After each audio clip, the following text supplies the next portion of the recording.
315,000 years ago the earliest known humans emerge and live on the African continent. All human beings today belong to the Homo sapiens species, and it is widely accepted amongst researchers, historians, and scientists, that all of human history began on the continent of Africa. The exact location in Africa is a topic of constant debate as remains have been found in various locations throughout the continent, such as Ethiopia, Kenya, and Morocco, though researchers suggest it was most likely in the Horn of Africa. The oldest known remains of our species to date has been found in Jebel Irhoud, Morocco, and dated about 315,000 years ago. 250,000 years ago modern humans begin to disperse and migrate out of Africa. Early modern humans expanded to Western Eurasia and Central, Western, and Southern Africa from the time of their emergence. Evidence of migration out of Africa, via a partial skull, was discovered in the Epidoma cave in southern Greece and is dated more than 210,000 years old. There were several waves of migrations, many via northern Africa and the Arabian Peninsula about 130,000 yat, though most of these early waves appear to have mostly died out or retreated by 80,000 yat. C 200,000 to 130,000 years ago mitochondrial Eve, the most recent woman from whom all living humans descend, lives in sub-Saharan Africa. Mitochondrial Eve is the matrilineal most recent common ancestor of all living humans. In other words, she is defined as the most recent woman from whom all living humans descend in an unbroken line purely through their mothers and through the mothers of those mothers, back until all lines converge on one woman. In 1987, geneticists compared the mitochondrial DNA of people from different populations around the world and find that they all link in an unbroken line to mitochondrial Eve. This does not mean that she was the first woman, nor the only living female of her time, nor the first member of a new species. It only means that she is the most recent female ancestor to which all living humans are linked. She was believed to have lived in either East Africa or Botswana. C 10,000 BC, 6,000 BC. Due to a tilt in the Earth's axis, the Sahara transforms from a humid region rich with grasslands and water, to an arid desert, prompting Saharan Africans to migrate to the Nile Valley. The earliest Egyptians were indigenous Africans who were drawn to the Sahara when it was a humid region rich in grasslands and with plentiful water. There was a widespread Saharan Neolithic culture. However, during this same period, the Earth's axis tilted, causing the Saharan climate to slowly transform from humid to arid, prompting Saharan Africans to migrate to the Nile Valley to take advantage of its fertile floodplains. C 4777 BC. The legendary first black ruler of Egypt, King Menes, begins the first of three successive Egyptian empires, lasting 2,000 years. King Menes began the first of three successive Egyptian empires. This lasted 2,000 years, with many pharaohs, like Khafra of the 4th dynasty, of a strongly black cast of countenance. At the end of the period the empire fell apart into Egyptian and Ethiopian halves and a silence of 3 centuries ensued.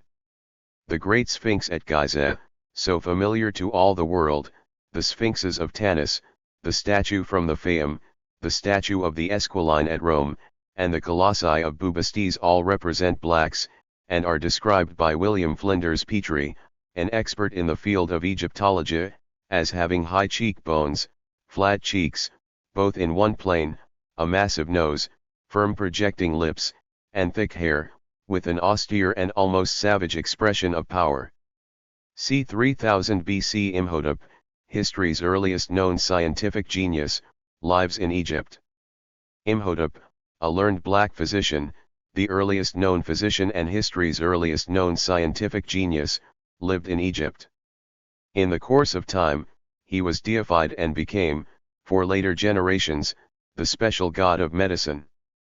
C 2660 BC, 22 BC. Black Pharaoh Usertesen III of Egypt drives back the black tribes of the Upper Nile Valley and attempts to confine them to the edge of the Nubian desert. There, they set up the state of Napata. Usertesen III drove back the black tribes of the Upper Nile Valley and attempted to confine them to the edge of the Nubian desert above the Second Cataract. Hemmed in here, they set up the state of Napata. Less than 100 years later an African from the south, Ra-Nisi, was seated on the throne of the pharaohs and was called the king's eldest son. This may mean that an incursion from the far south had placed a black conqueror on the throne. The whole empire was in some way shaken, and 200 years later the invasion of the Hyksos began. The domination of Hyksos kings, who may have been blacks from Asia, lasted for 500 years. 2600 BC The Great Pyramid of Giza is built as a tomb for the 4th dynasty Egyptian pharaoh Khufu and becomes the tallest man-made structure in the world for over 3,800 years. Using an estimated 2.3 million large stone blocks weighing an average of 2.5 tons each, the Great Pyramid of Giza is built by the Egyptian labor force over the course of roughly 27 years. Initially standing at 481 feet tall, it took an estimated 5.5 million tons of limestone, 8,000 tons of granite, and 500,000 tons of mortar to build. This showcase of ancient Egypt's advanced mathematics and engineering skills have made this structure one of the most famous in the world, and the only one of the 7 wonders of the ancient world to remain largely intact. c. 1580 BC, 1350 BC Ahmes defeats the Hyksos and founds a new empire, the 18th dynasty, alongside his queen, Black Nefertari, which lasts about 1,500 years. Ahmes defeated the Hyksos and founded a new empire, the 18th dynasty, which lasted about 1,500 years. Black Nefertari, co-founder of the 18th dynasty, was his queen, styled the wife of the god Ammon. Many monuments were erected in her honor. Nefertari was known for her beauty, strong personality, and unusual administrative skills. For many years Nefertari was joint ruler with her son, Amenhotep I, who succeeded his father. Nearly 300 years later one of Nefertari's descendants, Thutmose IV, married Black Queen Mutmua, whose son was the celebrated Amenhotep III, the builder of the great temple of Ammon at Luxor and the colossi at Memnon. According to some authorities, Nefertari was the grandmother of Thutmose I and the great-grandmother of Hatshepsut and Thutmose III, 2 of the greatest sovereigns that ever sat on an Egyptian throne. Thutmose III fought 17 campaigns in 20 years.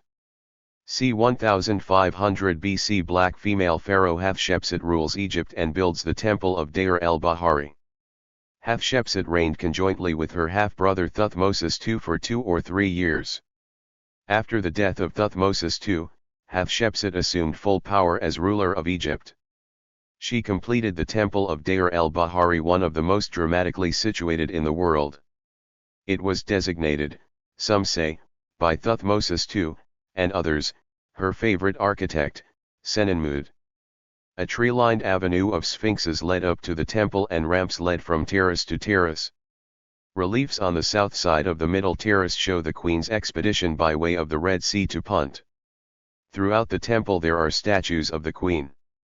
The king and queen of Punt are represented as of the Khoikhoi people. c. 1420 BC, 1412 BC Thutmose IV marries Mutmua, a black woman. King Tut's fraternal grandfather, Thutmose IV, the successor of Amenhotep II, it is believed married a black woman, Mutmua. Amenhotep III, whom King Tut stated was his father, was apparently black. 1050 BC Queen Maqueda visits Solomon, establishing the beginning of the Osmite kingdom. Early legendary history declared that a queen, Maqueda or Nicala of Sheba, a state of central Abyssinia, visited Solomon in 1050 BC and had her son, Menelik, educated in Jerusalem. This was the supposed beginning of the Osmite kingdom, whose capital, Aksum, was a flourishing center of trade. 750 BC, 308 BC under Egyptian pharaoh Shoshenkai, the Ethiopian kingdom expands and rules all of Egypt for a century. When Black Egyptian pharaoh Sheshongai, the Libyan, seized the throne of the pharaohs in the 10th century BC, the Egyptian legitimate dynasty went to Napata as king priests and established a theocratic monarchy. Gathering strength, The Ethiopian kingdom under this dynasty expanded north around 750 BC and for a century ruled all of Egypt. During the early Napata period there were 26 black kings. The first king was Pianki and some of his successors were Kashta the Kushite, Shabaka, Tarharka, and Tanutaman. Napata was an administrative center and became the first capital of Kush. 744 BC, 710 BC Kushite king Pi reigns over Egypt. Kushite king Pi reigned. He inherited from his father, Kashta, dominion over Egypt as far northward as Thebes, perhaps 200 or 300 miles farther, and he served as governor or viceroy over Egypt under the Ethiopian crown before the conquest. 732 BC King Pi is informed that a Libyan prince and his army is invading. He skillfully attacks and defeats the Libyan army. Pianki was informed by courier that a Libyan prince from the delta was marching south. Pianki waited for the Libyan to get as far as possible from his base. When he reached Hermopolis, 400 miles south of the Mediterranean, Pianki started the attack, assembling an army at Napata, and ordered them to march northward to Thebes. Finally, he joined his armies, swept through Egypt, and received the submission of 16 princes. c. 710 BC King Pi dies. King Pianki died, having completed the conquest of Egypt, and ruled over a land that stretched from the shores of the Mediterranean to the borders of modern Ethiopia, almost a quarter of the African continent. 700 BC Pharaoh Necho of Egypt circumnavigates Africa. Pharaoh Necho of Egypt sent out the Phoenician expedition that circumnavigated Africa. 688 BC, 663 BC Pharaoh Taharka, widely regarded as the greatest Ethiopian king, reigns. It is an era of great prosperity and cultural advancement. Reign of the greatest of the Ethiopian kings, Taharka. His reign, with all its wars, was an era of prosperity and cultural advancement. It has been said that he, with 4 other kings, led expeditions as far as the Straits of Gibraltar. Famed British archaeologist Randall McIver stated, "It seems amazing that an African Negro should have been able, with any sort of justification, to style himself emperor of the world." Taharka died in 663 BC and was succeeded by his nephew Tanwitamani, during whose reign the Assyrians drove the Kushites out of Egypt. 500 BC The Kushite kingdom of Meroe arises when Sabaeans from southern Arabia settle in northern Ethiopia and build a new culture centered around iron working. Rise of the Kushite kingdom of Meroe, a busy iron working center on the Middle Nile in the northern part of the modern Republic of Sudan. Sabaeans from southern Arabia settled in northern Ethiopia and with the local peoples began to build a new culture that was to be the parent culture of Aksum. The gradual replacement of stone by iron for essential weapons and tools began. By c. 200 BC the metal founders of Meroe had built a major industry in iron. But the actual setting up of iron extractive and forging industries south of the Sahara seems not to have occurred until soon after 300 BC. The existence of an iron-using industry over a fairly wide area of the Niger and Binya rivers has been validated by archaeological evidence. 332 BC Alexander the Great conquers Egypt and makes one of his most illustrious black soldiers, Clitus Niger, king of Bactria. Alexander the Great conquered Egypt. He had blacks in his armies, one of the most illustrious was Clitus, whom he made king of Bactria and commander of his cavalry. Clitus's mother, Dropsica, was Alexander's nurse, and Clitus is mentioned by Plutarch and others as Clitus Niger, that is, Clitus the Negro. 328 BC, 308 BC Kushite king Nastasen moves the capital of Kush from Napata to Meroe. Nastasen, successor of Horsiatef, moved the capital from Napata to Meroe, although Napata continued to be the religious capital and the Ethiopian kings were still crowned on its gold throne. 250 BC, 100 AD the greatest period of the Kushite kingdom. The greatest period of the Kushite kingdom. It was during this time that the pyramids were filled with the finest objects and many great monuments were built. Trade with other countries was at its height. 225 BC, 200 BC Nubian king Ergomenes unites the kingdoms of Ethiopia. Ergomenes united the kingdoms of Ethiopia. He was strongly influenced by Greek culture which from the 5th to the 2nd century BC penetrated Africa from the east. At the same time he began to employ Ethiopian speech in writing and used a new Ethiopian alphabet. C1 CE metalworking develops in northern Zambia, and Africa's east coast becomes a hotbed for trade. The skills of metalworking began to be understood and practiced, perhaps beginning with copper in the regions of modern Katanga and northern Zambia. They soon began working in iron. Population was small. There is evidence of early farming and cultivation of millet. Sailors from Egypt and Arabia visited the east coast of Africa for trade, buying African ivory, tortoise shell, and other products. There were African sultans in Bengal before the Portuguese arrived, at which time Africans were already living near Madras. Janjira, a state south of Bombay, is of African origin. Kush was still rich and powerful. Aksum, in northern Ethiopia, became the center of a trading kingdom that developed rapidly. Its main port, Atolis, was visited by ships from Egypt and India. c. 64 CE, 68 CE Roman Emperor Nero plans to invade Ethiopia, so he sends scouts to report back. The Roman Emperor Nero planned to invade Ethiopia and sent some scouts to report.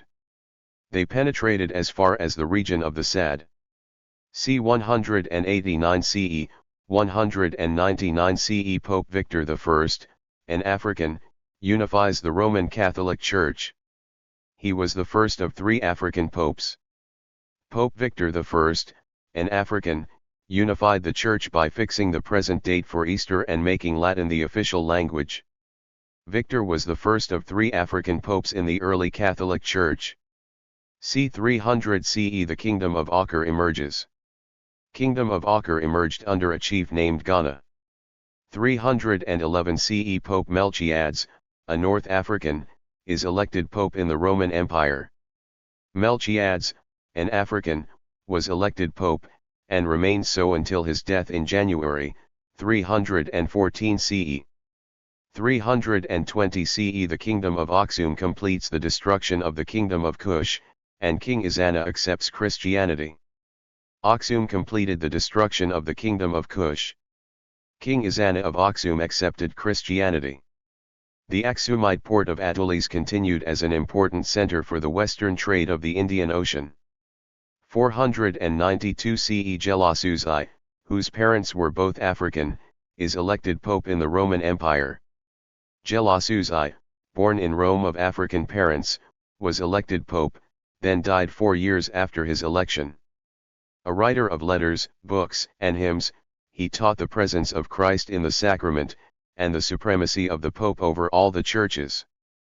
622 CE Muhammad ibn Abdullah journeys from Mecca to Medina, introducing Islam across North Africa. Prophet Muhammad journeyed with 3 companions from Mecca to Medina. From this journey, or Hijra, the world religion of Islam was introduced by its soldiers, teachers, and merchants all the way across North Africa, southwestern Europe, and in the east as far as Malaysia and China. 639 CE The Muslim conquest of Egypt begins. The Arabs invaded African Egypt under commander Amr ibn Lasr, taking it from the Eastern Roman emperors and securing as allies the native black Egyptians, now called Copts, and using Sudanese blacks, Persians, and Turks in their armies. They came in partly as friends of Egyptians against the tyranny of the Eastern Roman Empire, partly even as defenders of the heretical Coptic Church. It must be remembered that they were related by blood and history to these black people. Nubians from the Sudan took frequent part in these wars. The Mediterranean port of Alexandria surrendered in 641. 690 CE, 1335 CE The Ziyad dynasty reigns in the Songhai kingdom. The African kingdom of the Songhai, with its capital at Gao, had a dynasty called the Dia, or Ziyad, which remained in power on the western Niger from 690 to 1335. The known history of Songhai covers 1,000 years and 3 dynasties, and centered in the Great Bend of the Niger. c. 700 CE. The Indian Ocean trade begins to expand as Muslim Arabs start to establish trading stations in India, China, and East Africa. There is an expansion of Indian Ocean trade as Muslim Arabs establish trading stations in northwest India, Ceylon, Southeast Asia, southern China, and East Africa. c. 700 CE. The Iron Age. Bantu-speaking Africans begin to settle in East and Central Africa. Early Iron Age peoples of the Bantu language family settled in small villages in many parts of East and Central Africa. c. 700 CE. Bantu-speaking Africans move south, carrying the Iron Age into South Africa, and create an agricultural revolution. Groups south of the Zambezi region began to move southwards across the Limpopo River. They carried the Iron Age into South Africa and initiated an agricultural revolution using their own iron implements for the systematic cultivation of crops. With this dispersal came the development of many different Bantu languages.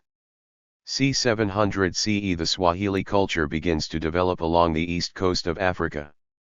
Early origins along the east coast of Swahili culture, and of the Swahili language, a Bantu language influenced by Arabic and other African languages. There is also a development of trade and more permanent settlements along the coast, including that of Ungajayaku in Zanzibar. 711 CE. The Moors invade the Visigothic kingdom in Spain at the Battle of Guadalete. The Moorish conquest of the Visigothic kingdom in Spain under the leadership of Tariq at the Battle of Guadalete. Arabs split their forces into 2 columns.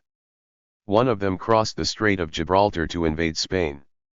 The other traveled southward, following the caravan routes across the Sahara to seek the source of Sudanese gold.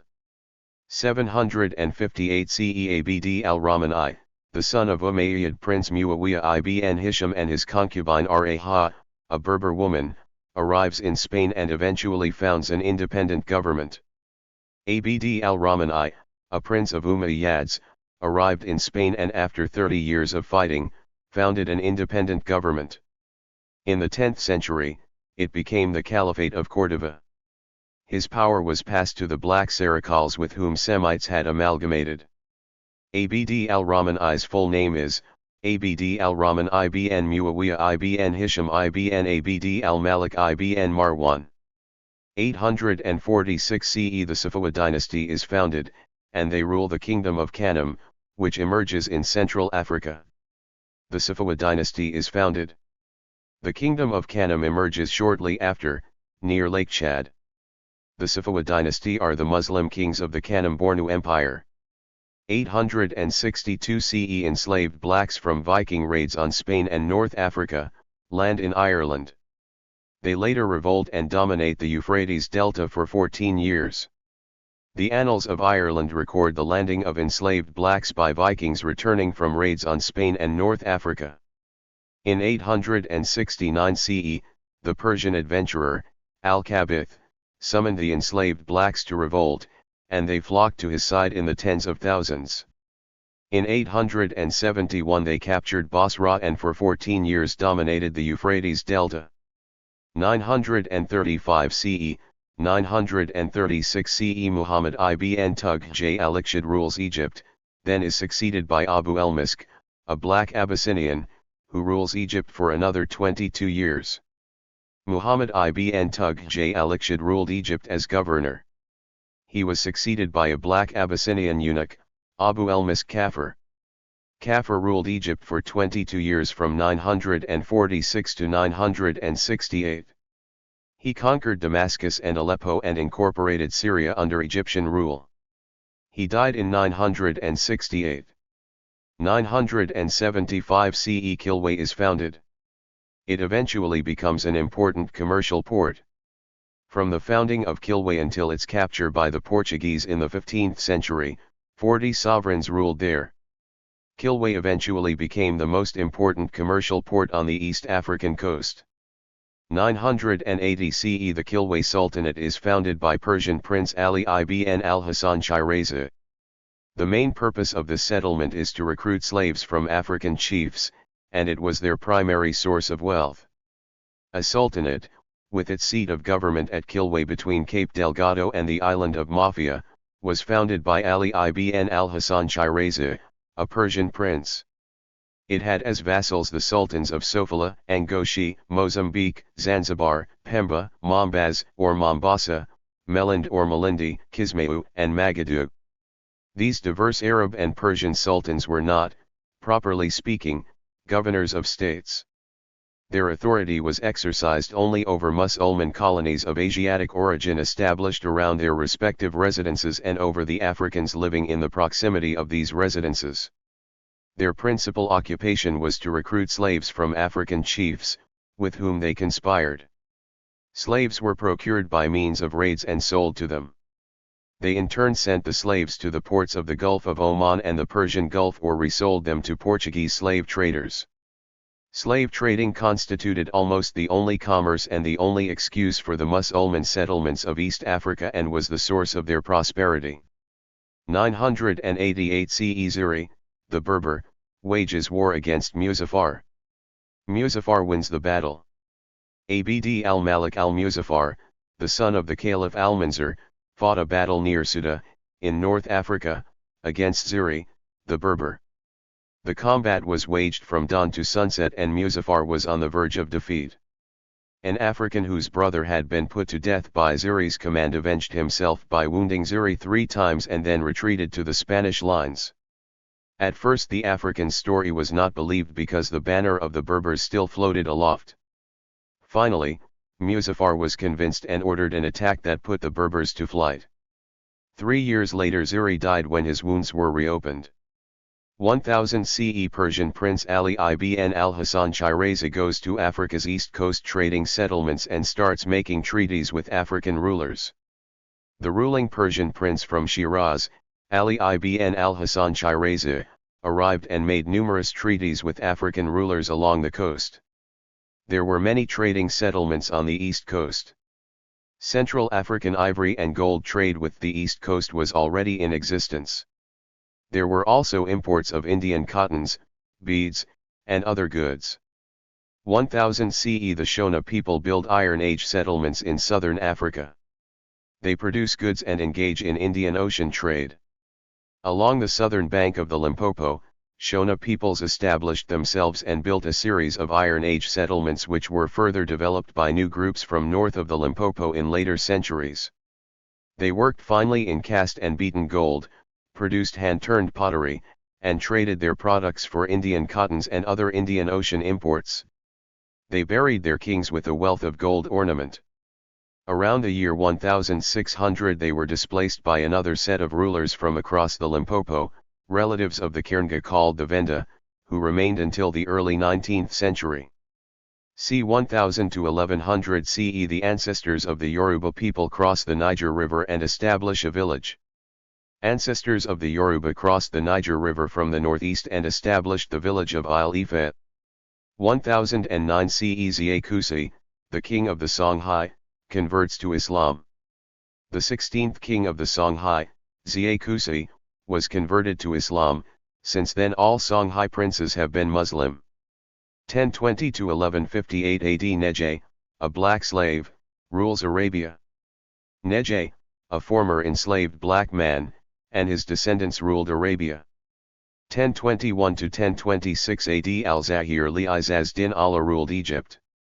After his death, his son, Mustansir, took over and is regarded as one of the best rulers of his time. Zahir ruled Egypt. His wife was a black Sudanese woman. After the death of her husband, she largely influenced the rule of her son who came to the throne in 1036 and ruled until 1094, the longest reign in the dynasty. This son, Ahmad, took the name of Mustansir and is regarded as the best and ablest of the rulers of his time. He loved and encouraged learning and had a library of 120,000 books. The Black Dowager, who had great influence over him, sailed the Nile in her silver barge and imported additional black troops from the south, until Mustansir had in his escort 50,000 black soldiers and swordsmen, 20,000 Berbers, 10,000 Turks, and 30,000 enslaved whites. For years all Upper Egypt was held by black regiments. 1023 AD. Qasim ibn Hamyat and his troops ransack Malaga but face fierce resistance and surrender once Qasim flees. Qasim ibn Hamyat, joined by his faithful Africans, in February took advantage of his nephew Yahya's absence in Malaga to enter the city. In September, the Cordovans again expelled his forces, but with his African troops he besieged them and cut off their supply of food. In October, the Cordovans, in a concentrated force, put the besiegers to flight, but the Africans made a desperate resistance and only surrendered once Qasim had fled. Qasim was later captured by Zaris. Yahya ibn Hamyat was impressed by the loyalty of the Africans to his uncle, so he employed them to garrison Carmona, a city he had captured from the Cadi of Seville. 1035 AD Yahya ibn Hamyat is killed in battle. His troops refuse to surrender and are nearly annihilated. Ismail, the son of the Cadi, lured Yahya ibn Hamyat from his secure position within the city walls and slew him in battle. Nevertheless, the Africans who held the city gates and walls would not surrender to Ismail or Ibn Abdullah, the former ruler of Carmona, and they were nearly annihilated by their foes. At Algeciras, African soldiers played the role of kingmakers and proclaimed Muhammad, a cousin of Yahya, caliph, but this venture was unsuccessful. 1035.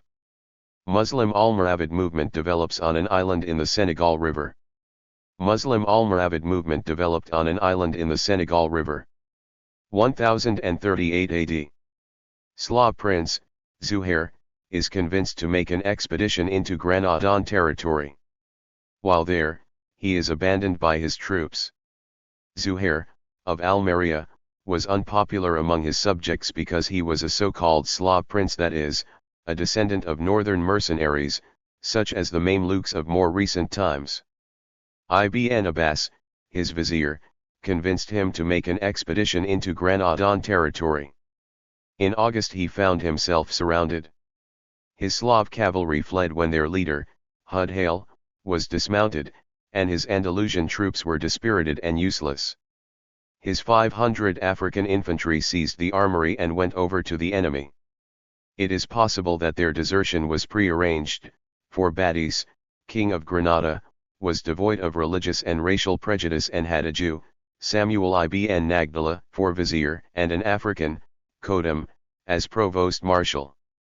1040 AD the Lamtuna and Godala Berbers form a federation, and from a monastery on a Senegal island, set out to preach Islam and wage war from the Sudan to Spain. A movement arose among portions of the Lamtuna people, who inhabited principally the Tagant and the district of Haudagost, and also Godala or Jedala. They led a nomadic life between the Mauritanian Adrar and the Atlantic. A federation was formed from a monastery situated on an island of the lower Senegal, the famous sect of the Almoravides. They set out to preach Islam and to wage war from the Sudan to Spain. 1047 AD the Badis of Granada takes over Malaga. An attempt to overthrow them fails. Idris II, the leader of Malaga, had soldiers in his fortress that decided to support his cousin Mohammed. The people of Malaga wanted to fight, but Idris said it was too hard to win and he didn't want more violence. Days later, Badis of Granada took over Malaga and kept the African soldiers there. The black soldiers were loyal to Badis, but the Arab people in Malaga didn't like him because he was a Berber. They worked with Mu'tadid of Seville, who sent his son Al-Mu'tamid to help them. However, Al-Mu'tamid was slow to act, and Badis was able to send more troops and defeat him. 1050 AD the king of Manding is converted to Islam. He makes a pilgrimage to Mecca and enters into relations with neighboring states which are favorable to the growth of his power and to the development of his country. The king of Manding was converted to Islam by an Almoravid. He made a pilgrimage to Mecca and began to enter into relations with the neighboring states which were favorable to the growth of his power and to the development of his country. He also ceased considering himself a vassal of the Empire of Ghana. Until then, it was principally the Bambouk who furnished the gold that enriched Ghana. They undertook an active and continual exchange of the products between the Sudan and North Africa. After the Almoravides learned the road to Manding and taught it to the Moroccan caravans, the Boer became the principal source of production for gold. This contributed substantially to enriching the king of Manding and opened up new horizons for its people. 1050 AD. The Mossi state is founded by Araogo, a warrior king of the Mossi people. The Mossi state was founded by Araogo, who was a warrior king of the Mossi people. The Mossi state was a powerful kingdom that existed in West Africa from the 11th century to the 19th century, in what is now Burkina Faso. The Mossi people were skilled farmers and fierce warriors who were able to establish a strong centralized state with a complex system of government and a well-organized army. Araogo is credited with establishing the first Mossi kingdom and laying the foundations for the political and cultural traditions that would shape the Mossi state for centuries to come. 1050. The Musa, or king of Manding, converted to Islam and made a pilgrimage to Mecca in order to enter into relations with neighboring states which were favorable to the growth of his power. The Musa, or king of Manding, was converted to Islam by an Almoravid. He made a pilgrimage to Mecca and began to enter into relations with the neighboring states which were favorable to the growth of his power and to the development of his country. He also ceased considering himself a vassal of the Empire of Ghana. Until then it was principally the Bambouk who furnished the gold dust for the commerce which enriched Ghana. They undertook an active and continual exchange of the products between the Sudan and North Africa. After the Almoravides learned the road to Manding and taught it to the Moroccan caravans, the Boer became the principal source of production for gold. This contributed substantially to filling the treasury of the king of Manding and opened up new horizons for its people. 1054. Fall of Houdagost. Berber leader raids Ghana's major market Houdagost, though the capital of a Berber kingdom, was attacked, taken, and pillaged by Abdullah Ben Yassin, under the pretext that the town paid tribute to the king of Ghana. 1054. Houdagost, though the capital of a Berber kingdom, is attacked, taken, and pillaged by Abdullah Ben Yassin, under the pretext that the town paid tribute to the king of Ghana. Houdagost, though the capital of a Berber kingdom, was attacked, taken, and pillaged by Abdullah Ben Yassin, under the pretext that the town paid tribute to the king of Ghana. 1076. The Almoravides capture the old Sudanese city of Kumbi and put to the sword all the inhabitants who would not embrace Islam. The Almoravides captured the old Sudanese city of Kumbi and put to the sword all the inhabitants who would not embrace Islam. 1086. Yusuf ibn Tashfin, the leader of the Almoravides, fights and wins a battle with Alfonso VI of Castile, at Zalaca. Yusuf ibn Tashfin, the leader of the Almoravides, fought and won a battle with Alfonso VI of Castile, at Zalaca. Alfonso was hemmed in on both sides, but resisted stubbornly. At a crucial moment Yusuf ordered his black guards, whom he had held in reserve, to charge. They did terrible damage. One of them cut his way through to Alfonso and wounded him in the thigh with a dagger. This fight won the victory and Alfonso could only save a small remnant of his forces. In Muslim Spain, cooperation between Arabs and Berbers or Arabs of different tribes was impossible except in the face of a common danger. Jews and blacks were given opportunities to serve the state because they were neutral regarding the feuds between Arab and Berber, and because they had no connection with tribes, they had more personal loyalties. It was an age of each for himself, and there are instances of blacks looking out for their own advantage regardless of the side for which they fought. On the whole, though, in that age of treachery and low standards the black soldier was unusually grateful and faithful to those who used him well. His physical courage was never called in question. c. 1230 AD. Small kingdoms in Ghana unite to form the Mali Empire, led by Black King Sundiata Keita. A number of tiny Malinke kingdoms in Ghana that were located around the upper Niger River were united to become the Mali Empire. In the 1300s and 1400s, Arab historians compiled the majority of the information that exists on the early history of the Empire of Mali. The Susu kingdom, which had subdued the Malinke populace in the early 13th century, was controlled by a monarch by the name of Sumanguru Kanti. Many historians, like Conrad David and Innes Gordon, believe Sundiata to have formed Mali when he overcame Sumanguru Kanti in 1235. Sundiata, also known as Sunjata, organized the Malinki rebellion against the Susu kingdom. The empire's growth started in Niani, which also happened to be the city where King Sundiata, the empire's monarch, was born. From the Atlantic coast south of the Senegal River to Goa on the eastern side of the Middle Niger Bend, Sundiata established a large kingdom. 1312 AD Black King Mansa Musa, known for being the wealthiest person of all time, takes over the Great Mali Empire. From 1312 CE to 1337 CE, Mansa Musa presided over the Mali kingdom. Mansa Musa was among the wealthiest people in the world, and Mali was one of the wealthiest countries in Africa during his rule. A portion of what is now Mali, Senegal, the Gambia, Guinea, Niger, Nigeria, Chad, Mauritania, and Burkina Faso once belonged to the ancient Mali kingdom. Mansa Musa transformed towns like Gao and Timbuktu into significant cultural hubs. In order to create new structures for his settlements, he also imported architects from the Middle East and other parts of Africa. Mali's kingdom was transformed by Mansa Musa into an advanced Islamic hub of study. Following the disappearance of the previous monarch, Abu Bakr II, at sea in 1312 CE, Mansa Musa assumed the throne. In order to explore the Atlantic Ocean, Mansa Abu Bakr II had left on a big fleet of ships, but he never came back.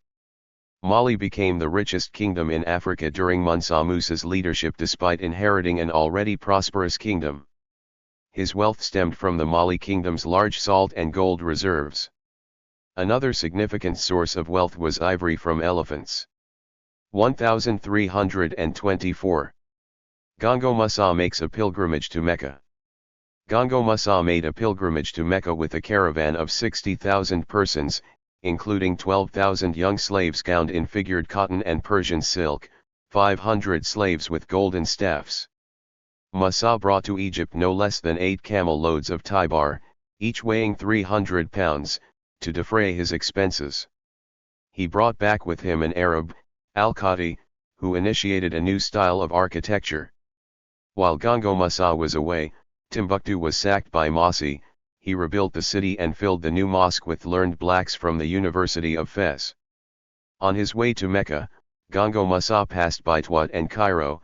His caravan aroused interest and curiosity everywhere along the route. 1325. The troops of the Mandingo Emperor Gongo Musa captured Gao, and the Songhai became vassals of the Mandingo.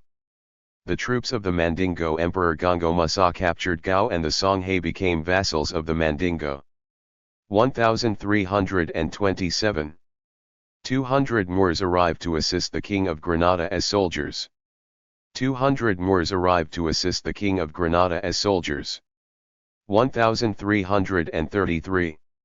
The Moronaba of the Yatenga attacked Timbuktu and sacked the city.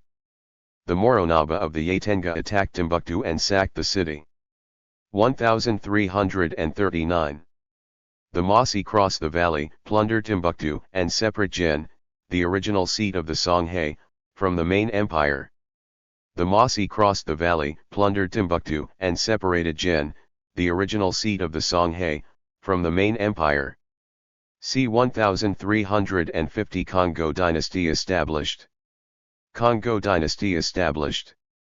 1350 to 1500 The Kwezi establish a kingdom called Bunyoro-Kidira. The Kwezi established a kingdom called Bunyoro-Kidira. Much of southern Uganda was ruled by Kwezi dynasty, with new methods of central government. Kimera, a Bito, ascended the throne. The Bito line of kings ruled for 18 generations. 1380. The Bulala group forces Safawa into exile, and he establishes a new political base at Bornu on the west shore of Lake Chad. The Bulala group forced Safawa into exile, and he established a new political base at Bornu on the west shore of Lake Chad. 1420. Portuguese exploration of Africa is promoted by Henry the Navigator. Portuguese exploration of Africa promoted by Henry the Navigator. c. 1425 Mutoda, king of the Kirnga, organizes a vast and victorious campaign of conquest designed to extend his rule over the whole inland plateau between the Zambezi and the Limpopo. Mutoda, king of the Kirnga, organized a vast and victorious campaign of conquest designed to extend his rule over the whole inland plateau between the Zambezi and the Limpopo, the main gold-bearing area, and afterwards through Mozambique to the harbors of the East Coast trade. All this was substantially achieved by Mutoda and his son Matope, so that Matope became the most powerful sovereign in the central southern continent during the 1470s and was honored as such by the rulers and chiefs of the East Coast ports. They called his empire Waileatu One Muana Mutapa after his indigenous title of Mwana Mutapa, or Lord of the Plundered Lands. The Portuguese corrupted it to Mana Motapa. 1433. The Tuareg chief Akil succeeds in driving the Mandingo garrison from Timbuktu and in making himself master of the city. The Tuareg chief Akil succeeded in driving the Mandingo garrison from Timbuktu and in making himself master of the city. 1441. Transportation of the first enslaved Africans to Portugal. A few years later, a sizable quantity of enslaved Africans are imported, which is considered to be the official start of the Atlantic slave trade. When the European colonial powers of Britain, France, Spain, Portugal, and the Netherlands forcefully abducted families in Africa to perform the arduous labor required to fuel the New World's economic engine in the 15th century, the slave trade in the Americas officially began. Slavery has existed in Portugal since before the nation's founding. Residents of the current Portuguese territory were frequently forced into slavery before independence and also forced others into slavery. Portugal was a major player in the Atlantic slave trade, which involved the vast trafficking and shipping of the enslaved from Africa and other areas of the world to the American continent, throughout the Kingdom of Portugal's period of rule after its independence. The Marquis de Pombal forbade the import of the enslaved into European Portugal in 1761. However, slavery was only outlawed in the African Portuguese possessions in 1869. When Portuguese traders delivered the first sizable quantity of enslaved Africans to Europe in 1444 AD, the Atlantic slave trade officially got underway. 1446. The Portuguese ships of Henry the Navigator arrive in Senegal. The Portuguese ships of Henry the Navigator arrived in Senegal. 1464. Sunny Ali, called the Great, ascends the throne, the last and greatest of 17 Songhay kings. Sunny Ali, called the Great, ascended the throne, the last and greatest of 17 Songhay kings. 1468 to 1469. Sunny Ali captures Timbuktu from the Tuareg. Sunny Ali captured Timbuktu from the Tuareg. 1473. Sunny Ali enters Jen as conqueror and takes away the authority of the Mansa. Sunny Ali entered Jen as conqueror and took away from the authority of the Mansa, a good part of the Masina. He made himself master of Jen and of the Masina, after having annexed to his kingdom the region of the lakes and Wailata. 1481. The Mali established the first direct Sudanese contact with Europeans. The Mali established the first direct Sudanese contact with Europeans through Portuguese sailors who had arrived on Mali's Atlantic coast. Mali sought an alliance with the Europeans to hold back the Songhay advance from the east. 1482. Pope Pio II condemns the slave trade. Pope Pio II condemned the slave trade. 1491. Christianity was introduced into the Kingdom of Congo by the Portuguese. Christianity was introduced into the Kingdom of Congo by the Portuguese. 1491 to 1540. How a captured Moor became Leo Africanus. Leo Africanus, born a Moor, was captured by pirates when journeying on the Mediterranean.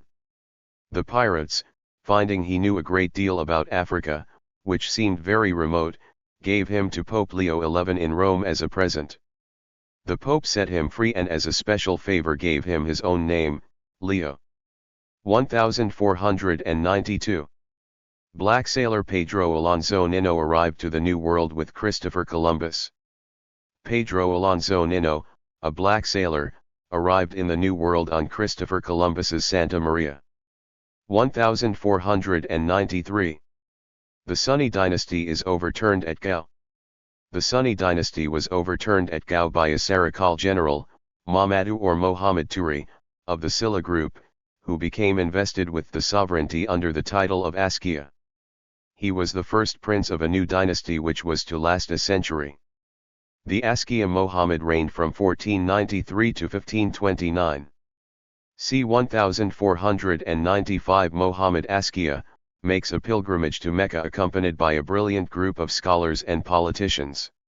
Muhammad Abu Bakr, who was Sunni Ali's prime minister and best known as Muhammad Askia, made a pilgrimage to Mecca accompanied by a brilliant group of scholars and politicians.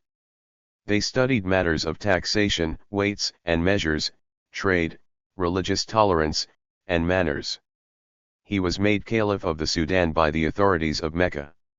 During his reign, Askia conquered and consolidated an empire 2,000 miles long by 1,000 miles wide, at its greatest extent a territory as large as all Europe. c. 1495 Songhai supersedes Mali as the most powerful and important state in the western Sudan. Songhai superseded Mali as the most powerful and important state in the western Sudan. 1501 to 1503 Governor Ovando objects to having enslaved blacks and prohibits them from being sent to Hispaniola. Ovando, governor of Spanish America, objected to black slaves and prohibited them from being sent to Hispaniola. He asserted that they fled among the Indians, taught them bad customs, and never could be captured. He imported 40,000 Indians from the Bahamas to replace the local Indians, who were rapidly disappearing. Despite Ovando's objections, Africans began to be imported as early as 1501. By 1522 the new blacks had staged a rebellion. A royal edict authorized transportation of African slaves from Spain to Hispaniola via Europe, where they were Christianized. 1501. Spain authorizes the importation of enslaved blacks.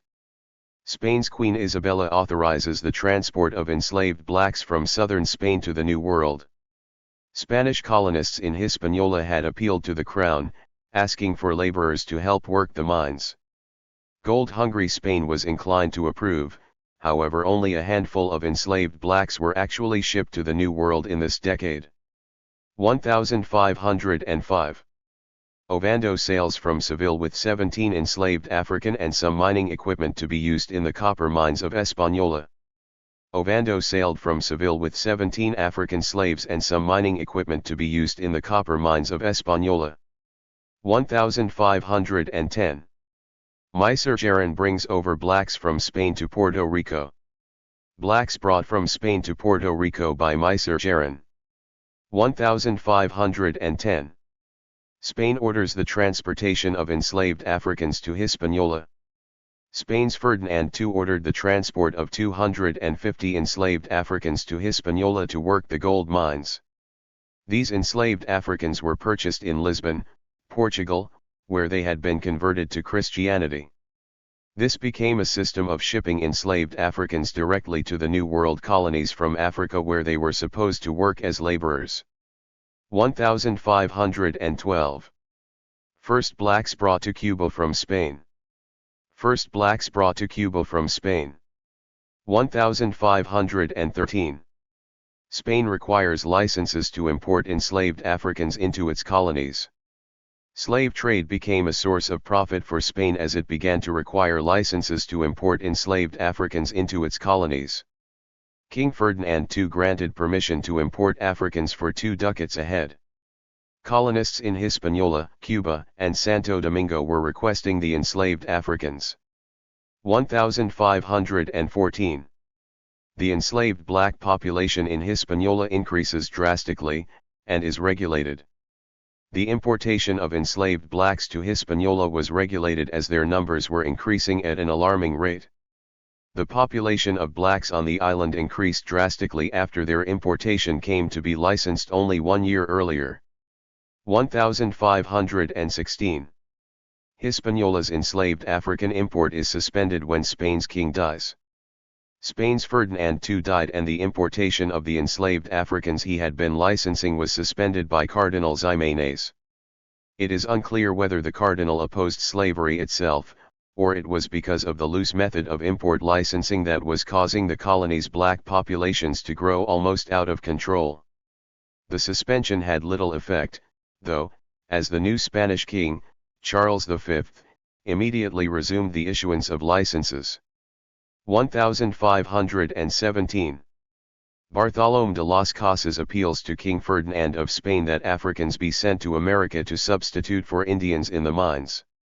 Bartolomé de las Casas appealed to King Ferdinand of Spain that Africans be sent to America to substitute for Indians in the mines. 1517. Spain's bishop persuades King Charles V to allow Spanish colonists to import 12 enslaved Africans each. Spanish Bishop Bartolomeo de las Casas persuaded Charles V, the King of Spain, to grant Spanish colonists permission to import 12 enslaved Africans each. The bishop also requested that these Africans be Spanish or Christian blacks. Charles V agreed as a means of encouraging emigration to the New World colonies in this time when European countries were in heavy competition for land claims and the rights to the riches that were being discovered. 1518. England undercuts Spain's enslaved African imports to its colonies. As Spain's profits from the slave trade grew, England entered into competition by granting asientos. These were commercial licenses to ship enslaved Africans to the Spanish colonies free of customs duties, thereby making the English-shipped enslaved Africans cheaper. 1518 to 1526 King Charles V grants Governor Lorenzo de Gamenot a virtual monopoly on slave trade to the Spanish colonies and thousands of enslaved blacks get shipped. Charles V, the King of Spain, granted the governor of Brez, Lorenzo de Gamenot, permission to ship 4,000 blacks to Spanish colonies on Hispaniola, Cuba, Jamaica, and Puerto Rico. As a favor to Charles V, Gamenot was also able to secure a virtual monopoly on slave trade to the Spanish colonies. Other licenses were granted, but primarily only to those who were importing domestic enslaved blacks in small numbers and were not trafficking them. 1521. Enrique, son of Alfonso, first and last African bishop of the Congo, returned to Mbanza after 13 years in Europe. Enrique, son of Alfonso, first and last African bishop of the Congo, returned to Mbanza after 13 years in Europe. 1521.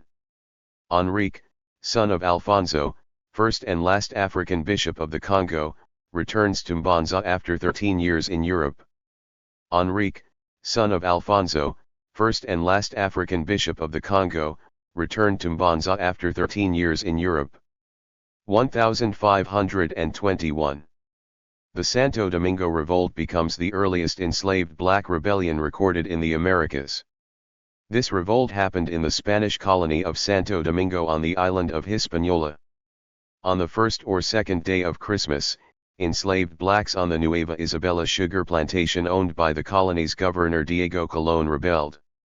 Local oral tradition says that the rebellion was led by Maria Olofa and Gonzalo Mandinga, a romantic couple, from the nation of Wolof and Muslim. Just days after the uprising, on January 6, 1522, Diego introduced strict laws designed to prevent the enslaved Africans from uprising again. 1522. Diego Colón, governor of the Spanish colony Santo Domingo, introduces strict laws designed to prevent future enslaved black rebellions in response to the rebellion that had taken place just days earlier. In response to a well-planned and well-coordinated enslaved African rebellion that had taken place on his sugar plantation, the Nueva Isabela, Diego Colón introduces strict laws designed to prevent future rebellions.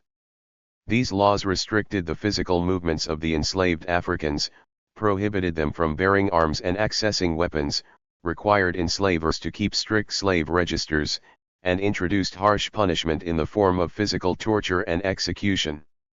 This would be the model that is eventually passed on during chattel slavery in the U.S. 1523. Blacks accompany Don Pedro de Alvarado in the conquest of Guatemala. Blacks accompanied Don Pedro de Alvarado in the conquest of Guatemala. 1525. Spanish explorers leave behind rebellious enslaved Africans along the Carolina coast, making them the first permanent non-Indian residents of the USA. Some rebellious enslaved Africans were left behind by Spanish explorers during the Lucas Vázquez de Illán expeditions of 1525 to 1527. The Spaniards had attempted to find a colony along the Carolina coast, but the expeditions were plagued by fever and Indian hostility. The enslaved Africans were left behind in the wake of the fleeing Europeans. Nearly a century before Jamestown was founded, these blacks became the first permanent, non-Indian residents of what is now the United States. 1526. San Miguel de Guildape Slave Rebellion. San Miguel de Guildape is a former Spanish colony founded in 1526 by Lucas Vázquez de Illán. It was the third settlement in North America north of Mexico. In the early 1500s, Spaniards were conducting expeditions to the area now known as South Carolina and Georgia to kidnap Native Americans as slaves. In 1521, wealthy planter, lawyer and magistrate Lucas Vázquez de Illán dispatched an expedition led by Francisco Gordillo to the Bahamas to capture natives, and Gordillo returned with 70 Indians. Illán took a recently baptized Indian with him to Spain to speak with the court chronicler about his homeland and people, as well as tales of valuable gems found in the region. After meeting with the king, Illán received a royal patent, giving him permission from King Charles V and the Royal and Supreme Council of Indies to establish a settlement on the eastern seaboard in 1523. In April of 1525, Illán hired Pedro de Cuello, who set sail with 2 boats and 60 men to explore the new region. When Cuello returned successfully, Illán began to assemble a crew and selected passengers for the impending new settlement. The fleet consisted of 6 ships, approximately 600 to 700 people, supplies and livestock that included pigs, cows, sheep and 100 horses. Among the passengers were approximately 100 enslaved Africans from previous expeditions and trade. On August 9, 1526, the fleet lost its flagship when it struck a sandbar and sank off the coast of South Carolina. The court interpreter and other Indians brought along as guides deserted the fleet and escaped into the woods. After building a replacement ship, Illán and his fleet moved 200 miles south, and upon landing, immediately began building houses and a church. On September 29, 1526, the settlement was christened San Miguel de Guildape, a reference to the local Guil tribe. The settlers quickly suffered from dysentery, hunger, cold, and Indian attack. On October 18, Illán died, and leadership of the settlement was assumed by Captain Francisco Gómez, who wanted to stay at the settlement and wait for fresh supplies to arrive. Another faction, led by Ginés Doncel and his lieutenant Pedro de Bazan, wanted to leave the settlement and return home. Doncel and a group of supporters seized and arrested Gómez and others supporting him, and locked them in Doncel's home. When Doncel and Bazan set out to ambush other opponents, the enslaved Africans set fire to Doncel's home, and freed Gómez and the other captives. The enslaved Africans escaped to live with the local Native Americans. This incident is regarded as the first slave rebellion in mainland North America. By July 1527, only 150 of the original settlers had survived and returned home to Hispaniola. 1527. A courageous enslaved Moroccan, Estevanico the Moor, fights for the Spanish in the New World but is ultimately defeated. Estevanico, an enslaved African from Morocco, accompanied his enslaver, Andrés de Dorantes, on an expedition to conquer Florida. Estevanico, born around 1503 in Azemmour, Morocco, had probably been sold into slavery by the Portuguese, who had captured Morocco in 1513 and started selling its people after a drought in 1520. When Estevanico and the explorers arrived in Florida on April 12, 1528, they fought with the native population and lost. The survivors, Istevanico among them, served as the enslaved and medicine men until 1535 when Istevanico, Cabeza de Vaca, Dorantes de Carranza, and Alonso del Castillo Maldonado escaped and headed up the Rio Grande toward the northwest.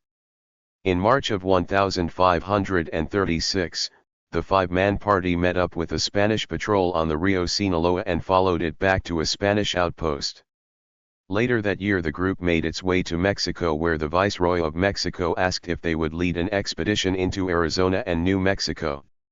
Istevanico was the only one to accept and, in February of 1539, he led a party to northwest New Mexico. Later that year, however, he was captured by the Zuni tribe and killed as a spy. 1527. Enslaved Puerto Ricans revolt, causing great economic losses. Enslaved blacks and Indians in Puerto Rico revolted and caused such great economic losses that many whites left the island. 1528. The expedition of Panfilo Narvaez in the conquest of Florida. Blacks were part of the expedition of Panfilo Narvaez in the conquest of Florida. Enrique Inger and Geronimo Saylor received permits to introduce 4,000 blacks in 4 years in the Indies. By this date there were about 10,000 Africans in the New World. An expedition started out from Mexico to discover the land which is now New Mexico.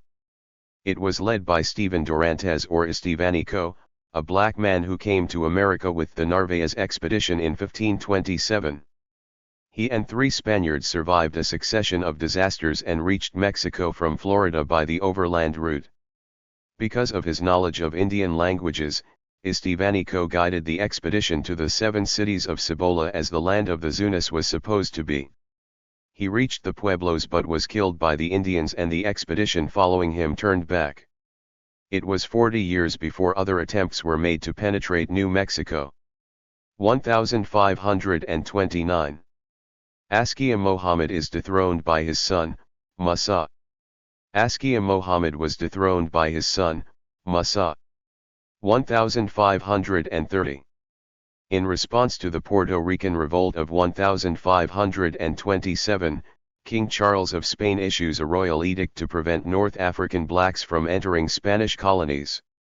Spain's Charles V issued a royal edict to the Casa de Contratación, the Spanish House of Commerce which controlled the purchase and supply of the enslaved blacks. The edict intended to prevent the introduction of North African blacks, such as the Berbers and Wolofs, into Spanish colonies because they were thought to have created the 1527 uprising in Puerto Rico. Those found guilty of the offense were fined 100,000 maravedis. 1530. Garifuna people emerge from the union of enslaved blacks and Carib Indian warriors. Carib Indian warriors raided some of the Windward Islands and looted the island's Spanish plantations. Many of the enslaved blacks were carried off the plantations by the Caribs. The blacks later married some of the Caribs and the children of these unions were known as Garifuna, or Black Caribs. 1531. Enslaved North Africans get banned from being imported into the New World. A second royal decree was issued reiterating the ban on the importation of North African enslaved blacks into the New World. 1534. Real Cedula granted 20 licenses to import white slaves in Indies along with 200 black to Rio de la Plata. Real Cedula granted 20 licenses to import white slaves in Indies. One of these licenses was granted to Domingo de Irala. The license also permitted him to carry with him to the Rio de la Plata 200 blacks. 1534. Spanish expedition including 200 blacks leaves Nicaragua for Quito. Spanish expedition including 200 blacks left Nicaragua for Quito. 1543. Royal decree prohibits importation in the Indies of Moors converted to Christianity and their children. Royal decree prohibited importation in the Indies of Moors converted to Christianity and their children. 1545. Morocco claims the principal salt mines at Tagaza but the reigning Askia refuses to recognize the claim. Morocco claimed the principal salt mines at Tagaza, but the reigning Askia refused to recognize the claim. 1550. The Spanish king, Charles V, enforces the ban of Wolof blacks into the West Indies because they are perceived to be too independent and rebellious. Charles V issued another royal decree prohibiting the importation of Wolof blacks from the Senegal River area to the West Indian Islands. According to the decree, inasmuch as the black uprising in the island of San Juan and others were the result of the independence, disobedience, rebelliousness, and incorrigibility of the Wolof slaves, they must not be transported to any part of the Indies without special license. These blacks were also undesirable in that they were descendants of the Moorish race and could pose a danger to the recently planted Christianity in the colonies. 1550 to 1551 Blacks in Peru prohibited from carrying arms or being in the streets from 10 a.m. to 4 a.m. Blacks in Peru prohibited from carrying arms or being in the streets from 10 a.m. to 4 a.m. 1550. Slave revolt in Peru. Slaves burned the town of Santa Marta on north coast of South America. Slave revolt in Peru. Slaves burned the town of Santa Marta on north coast of South America. 1551. Carlos I restricts dress and service based on race. Carlos I prohibited blacks from being served by Indians, penalty for first offense, 100 lashes publicly administered, second offense, cutting off ears. If free, first offense 100 lashes, second offense, banishment. Neither blacks nor mulattoes, enslaved or free, permitted to wear gold, silk, or pearls. 1555. An English expedition to West Africa returns with a cargo of 400 pounds of gold and 250 ivory tusks, comfortably multiplying its capital investment many times over. An English expedition to West Africa returned with a cargo of 400 pounds of gold and 250 ivory tusks, comfortably multiplying its capital investment many times over. Other Englishmen quickly followed and returned with equally satisfactory results. Eventually Queen Elizabeth herself invested in African trade and made a £1,000 profit on one voyage. 1562. England joins the slave trade when English navigator John Hawkins hijacks a Portuguese ship and trades the acquired enslaved Africans at Hispaniola. English navigator John Hawkins hijacked a Portuguese ship carrying enslaved Africans to Brazil and, thus, English participation in the slave trade began. He traded the enslaved blacks at Hispaniola for a sizable profit. Queen Elizabeth also profited from Hawkins's slave trade despite having expressed outrage at the institution of slavery. 1565. East Africa declared a Portuguese territory. East Africa declared a Portuguese territory. 1565. Felipe II permits Pedro Menendez de Aviles to introduce 500 blacks into Florida. Felipe II permitted Pedro Menendez de Aviles to introduce 500 blacks into Florida.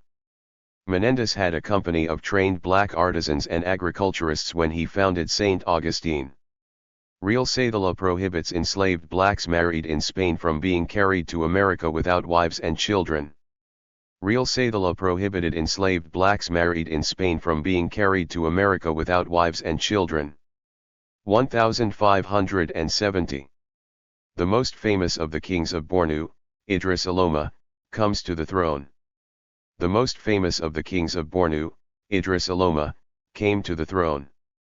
1573 to 1603 Under Idris III, the Empire of Bornu is at its height. Under Idris III, the Empire of Bornu was at its height. It ruled over Kano, the air, Kanem, and lands south of Lake Chad. 1578. Slaves revolt in Lima when Sir Francis Drake arrives there in 1578. Slaves revolted in Lima when Sir Francis Drake arrived there in 1578. 1581. The first enslaved blacks arrive in North America. The first enslaved blacks arrive in North America when Philip II of Spain sends some of his enslaved blacks to St. Augustine, Florida, the oldest permanent city founded by Europeans in America. c. 1585 The Portuguese discover Benin and trade with it in enslaved persons and other produce. The Portuguese discovered Benin, one of the most carefully organized African states on the west coast, and traded with it in enslaved persons and other produce. 1585. The Sultan of Morocco seizes the salt mines at Tagaza from the Songhai Empire. The Sultan of Morocco seized the salt mines at Tagaza from the Songhai Empire. 1585. Swahili towns revolt against Portuguese in alliance with Turkish adventurer, Ali Bey. Swahili towns revolted against Portuguese in alliance with Turkish adventurer, Ali Bey. 1585. The Portuguese move inland up the Zambezi and penetrate the empire of Mwana-Mutapa in the northern part of the country. Portuguese moved inland up the Zambezi and penetrated the empire of Mwana-Mutapa in the northern part of the country. They founded settlements on the middle Zambezi at Sina and Ted, and used these increasingly as bases from which to interfere in affairs of Mwana-Mutapa. 1590. Jadar leads a company of 3,000 Spanish renegades and overthrows the Asquias. A company of 3,000 Spanish renegades with muskets, led by Jadar, attacked the Songhai. They overthrew the Asquias at the Battle of Tondabai in 1591 and thereafter ruled at Timbuktu. 1591. Moroccans invade and overrun the empire of Songhai. Moroccans invaded and overran the empire of Songhai. The Songhai, with their bows and arrows, were helpless against powder and shot, and were defeated at Tenkatabu. Askia Ishak, the king, offered terms, and Jowdar Pasha referred them to Morocco. Firearms were in use in Bornu a few years before Jadar and his desert army used them with devastating effect on the Songhai. 1595. Portuguese ship 38,000 Africans to Spanish America. With the union of Spain and Portugal in 1580, the privilege of importing enslaved people fell to the Portuguese. In 1595 a detailed grant was given to Gómez Renal. During 9 years he was to deliver 38,250 enslaved persons, at the rate of 4,250 annually. Of these 3,500 had to be landed alive. For his concession he was paid 900,000 ducats, for every black short of the quota he forfeited 10 ducats. The blacks were to be fresh from Africa and were to include no mestizos, Turks, or Moors. In 1600 Renal died and the contract was transferred to Juan Rodriguez Cudino, and extended to 1609. 1595. King Philip II of Spain grants Gómez Renal a monopoly over importation of enslaved Africans to the Americas. Philip II, the King of Spain, granted Gómez Renal the most comprehensive slave trading agreement of the time. Renal was to ship 38,250 enslaved Africans over a 9-year span. Of the 4,250 he was to take to the Americas each year, he had to ensure that 3,500 survived the trip. He agreed to bring the enslaved blacks directly from Africa who were not mulattoes, mestizos, Turks, or Moors. Renal paid 900,000 ducats for the deal, 10 of which he had to forfeit for each slave short of the quota he fell. 1598. Revolt in the gold mines near Zaragoza in Nueva Granada. Several thousand blacks who worked in the rich gold mines near Zaragoza in Nueva Granada wrecked the mines and killed the Spanish administrators and miners. They then defied the Spanish authorities from behind palisades that they had thrown up. The rebellion was suppressed with systematic ruthlessness by the colonial government. c. 1612 Rebellion rumors and runaway hogs in the streets leads to the execution of blacks in Mexico. By the middle of the 16th century there were 20,000 enslaved Africans in Cuernavaca and Veracruz. They caused the Spaniards more uneasiness than the more numerous Indians. The Viceroy Mendoza hanged a number of them as an example, but the Spaniards were still unable to take blacks for granted. Early in the 17th century the rumor spread through Mexico City that the blacks were going to rise and slaughter all the Spaniards on a certain day. One night the nervous Spaniards mistook the noise of a herd of runaway hogs in the streets for the sound of barefoot blacks bent on their destruction. The next day they executed more than 30 blacks in sheer panic. 1612. The British established themselves in Bermuda to conduct trade, including slave trade.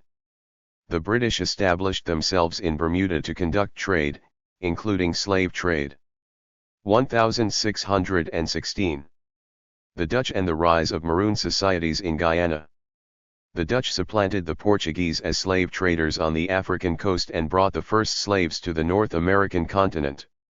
In South America they settled Guyana in 1616 and began the cultivation of sugar cane.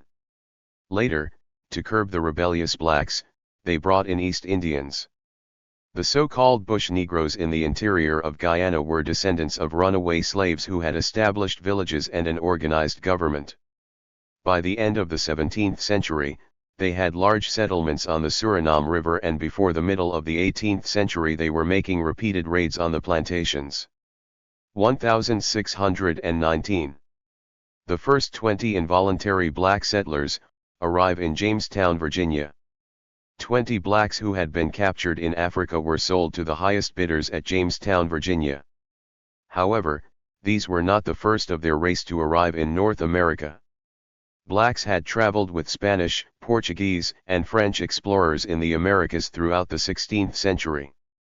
The most noted black explorer, Estevanico, had arrived in Florida in 1528 with Andrés de Dorantes on a conquering expedition.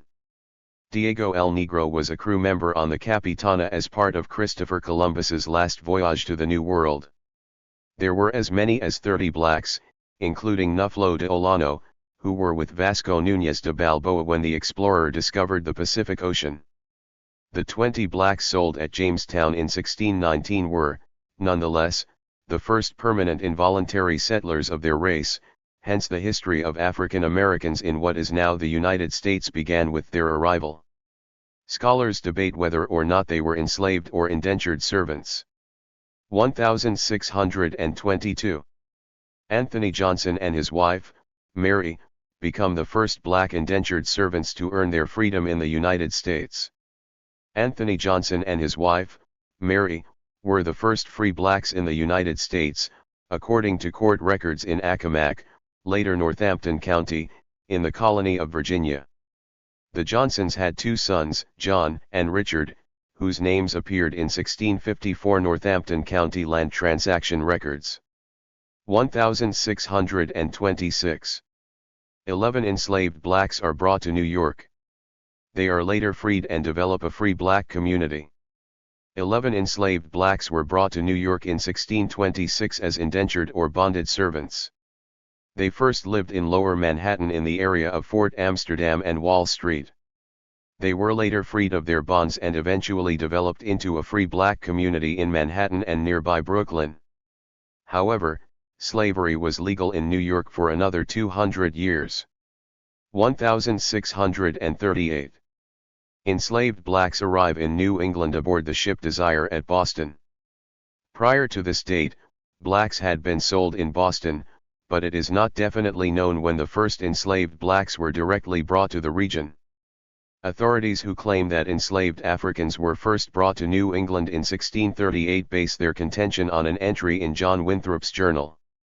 Winthrop recorded on December 12, 1638, the arrival of the ship Desire at Boston. The cargo of the vessel, according to Winthrop, included salt, cotton, tobacco, and enslaved blacks.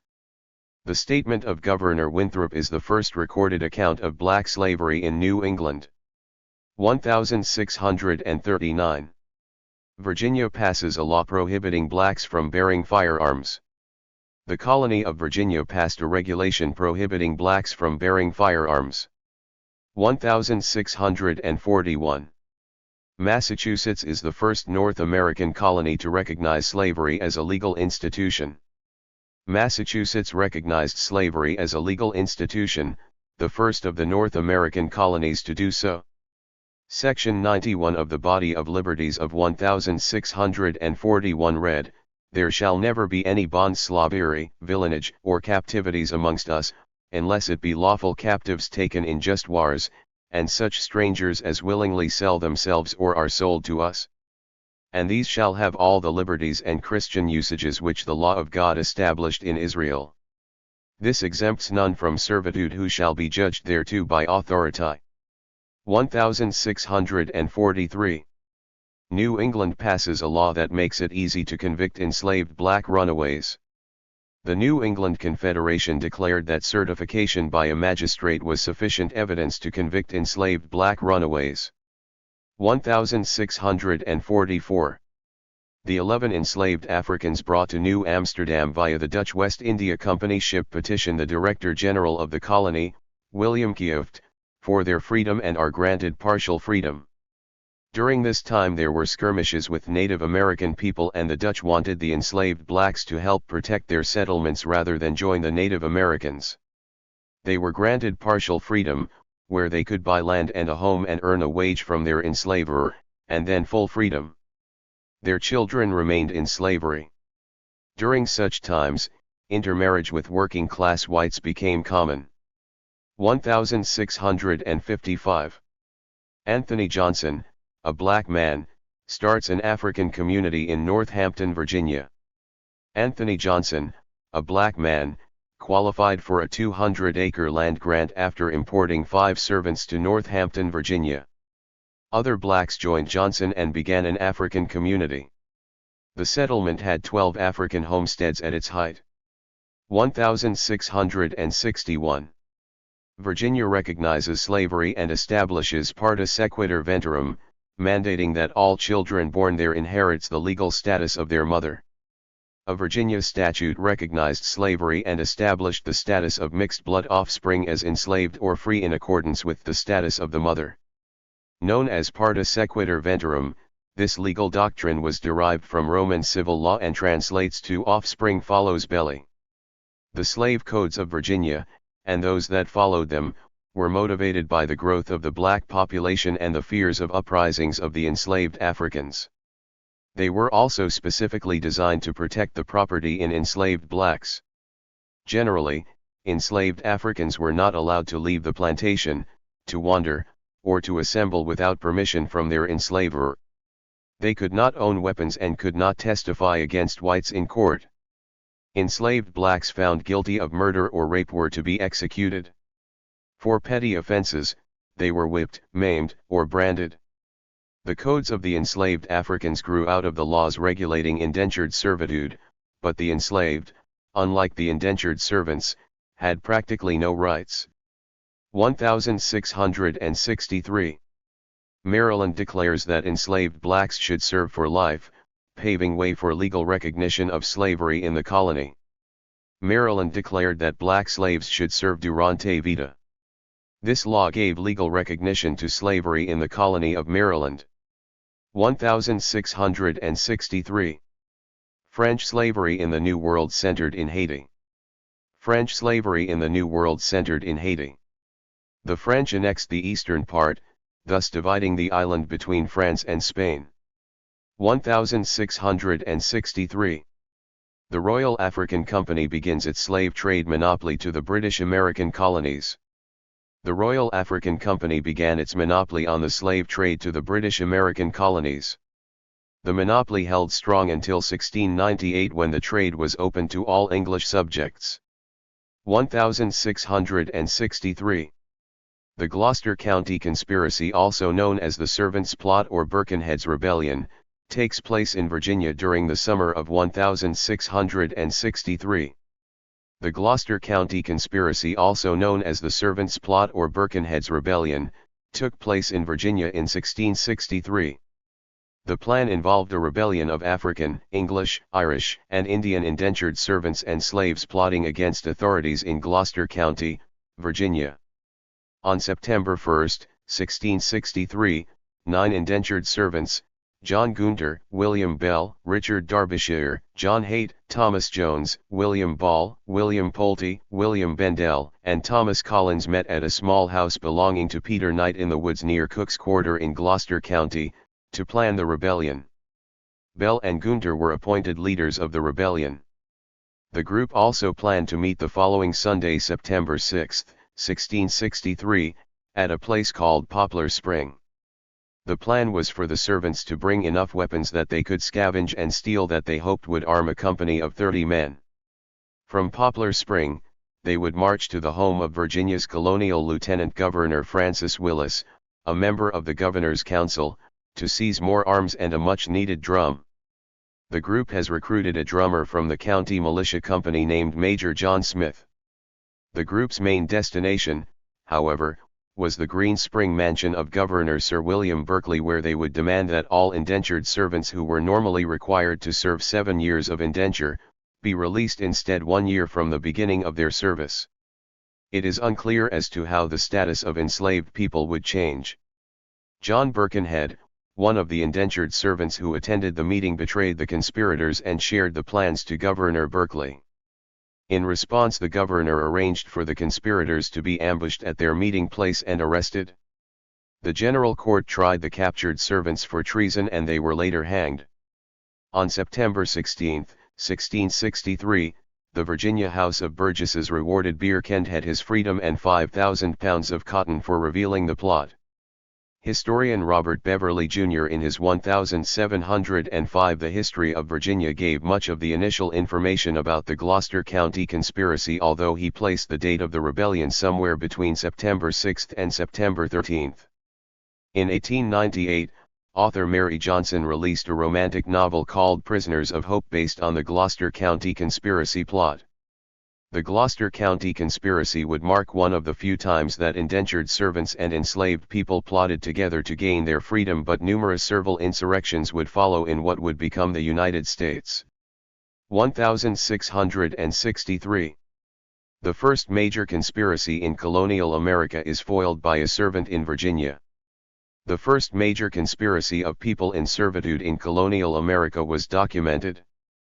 But the plot of white servants and enslaved blacks failed as it was betrayed by a servant in Gloucester County, Virginia.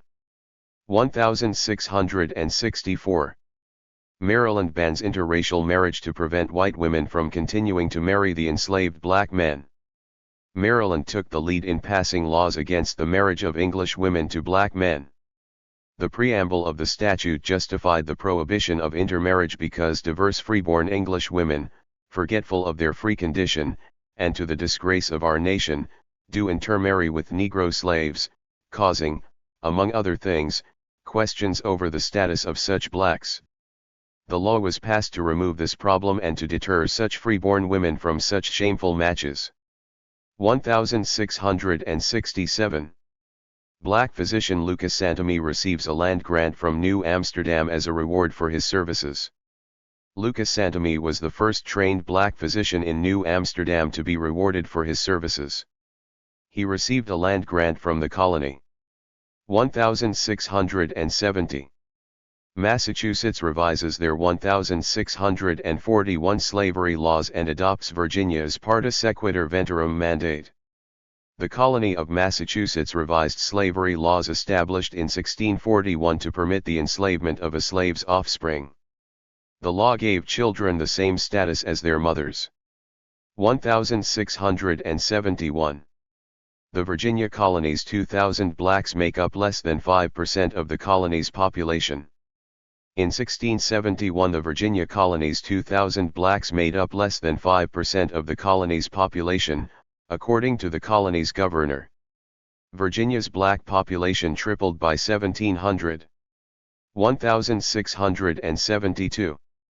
Virginia issues bounties for Maroons in response to their attacks on local communities. The colony of Virginia passed a law providing a bounty on the heads of Maroons. The Maroons were black runaways who formed communities in the mountains, swamps, and forests of southern colonies. The law was passed in response to Maroon attacks on local communities. 1676. Slavery prohibited in West New Jersey. Slavery prohibited in West New Jersey. New York declares that more than 4 slaves should at no time and at no place meet together away from their owner's service or carry arms. New York declared that more than 4 slaves should at no time and at no place meet together away from their owner's service or carry arms. 1680. Bill passes in Virginia restraining blacks from meeting in considerable numbers. The General Assembly in Virginia passed an act for preventing Negroes' insurrections restraining blacks from meeting in considerable numbers, walking abroad, bearing arms, carrying clubs, staves or other offensive weapons or instruments. 1680. Massachusetts places port restrictions on enslaved blacks. The General Court of Massachusetts ordered that no ship was to sail from any port or harbor or to entertain on board any servant or Negro without a permit from the governor. Violators were charged £20. 1681. Maria, an enslaved black woman, is burned alive after being convicted of arson. Maria, an enslaved black was burned alive after having been convicted of burning her enslaver's home and causing the death of a baby in the colony of Massachusetts. 1682. Virginia Slave Code reduces all non-Christian bond servants to permanent slave status, regardless of any later religious conversions. Virginia Slave Code reduced all non-Christian bond servants to permanent slave status, regardless of any later religious conversions. Negro serfdom is recognized. The Charter of the Free Society of Traders in Pennsylvania recognized the slavery of blacks. The enslaved were to be freed after 14 years of service, upon condition they cultivate land allotted to them, and surrender 2/3 of the produce annually. 1687. The first ever recorded escaped enslaved Africans arrive in St. Augustine, Florida. An English official comes to collect them but the governor refuses, leading to the Edict of 1693. The first known escaped enslaved Africans from Carolina came to St. Augustine in October 1687. Governor Diego de Quiroga diligently informed the Spanish government that 8 men, 2 women, and a breastfeeding 3-year-old had successfully escaped aboard through a boat. 6 of the men were assigned to work towards building the new Castillo de San Marcos, while 2 others were tasked with helping the blacksmith, which may have indicated that they had prior experience in that field. In the governor's home, the ladies were hired as domestics. All allegedly received payment for their labor. The following fall, an English official came to collect them, but Governor Quiroga refused to free them because they had converted to Catholicism, been married in the community, and had important jobs. As a result, the Florida colony started to implement a fugitive slave rule. The first formal stance on runaways was taken by King Charles II in 1693, who stated that he was offering liberty to everyone, men as well as the ladies, that by their examples and by my generosity others will do the same. 1688. Pennsylvania Quakers adopt an anti-slavery resolution. Quakers at Germantown, Pennsylvania, adopted the first formal anti-slavery resolution in American history. The Society of Friends declared that slavery was in opposition to Christianity and the rights of man. The Quakers continued their anti-slavery protests throughout the 17th century. 1690. Connecticut passes a law that forbids black and Indian servants from crossing town limits without permission. Colonial Connecticut passed a law that forbade black and Indian servants from wandering beyond town limits without a ticket or pass from a master or other person in position of authority. Violators were deemed runaways and would be returned to their masters. Ferrymen were fined 20 shillings for providing passage on their ferries for such persons. 1690. South Carolina establishes enslaved Africans as freehold property. According to South Carolina law, enslaved Africans were a freehold property except in payment of the enslaver's debts. The statute provided that enslaved Africans, as to the payment of debts, shall be deemed and taken as all other goods and chattels, and that Negroes shall be accounted as freehold in all other cases, whatsoever, and assent accordingly. 1691. Virginia outlaws manumission of blacks unless they leave the colony within 6 months. The colony of Virginia outlawed the practice of freeing blacks unless those freed were to leave the colony within 6 months. 1693. Black gatherings cause concern in Pennsylvania. A Pennsylvania provincial council expressed concern regarding the tumultuous gatherings of the Negroes in the town of Philadelphia, of the first days of the week. 1693. A group of Quakers release a publication opposing owning blacks. George Keith and a group of Quakers published an exhortation and caution to friends concerning buying or keeping of Negroes. 1696. South Carolina creates statutes to heavily control the lives of enslaved Africans. Statutes in the colony of South Carolina stated that enslaved persons needed written permission to leave their enslavers' residences. In addition, enslavers were required to make regular searches of slave quarters for weapons, and enslaved persons who ran away or struck their enslavers faced severe penalties, including whipping, branding, slitting of the nose, and emasculation. 1698. Massachusetts revises tax laws to classify enslaved blacks and Indians as property, instead of people. The colony of Massachusetts changed the tax laws by declaring that all Indian, mulatto, and Negro servants be estimated as other personal estate. Prior to this change, the enslaved were listed as persons on the tax lists. 1700. William Penn and the Quakers establish a monthly meetings for blacks.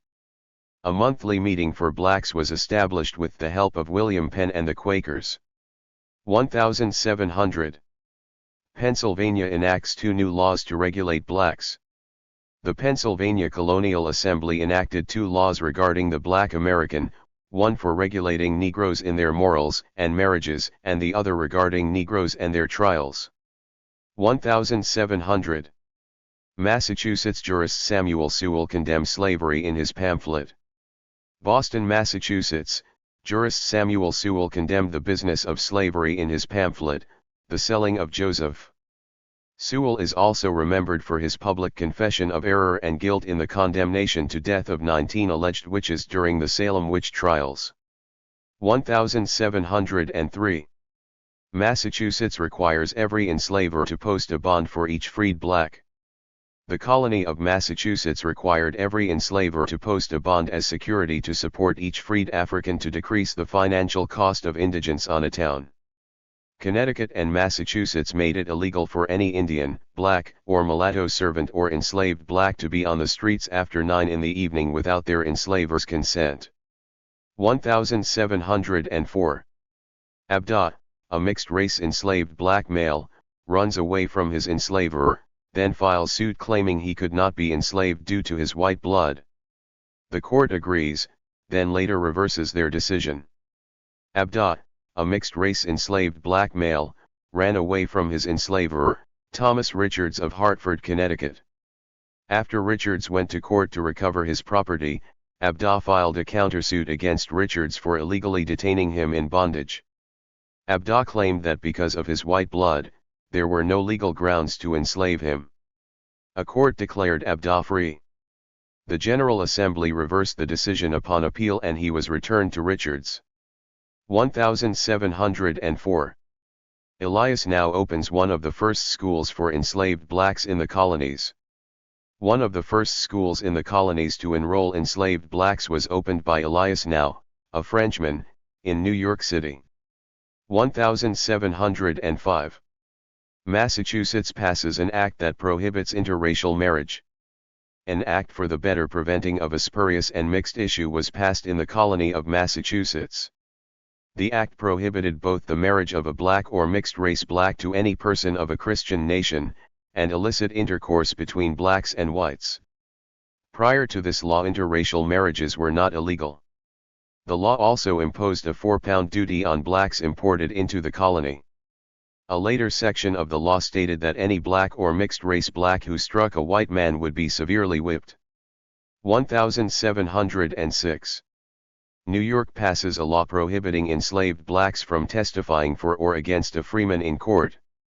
New York colonial law prohibited any enslaved black from testifying for or against a freeman in either civil or criminal cases.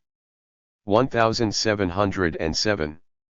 Massachusetts passes a law prohibiting free blacks from allowing non-whites in their homes. Colonial Massachusetts passes a law prohibiting free blacks from harboring or entertaining non-white servants in their homes without the approval of the masters. Penalties for the crime included repairing highways and cleaning streets. 1708. Enslaved blacks outnumbered whites in the Carolina colony. The Carolina colony had 2,900 enslaved blacks and 1,100 enslaved Indians, while adult whites numbered 2,400. 1708. Connecticut passes a law harshly punishing enslaved persons if they strike a white person. According to colonial Connecticut law, an enslaved person striking a white person was to be whipped 30 times. 1710. The birth of Amos Fortune. After purchasing his family's freedom opens a tannery that employs both blacks and whites. Amos Fortune was born enslaved and purchased his freedom at age 60. In 1779, Fortune purchased the freedom of his wife, Violet Baldwin, and his adopted daughter, Celindia. After moving to Jaffrey, New Hampshire, Fortune opened a tannery that employed blacks and whites. He helped establish the Jaffrey Social Library in 1796. He bequeathed his estate, valued at nearly $800, to his wife, stipulating those funds remaining after his death be given to the local church and school. 1712. South Carolina enacts laws barring whites from being punished for injuring or killing an enslaved person.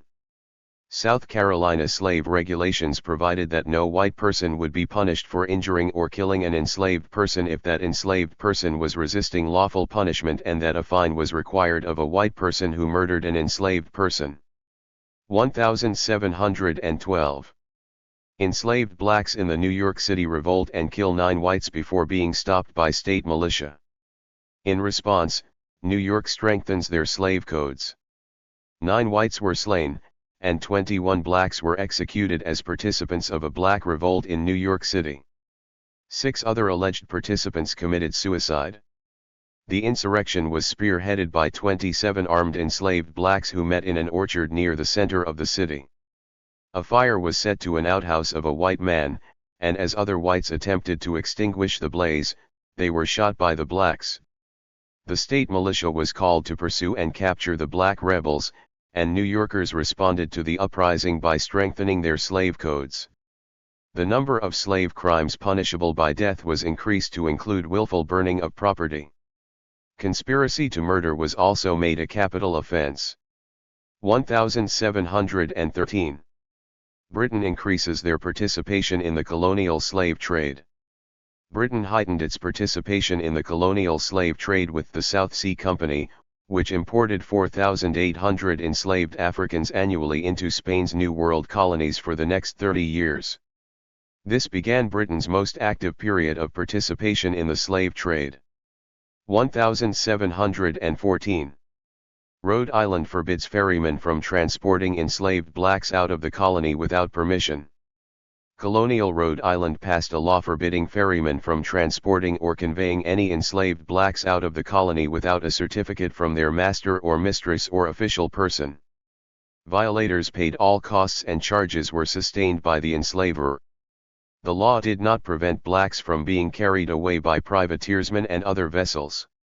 The law was amended in 1757, imposing a £500 fine upon any man-of-war commander or merchant ship master who knowingly carried any abducted enslaved persons out of the colony.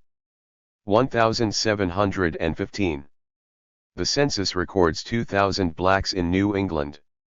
According to the census, there were 2,000 blacks in New England. 1715.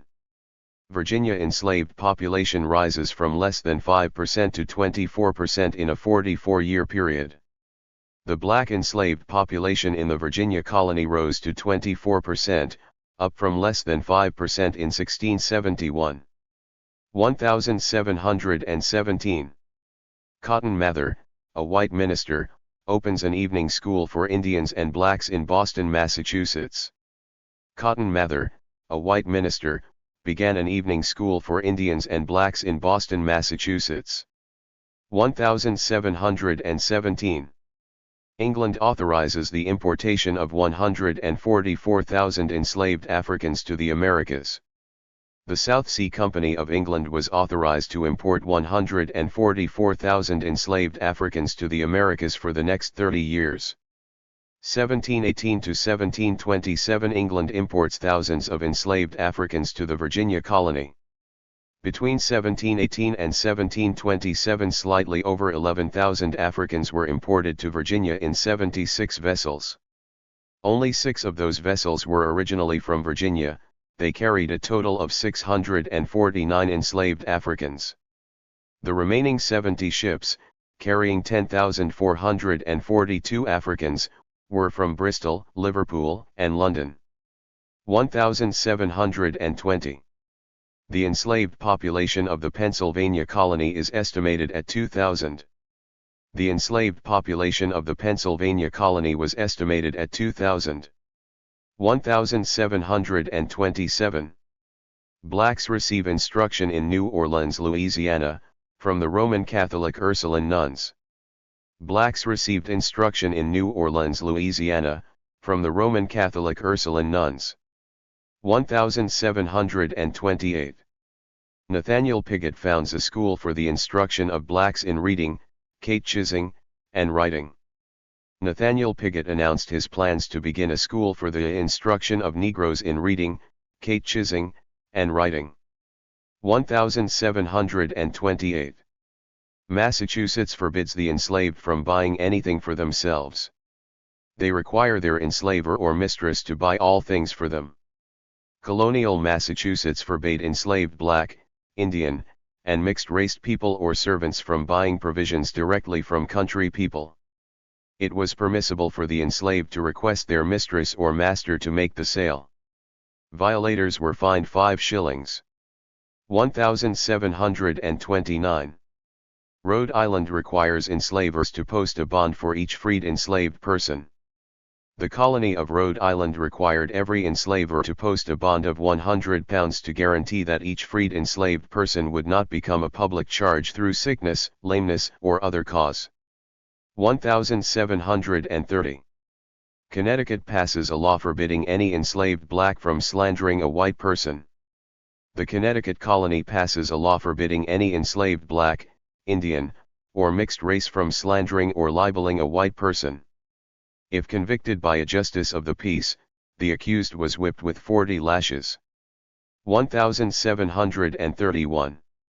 Birth of inventor and mathematician Benjamin Banneker. Benjamin Banneker was born in Ellicott, Maryland, the grandson of a white woman. He secured a modest education from a school for free blacks near Joppa, Maryland, but received assistance in his study of science from George Ellicott, a Maryland Quaker, planter, and philanthropist. As a youth, Banneker made a wooden clock which is said to have remained accurate throughout his lifetime. Between 1791 and 1802, Banneker published a yearly almanac, which was widely read, and was also the first black man to publish astronomical materials in the United States. His other publications included a treatise on bees. Banneker is also credited with computing the cycle of the 17-year locust. In 1791, Banneker was appointed upon the recommendation of Thomas Jefferson to serve as a member of a commission to survey plans for Washington, D.C. That August, he wrote a famous letter to Jefferson appealing for a more liberal attitude toward black Americans, using his own work as evidence of black American intellectual equality. Banneker said in part, "I apprehend you will embrace every opportunity to eradicate that train of absurd and false ideas and opinions which so generally prevail with respect to blacks, and that your sentiments are concurrent with mine, which are, that one universal Father hath given being to us all, that he not only made us all of one flesh, but that he had also without partiality afforded us all with these same faculties, and that, however diversified in situation or color, we are all the same family and stand in the same relation to him." Jefferson accepted, then later rejected, the notion of black American mental equality and even entertained doubts about Banneker's intellectual capabilities. 1,732. The British Parliament sends a message to the colonial governors prohibiting them from imposing taxes on the enslaved.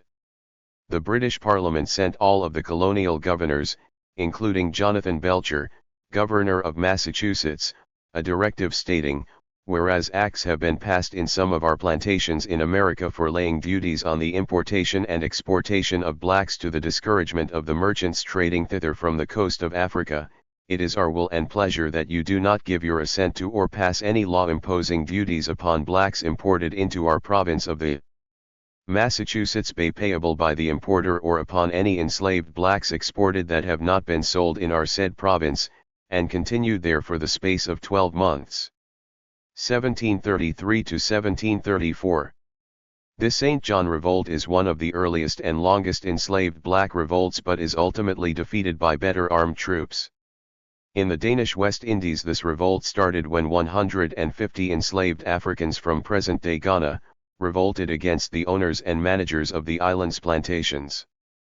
This rebellion was one of the earliest and longest enslaved black revolts in the Americas. Enslaved Aquama people captured the fort in Coral Bay and took control of most of the island. They intended to resume crop production under their own control and use Africans of other tribes as slave labor. Planters regained control by the end of May 1734, after the Aquama were defeated by several hundred better armed French and Swiss troops sent in April from Martinique, a French colony. Colony militia continued to hunt down Maroons and finally declared the rebellion at an end in late August 1734. 1735. The colony of Georgia prohibits the importation of blacks, but later drops the ban after the people protest. The Georgia Colony Board, a governing entity, passed an act for rendering the colony of Georgia more defensible by prohibiting the importation and use of enslaved blacks into the same region. At the time, it was believed that Georgia would serve as a barrier against the Spanish. In an effort to circumvent the ban, many Georgia residents hired enslaved blacks from South Carolina. On January 1, 1750, after many of the settlers demonstrated through petitions, the ban against the importation of enslaved blacks was lifted. 1739. The Stono Rebellion begins but is stopped a week later by South Carolina troops. In response, the General Assembly establishes the Negro Act of 1740. The Stono Rebellion, often referred to as Cato's Conspiracy or Cato's Rebellion, was a black uprising that had its start in South Carolina's colony on September 9, 1739. The Southern Colonial Empire's biggest black uprising resulted in the deaths of 25 colonists and 35 to 50 Africans. As the rebels were Catholic and several spoke Portuguese, it is likely that they were from the Central African Kingdom of Congo. Jemmy, the insurrection's commander, was an educated enslaved African. However, he is sometimes known as Cato and was probably enslaved by the Cato family, who resided north of the Stono River and close to the Ashley River. They were headed for Spanish Florida, where numerous declarations had offered fleeing blacks from British North America.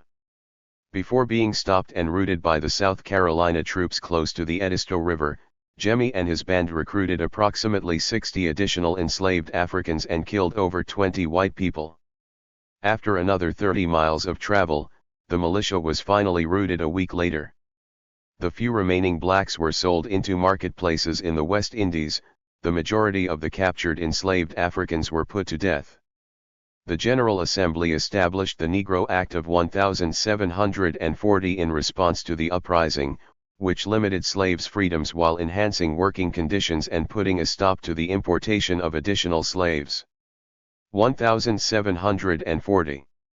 In response to the Stono Rebellion of 1739, South Carolina passes the Negro Act of 1740, which severely restricts the movements of enslaved Africans. In response to the Stono Rebellion, the largest black uprising in the British mainland colonies, South Carolina passes the Negro Act of 1740, which made it illegal for enslaved blacks to move abroad, assemble in groups, raise food, earn money, and learn to write English, similar to New York's 1708 Act for Preventing the Conspiracy of Slaves law.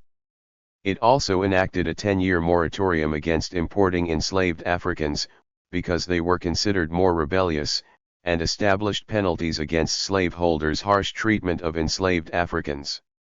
It required legislative approval for each act of manumission, which slaveholders had previously been able to arrange privately. This sharply reduced the rate of manumissions in the state. 1741. Blacks get blamed and executed for a series of New York fires. A Negro conspiracy was charged with a series of fires in New York. New Yorkers blamed Roman Catholic priests for inciting the enslaved to burn the town on orders from Spain. 18 blacks and 4 whites were hanged December 31, 1741, and 13 blacks were burned at the stake. 1742. An enslaved black man petitions the courts of Massachusetts for a divorce from his wife, and it is granted. An enslaved black man named Boston petitioned the General Court of Massachusetts for a divorce from his wife, Hagar. She was charged with not having the fear of God before her eyes, being instigated by a white, and is found guilty of the detestable sin of adultery, and during the time of intermarriage, she delivered of a mulatto bastard. The court granted Boston a divorce. 1745. The birth of abolitionist and writer Gustavus Vassa, author of his autobiography, The Interesting Narrative of the Life of Olaudah Equiano. Gustavus Vassa was born and named as Olaudah Equiano in Nigeria. Vassa enjoyed a childhood filled with tribal unity. At the age of 10, he was kidnapped by nearby tribesmen and sold into slavery. He was brought to Virginia where he was purchased by a British sailor, Michael Pockle, who took him to England. There he began his formal education and was given the name Gustavus Vassa, after the 16th century Swedish king. He traveled with his enslaver across the seas, witnessing fighting between the French and the British. He was further educated in London and was baptized in St. Margaret's Church, Westminster, in February 1759. When Vassa requested freedom, his enslaver angrily sent him to the West Indies to be sold. Vassa's new enslaver was a Philadelphia Quaker who taught him commercial arts. Vassa bought his freedom in 1766 and earned his living trading goods from the Caribbean. His interest in abolition was aroused by his exposure to the slave trade and inspired his autobiography, The Interesting Narrative of the Life of Olaudah Equiano. Vassa died in 1794. 1749. Lucy Terry Prince, an enslaved black girl, writes the poem The Bars Fight about an Indian attack in Deerfield, Massachusetts. She is considered by some to be the first black American female poet. At age 16, Lucy Terry Prince wrote The Bars Fight, a poem about an Indian attack on Deerfield, Massachusetts, where she was enslaved. The poem wasn't published until 1855, in Josiah Gilbert Holland's History of Western Massachusetts. Prince is considered by some to be the first black American female poet, though Phyllis Wheatley published work in 1776.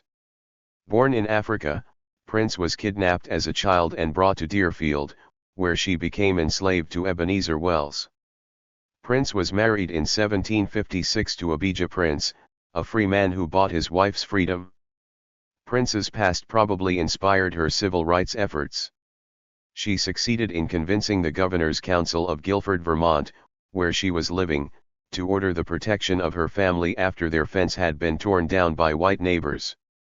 She also tried, but failed, to get one of her sons enrolled in Williams College. In 1821, Prince died on the family farm in Sunderland. 1750. Minister George Lill is born in Virginia. George Lill was born to enslaved parents in Virginia. He was introduced to the Baptist faith by a white minister in Burke County, Georgia, who preached to the enslaved.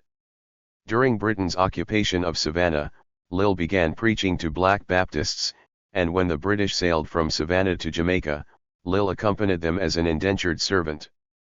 In Jamaica, Lill began preaching in a private home but eventually was permitted to expand his ministry to rural areas, much to the dismay of the Anglican Church. Lill built a church and a public school and worked as a farmer and hauler of goods. In 1820 he died in Jamaica and was buried there. He left a wife and 4 children. 1750. Georgia authorizes the importation of enslaved persons, and requires blacks be tried according to the laws of England. The colony of Georgia authorized the importation of enslaved persons. The law required a ratio of 4 enslaved males for each white servant. It also required that blacks be tried according to the laws of England and that the enslaved be taught the sanctity of marriage. The law also prohibited intermarriage of blacks and whites. 1752. The birth of soldier Oliver Cromwell, who accompanied George Washington in crossing the Delaware in 1776. Oliver Cromwell was reportedly born free in Columbus, Burlington County, New Jersey in 1752. He worked as a farmer before joining the 2nd New Jersey Regiment under the command of Colonel Israel Shreve. Cromwell recalled that he accompanied General George Washington when he crossed the Delaware in 1776 and also claimed to have fought in the battles of Princeton, Brandywine, Monmouth, and Yorktown. He received an honorable discharge from the Jersey Battalion, which was signed by General Washington at his headquarters on June 5, 1783. Cromwell received a federal pension of $96 a year. He died in January 1853. 1755. Author and chaplain John Marrant is born. He was described by one historian as undoubtedly one of the first black ministers of the gospel in North America. John Marrant was born in New York. He lived in St. Augustine, Florida, for a time before being captured by Cherokee Indians. Marrant was influenced by the Reverend George Whitefield, an English preacher who co-founded, with John Wesley, the Methodist movement. He served with the British Royal Navy and was a Methodist missionary in Nova Scotia before becoming an author. His writings detailed the events of his own life that led him to his religious convictions. His most popular work, A Narrative of the Lord's Wonderful Dealings with John Marrant, describes Marrant's dealings with God. Historian Arthur Schomburg reprinted Marrant's Masonic sermon in 1789 and described him as undoubtedly one of the first, if not the first, black minister of the gospel in North America. Marrant rarely referred to racial matters in his works and thus was never cited in early collected works of African American biographies. He died in 1791. 1759. Soldier Agrippa Hull is born in Massachusetts. Agrippa Hull was born free in Northampton, Massachusetts. Hull enlisted as a private in the Brigade of the Massachusetts Line on May 1, 1777, where he served for the duration of the Revolutionary War. He served his first 2 years as a private and the next 4 years as an orderly for General Tadeusz Kosciuszko, the Polish patriot. Hull received his discharge in July 1783 at West Point. Kosciuszko later met with Hull in New York when the general visited the United States in 1797. Hull married a fugitive enslaved woman, adopted another enslaved fugitive, and farmed a plot of land in Stockbridge, Massachusetts. He died in 1848. 1760. Seaman Joseph Ranger is born. He reportedly receives an annual pension and 100 acres of land for his service. Joseph Ranger was born in Northumberland County, Virginia. Ranger was aboard the Jefferson when the British blew it up. He also served on the Hero, the Dragon, and the Patriot during the American Revolution. Ranger was part of the captured Patriot crew that was held by the British until the surrender at Yorktown. He served on the Patriot and the Liberator in the years following the Revolution. He reportedly received the benefits of the Federal Pension Act of 1832, an annual payment of $96 and 100 acres of land. 1760. Spy James Lafayette Armistead is born. His intelligent assistance during the Revolutionary War granted him his freedom. James Lafayette Armistead was born enslaved to William Armistead of New Kent County, Virginia. In March 1781, Armistead was granted permission to serve with General Lafayette during the Revolutionary War and infiltrated the headquarters of British General Charles Cornwallis. Armistead was noted for his written intelligence reports concerning the Yorktown campaign that ended the Revolutionary War. Lafayette gave Armistead a certificate stating, "This is to certify that the bearer by the name of James had done essential services to me while I had the honor to command in this state."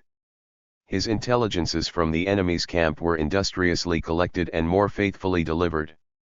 He properly acquitted himself with some important communications I gave him and appears to be entitled to every reward his situation can admit of. Done under my hand, Richmond, November 21, 1784. Lafayette. As a reward for his services, Armistead was granted his freedom by the Virginia legislature in 1786. 30 years later, he purchased 40 acres of land near New Kent County and raised a family. He was granted an annual pension of $40 in 1819, and in 1824 was personally greeted by General Lafayette upon the general's return to America. Armistead died in 1832. 1760. Soldier Austin Dabney is born. Decades after his participation in the Revolutionary War, the Georgia legislature grants him 112 acres of farmland. He is considered by some to be Georgia's only genuine black hero of the Revolutionary War. Austin Dabney is believed to have been born to a Virginia white woman and a black father in North Carolina. Dabney was enlisted in the Georgia militia by Richard Aycock. In February 1779, Dabney fought along with white men in the name of colonial independence. He was wounded in battle, ending his military career. Dabney was emancipated in 1786 by the Georgia legislature, and in 1821 he was granted 112 acres of choice farmland in Walton County. His prosperity grew from owning horses during the later years of his life. Dabney was, according to some, Georgia's only genuine black hero of the American Revolutionary War. Dabney died in Zebulon, Georgia in 1834. 1761. Jupiter Hammond publishes Salvation by Christ with Penitential Cries, the first known poetical work of a black American. Jupiter Hammond, born enslaved October 17, 1711, published Salvation by Christ with Penitential Cries, the first known poetical work by a black American. Hammond's enslavers had given him a rudimentary education, including religious instruction, and helped to publish his verse. Scholars do not accord much literary merit to Hammond's work, but he is an important figure because of his place in the chronology of black literature. Hammond is also known for his address to the Negroes of the state of New York, in which he called upon blacks to be faithful and obedient to their enslavers. Hammond believed that the race should endure its bondage humbly and patiently until it earned its freedom by honest and good conduct. 1753 to 1763 The slave trade increases as 13 New England vessels bring 869 enslaved people to Virginia. Between 1753 and 1763, 13 New England vessels brought 869 enslaved people to Virginia. 1764. Brown University is founded and named after wealthy slave trade shippers.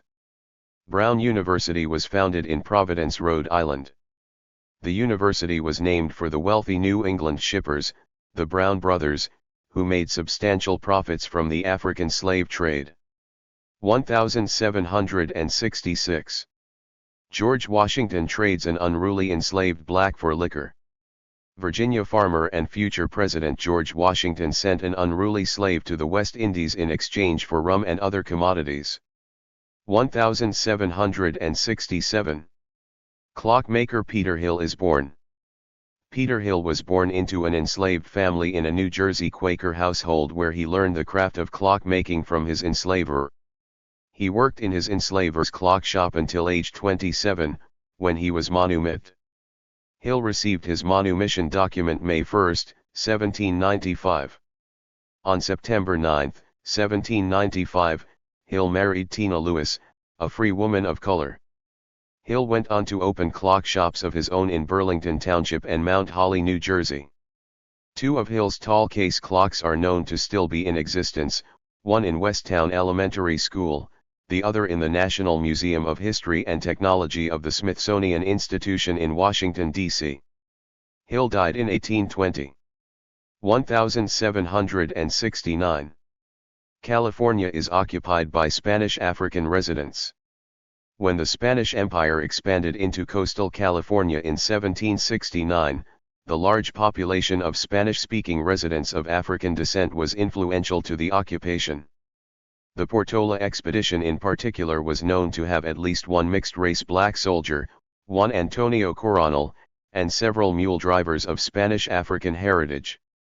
1770. Quaker Anthony Benezet establishes a free school for blacks in Philadelphia. Quaker philanthropist Anthony Benezet establishes a free school for blacks in Philadelphia. In 1784, when Benezet died, he left his fortune to the school known as the Binoxide House. 1770. Crispus Attucks is the first to die in the Boston Massacre. Crispus Attucks of Framingham, Massachusetts, an escaped enslaved black man, died with 4 other Americans in the Boston Massacre. He was in the forefront of the group that taunted British soldiers during the altercation and reportedly was the first to fall from their fire. Massachusetts later honored Attucks with a statue in Boston. Attucks was born enslaved to Deacon William Brown in Framingham. In November 1750, he escaped slavery, at the age of 27.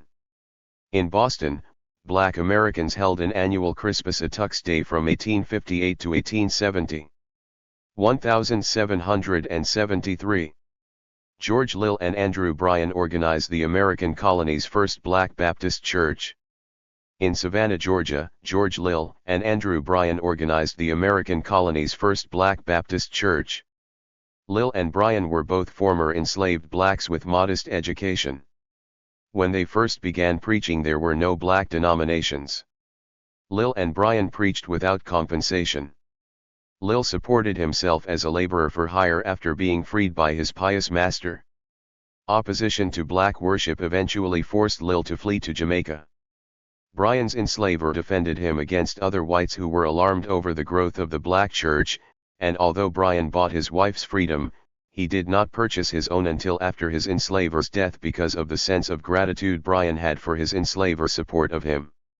1773. Phyllis Wheatley, an African-born poet, publishes her book. Phyllis Wheatley, an African-born poet, published poems on various subjects, religious and moral, becoming the second American woman to publish a book. Wheatley was born in Senegal, circa 1753, and was sold as an enslaved black girl in 1761 to Boston tailor John Wheatley, whose wife tutored young Phyllis, enabling her to become literate. Wheatley began writing verses in her early teens. Monument in 1773, she travelled to London and was received by the Lord Mayor and other influential Londoners. On February 28, 1776, Wheatley had an audience with General George Washington at his Cambridge, Massachusetts headquarters, so that he could express his appreciation for her poem in his honor. 1773. Jean-Baptiste Point du Sable becomes the first permanent settler in Chicago. Jean-Baptiste Point du Sable, the first permanent settler of Chicago, purchased the property of Jean-Baptiste Millet at Old Peoria Fort. Du Sable was born in Saint Marc, Haiti, in 1745, the son of a Frenchman who had emigrated to Haiti from Marseilles, France, and a black enslaved woman. Du Sable was educated in France and later worked in his father's business in New Orleans in 1765. When the Spanish occupied Louisiana that same year, Du Sable and an associate, Jacques Clem Organ of Martinique, left for the French-settled areas of the upper Mississippi River. They stopped in St. Louis, where they carried on a successful fur trade with the Indians for 2 years. Later, Du Sable and Clem Organ moved farther north into Indian Territory and lived with the Peoria and Potawatomi tribes. At the same time, Du Sable participated in fur trapping expeditions, which carried him to the present sites of Chicago, Detroit, and Ontario, Canada. In 1772, Du Sable decided to build a fur trading post on the Chicago River near Lake Michigan. A successful trading center grew around the post and the Chicago settlement developed.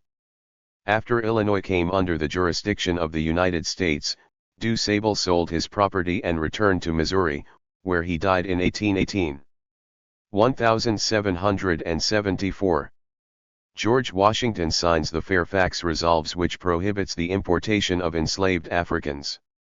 George Washington signed the Fairfax Resolves, barring the importation of enslaved Africans and threatening to halt all colonial exports to England. 1775.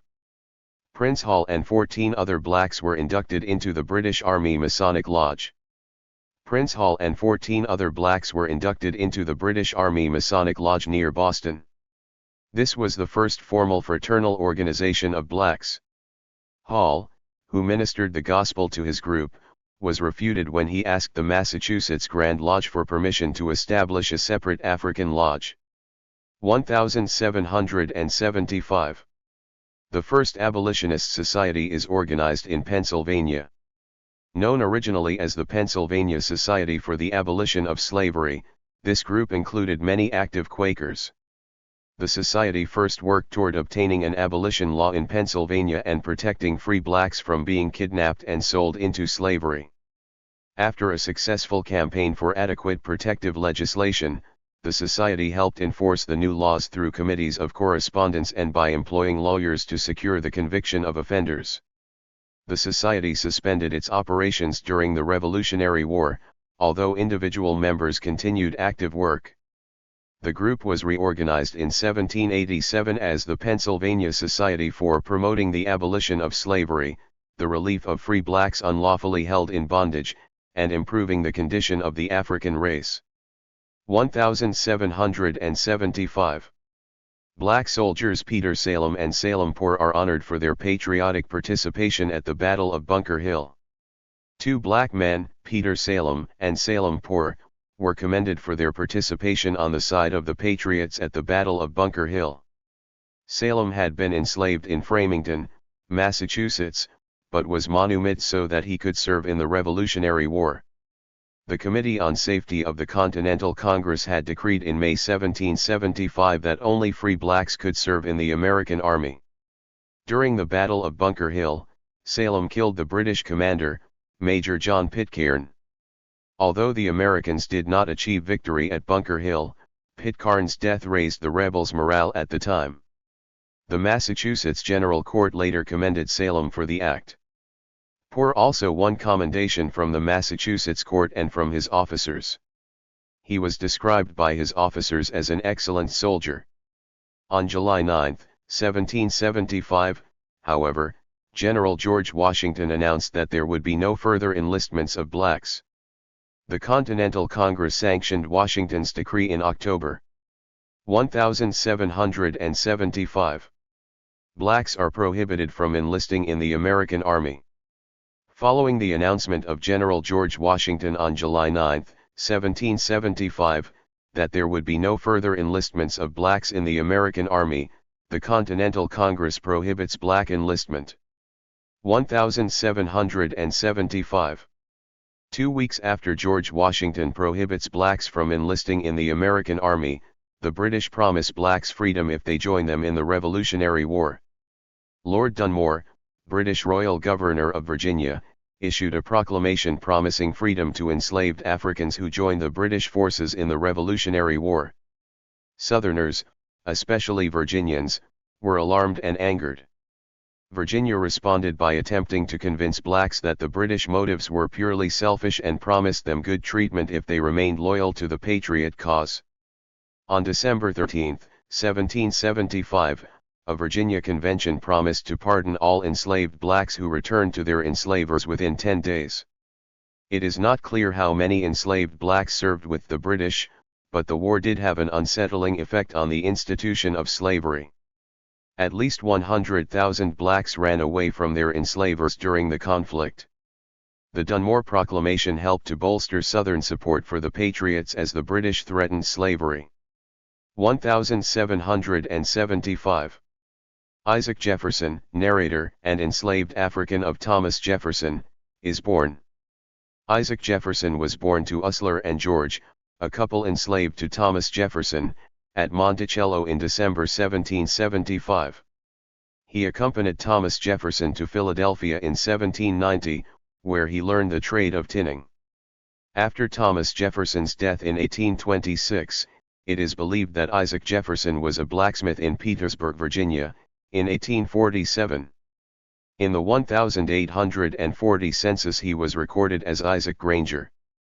In 1951, his memories as an enslaved black man were published in Memoirs of a Monticello Slave, as dictated to Charles Campbell in the 1840s by Isaac, one of Thomas Jefferson's enslaved blacks. The book is valued mainly for its information about Thomas Jefferson. 1775. Reversing course due to military need, George Washington allows blacks to enlist in the American Army.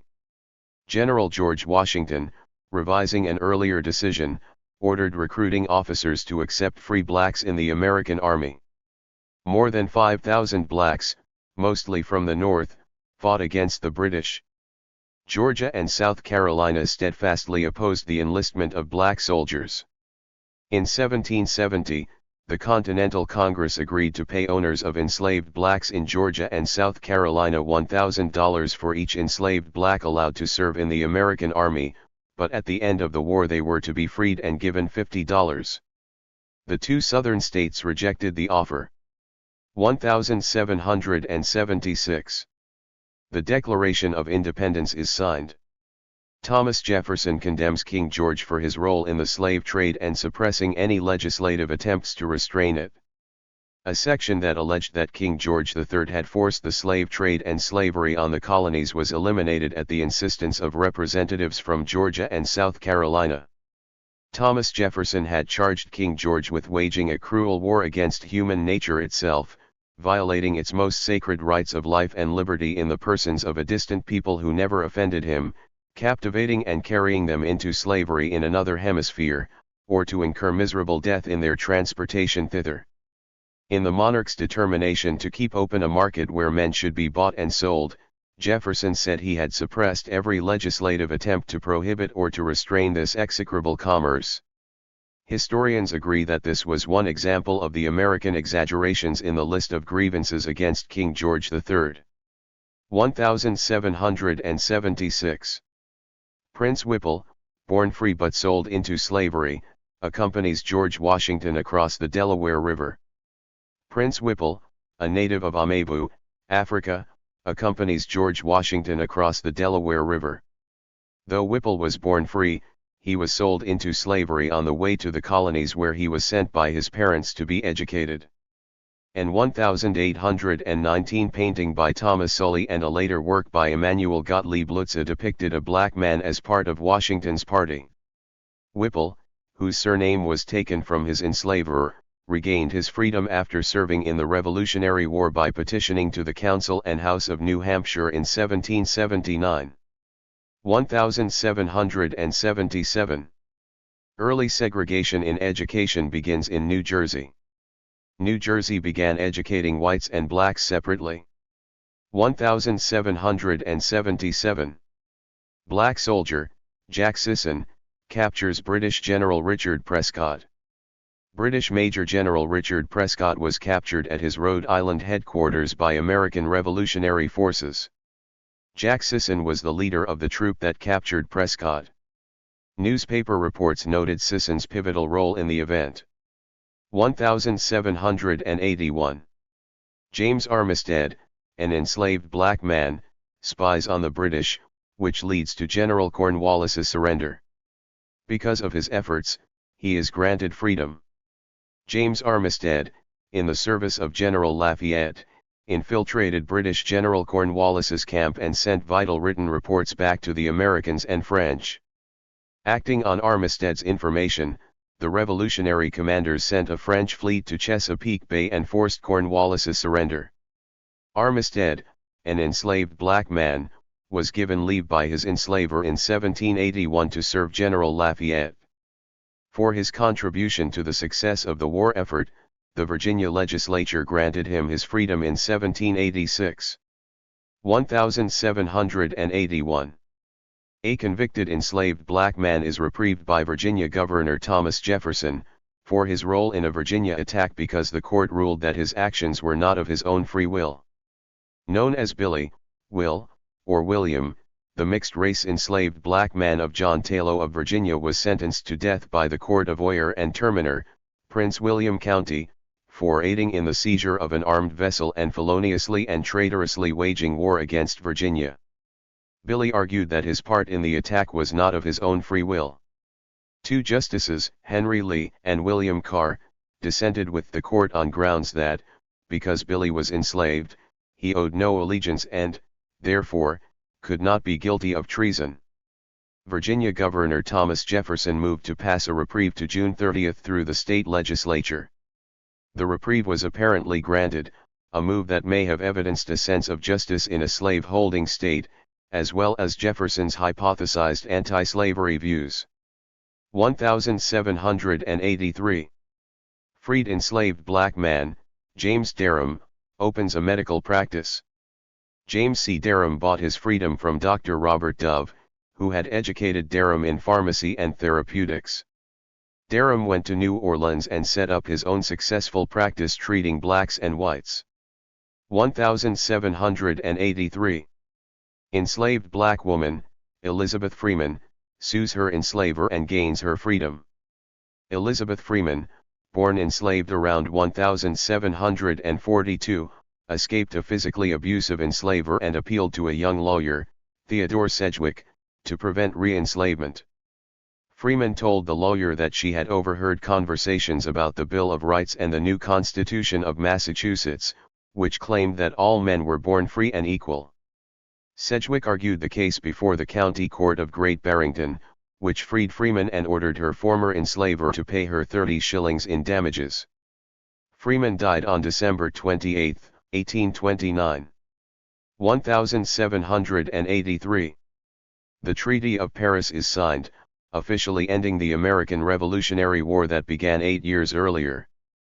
The U.S. had reversed their promise of freeing enslaved black militiamen at war's end, but the British kept their promise.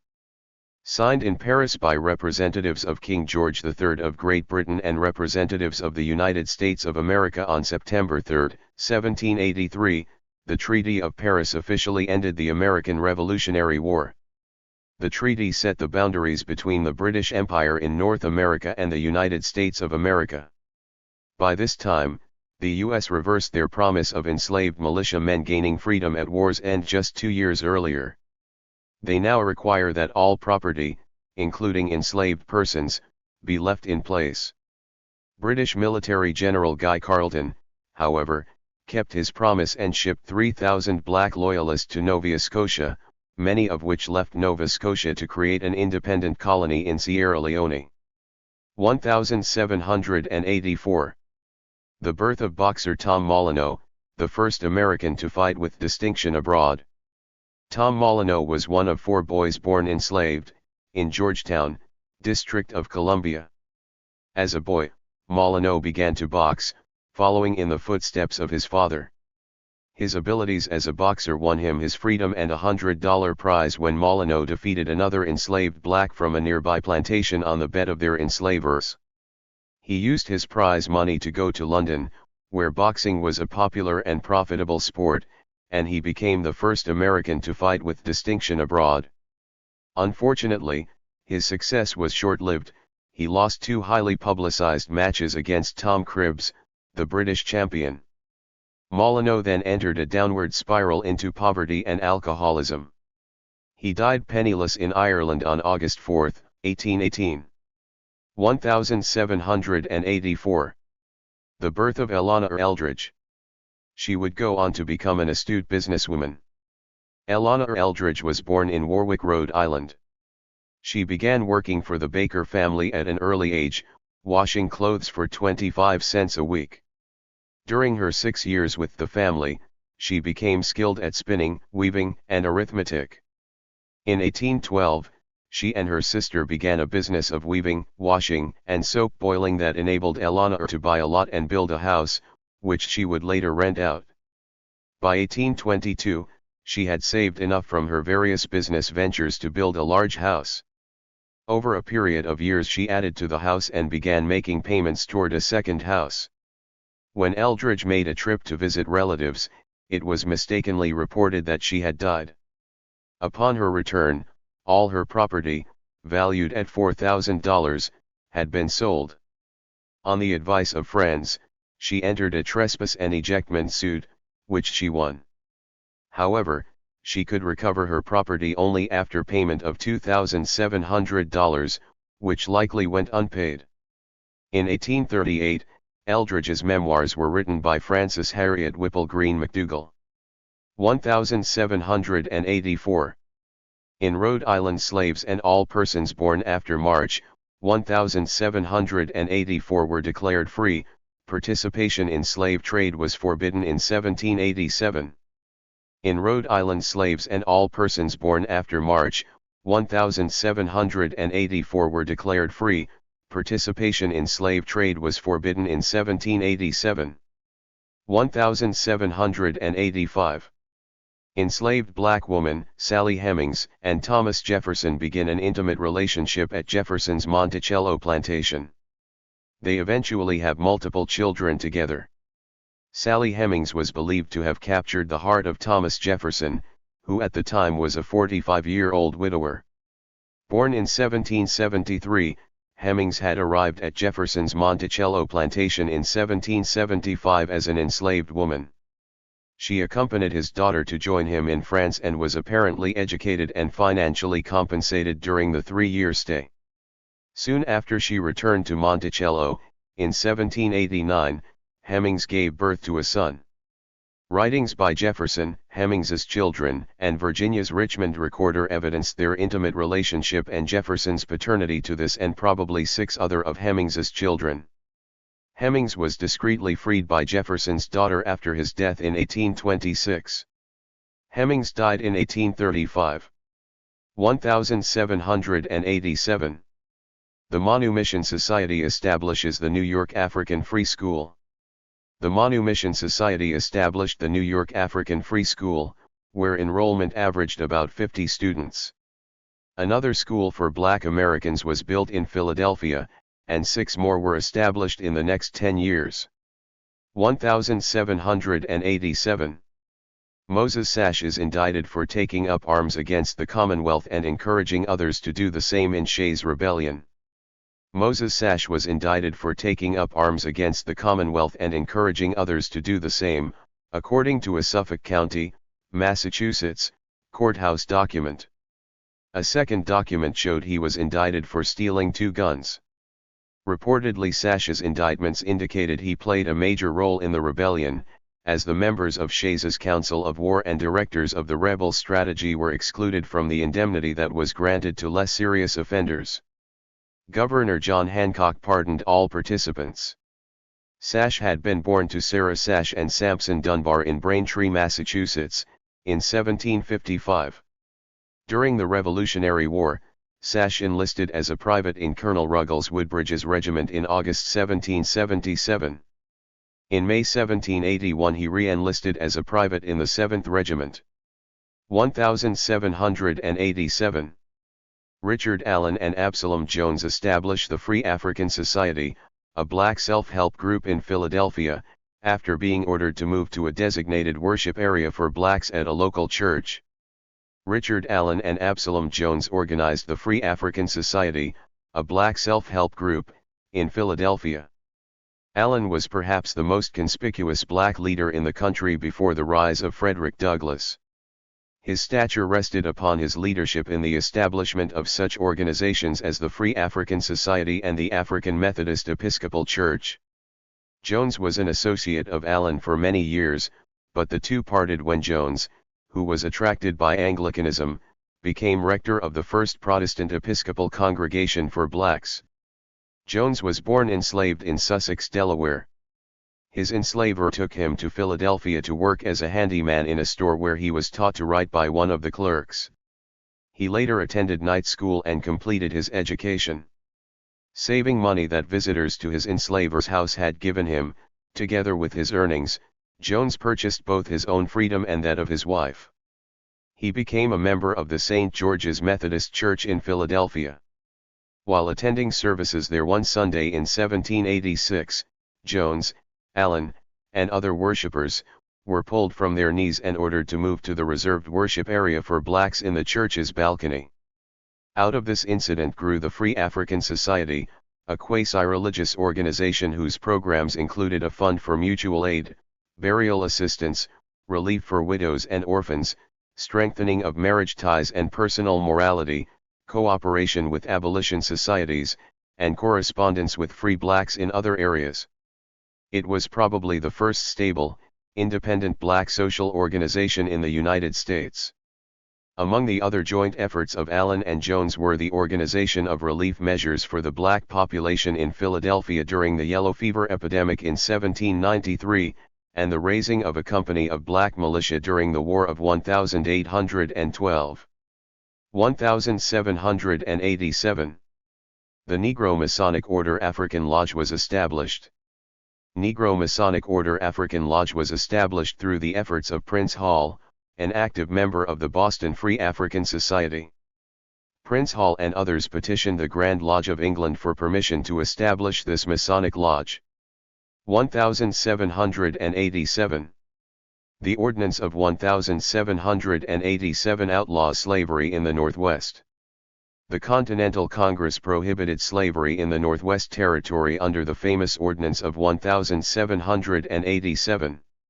Specifically, there could be neither slavery nor involuntary servitude in the region northwest of the Ohio River except as punishment for a crime.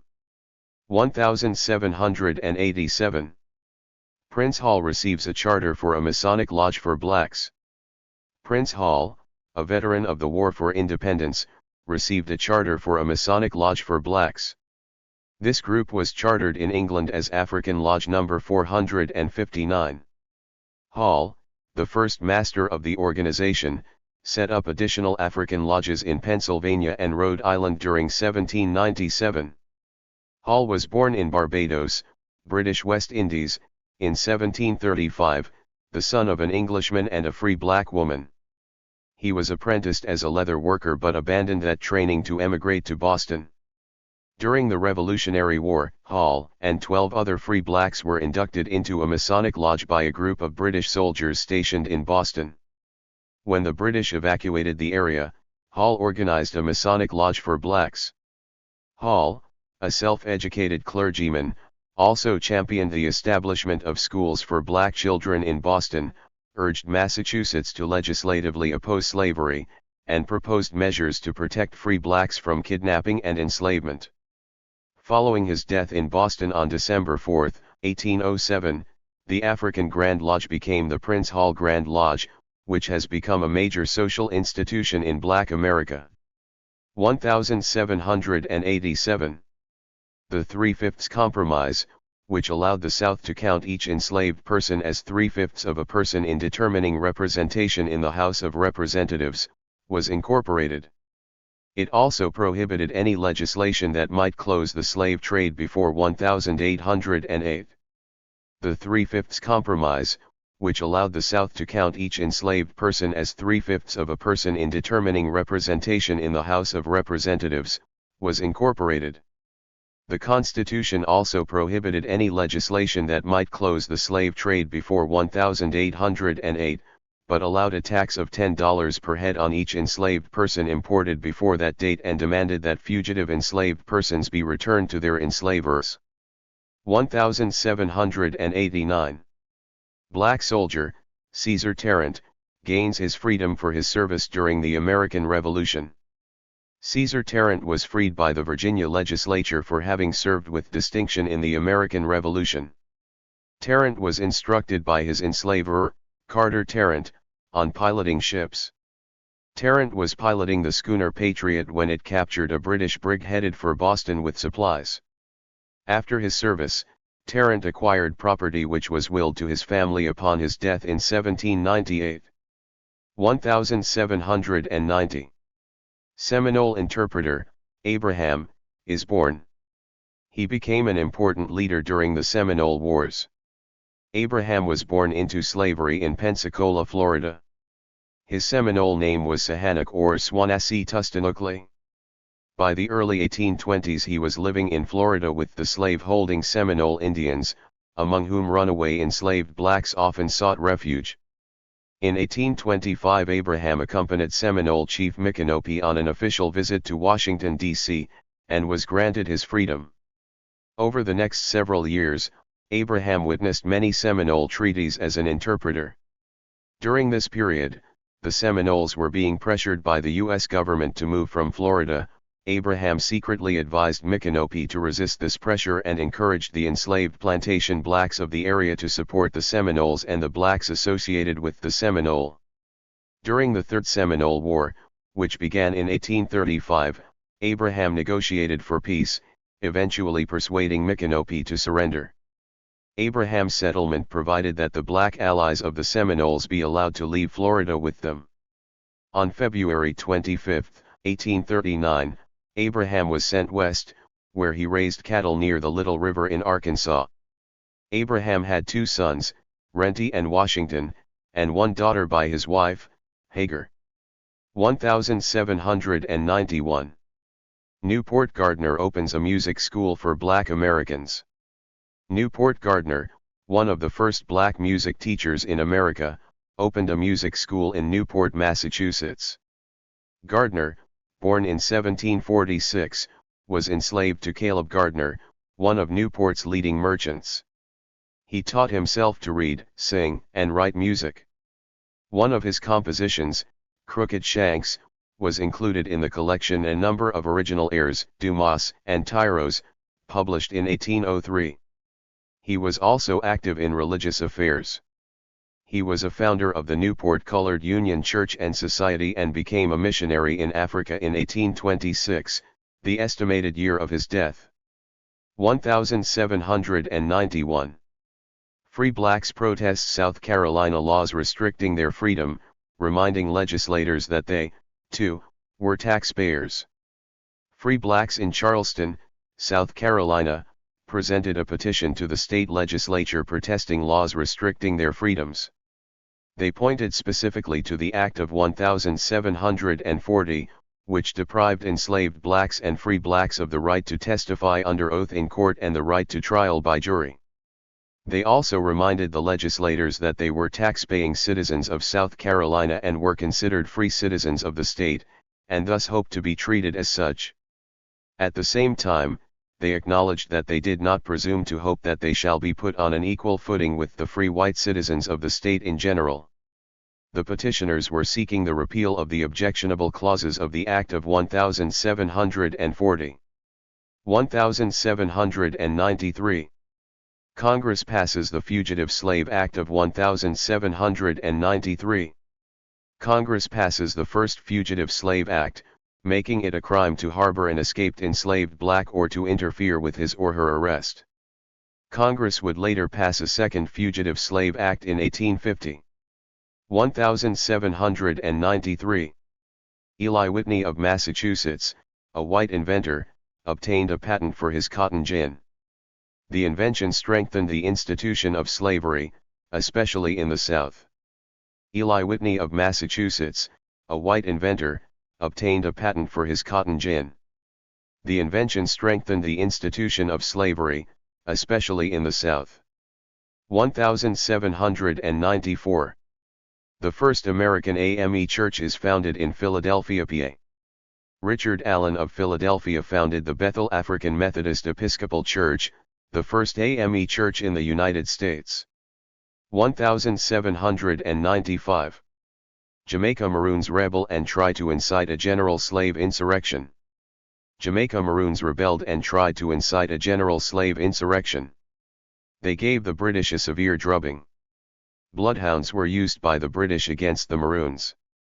The Maroons offered to surrender on the express condition that none of their number would be deported from the island, as the legislature wished. General Walpole hesitated, but could obtain peace on no other terms, so he agreed.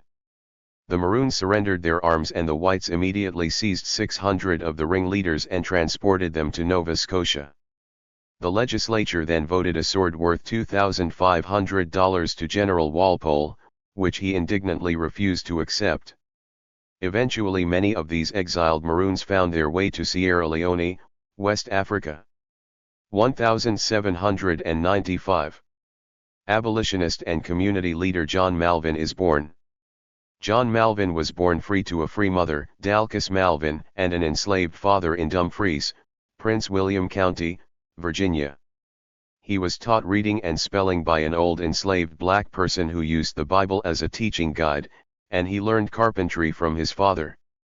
He moved to Cincinnati, Ohio, in 1827 to remain free, and he became a community leader and helped with the Underground Railroad. Malvin married Harriet Dorsey in Cincinnati on March 8, 1829. After his arrests and brief imprisonment as a fugitive slave in 1831, Malvin became interested in emigration and migration. In 1832 he founded the School Education Society in Cleveland to provide a school for black children. Malvin purchased his father-in-law's freedom in 1833. He was a delegate to the National Convention of Colored Freemen in Cleveland in 1848. During the 1850s, Malvin attended meetings of the influential Ohio State Convention of Colored Citizens and was elected vice president of the Ohio Anti-Slavery Society in 1858. Malvin worked to end the black laws of Ohio, which prohibited blacks from attending schools and imposed a $500 security bond on blacks entering the state. At the start of the Civil War, Malvin urged black Americans in Cleveland to organize troops, although it would be several years before blacks would be allowed to serve. 1 year before his death, Malvin's autobiography was published in the Cleveland Leader as a 42-page booklet entitled Autobiography. Malvin died on July 30, 1880, in Cleveland and was buried in Erie Cemetery. 1796. The Boston African Society is established to care for its poor and sick black members. The Boston African Society is established. Starting with 44 members, they were a group of blacks that provided a form of health insurance and funeral benefits, as well as spiritual fellowship and brotherhood, to its members. The purpose of the society was to care for sick and impoverished members, particularly women and children. 1796. Activist and community leader James Barbados is born. Little documentation of James Barbados's life remains, despite his activism and leadership among free blacks in Boston. In 1930 Barbados's name appeared on a list of freed black heads of families in Boston. He was a member of the Massachusetts General Colored Association and a delegate to the Convention of the People of Color in Philadelphia in 1831. Barbados was also a founding member of the American Anti-Slavery Society. At a May 1934 meeting of the New England Anti-Slavery Society, Barbados urged support for William Lloyd Garrison and his abolitionist newspaper, The Liberator. Barbados and 3 others extended an invitation to Garrison to attend a meeting of black American citizens, after that he returned from England. In the 1830s, Barbados ran a barbershop and rented rooms in Boston. He died on June 22, 1841, of West India fever after a doomed mission to settle a group of blacks in Jamaica. 1797. Polish General Tadeusz Kosciuszko establishes a school for blacks. Polish General Tadeusz Kosciuszko was awarded a land grant in Ohio for his services during the Revolutionary War. Kosciuszko directed the land be sold and the proceeds be used to found a school for blacks. 1797. Poet George Horton is born in North Carolina. George Horton was born enslaved on a plantation in Northampton County, North Carolina. He bargained with his enslavers for the privilege of earning money by selling love poems to students at the University of North Carolina. Not able to write himself, Horton dictated his poems to the students. As a result, his earliest works have been forgotten or attributed to others. Horton was taught to write by Carolina Hance, a writer, abolitionist, and wife of a professor. His first volume of poetry, The Hope of Liberty, was not successful enough to pay for Horton's freedom, but it earned him some local fame and later promoted the cause of abolition with 2 reprintings under the title, Poems by a Slave. Horton published 2 more volumes of poetry in his lifetime, the poetical works of George M. Horton, The Colored Bard of North Carolina and Naked Genius. It is believed Horton died in 1883 in Philadelphia, Pennsylvania. 1797. Blacks in North Carolina present an anti-slavery petition, but it is rejected by Congress. Blacks in North Carolina presented a petition to Congress protesting a state law that required enslaved blacks, although freed by their Quaker enslavers, to be returned to the state and to the status of slavery. This first recorded anti-slavery petition by blacks was rejected by the Congress. 1798. An enslaved African narrative is published, detailing the life of a Connecticut enslaved African known as Venture. A compilation of stories called A Narrative of the Life and Adventures of Venture detailed the life of the former Connecticut enslaved African known as Venture. A son of the prince of the Dukandara tribe, Venture was born into slavery in Guinea, West Africa. His birth name, Brotir, was changed to Venture by his enslaver who brought him to America. Nicknamed Black Bunyan, Venture worked to purchase his own freedom at the age of 36, and the freedom of his wife, daughter, 2 sons, and 3 other enslaved Africans. The narrative described, and possibly exaggerated, the great feats of work that Venture performed, such as carrying a barrel of molasses on his shoulders for 2 miles. The depiction of the lives of enslaved and free blacks in 18th-century Connecticut was a key element in the narrative. 1798. Trader James Pearson Beckworth is born. James Pearson Beckworth was born to a white father and an enslaved black mother in Fredericksburg, Virginia, the third of 13 children. Beckworth signed up as a scout for General William Henry Ashley's Rocky Mountain Fur Company in 1823 and 1824. He worked as a mountain man for the next 13 years. Beckworth established his own trading post in St. Fernandez and later in Pueblo de Angles. In 1846 Beckworth fought in the California Revolution against Mexico and in 1846 in the war with Mexico. He served as chief scout for General John Charles Fremont on his exploring expedition in 1848. Beckworth discovered a path in the Sierra Nevada mountains between the California Feather and Truckee rivers. This path became a major emigrant route to California. It was later named the Beckworth Pass. Beckworth died in 1866. 1799. New York State passes the Act for the Gradual Abolition of Slavery, which freed no living enslaved black person. Although there was movement towards the abolition of slavery, the legislature took steps to characterize indentured servitude for blacks in a way that redefined slavery in the state. Slavery was important economically, both in New York City and in agricultural areas, such as Brooklyn. Based on a model in Pennsylvania, in 1799, the legislature passed the Act for the Gradual Abolition of Slavery. It freed no living enslaved black person, in part to allow owners at the time to recoup the most profit from their enslaved blacks before losing them. It declared children of enslaved blacks born after July 4, 1799, to be legally free, but the children had to serve an extended period of indentured servitude, to the age of 28 for males and to 25 for females. Enslaved blacks born before that date were redefined as indentured servants and could not be sold, but they had to continue their unpaid labor. 1800. Blacks in Boston start their own school after being denied education for their children. Boston blacks requested a school for the education of their children. Upon refusal, they started one on their own with 2 Harvard alumni as instructors. 1800. A proposal to send blacks back to Africa is proposed following Gabriel Prosser's planned rebellion. Plans to send blacks to Africa were proposed when a conspiracy organized by enslaved black General Gabriel was reported.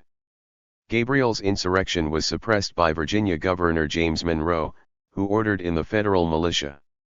The ringleaders of the insurrection were executed. 1800. Gabriel Prosser's rebellion is thwarted when 2 enslaved blacks inform their enslaver of the plot.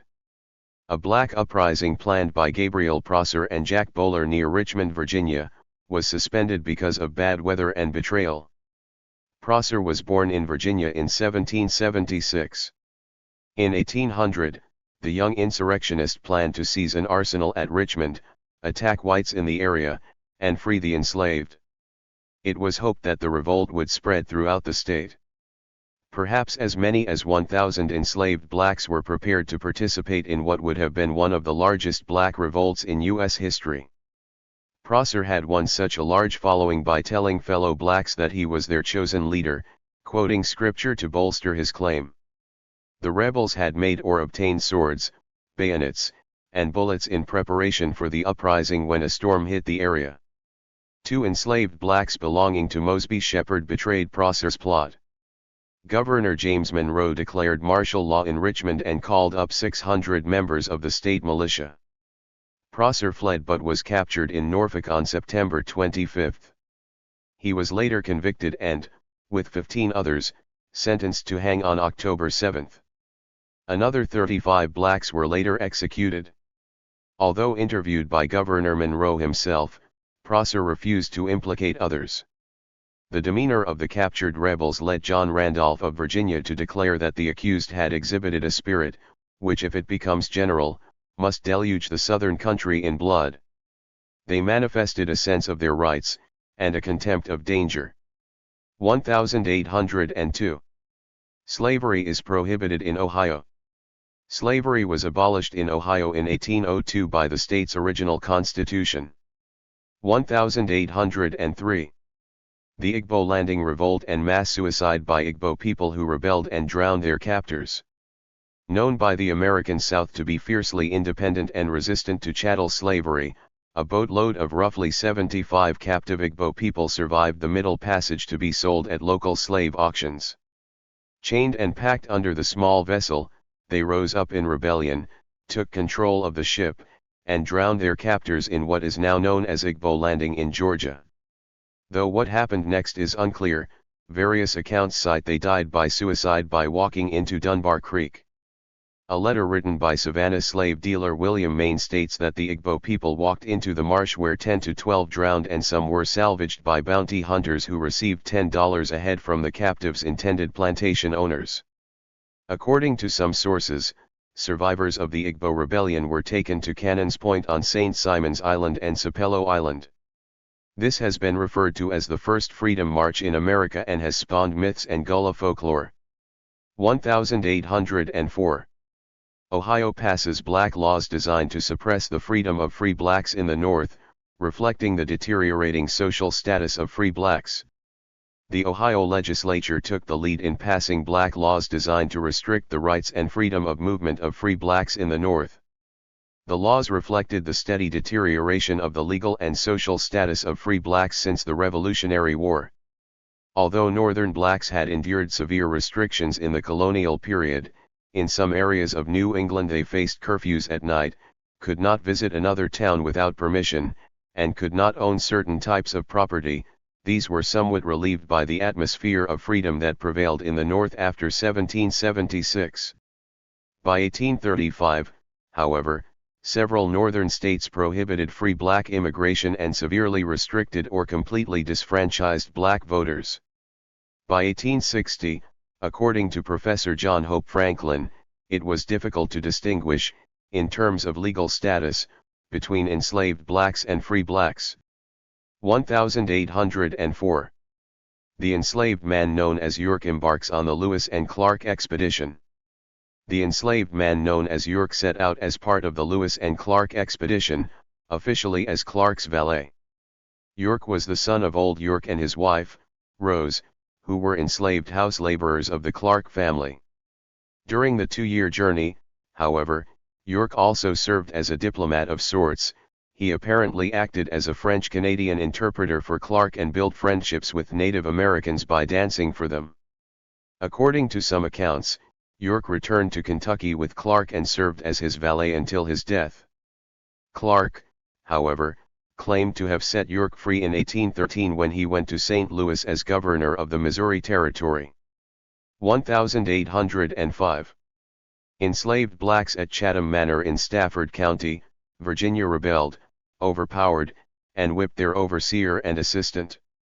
Chatham Manor, a symbol of the country's racial tensions, was a 6,000-acre plantation with 60 to 90 enslaved blacks depending on the season. In January of 1805 some enslaved blacks rebelled after an overseer ordered them back to work at what they considered was too soon after the Christmas holidays. They overpowered and whipped their overseer and 4 others who tried to force them back to work. An armed posse of white men quickly gathered and killed 1 enslaved black person. 2 more died trying to escape capture. 2 other enslaved blacks were deported, likely to the Caribbean or Louisiana, and plantation owner William Fitzhugh, a planter and delegate to the Second Continental Congress of Virginia, soon sold the property. 1806. Cato Gardner raises funds and builds a black church in Boston. The freed enslaved black, Cato Gardner, raised funds to build a black American church in Boston. William Lloyd Garrison started his New England Abolitionist Society in it, and a school operated out of its basement. The structure is the oldest extant black church building in the United States today. 1806. Abolitionist and school founder Sarah Mapps Douglas is born in Philadelphia. Sarah Mapps Douglas was born into a prominent Quaker family in Philadelphia. Her maternal grandfather, Cyril Buston, owned a bakery, was a schoolmaster, and was an early member of the Free African Society. Her mother ran a Quaker millinery store adjacent to the family bakery, and her father was a founding member of the First African Presbyterian Church of Philadelphia. Douglas was privately tutored, and in the 1820s she opened a school for black American children that would later receive support from the Philadelphia Female Anti-Slavery Society. It was through her involvement as corresponding secretary of the society that Douglas became acquainted with Sarah and Angelina Grimke, daughters of a prominent white judge. Their association spurred condemnation from whites, resulting in riots and mob violence in the 1830s and 1840s. Realizing the futility of her struggle against segregation, Douglas in 1853 took charge of the girls' primary department of the Institute for Colored Youth in Philadelphia, a job she held until her retirement in 1877. After the Civil War she served as vice chairperson of the Women's Pennsylvania branch of the American Freedmen's Aid Commission. Douglas died on September 8, 1882, in Philadelphia. 1807. Edward Rose, an escaped enslaved mixed-race man, helps guide multiple expeditions. Edward Rose accompanied the Manuel Lisa trapping expedition as a guide, hunter, and interpreter. Rose, an escaped enslaved man of black, white, and Cherokee blood, was also part of the 1809 escort that took Mandan Chief Big White back to his home after traveling with the Lewis and Clark Party. Rose's knowledge of the topography of the Upper Missouri region and of the languages and customs of Indian tribes made him invaluable to these and other exploration and trading ventures. In 1823, as part of William H. Ashley's second trapping venture, Rose distinguished himself by negotiating peace after a battle with the Arikara Indians. This secured a safe Missouri River passage to the Rockies. Rose was apparently also instrumental in taming a tribe of 600 Crow Indians during an 1825 treaty-making expedition into the Upper Missouri. 1807. George Bell opens the first black school in Washington, D.C. It is shut down due to financial difficulties, but later reopens with an average attendance of 65 students. The first school for black American children was built in Washington, D.C., by George Bell with the help of Nicholas Franklin and Moses Liverpool. This effort, by the formerly enslaved who still could not read or write, preceded congressional establishment of public schools for blacks in the capital by 57 years. Though financial difficulties soon forced the closing of the school, Bell, with the help of his resolute beneficial society, was able to reopen the facility in 1818. John Adams, the first black male teacher in the District of Columbia, was part of this second school, which had an average attendance of 65 students. By the time the Civil War began, an estimated 1,200 of the 3,172 school-age blacks were enrolled in some type of privately run school. 1807. The birth of Solomon Northup, who was born free, then tricked into slavery. He eventually regains his freedom. Northup was a born-free black American man from New York who was tricked, drugged, and kidnapped by two men, then sold into slavery in Louisiana for 12 years, before regaining his freedom, thanks to the help of Samuel Bass, a Canadian carpenter and abolitionist. Solomon sued the men involved in his kidnapping and enslavement, but none received punishment, due to a Washington, D.C. law prohibiting black men from testifying against white people. He is well known for his co-written best-selling memoir, 12 Years a Slave, which was adapted and produced as a feature film in 2013, receiving 3 Academy Awards. 1808. U.S. federal law prohibits the importation of enslaved Africans. Some ignore the law. A federal law prohibiting the importation of enslaved Africans into the United States went into effect. The law was passed in March 1807 and stipulated that persons convicted of violating it were to be fined anywhere from $800 to $820,000 or imprisoned. Illegally imported enslaved Africans were to come under the jurisdiction of the state legislatures, which would decide their disposition. The coast-wide trade of enslaved Africans was also prohibited if it was carried in on vessels of less than 40 tons. The responsibility for the law's enforcement shifted among the Treasury Department, the Secretary of the Navy, and the Secretary of State. Some southern states passed laws against the illegal importation of enslaved Africans, while other states took no action at all. Some of the newly imported enslaved Africans were sold in these states with the proceeds going into the state treasury. Both northern commercial interests and southern planters ignored the law with impunity. 1808. The New York African Society for Mutual Relief is created. The New York African Society for Mutual Relief was formed. This society served as a model for the Union Society, the Clarkson Association, the Wilberforce Benevolent Society, and the Woolman Society of Brooklyn. 1810. Hotelier William Leidsdorf is born. William Leidsdorf was born in St. Croix, Virgin Islands, to an African mother and a Danish father. Leidsdorf moved to New Orleans, Louisiana, in 1834. After becoming a ship captain, he piloted a voyage from New York to California around the southern tip of South America aboard the schooner Julia, and in 1841. Leidsdorf settled in California and built a hotel, school, and steamboat. He served as U.S. Vice Consul for the port of San Francisco from 1845 to 1846. He died in 1848. 1810 to 1813. The African Insurance Company of Philadelphia becomes the first black-owned insurance company in the United States. In 1810, the African Insurance Company was created with offices located at 159 Lombard Street in Philadelphia, Pennsylvania. It was the first black American-owned insurance company in the United States.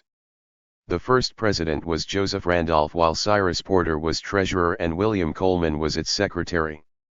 The establishment of an insurance company by black Americans was a natural progression from beneficial societies that had emerged just after the American Revolution. Beneficial societies were social and economic safety nets for an impoverished community. In Philadelphia, the Free African Society, established on April 12, 1787, charged members monthly dues in order to create a pool of money from which to draw if women were widowed, a member fell sick, or to provide a Christian burial for a member who died. This assurance that one would be taken care of by an organization if any misfortune were to befall them was a powerful motivator to convince people to contribute to the Free African Society. The Free African Society, however, was far from a non-profit. In 1790 it deposited a sum of $100 into Philadelphia's Bank of North America. If members stayed healthy and deaths were minimal, the society hoped to accumulate a substantial amount of money that could be used for future payouts and that could reassure existing members that their needs would be properly addressed. The African Insurance Company was established in 1810 as a for-profit business built on the model of the Free African Society. The company sought to capitalize on the rapidly growing free African American community in Philadelphia, which included newcomers who either were not allowed in or did not choose to join the Free African Society but who nonetheless sought the security the society provided its members. The company, however, lasted only until 1813. It failed to attract a significant customer base, and its 3 officers were forced to relinquish their Lombard Street office and move the business into the home of William Coleman. No records exist for the company after 1813. Nonetheless, the early model provided by the African Insurance Company would eventually be adopted by many successful post-Civil War era black insurance companies. 1811. The German Coast Uprising, America's largest enslaved black insurgency in history, happens in present-day Louisiana, but is suppressed by the local militia. Occurring on the east bank of the Mississippi River, 64 to 125 enslaved black men marched from sugar plantations on what was the German coast of Louisiana, collecting more men along the way, an estimated 200 to 500. During their 2-day 20-mile march, the men, carrying mostly hand tools, burned crops and houses in their path until an armed militia of white men killed 40 to 45 of them in a battle on January 10, while suffering no fatalities themselves. They then hunted down and killed a few others without trial. Over the next 2 weeks, white planters and officials interrogated, tried, executed and decapitated an additional 44 escaped enslaved blacks who had been captured. Executions were generally by hanging or firing squad. Heads were displayed on pikes to intimidate other enslaved blacks.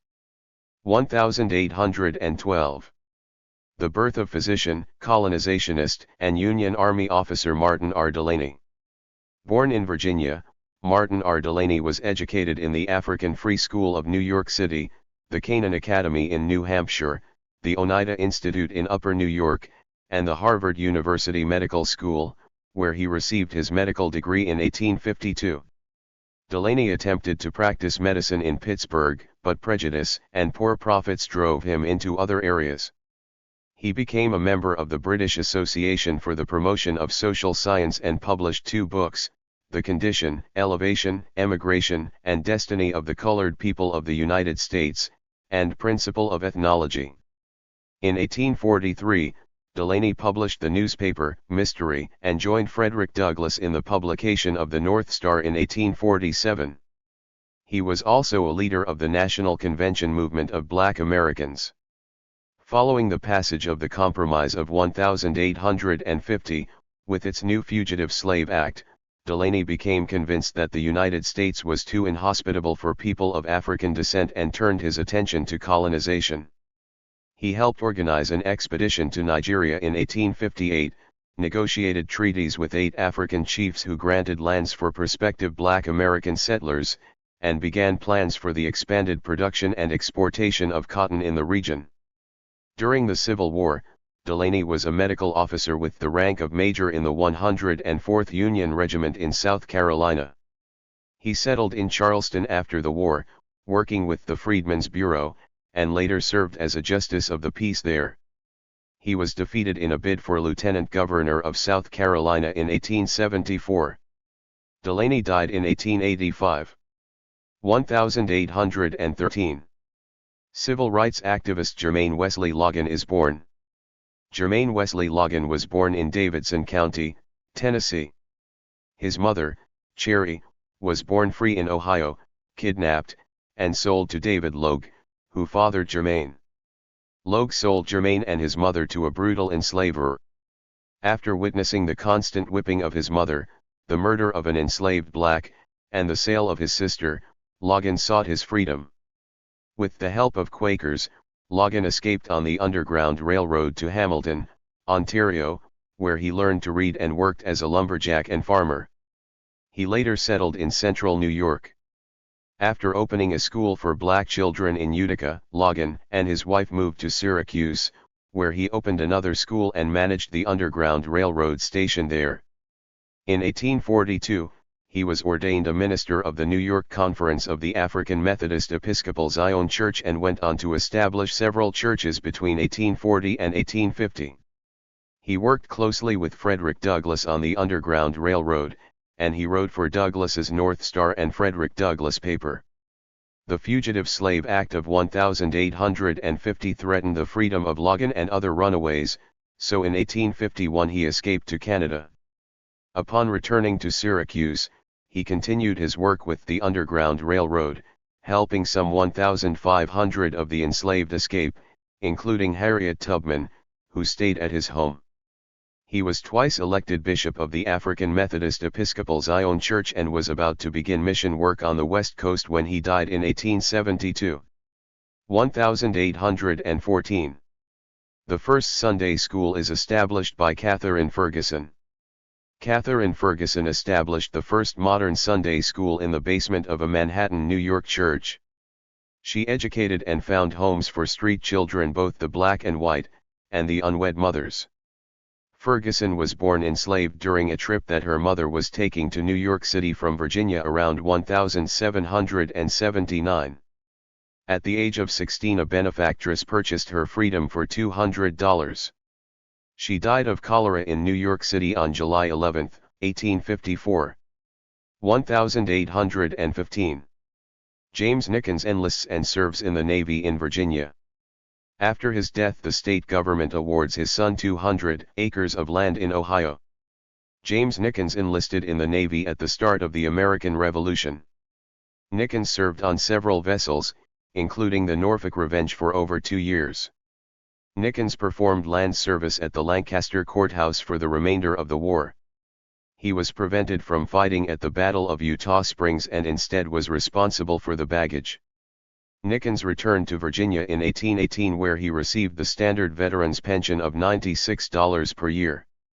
After Nickens's death in 1838, the state government awarded his son, James, Jr., a grant of 200 acres of land in Ohio for his father's service in the Revolution. 1815. Insurrectionist Dangerfield Newby is born. Dangerfield Newby was born in Virginia to an enslaved mother and a Scotsman.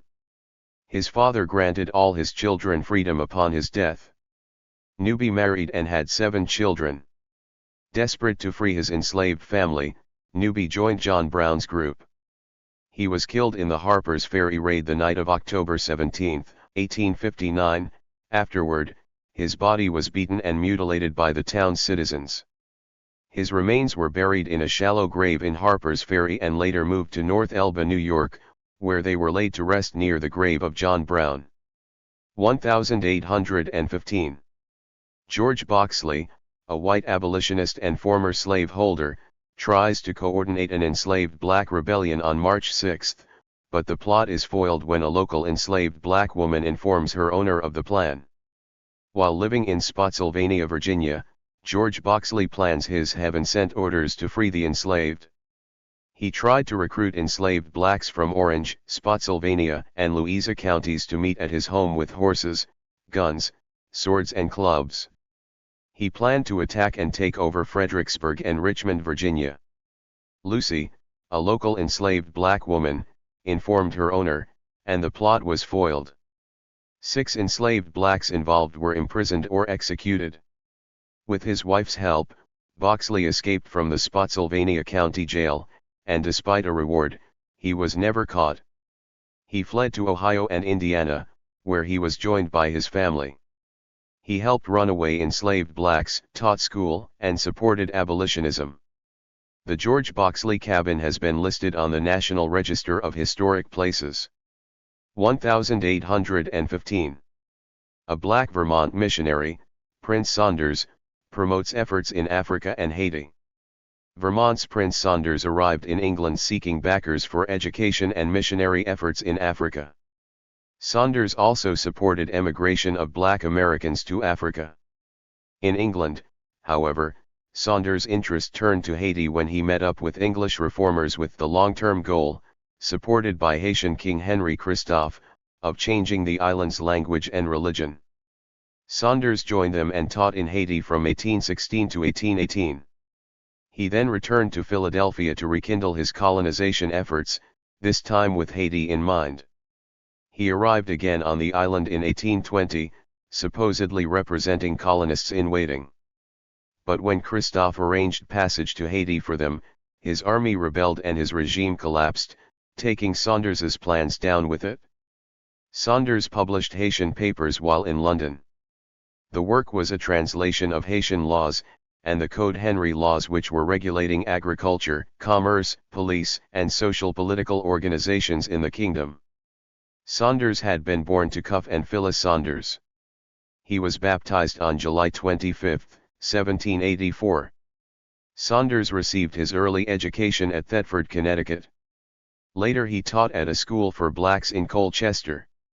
During 1807 and 1808, Saunders studied at Moore's Charity School at Dartmouth College.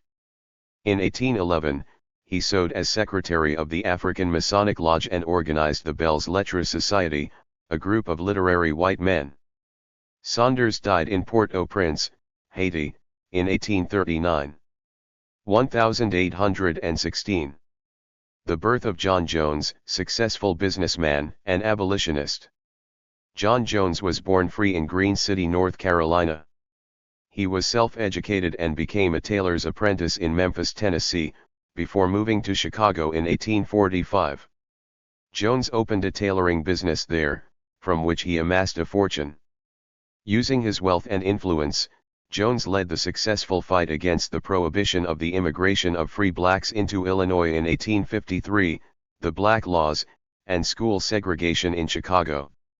He was elected a Cook County, Illinois, commissioner in 1875 and served for 2 terms. Jones was also the first black American elected to the Chicago Board of Education. Prior to the Civil War, he was also active in the abolitionist movement, his home being used as a station on the Underground Railroad. Jones died in 1879, leaving an estate valued at more than $100,000. 1816. Stephen Smith, an enslaved black man, purchased his freedom. He would then go on to become a successful businessman and civil rights activist. Stephen Smith purchased his freedom from slavery for $50 in January 1816 and, later that year, his release from indentured servitude.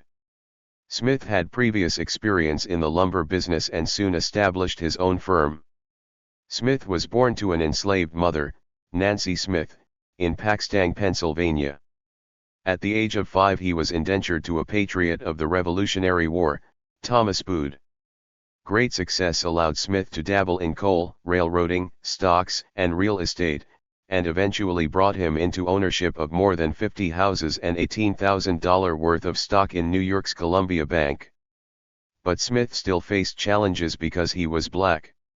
In 1834, envious whites attacked his office, and later that year, Smith was warned that he should leave his Columbia community.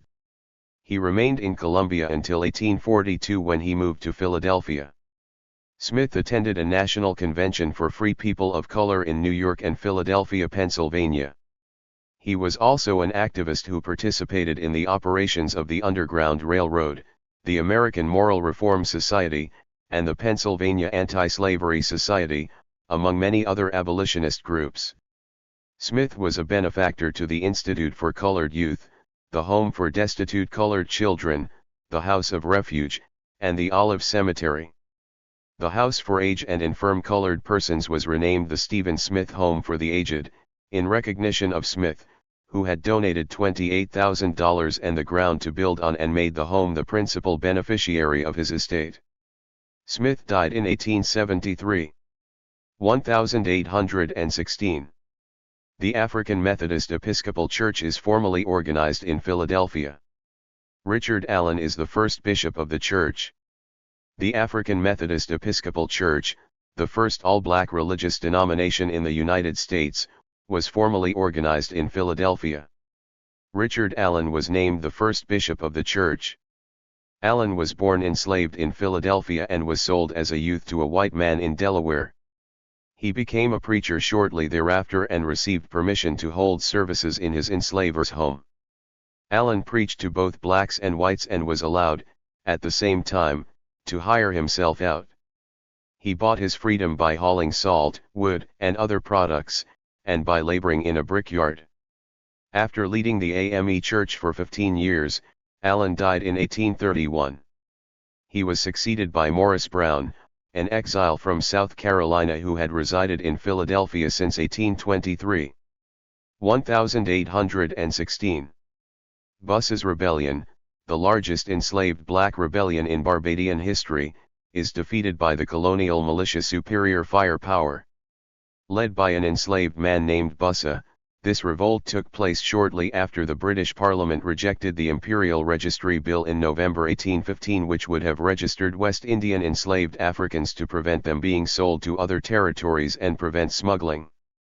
Historians believe that enslaved Africans interpreted some of the parliamentary proposals as preparatory to emancipation and took action when emancipation did not take place. In collaboration with other enslaved blacks of other plantations, they decided to revolt on Easter Sunday, April 14. Bussa and his collaborators led 400 men and women rebels into battle at Bailey's plantation on Tuesday, April 16. He was killed in battle. His forces continued the fight until they were defeated by the colonial militia's superior firepower. The rebellion failed, but its influence was significant to the future of Barbados. 1816. The American Colonization Society is formed to ease America's race problems by transporting free blacks to Africa.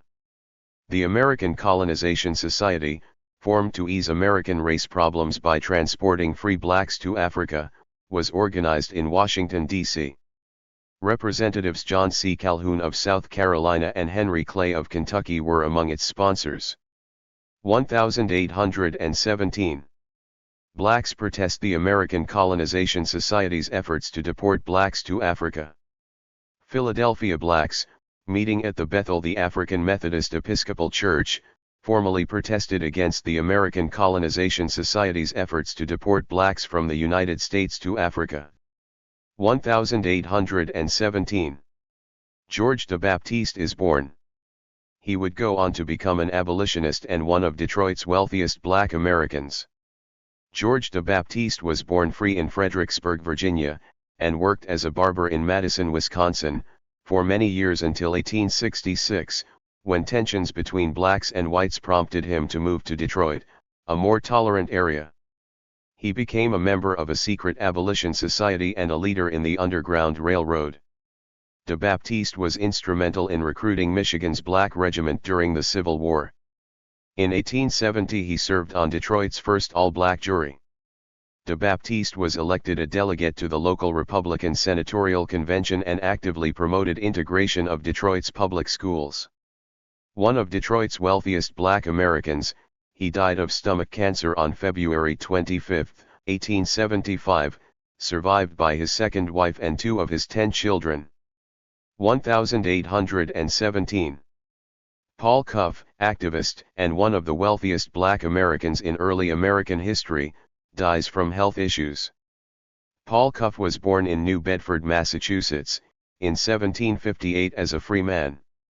In 1797, he purchased a farm and built a school for the children in his hometown.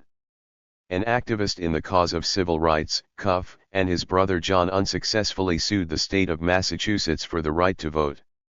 Disillusioned over the future of free blacks in America, Cuffe transported a group of 38 blacks to Sierra Leone, a British colony on the west coast of Africa, in 1811. Failing health and uncertainty about the colonization scheme caused him to withdraw from the venture shortly before his death. At his death, Cuffe left an estate valued at more than $20,000, making him one of the wealthiest black Americans in early American history. 1817. New York State frees all enslaved blacks born before July 4, 1799, to be effective in 1827. It continued with the indenture of children born to enslaved black mothers until their 20s. Because of the gradual abolition laws, there were children still bound in apprenticeships when their parents were free. 1818. Elizabeth Keckley, assistant to First Lady Mary Todd Lincoln, is born.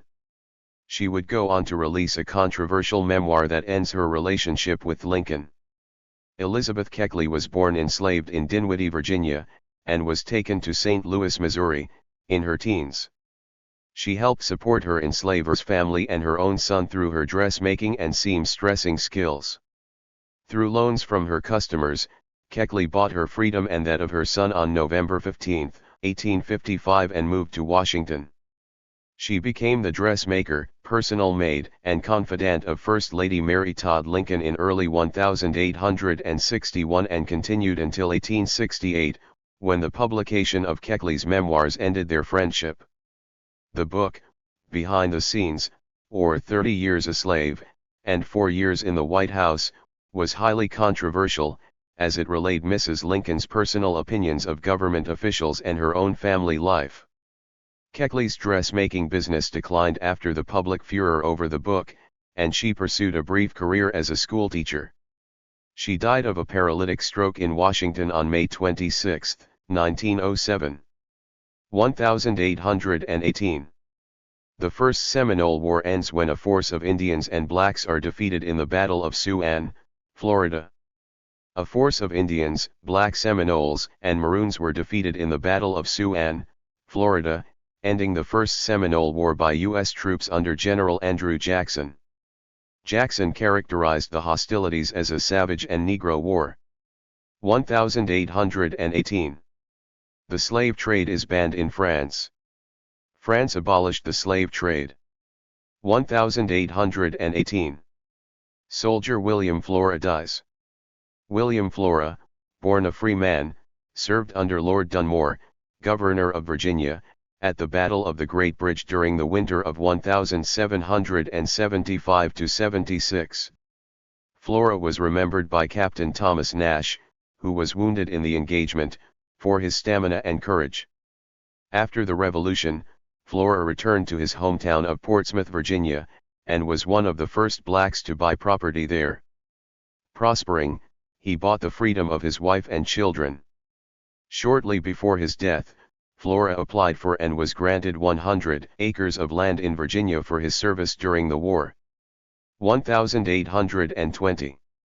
Minister and abolitionist Nathaniel Paul establishes the first church and school for blacks in Albany, New York. The Albany African Church Association was organized with the help of Nathaniel Paul, who, in 1822, became the first pastor of the African Baptist Church, the only black church in Albany at the time. The Wilberforce School, the only school for black youths in Albany at the time, was also formed by Paul and met in his church. In 1831, Paul went to England to seek financial backing for a college-level manual labor school for blacks. He became involved with British abolitionists and decided to remain there to be a part of the worldwide abolitionist societies that were beginning to form there. 1820. Boston opens an elementary school for blacks. Boston opened an elementary school for blacks. 1820. The Missouri Compromise is approved by Congress, prohibiting enslavement north and west of the 36-30 parallel line within the Louisiana Territory. The famous Missouri Compromise was approved by Congress. Slavery was prohibited north and west of the 36-30 parallel line within the Louisiana Territory. Missouri itself entered the Union as a slave state, while Maine entered as a free state. 1821. Black Americans are encouraged to emigrate to the Black Republic of Liberia, a West African country, as a means of alleviating the race problem. The Black Republic of Liberia was founded under the auspices of the American Colonization Society. Black Americans were encouraged to emigrate to the West African country as a means of alleviating the race problem. In the end, only about 20,000 did so. The capital city, Monrovia, was named for President James Monroe. 1821. Maine law voids marriages between a white and a black, an Indian, or a black with white ancestry. Maine law voids marriages between a white and a black, an Indian, or a black with white ancestry. 1821. Denmark Vesey, co-founder of the second largest African Methodist Episcopal Church in the nation, begins to plan a revolt with a few of his followers in Charleston, SC. Denmark Vesey, a popular local black pastor recruits a few of his followers to devise a plan to revolt against Charleston slaveholders, liberate the enslaved, and sail to the Black Republic of Haiti for refuge. VC held meetings at his home during religious classes to review the plans, often connecting their potential freedom to biblical stories. The planned attempt would eventually be stopped before it even began the following year. 1822. Denmark VC's planned revolt in Charleston, SC is foiled when two enslaved blacks inform Charleston officials of the plot. Denmark VC, likely born into slavery in St. Thomas before being brought to Charleston, purchased his freedom after winning a lottery around the age of 32. He became a co-founder of the second largest African Methodist Episcopal Church in the nation, attracting over 1,800 members. In 1821, VC and a few of his followers began to plan a revolt, kill slaveholders in Charleston, liberate the enslaved, and sail to the Black Republic of Haiti for refuge.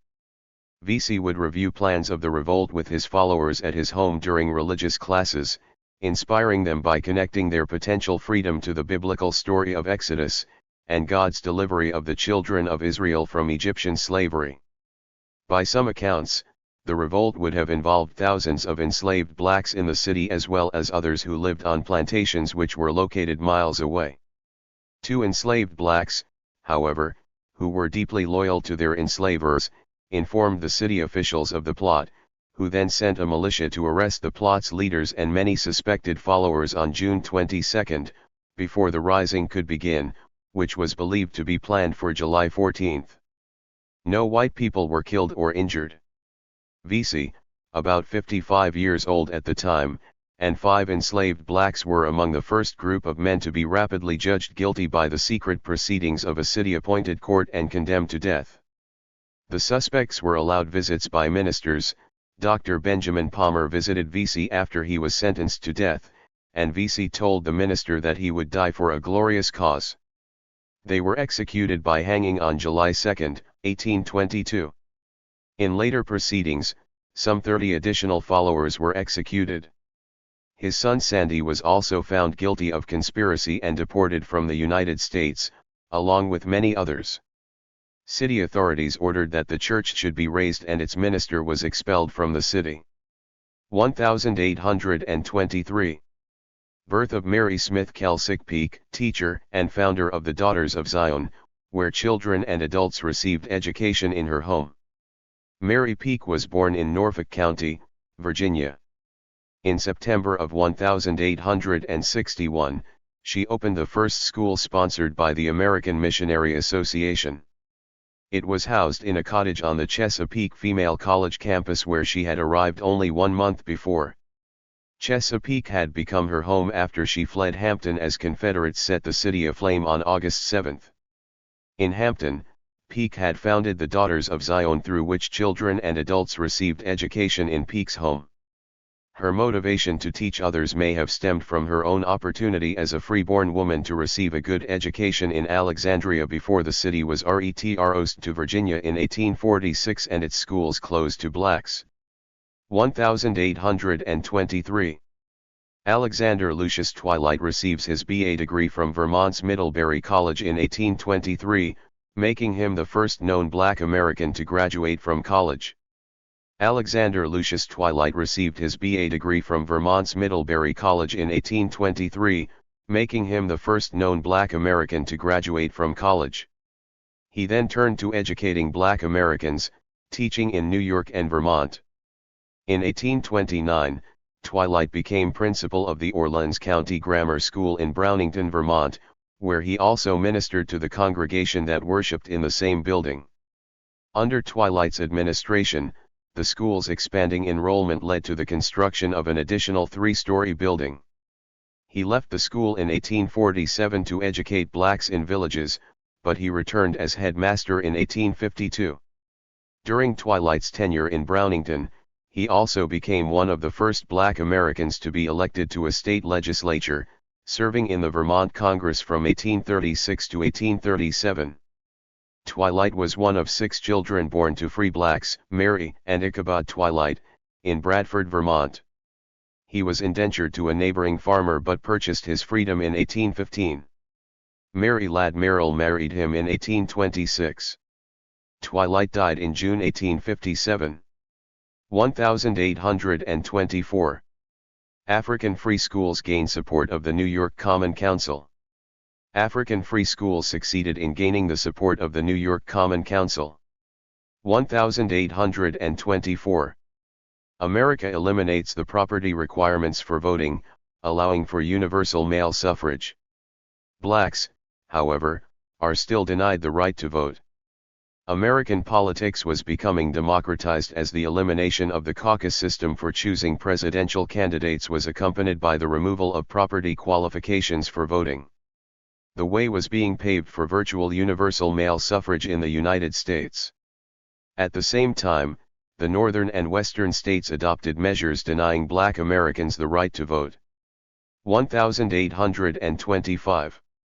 Maryland reenacts a law providing for the banishment of free blacks who could not give security for proper behavior. Maryland reenacted a law providing for the banishment of free blacks who could not give security for proper behavior. Any free black in Maryland or traveling through the state without a job had to provide security for good behavior or leave the state within 15 days. The law carried a punishment of a $50 fine or being sold into slavery for up to 6 months. 1827. Freedom's Journal begins publication on March 16 in New York City. It is the first black-owned newspaper in the United States. Freedom's Journal, established the same year that slavery was abolished in New York, was the first Black American-owned and operated newspaper in the United States. In its early years, it distributed more than 800 copies throughout 11 states and the District of Columbia. It reached as far as Canada, Haiti, and the United Kingdom for an annual subscription cost of $3. The newspaper was founded on March 16, 1827, at 5 Varick Street in Lower Manhattan, New York by Jamaican-born John Brown Russwurm, Bowdoin College's first Black American graduate and only the third black person to graduate from an American college. Co-founder Samuel Eli Cornish, born in Sussex County, Delaware, and a graduate of the Free African School in Philadelphia, Pennsylvania, also founded Shiloh Presbyterian Church, the first Black Presbyterian church in Manhattan, in 1822. Freedom's Journal was entertaining and informative. Its pages included articles regarding improving education, health, and living conditions for the over 300,000 free black women and men living in the northern states of the U.S. The paper had a classified section that included a listing of schools, jobs, and affordable places to live. There was also a social section that printed information about birth, death, and wedding announcements. The paper's primary focus, however, remained the campaign to end slavery in the South and fight racial discrimination in the North. In September 1827, Cornish resigned as co-editor of Freedom's Journal because of disputes with co-founder Russwurm, leaving him the sole editor. Russwurm shifted the focus of the paper, which now began promoting the idea of emigration of Black Americans to Africa. Russwurm embraced the controversial American Colonization Society, a predominantly white organization that worked to return free blacks to its West African colony of Liberia, a stand increasingly opposed by many Northern African Americans. By this time, however, many financial supporters of the newspaper halted their involvement, and on March 28, 1829, Freedom's Journal ceased publication after releasing only 103 issues. In April 1829, Samuel Cornish revived the newspaper, changing its name to The Rights of All. However, that publication survived only for 8 months. In 1829, John Brown Russwurm earned a Master of Arts degree from Bowdoin and emigrated to Liberia by November of that year. In 1836, he became governor of Maryland County in Liberia and remained in that office until he died on June 9, 1851, at the age of 52.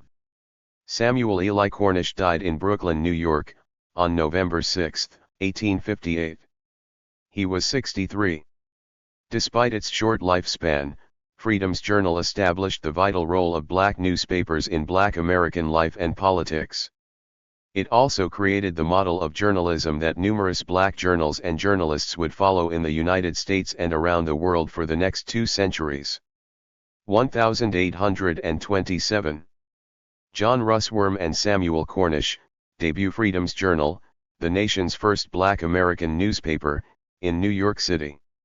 2 black Americans, John Russwurm and Samuel Cornish, began publication of Freedom's Journal, the nation's pioneer black American newspaper, in New York City.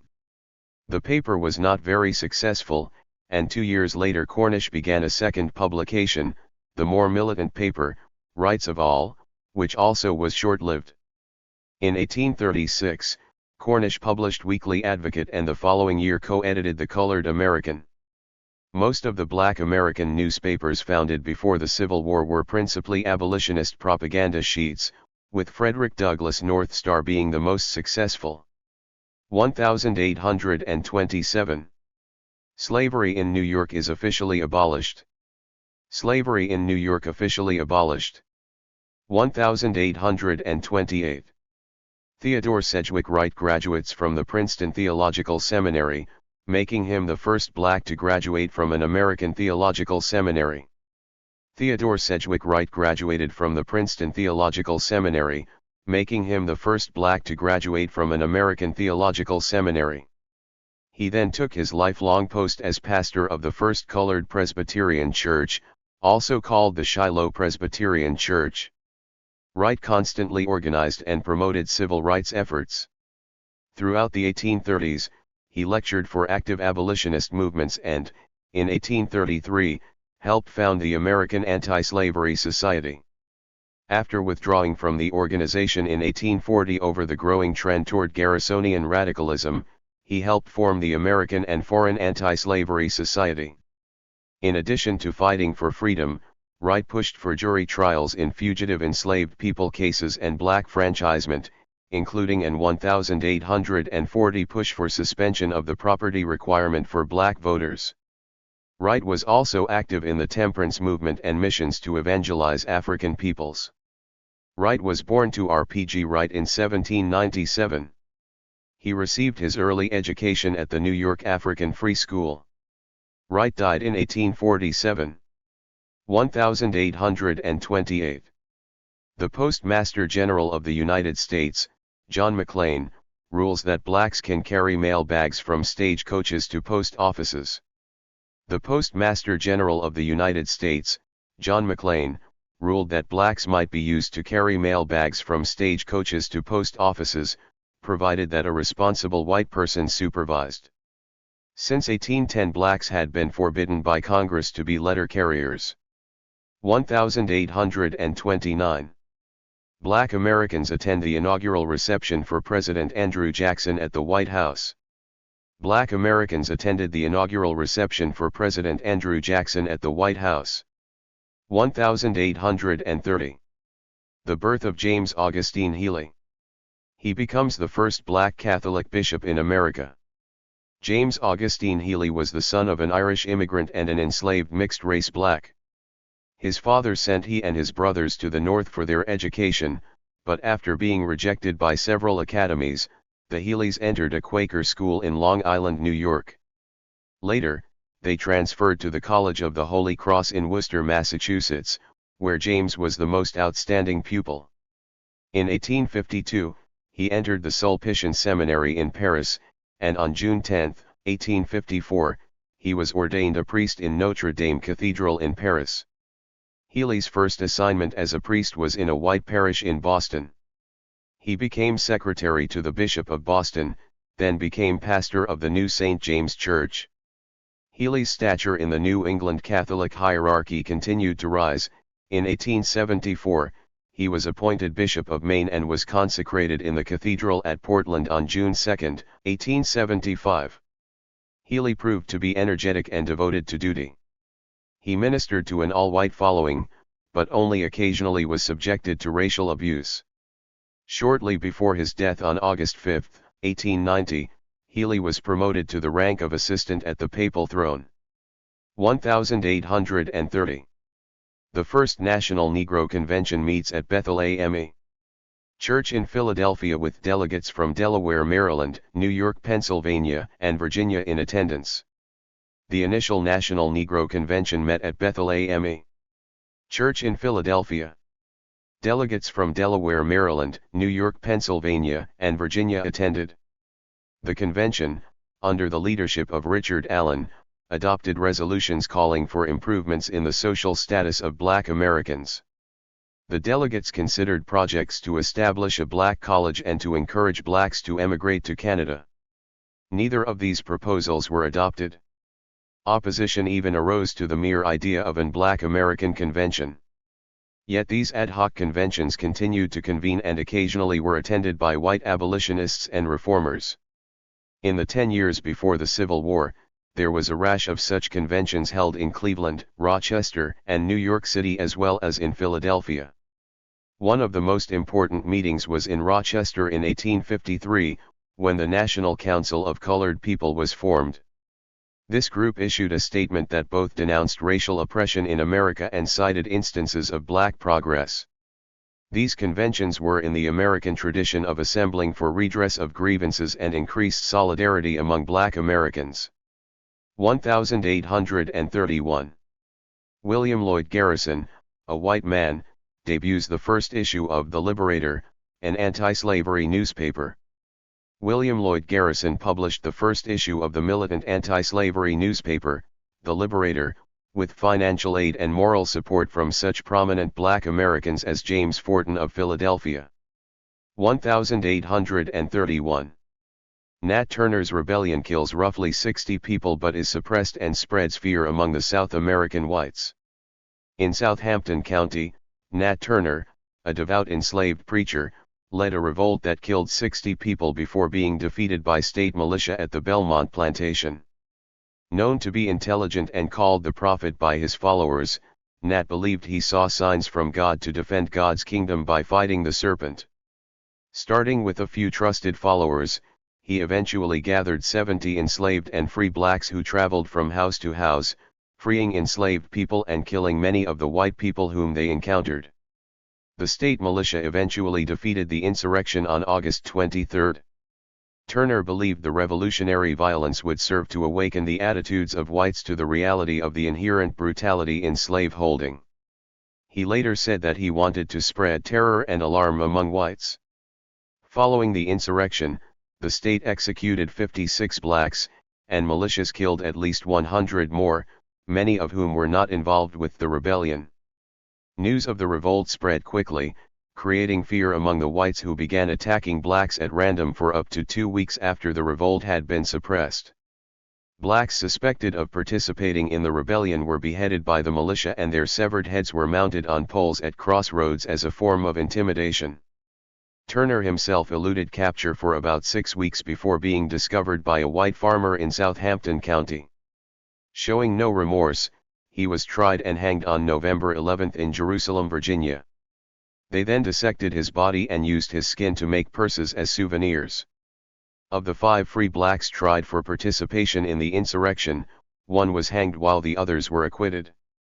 In retaliation to the revolt, the General Assembly passed legislation making it unlawful to teach reading and writing to either enslaved or free blacks and restricting all blacks from holding religious meetings without the presence of a licensed white minister.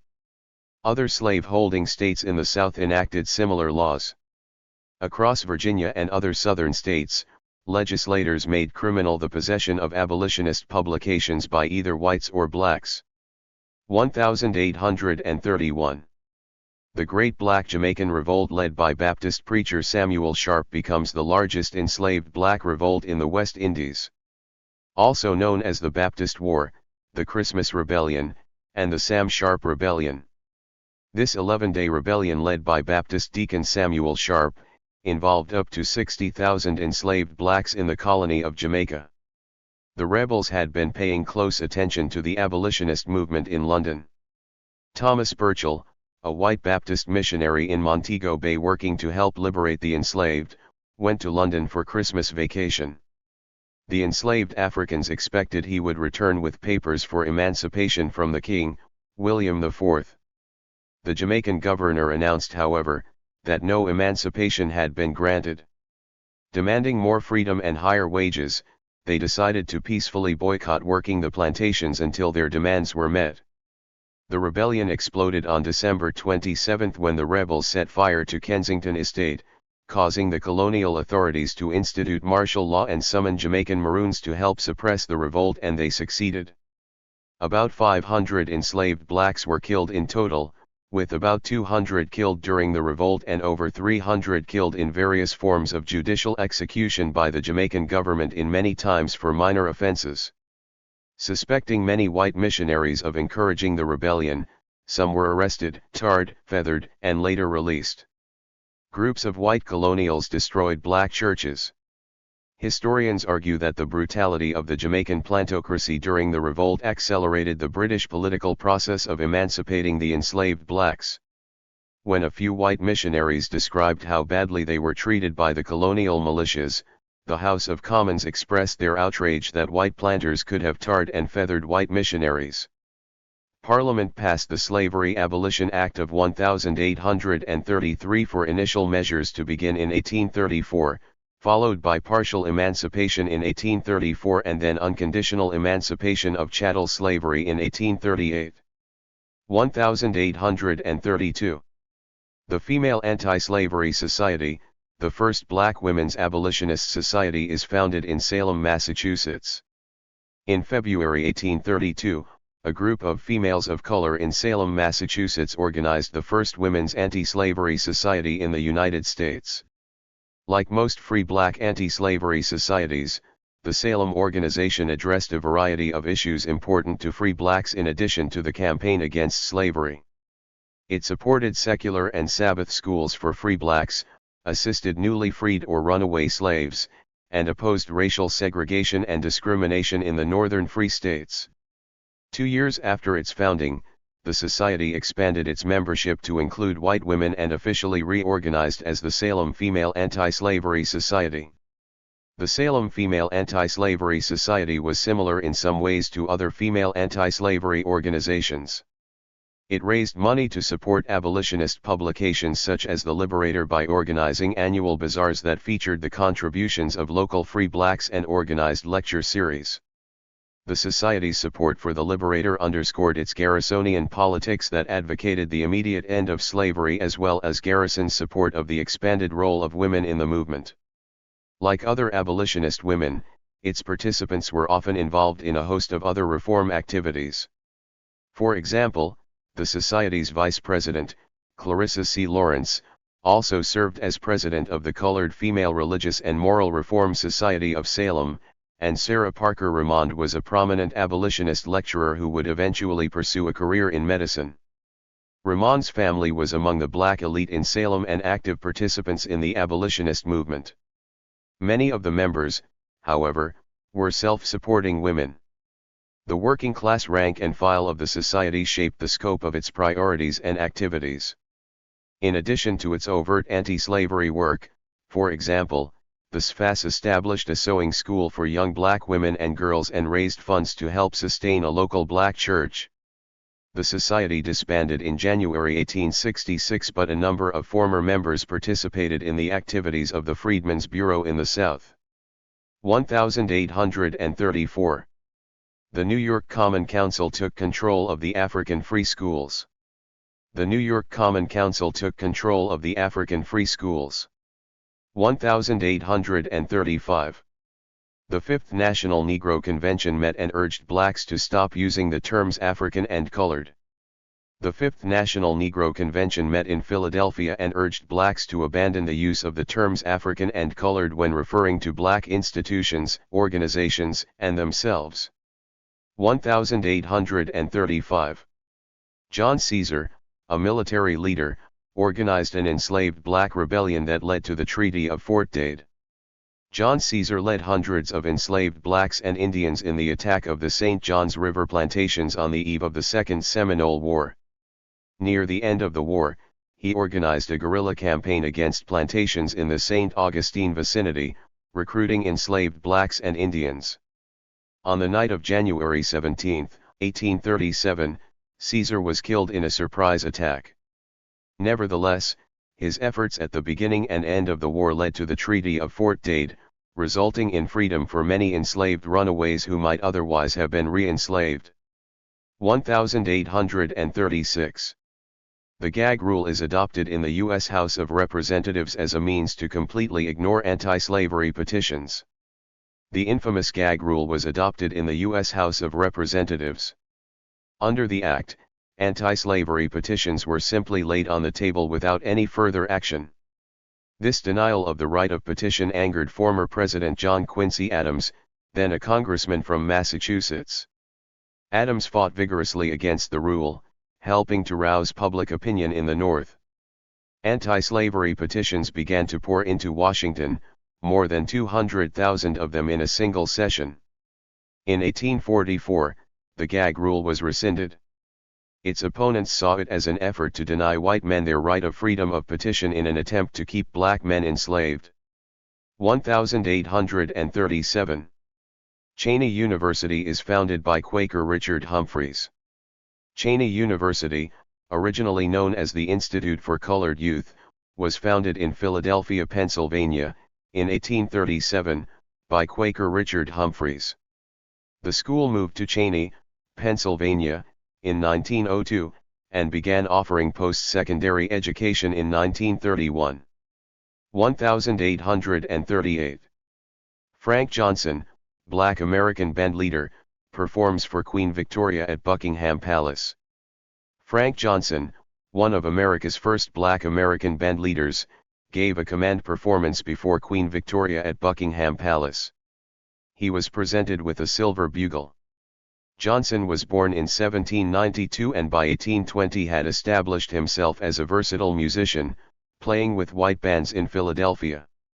When he organized his own band, principally a woodwind ensemble, it won national acclaim for its excellent performances at parades and dances. Frank Johnson's colored band, as it was called, even performed on plantations as far as South Virginia. Johnson became noted for his ability to distort a song into a reel, jig, or country dance. He also composed music, including the Recognition March on the Independence of Haiti in 1825. Johnson died in 1844.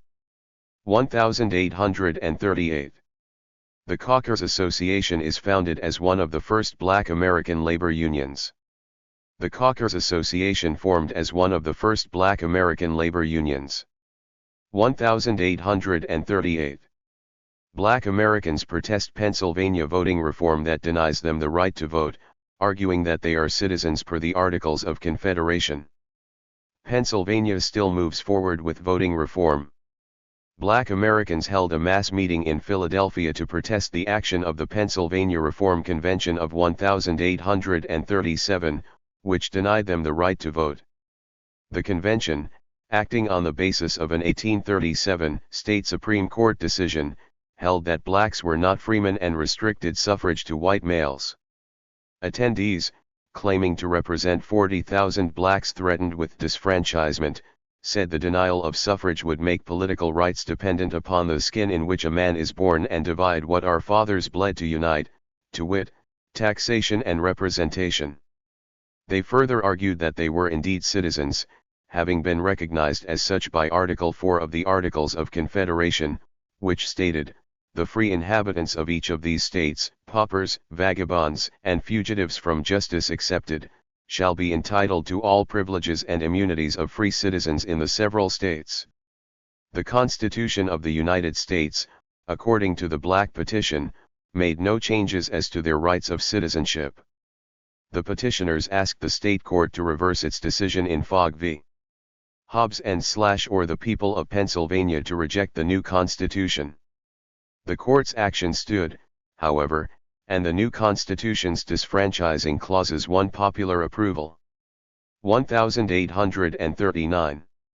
A group of enslaved Africans capture the Spanish ship Amistad. Former President John Quincy Adams defends them, and the Supreme Court grants their freedom. The most famous enslaved African mutiny in U.S. history took place on the Spanish ship Amistad. The Amistad, a Spanish schooner, had illegally kidnapped free Africans in Sierra Leone in 1839. Their goal was to transport them to Cuba for sale. A group of Africans, led by Joseph Sink, brought the captured vessel into Montauk, Long Island, where they were arrested. Former President John Quincy Adams defended the rebels before the Supreme Court, which granted their freedom. The U.S. had banned the importation of enslaved Africans in 1808. 1840. Delaware allows blacks to attend schools with whites. Blacks in Wilmington, Delaware, were permitted to attend schools with whites. 1841.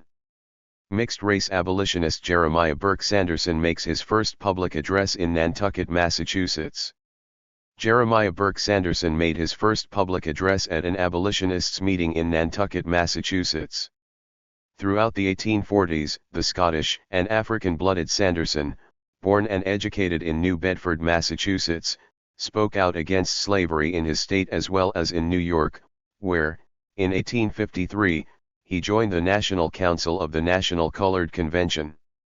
Although Sanderson did not promote immigration of blacks abroad, he did support the massive migration of blacks to California in 1854 by going there himself. There, he helped many black religious, social, political, and educational organizations increase their status in American society.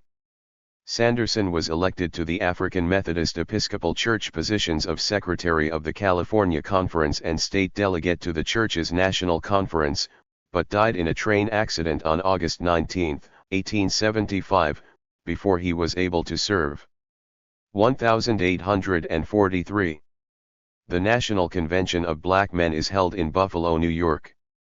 Black abolitionist and minister Henry Highland Garnet called for an enslaved black revolt and a general strike to improve the lot of blacks in the United States.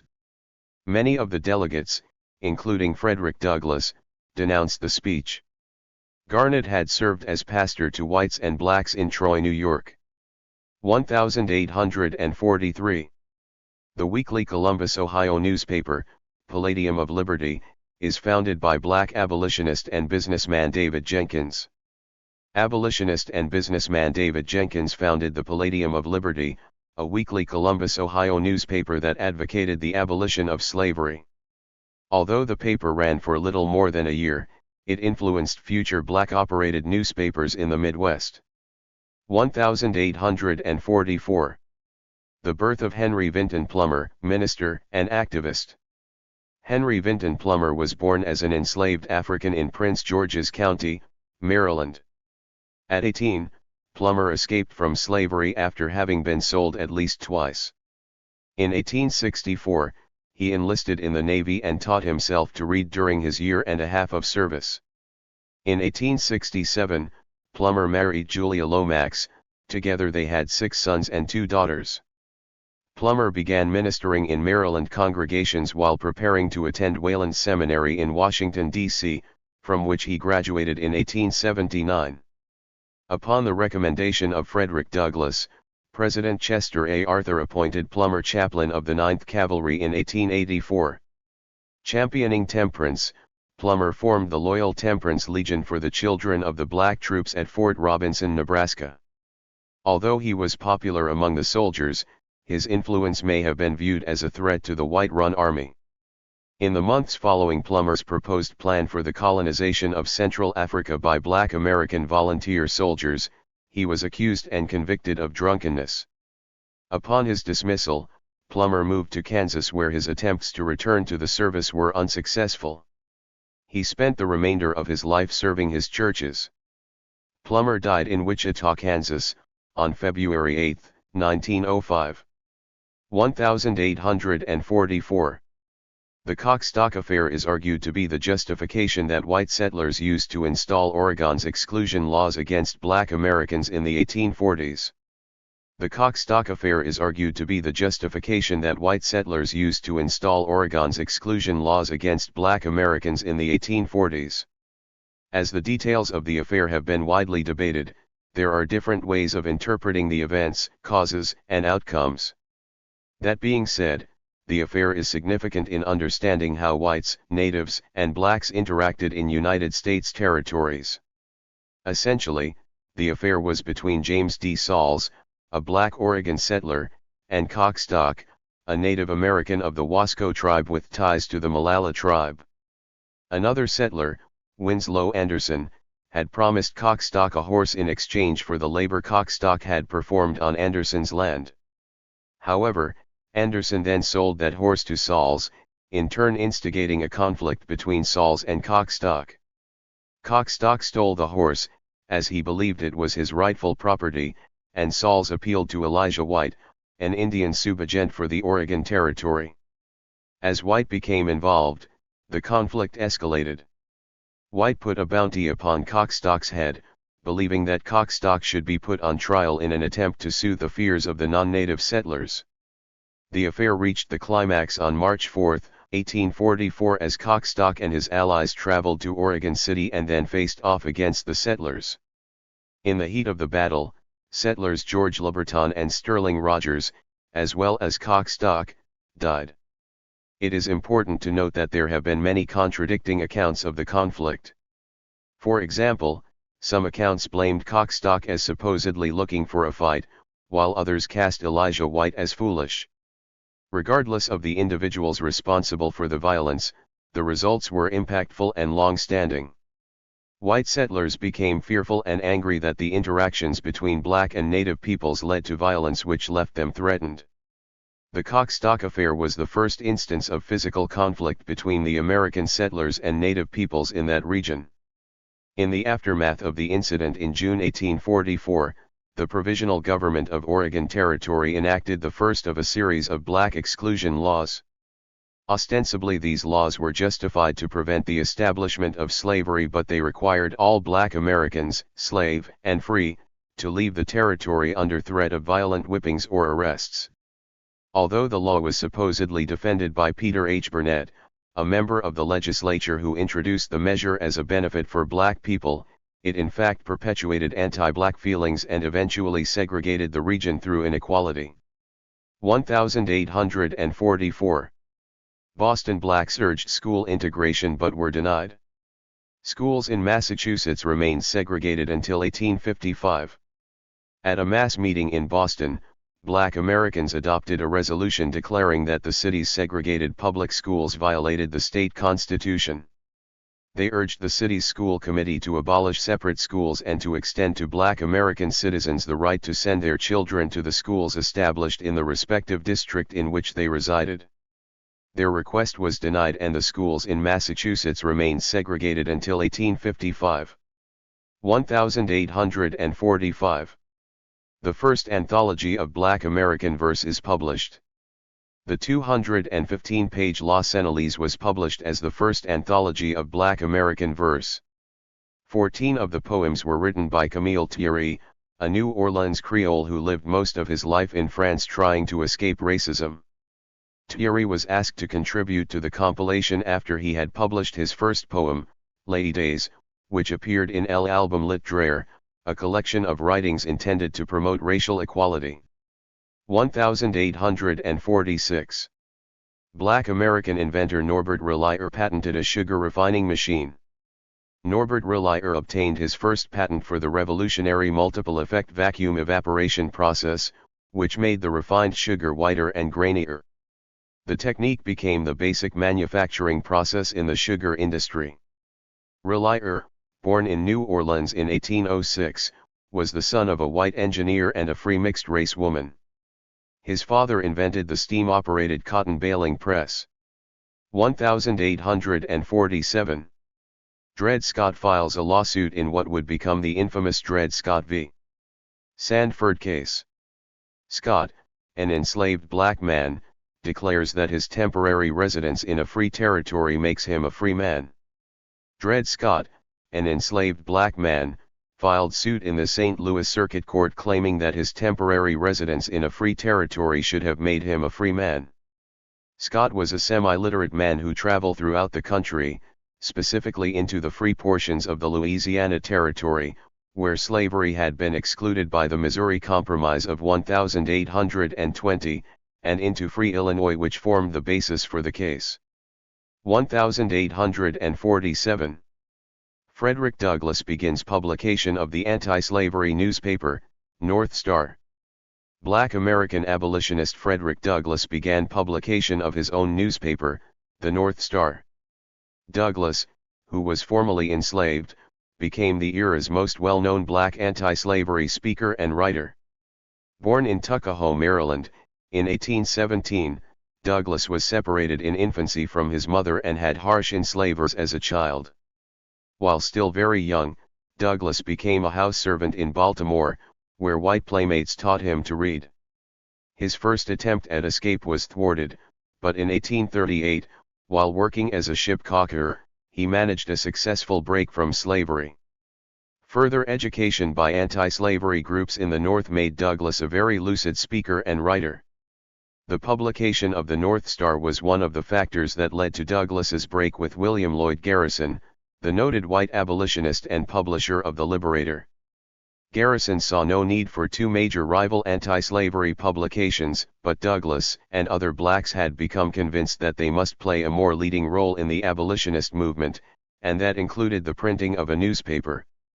In later years, Douglass was appointed to several political and diplomatic posts, including unofficial advisor to Presidents Abraham Lincoln and Andrew Johnson, Marshal of the District of Columbia, Recorder of Deeds of the District of Columbia, and Minister to Haiti. He also served as President of the Freedmen's Bank in 1874. 1848. The Treaty of Guadalupe Hidalgo concludes, but escalates the debate between the North and the South over slavery in the U.S. The Treaty of Guadalupe Hidalgo was concluded between the United States and Mexico, ending 2 years of combat between the countries. Under the terms of the treaty, the present states of New Mexico and California were ceded to the United States. Many pro-slavery Southerners had supported the war, anticipating that new lands would be open to slavery. Many anti-slavery Northerners had opposed the war, fearing that it was the result of a pro-slavery conspiracy designed to open new territory to slavery.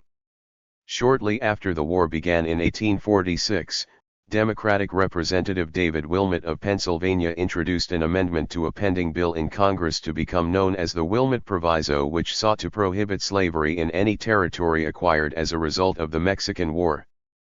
The proviso passed in the House of Representatives but was defeated in the Senate. The Mexican Cession and the status of slavery there precipitated bitter debate between North and South from 1848 to 1850. One proposed solution was offered by President Zachary Taylor, who suggested that California and New Mexico bypass the territorial stage of government and apply directly for statehood, thus nullifying the question of slavery in the Mexican Cession territories. This proposal was unacceptable to the South, for both New Mexico and California would enter the Union as free states, thus upsetting the precarious sectional balance in the U.S. Senate that now stood at 15 states each. The grounds were laid for the famous Compromise of 1850. 1848. Daring escape on the Pearl. On April 15, 1848, a daring escape attempt unfolded. 77 enslaved people, aided by black and white abolitionists, boarded the Pearl schooner in D.C., aiming for freedom via Chesapeake Bay. Bad weather and a fast response from slaveholders ended their plan near Point Lookout, Maryland. The recapture sparked outrage, leading to violence against abolitionists and free blacks in D.C.'s first major riot. The recaptured faced sail to the south, while those who helped, like the Pearl's captain, were imprisoned. Despite the failure, the Pearl incident may have influenced anti-slavery legislation and inspired Uncle Tom's Cabin. It stands as a powerful symbol of the fight for freedom. 1849.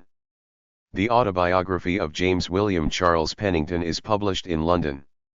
The autobiography of James William Charles Pennington, who had escaped slavery when he was 21, was written in 1849.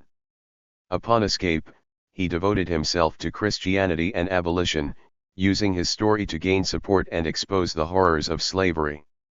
His work took him to London as Connecticut's representative at the World's Anti-Slavery Convention and to Paris, Brussels, Scotland, and Frankfurt as a lecturer.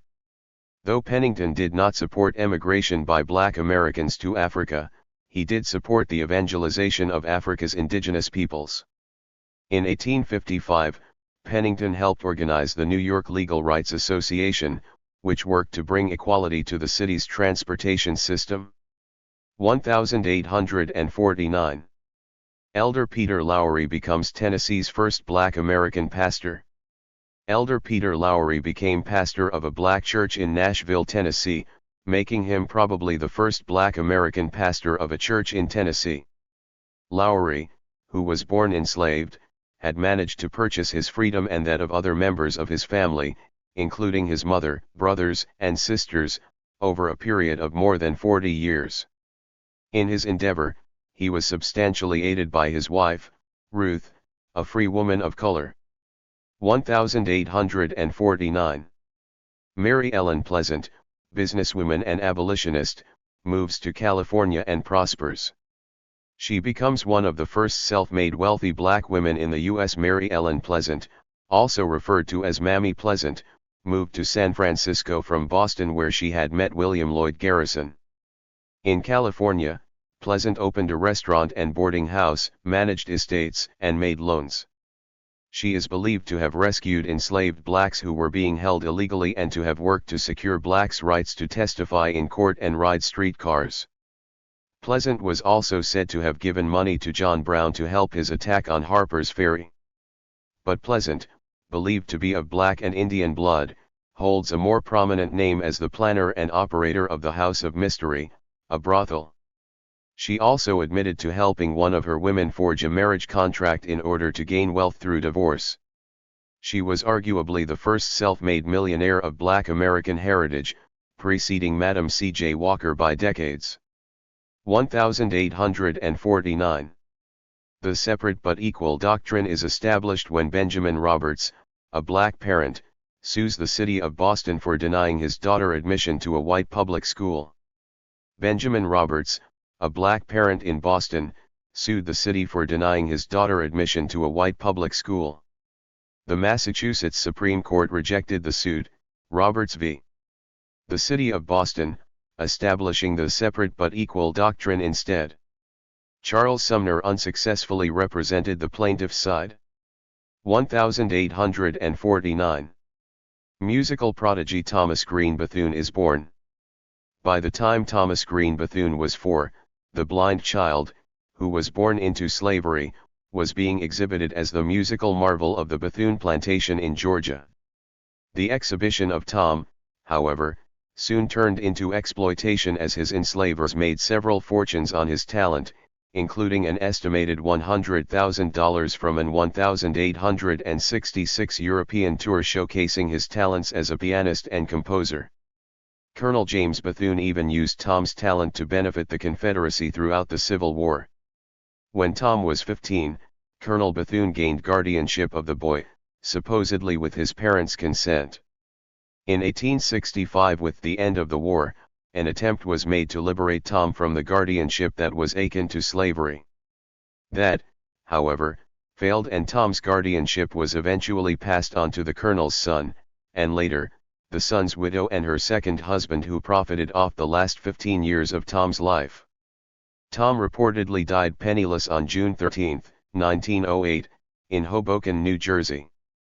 His accomplishments included performances before foreign dignitaries and President James Buchanan, the composition of over 100 piano and vocal pieces, and the mastery of over 700 pieces by European greats such as Beethoven and Bach. 1849. Harriet Tubman escapes from slavery in Maryland. Harriet Tubman, the best-known black female abolitionist, returned to Maryland and Virginia at least 20 times and is credited with freeing anywhere from about 100 to 300 enslaved blacks. The daring abolitionist was born in Dorchester County, Maryland, in 1823. While working as a field hand as a young girl, she suffered a severe head injury by a weight that an enraged overseer had thrown at another enslaved black. The damage from that blow caused Tubman to suffer from sleeping seizures for the rest of her life. In 1844, she married a free black, John Tubman, but remained enslaved. In 1849, her enslaver died, and rumors emerged that those he enslaved were to be sold into the Deep South. Tubman, along with 2 of her brothers, escaped. Fearing capture and punishment or death, the brothers returned to the plantation, but Tubman, using the North Star for directions, marched on until she reached Philadelphia.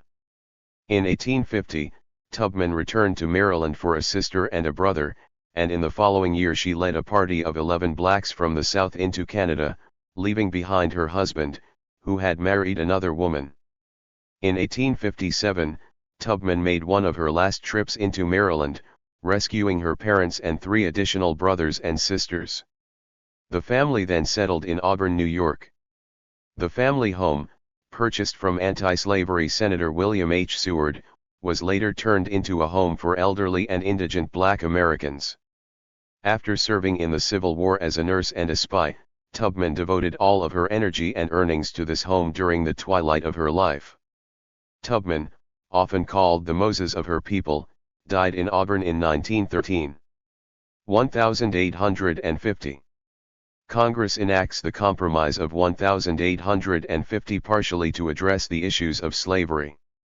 Congress enacted the famous Compromise of 1850. Senator Henry Clay of Kentucky and other moderate statesmen from both sections drew up this omnibus solution to the problem of slavery in the Mexican Cession, as well as other outstanding differences between North and South. The provisions of the compromise relating to slavery included the outlawing of the slave trade in Washington, D.C., but the retention of slavery itself, the passage of a new, tougher fugitive slave law to replace the poorly enforced Act of 1793, and the admission of California as a free state. 1851. Elizabeth Taylor Greenfield, aka Black Swan, makes her singing debut. She was quoted as being the best-known black concert artist of her time. Elizabeth Taylor Greenfield, the Black Swan, made her debut at a concert sponsored by the Buffalo Musical Association. Greenfield, a soprano, was born enslaved in Natchez, Mississippi, in 1809. As an infant, she was taken to Philadelphia and adopted by a Quaker woman named Greenfield, who arranged for her to study music and to sing at private parties. After her debut in Buffalo, Greenfield, she toured the northern states between 1851 and 1853. She toured England in 1854 and gave a command performance before Queen Victoria in Buckingham Palace. A contemporary critic described her voice as one of amazing power, flexibility, and ease of execution. Renowned historian, Eileen Southern, called Greenfield the best-known black concert artist of her time. 1852. Harriet Beecher Stowe, a white woman, publishes the famous novel Uncle Tom's Cabin, detailing the cruelties of slavery. Uncle Tom's Cabin, a novel by a northern white woman, Harriet Beecher Stowe, was published in Boston. The book, which exaggerated the cruelties of slavery, evoked sympathy for blacks in the North, and greatly angered the South. 1852. Jan Ernst Matseliger, shoe machinist and inventor, is born. Jan Ernst Matseliger was born in Paramaribo, Suriname, to a Holland-born engineer and a native black American mother. He began to apprentice at his father's machine shops when he was 10, an experience that would shape his future in machinery and mechanics. In 1871, he boarded an East Indian vessel to work as a sailor. He settled in Philadelphia 2 years later and by 1876 had made his home in Lynn, Massachusetts, where he found work in a shoe factory. After years of observing the production of shoes, Matseliger began working on his own machine, a mechanical laster for the manufacture of shoes. On March 20, 1883, he was granted a patent for the lasting machine. It proved to be a great success, turning out 100 to 600 more pairs of shoes a day than could be produced using the manual method. Unfortunately, Matseliger did not live to enjoy the financial rewards nor to see his invention's impact on shoe manufacture. He died of tuberculosis less than a month before his 37th birthday in 1889.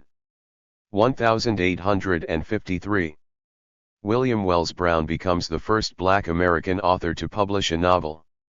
William Wells Brown, formerly enslaved, and also an abolitionist, historian, and physician, published Clotel, the first novel written by a black American, in London. The work, an account of the life of a black woman whose father was an American president, draws on the legend that Thomas Jefferson had fathered many children by his enslaved mistresses. Brown was born to an enslaved woman and a white enslaver in Lexington, Kentucky, in 1816. He was educated in St. Louis, Missouri, where he served as an apprentice to the martyred abolitionist editor, Elijah P. Lovejoy. Brown also published 3 Years in Europe, or, Places I Have Seen, and People I Have Met, in which he gave his impressions of such notables as Richard Cobden, Victor Hugo, and Alexis de Tocqueville. Brown was also a regular contributor to William Lloyd Garrison's Liberator, the London Daily News, and the National Anti-Slavery Standard. His reputation as an historian rests largely upon such works as The Black Man and the Negro in the American Rebellions. Brown's principal anti-slavery work was as a conductor on the Underground Railroad and as an anti-slavery lecturer. He died in 1884. 1853. The National Council of Colored People is founded in New York. The National Council of Colored People was founded in Rochester, New York. An outgrowth of the antebellum Negro Convention movement, the new organization was formed as a permanent body to advance the cause of black Americans. A notable feature of the Rochester Convention was a proposal to erect a national industrial school for the race.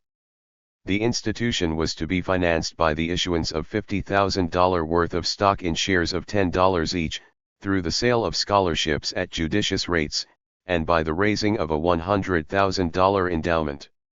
The school was to be co-educational and was to be governed by a board of trustees, consisting of residents of the state wherein the institution was located. The sponsors of the measure, which was never implemented, hoped that the education of black American youths would give them means of success adapted to their struggling condition, and ere long, following the enterprise of the age to see them filling everywhere positions of responsibility and trust, and gliding on the triple tide of wealth, intelligence, and virtue, reach eventually to a sure resting place of distinction and happiness. 1854. Ashman Institute is founded. It is later renamed to Lincoln University in honor of Abraham Lincoln. The Ashman Institute was founded in Pennsylvania in 1854. In 1866, it was renamed Lincoln University in honor of Abraham Lincoln. Lincoln graduated its first class of 4 black men and 2 white women in 1868. In 1873, 10 students from Liberia came to study at Lincoln, making the university one of the first, if not the first, U.S. institutions of higher learning to accept African students. Lincoln claims to be the oldest college in the United States to have as its original purpose the higher education of youths of African descent. 1854. The birth of Nat Deadwood Dick Love, title-winning cowboy and author. Nat Love, later known as Deadwood Dick, was born enslaved in Davidson County, Tennessee, where he learned to break horses as a teenager. A winning raffle ticket brought him enough money to travel west, where he found work as a cowboy. He excelled at roping, shooting, and the other skills of his trade, winning the championship title in 1876 in Deadwood, South Dakota. He used his meager writing abilities to pen an autobiography, The Life and Adventures of Nat Love, better known in the cattle country as Deadwood Dick. After being captured by Indians and sustaining 2 bullet wounds, Love escaped and quit his work as a cowboy. He worked for the Pullman Service until his death in Los Angeles in 1921. 1854.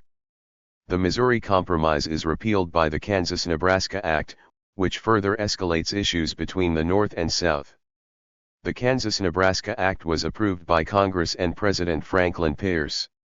In addition to providing formal organization for the 2 territories of Kansas and Nebraska, the act repealed the Missouri Compromise of 1820, thus removing anti-slavery restrictions north and west of the 36-30 parallel line in the Louisiana Territory. According to the bill's author, Senator Stephen A. Douglas of Illinois, Congress, in the Compromise of 1850, had abandoned all efforts to protect or to prohibit slavery in the territories. Therefore, it was only consistent, Douglas reasoned, that the new principle be applied in the Louisiana Territory as elsewhere. Southerners viewed Kansas as ripe for slavery. Northern anti-slavery men opposed the prospects of a slave Kansas and the repeal of the Compromise of 1820. The contest for control of Kansas between the pro- and anti-slavery forces led to several years of bitter, often bloody strife in the territory and in Congress. In fact, Kansas came to be known as Bleeding Kansas. The most significant acts of violence were the sacking of the anti-slavery town of Lawrence, Kansas, in May 1856 and the subsequent retaliation by John Brown, and the beating of anti-slavery Senator Charles Sumner of Massachusetts by Congressman Preston S. Brooks of South Carolina on the floor of the U.S. Senate, also in the spring of 1856. Sumner had denounced the South and some of its representatives for the crime against Kansas, the rape of a virgin territory by slaveholders. His remarks against Senator Andrew P. Butler of South Carolina led to the attack by Brooks, Butler's nephew. The acrimony and political confusion in Kansas prevented the territory from being admitted into the Union by Congress until just before the Civil War. On January 29, 1861, Kansas joined the Union as a free state, representing the will of the majority of the bona fide residents there.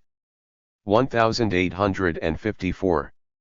Enslaved fugitive Anthony Burns is arrested in Boston and returned to his enslaver in the South. Anthony Burns, an enslaved fugitive, was arrested in Boston. His enslaver refused an offer of $1,200 made by Boston citizens for his freedom. Burns was escorted through the streets of Boston by U.S. troops as he returned to the South. The incident was indicative of a growing anti-slavery sentiment in the North, especially following the passage of the Kansas-Nebraska Act. 1855. John Mercer Langston becomes the first black American to win an elective office in the U.S. John Mercer Langston was elected clerk of Brown Helm Township in Lorain County, Ohio, making him the first black American to win an elective political office in the United States. Langston was born to a white man and a black enslaved woman on a Virginia plantation in 1829. After his father's death, Langston was sent to Ohio, where he was reared by one of his father's friends. By 1854, Langston was engaged in an active law practice in Chillicothe, Ohio, and in 1855, as the only black American attorney in Brown Helm, he was elected clerk. Langston won a seat on the Brown Helm City Council the following year, a post he held until 1860. In 1865, he was named president of the National Equal Rights League, and in 1867 he became a member of the Board of Education in Oberlin, Ohio. After his return to the South during Reconstruction, Langston served as Inspector General to the Freedmen's Bureau Schools, teacher, law school dean, and acting vice president of Howard University, minister to Haiti, president of the Virginia Normal and Collegiate Institute, and congressman from Virginia. Langston, who died in 1897, was one of the last black Americans elected to the U.S. Congress in the 19th century and was the great-uncle of Harlem Renaissance poet Langston Hughes. 1855. Public opinion leads the Massachusetts legislature to overturn an 1849 ruling by the state Supreme Court that upheld separate schooling for blacks, thus integrating public schools in Massachusetts. Public opinion led the Massachusetts legislature to overturn an 1849 ruling by the state Supreme Court that upheld separate schooling for blacks. Public schools were thus integrated in Massachusetts. 1856. Wilberforce University founded. Amidst a cry for the end of slavery, Wilberforce was founded in 1856 as Wilberforce University of the Methodist Episcopal Church and named after British abolitionist and philanthropist William Wilberforce. The school was part of a plan to establish education for blacks in Ohio. Wilberforce was sold to the AME. Church in 1863 and awarded its first bachelor's degrees in 1867. Wilberforce was distinguished as the first black college and the first college with a black president. 1857. In the Dred Scott v. Sanford case, the U.S. Supreme Court decides that black Americans are not U.S. citizens, therefore having no rights. Though eventually freed, Dred Scott remained enslaved. The decision fueled the path to the Civil War. The U.S. Supreme Court rendered its decision in the case of Dred Scott v.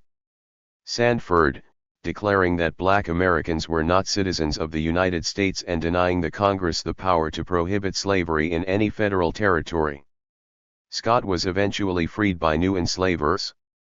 Meanwhile, he remained enslaved, albeit a famous one, in St. Louis where he worked as a porter. The Dred Scott decision, a clear-cut victory for the South, alarmed abolitionists in the North and fueled the fires leading to the Civil War. 1857. California legislature narrowly defeats an attempt to prevent the immigration of blacks into the state. Blacks, however, still express discontent with discrimination in the state.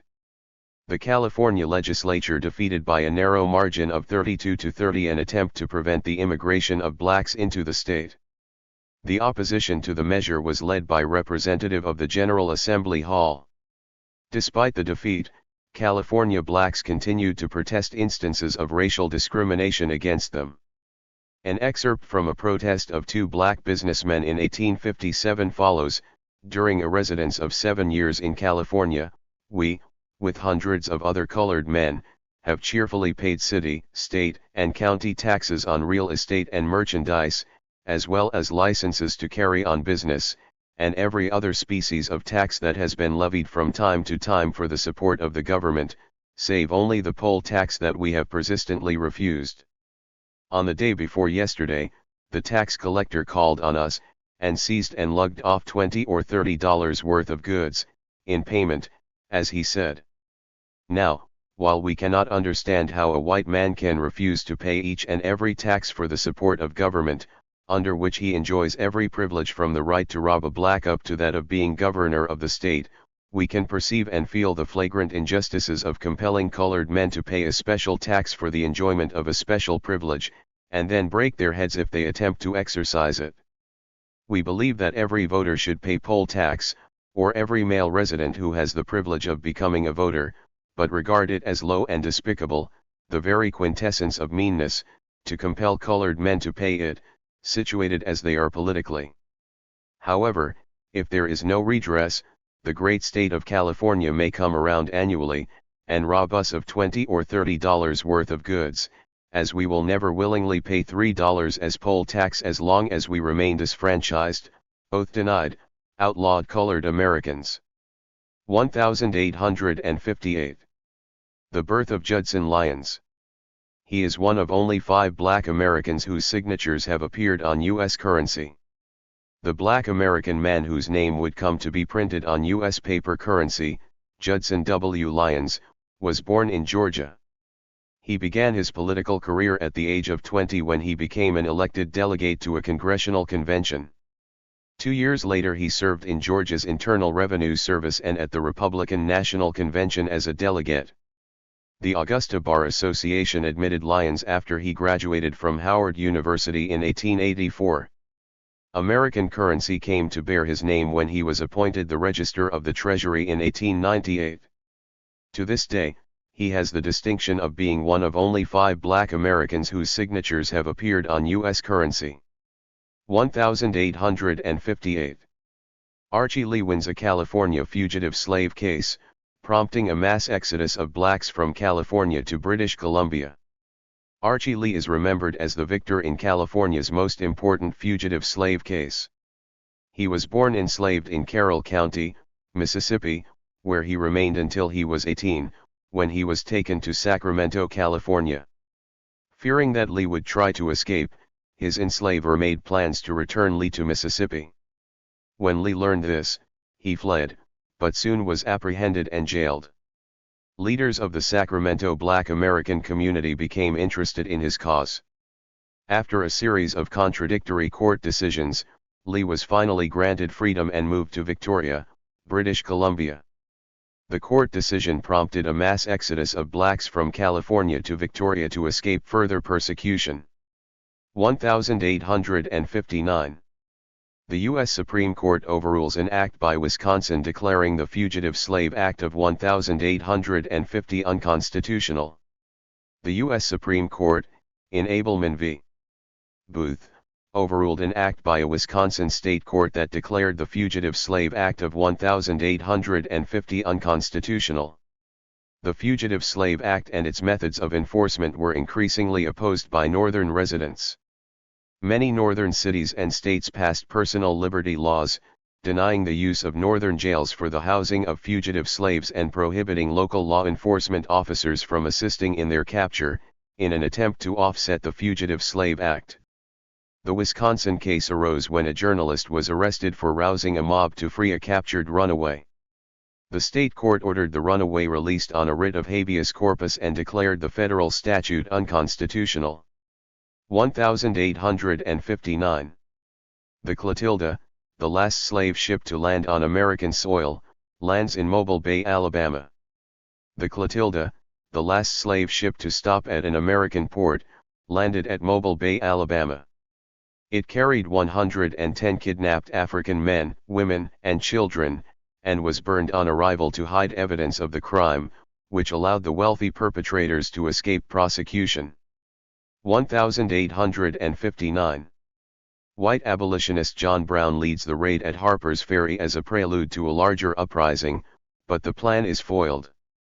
John Brown, a white abolitionist from Kansas, attacked the U.S. arsenal at Harper's Ferry, Virginia. Brown, who had unsuccessfully sought the aid of leading abolitionists, including Frederick Douglass, was accompanied by a dozen white men and 5 blacks. The raid, which was to be a prelude to a general enslaved black uprising, was foiled by local, state, and federal forces. 2 blacks were killed for their part in the affair. Brown was executed on December 2. 1860. Arkansas passes a law that denies free blacks employment on boats along its rivers. A law went into effect in Arkansas that prohibited the employment of free blacks on boats and ships navigating the rivers of that state. 1860. Pony Express began operations in the West, with black riders George Monroe and William Robinson being 2 of the earliest. Eastern mails went by railroad to St. Joseph, Missouri, then were picked up by professional riders who, working in relays, delivered letters as far west as San Francisco. 2 of the earliest black Pony Express riders were George Monroe and William Robinson. Pony Express began operations in the West. 1860. Abraham Lincoln, unfavorably viewed by Southerners as an abolitionist, is elected president. Abraham Lincoln, viewed by Southerners as an abolitionist, was elected President of the United States on a platform opposed to the further expansion of slavery into the territories. 1860. South Carolina secedes from the Union. South Carolina seceded from the Union, partly because of Lincoln's election as president. Lincoln was viewed as a threat to the Southern economy. 1861. General John C. Fremont proclaimed military emancipation in Missouri. General John C. Fremont proclaimed military emancipation in Missouri. President Abraham Lincoln countermanded the order. 1861. The Civil War begins with the attack of Fort Sumter in South Carolina. The Confederates attacked Fort Sumter in South Carolina. President Abraham Lincoln called for 75,000 volunteers to defend the Union, thus, the Civil War began. Many black Americans viewed the conflict as a war for freedom. Some rushed to join the Union forces but were refused because of their race. 1861. Congress passes the Confiscation Act. Congress passes the Confiscation Act, which states that any property used by the owner's consent and with his knowledge in aiding or abetting insurrection against the United States could be captured wherever found. When the property consisted of enslaved persons, they were to be forever free. President Abraham Lincoln refused to order vigorous enforcement of the law. 1861. James Stone enlists in the 1st Fight Artillery of Ohio, becoming the first black American to fight for the Union during the Civil War. James Stone, a very light complex-ioned enslaved fugitive who was often mistaken for white, enlisted in the 1st Fight Artillery of Ohio. Having fought for the Union in Kentucky, where he had been enslaved, Stone died from a service-related illness in 1862. After his death, his true racial identity was revealed.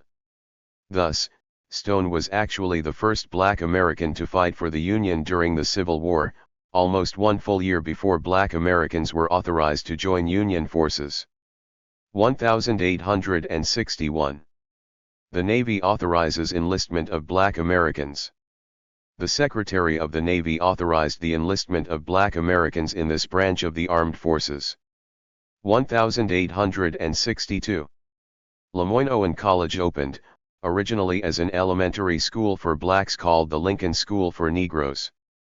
Memphis, Tennessee's Lemoyne-Owen College started as an elementary school for blacks, with the name Lincoln School for Negroes. The chapel that housed the school was destroyed by fire in the 1866 race riots, but it was soon rebuilt and reopened in 1867. In 1871, the school's name was changed to Lemoyne Normal and Commercial School, in honor of donor Dr. Francis J. Lemoyne. In 1868, Lemoyne College merged with Owen College and became Lemoyne-Owen College. 1862. Lincoln proposes the gradual, compensated emancipation of enslaved blacks, but northern states and abolitionists oppose it. President Abraham Lincoln proposed to Congress a plan for gradual, compensated emancipation of enslaved blacks. Lincoln urged the congressional delegations from Delaware, Kentucky, Maryland, Missouri, and West Virginia to support his proposal. They opposed it, as did Northern abolitionists who felt enslavers should not be paid for property that they could not rightfully own. Congress, however, passed a joint resolution on April 10, 1862, endorsing the concept of gradual, compensated emancipation. 1862 to 1865. The Port Royal Experiment, the first major attempt by Northerners to reconstruct the Southern political and economic system. On November 7, 1861, the Union Army occupied South Carolina's Sea Islands, freeing approximately 10,000 slaves. As the Confederate Army and white plantation owners fled, Northerners began to capitalize on their possession of an area world famous for its cotton. During the first year of occupation, black American field hands harvested approximately 90,000 pounds of the crop. The workers were paid $1 for every 400 pounds harvested, and thus were the first former enslaved persons freed by Union forces to earn wages for their labor. In January of 1862, Union General Thomas W. Sherman requested teachers from the North to train the former enslaved. 3 months later, U.S. Secretary of Treasury Salmon Chase appointed Boston, Massachusetts attorney Edward L. Pierce to begin the Port Royal Experiment, which would create schools and hospitals for the former enslaved and to allow them to buy and run plantations. That same month, the steamship Atlantic left New York City, New York, bound for Port Royal. On board were 53 missionaries, including skilled teachers, ministers, and doctors who had volunteered to help promote this experiment. In April, the Port Royal Relief Committee of Philadelphia, Pennsylvania dispatched Laura Matilda Town with funds to found the Penn School, one of the largest of the missionary schools created during the Port Royal Experiment. In 1863, President Abraham Lincoln issued new land redistribution policies that allowed nearly 40,000 acres of abandoned Confederate plantations to be divided among 16,000 families of the African race. The freed people were to purchase the land at $1.25 per acre. Almost immediately, local blacks bought about 2,000 acres of land. White Northerners also purchased land. Edward Philbrick, for example, bought 11 plantations that collectively covered 7,000 acres. His holdings supported 950 black Americans as tenant farmers. Union General Ormsby Mitchell granted Black American Islanders permission to found the town of Mitchellville on Hilton Head Island, the first of many all-black communities. By 1865 Mitchellville had 1,500 inhabitants.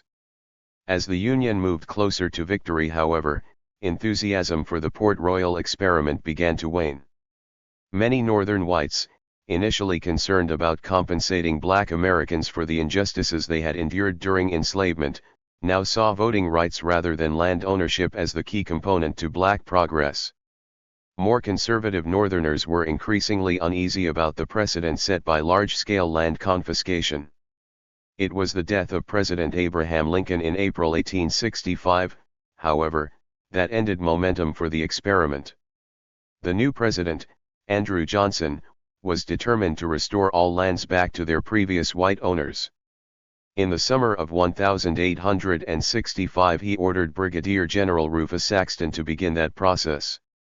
Nonetheless, not all white owners returned to the Sea Islands, and thousands of black landowners and their descendants continued to farm their lands until well into the 20th century. 1862. Slavery is abolished in the District of Columbia and the formerly enslaved are encouraged to emigrate to Haiti or Liberia. The U.S. Senate passed a bill abolishing slavery in the District of Columbia. Enslavers were to be compensated at the rate of $300 per enslaved black. $100,000 was also allocated for the voluntary emigration of these freedmen to Haiti or Liberia. 1862. General David Hunter names enslaved blacks contrabands of war. Abraham Lincoln overrules it. General David Hunter issued a proclamation emancipating enslaved blacks in Georgia, Florida, and South Carolina as contrabands of war. President Abraham Lincoln overruled Hunter's order. 1862. Robert Smalls, a black pilot, captures a Confederate ship. Robert Smalls, a black American pilot, sailed the Confederate steamer Planter out of Charleston, South Carolina, and turned the ship over to the United States. Smalls, who was formerly enslaved, had received some education through the indulgence of his enslaver. He was a member of a crew in the Confederate Navy when he performed his Civil War heroics. Smalls' war deeds aided his rise in South Carolina politics and business endeavors during Reconstruction. He later served 5 terms in the U.S. House of Representatives. 1862. Slavery is abolished in federal territories. President Abraham Lincoln signed a bill abolishing slavery in the federal territories. 1862. Congress allows black Americans to serve in the Union Army. Congress authorized President Abraham Lincoln to accept black Americans for service in the Union Army. They were to receive less pay than white soldiers. A white soldier was paid $13 a month and $3.50 for clothing, while black Americans of the same rank received $7 and $3, respectively. Eventually, more than 186,000 black Americans served in the Union Army, approximately 38,000 lost their lives. Many of the deaths were non-combat related, due principally to overwork and poor medical care. 1862. Abraham Lincoln tries to encourage blacks to emigrate to Africa or Latin America. President Abraham Lincoln called in a group of black Americans for the first discussion by an American president with blacks on public policy. He urged them to emigrate to Africa or to Latin America. Many black Americans denounced the president's suggestion. 1862. Abraham Lincoln issues a preliminary Emancipation Proclamation. President Abraham Lincoln issued a preliminary Emancipation Proclamation, giving rebellious states and territories until January 1, 1863, to abandon their hostilities or lose their enslaved blacks. 1863. Lincoln signs the Emancipation Proclamation, declaring enslaved blacks in rebellious territories free. The Emancipation Proclamation, issued by President Abraham Lincoln, went into effect on January 1, 1863. This proclamation declared that all persons held as slaves within any state, or designated part of the state, the people whereof shall be in rebellion against the United States, shall be then, thenceforward, and forever free. With this proclamation more than 3/4 of all enslaved blacks were set to be free. And, while certainly a move towards the ending of slavery, the proclamation only applied to those enslaved Africans in states that had seceded from the Union, and not to enslaved blacks living in the 4 slave states that remained a part of the Union. The Emancipation Proclamation was, in part, a military tactic by the President. The document notes that emancipation was an act of justice, warranted by the Constitution upon military necessity. The issuing of the proclamation helped to rally support among abolitionists.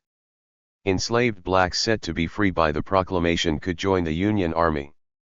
Moreover, it gave the Union the moral high ground, helping the Union to gain support from other nations. It took time for the message of emancipation to spread. It would not be until June 19, 1865, after the end of the Civil War, that word of emancipation would reach the slaves of Galveston, Texas. Ultimately, the Emancipation Proclamation paved the way for the abolition of slavery at the end of the Civil War. And it earned Abraham Lincoln the nickname of the Great Emancipator. 1863. A Black American regiment protests unfair wages. The 54th Massachusetts Black Regiment served a year without pay rather than accept discriminatory wages. 1863. The Confederate Congress calls black troops and their officers, criminals. This permit captured black soldiers to be murdered or enslaved. The Confederate Congress passed a resolution calling black troops and their officers criminals, thus permitting captured black soldiers and their officers to be murdered or enslaved. 1863. The Union's military draft law prompts riots in New York City. Angry, poor whites kill or wound hundreds of black Americans. 4 days of rioting ensued in New York City in protest of the Union's draft law. The disturbance left more than 1,000 people, mostly black Americans, dead or wounded and resulted in approximately $2 million in property damage. The riot grew out of the Civil War draft law's provision that allowed men to pay $300 for a substitute draftee. Since poor white laborers, many of them Irish and German immigrants, could not afford substitutes, they bore the brunt of the draft. Black Americans were ineligible for the draft. In venting their frustrations over the draft law, the poorer laborers turned on black Americans especially, who they regarded as the principal inheritors of the jobs they would have to leave behind to enter the army. During this period of racial tension, similar riots occurred in Boston, where 20 people were killed or wounded, and in Troy, New York, where a ship with black servants aboard had to be diverted to avoid an attack. 1863. President Abraham Lincoln issues a warning to Confederates that murder or enslave captured black soldiers. President Abraham Lincoln warned of retaliatory action if the Confederates continued to murder or enslave captured black soldiers. 1864. Black Sergeant William Walker is convicted of mutiny and is shot and killed under the order of a court-martial. Black Sergeant William Walker of the 3rd South Carolina Regiment was shot under order of a court-martial for leading a protest against discriminatory pay for black American soldiers. 1864. Confederates capture Fort Pillow and massacre the Union's black troops. Confederate forces under General Nathan Bedford Forrest captured Fort Pillow, Tennessee. Following the surrender, the Union's black American troops were massacred. 1864. Congress legislates equal pay for black troops. Congress passes a bill equalizing salaries and supplies for black troops. 1864. Black sailor Joaquim Pease is awarded the Congressional Medal of Honor. Black sailor, Joaquim Pease, was awarded the Congressional Medal of Honor for his role in the famous naval battle between the USS Kearsarge and the USS Alabama off the coast of France. 1864. The first black daily paper in the United States, La Tribune de la Nouvelle Orleans, publishes its first edition. La Tribune de la Nouvelle Orleans, the first tri-weekly published in English and French and eventually the first black daily in the United States, published its first edition. The paper was headed by Louis Charles Roudanet and his brothers, who took over the financially failing L'Union, the first black paper published in Louisiana. The Tribune pushed for economic equality, abolition, and black suffrage. With emancipation, the paper supported the Freedmen's Aid Association, an organization that attempted to establish cooperatives among, and secure suffrage and weekly wages for formerly enslaved blacks. While Roudanet pushed for political rights for blacks, he did not support social equality. This may be partly because Roudanet himself was half French and probably of very light skin since his baptismal records registered him as white. When the Tribune folded in 1869, he, too, faded from the spotlight of the equal rights movement. 1865. Atlanta University is founded by the American Missionary Association, a racially mixed abolitionist group. Atlanta University was founded by the American Missionary Association in 1865 in Atlanta, Georgia. The school's undergraduate courses were discontinued in 1930 when it became a graduate and professional school. In 1988, Atlanta University merged with another historically black school, Clark College, becoming Clark Atlanta University. 1865. Robert E. Lee recommends drafting blacks to aid Confederate forces. Robert E. Lee, with his armies depleted, recommended the employment of blacks in Confederate forces because it was not only expedient, but necessary. 1865. Freedmen's Bank is chartered by the U.S. government to provide financial help to newly freed blacks. The bank is plagued with incompetencies and fails. Many blacks lose their savings. The U.S. government chartered the Freedmen's Bank in Washington, D.C., to encourage financial responsibility among the formerly enslaved blacks. On April 4, 1865, the headquarters of the Freedmen's Bank opened in New York. Shortly thereafter, branches were established in Louisville, Nashville, New Orleans, Vicksburg, and Washington. By 1872, there were 34 branches, all but 2 of which were located in the South. Incompetency and inefficiency in the bank's operation appeared almost immediately. By the time Frederick Douglass became president in March 1874, the bank was already a failure. It closed on June 28, 1874. 1865. The Freedmen's Bureau is established to help freed blacks survive. Congress established, within the War Department, a Bureau of Freedmen, Refugees, and Abandoned Lands. The Freedmen's Bureau sought to help freed blacks survive, as well as aiding them in their contractual relationships and education.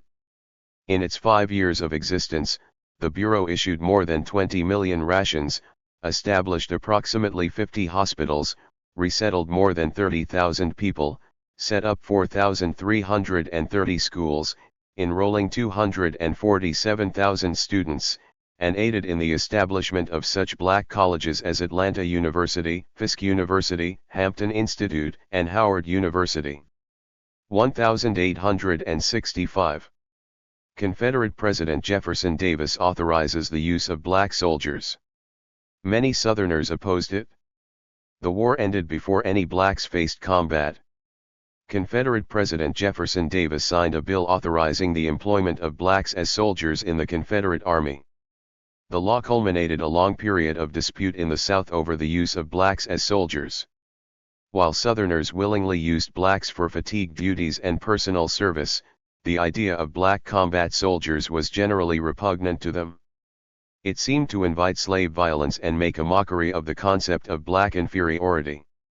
The war ended before any blacks faced combat. 1865. President Abraham Lincoln recommends black suffrage, with provisions. President Abraham Lincoln again conceded that some black Americans might be given the right to vote. He had suggested in a letter to Governor Michael Hahn of Louisiana in 1864 that the very intelligent and those who had fought gallantly in their ranks should be considered for the franchise. At the time of Lincoln's death, No serious efforts had been made to grant suffrage to freed blacks. 1865. President Andrew Johnson introduces the Reconstruction Program. President Andrew Johnson announced his program of Reconstruction. It required ratification of the 13th Amendment but did not guarantee black suffrage. 1865. The Bluefield Colored Institute is founded to train black teachers. Bluefield Colored Institute was founded in Bluefield, West Virginia, to train black teachers. Bluefield offered its first bachelor's degree in 1932 and changed its name to Bluefield State College in 1943. The school is one of two historically black colleges in West Virginia, although the school's black population is now a small fraction of the total population. 1865. Bowie State University is founded. Originally known as Baltimore Normal School, Bowie State University was founded under the auspices of the Baltimore Association for the Moral and Educational Improvement of Colored People. With money bequeathed by black philanthropist Nelson Wells for the education of freed black children, the school moved to a 237-acre tract in Prince George's County, Maryland. The school's name changed several times between 1865 and 1988. 1865. The Richmond Theological Institute is founded in Richmond, Virginia. Richmond Theological Institute was founded on a site that was once a slave jail in Richmond, Virginia. The name was changed to Virginia Union University in 1899 when the institute merged with Wayland Seminary.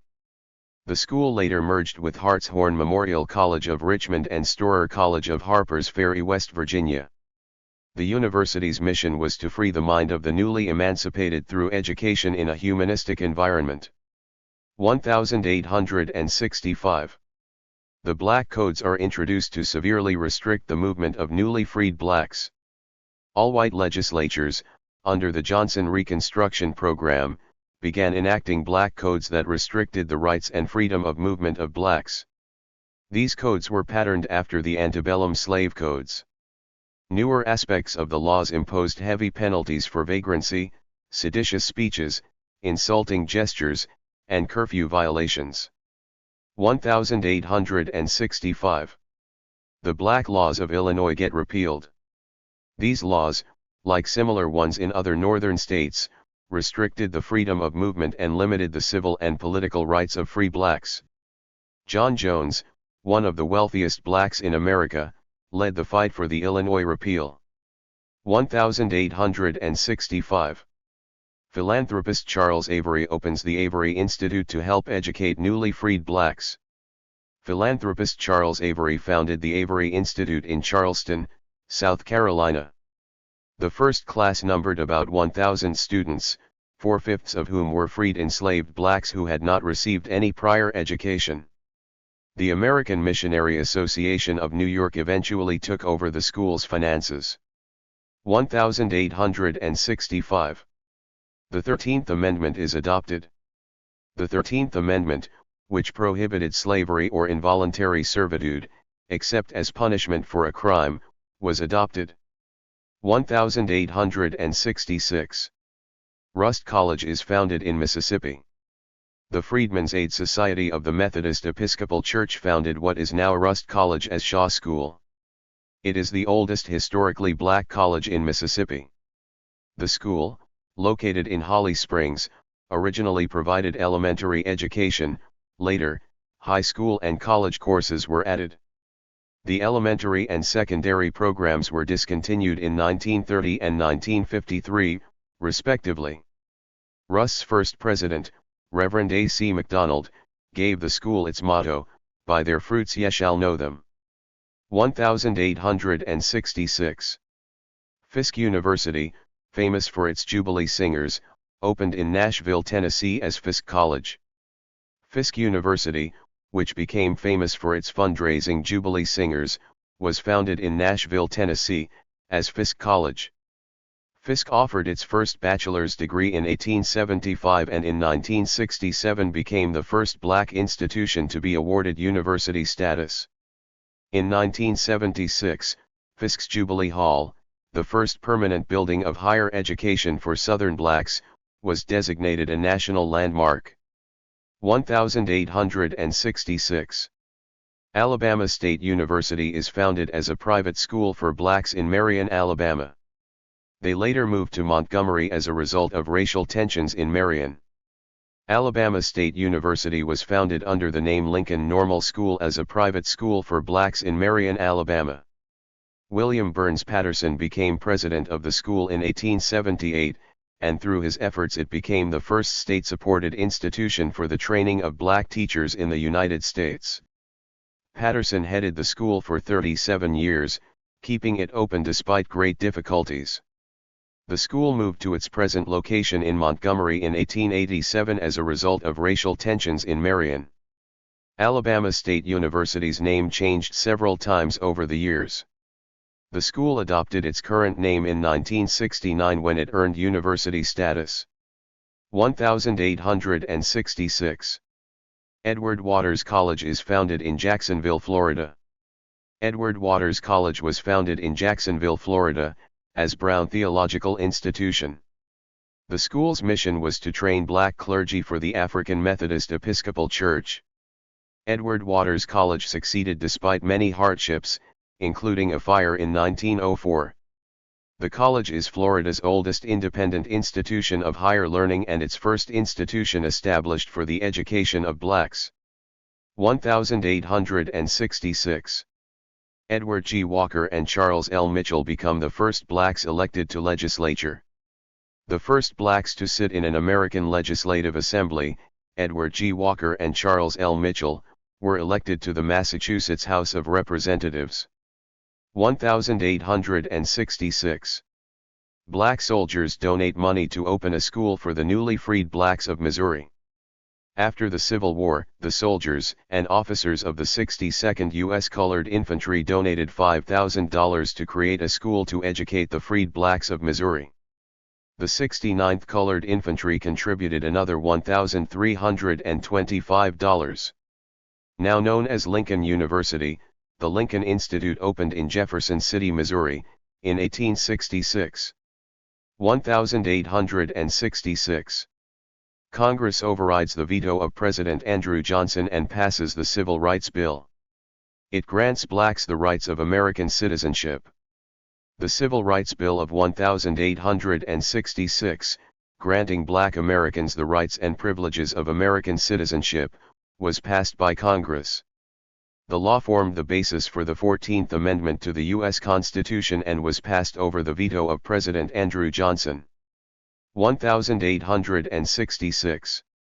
A Memphis race riot kills 48, mostly black people. A race riot took place in Memphis, Tennessee. 48 people, mostly black, were killed. Black veterans were special targets, and at least 5 black women were raped during the disturbances. Schools and churches were burned. 1866. A New Orleans, Louisiana race riot prompted by the police, kills 35.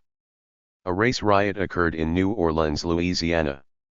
At least 35 people were killed, more than 100 were wounded. Anti-black attitudes and actions on the part of police allegedly prompted the violence. 1867. Suffrage is extended to blacks in the District of Columbia. Congress enacts a law giving suffrage to blacks in the District of Columbia. 1867. Frederick Douglass and a delegation of blacks urge President Andrew Johnson for suffrage. A delegation of blacks, led by Frederick Douglass, visited President Andrew Johnson and urged that suffrage be given to all qualified blacks. 1867. Morehouse College is founded in Augusta, Georgia to train formerly enslaved blacks to read and write. Morehouse College first opened in Augusta, Georgia, as the Augusta Institute. It was established to train formerly enslaved blacks to read and write. The school moved to Atlanta in 1879, and adopted the name Morehouse College in 1913.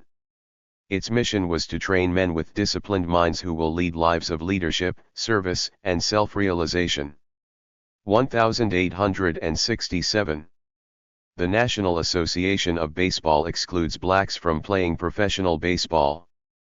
The National Association of Baseball denied admission to any club with black players.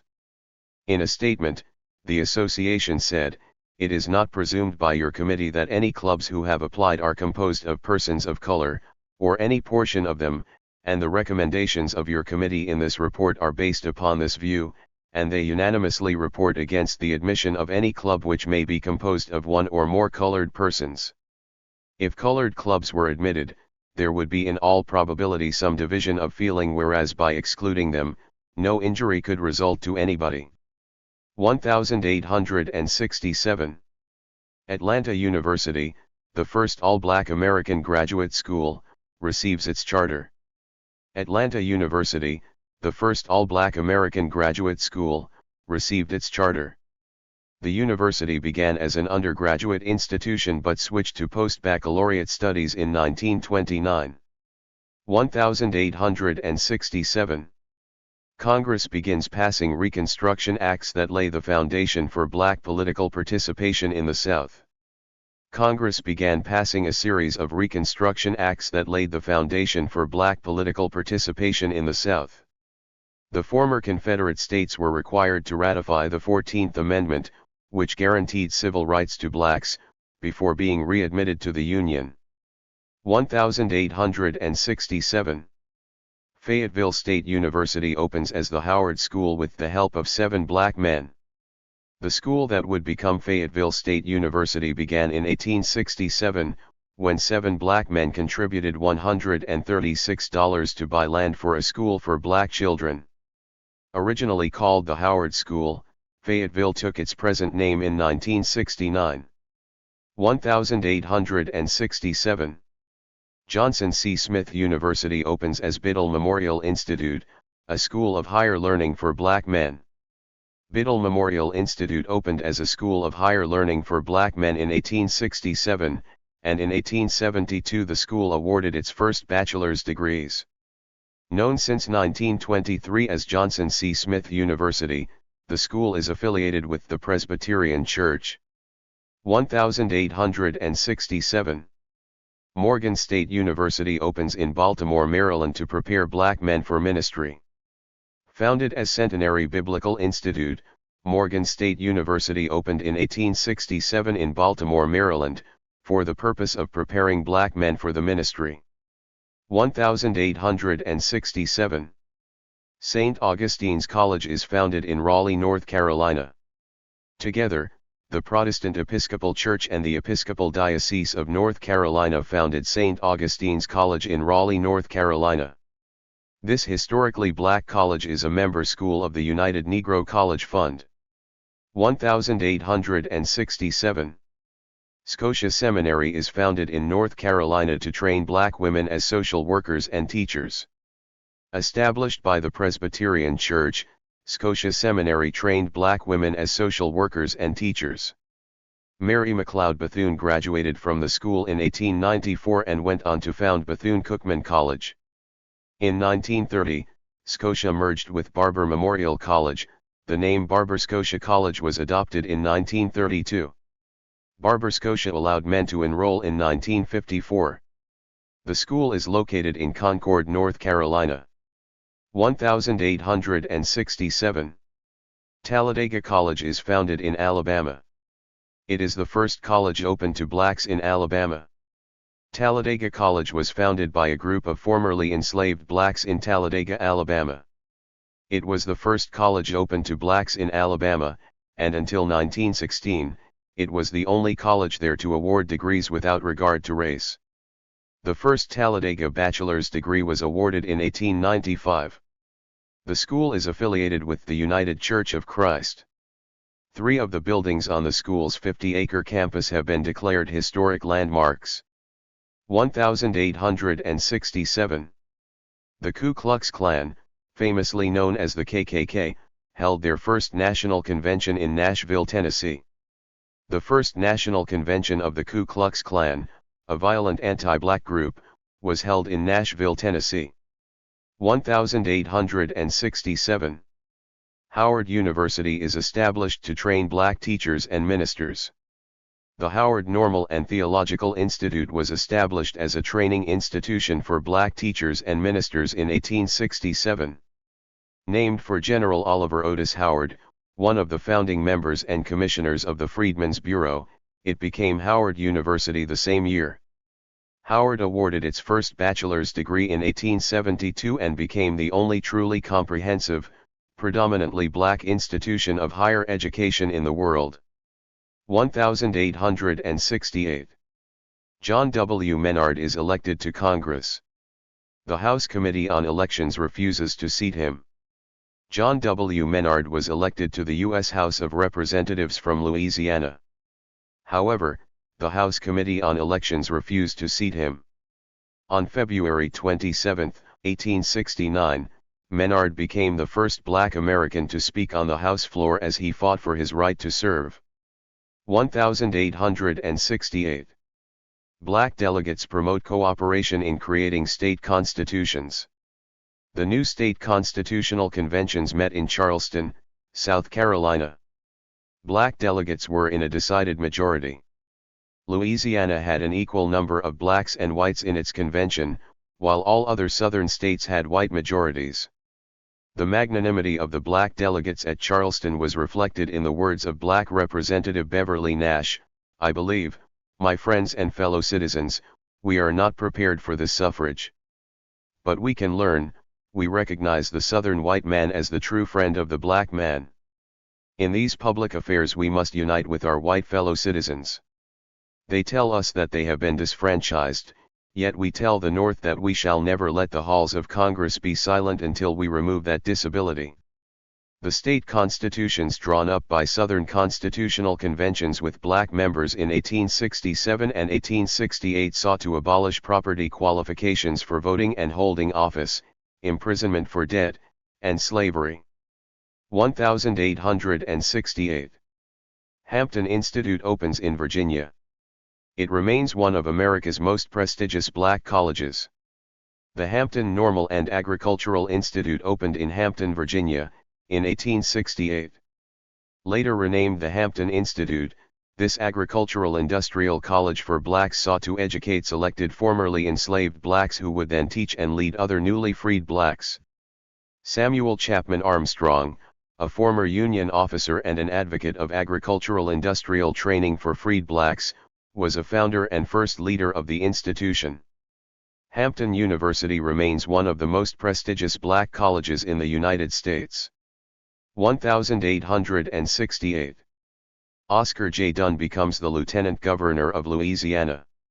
It is the highest elective office held by a black person up to that time.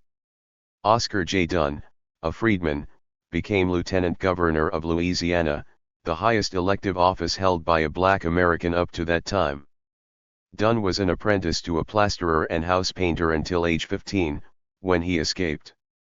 Born in New Orleans in 1826, Dunn took a job with the Freedmen's Bureau there at the close of the Civil War. As a bureau agent, Dunn checked the employment practices of planters who hired black laborers. He found that the freedmen were often cheated of their minimum $15 a month earnings and thus reported these and other abuses of the Freedmen's Bureau wage contract system. Dunn was one of the 49 blacks who attended the Louisiana Constitutional Convention in 1867–68. As Lieutenant Governor, Dunn presided over the state Senate and signed some of the laws emanating from the new state constitution. In 1871, he was named chairman of the Republican State Convention. Since Dunn was a skillful politician, some considered nominating him for governor or U.S. senator before his untimely death in 1871. 1868. South Carolina legislature had a black majority.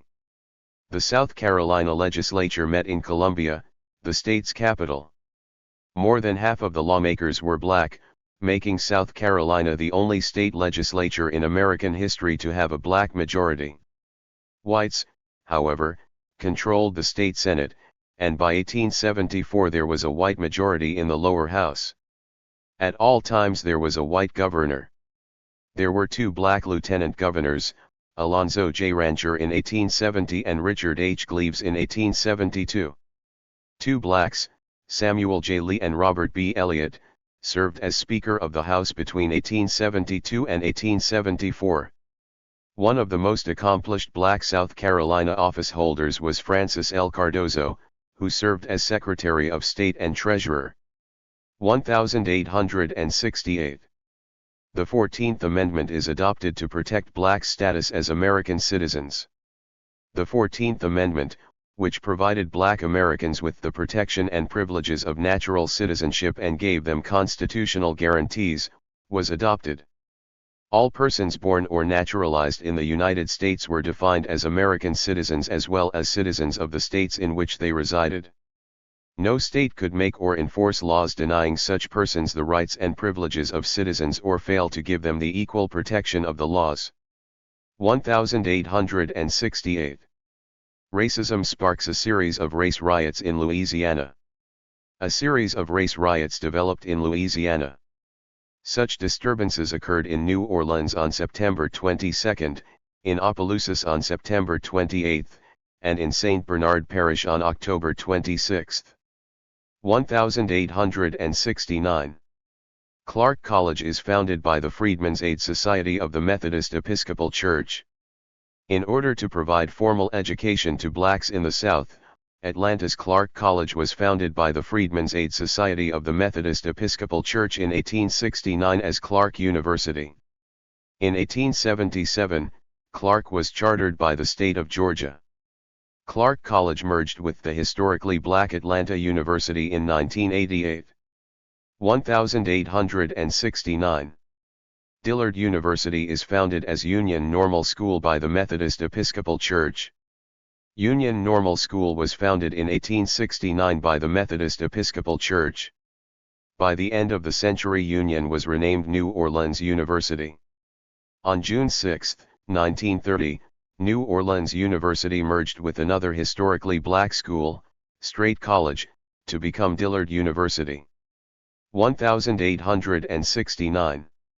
Tougaloo College is established by the American Missionary Association of New York.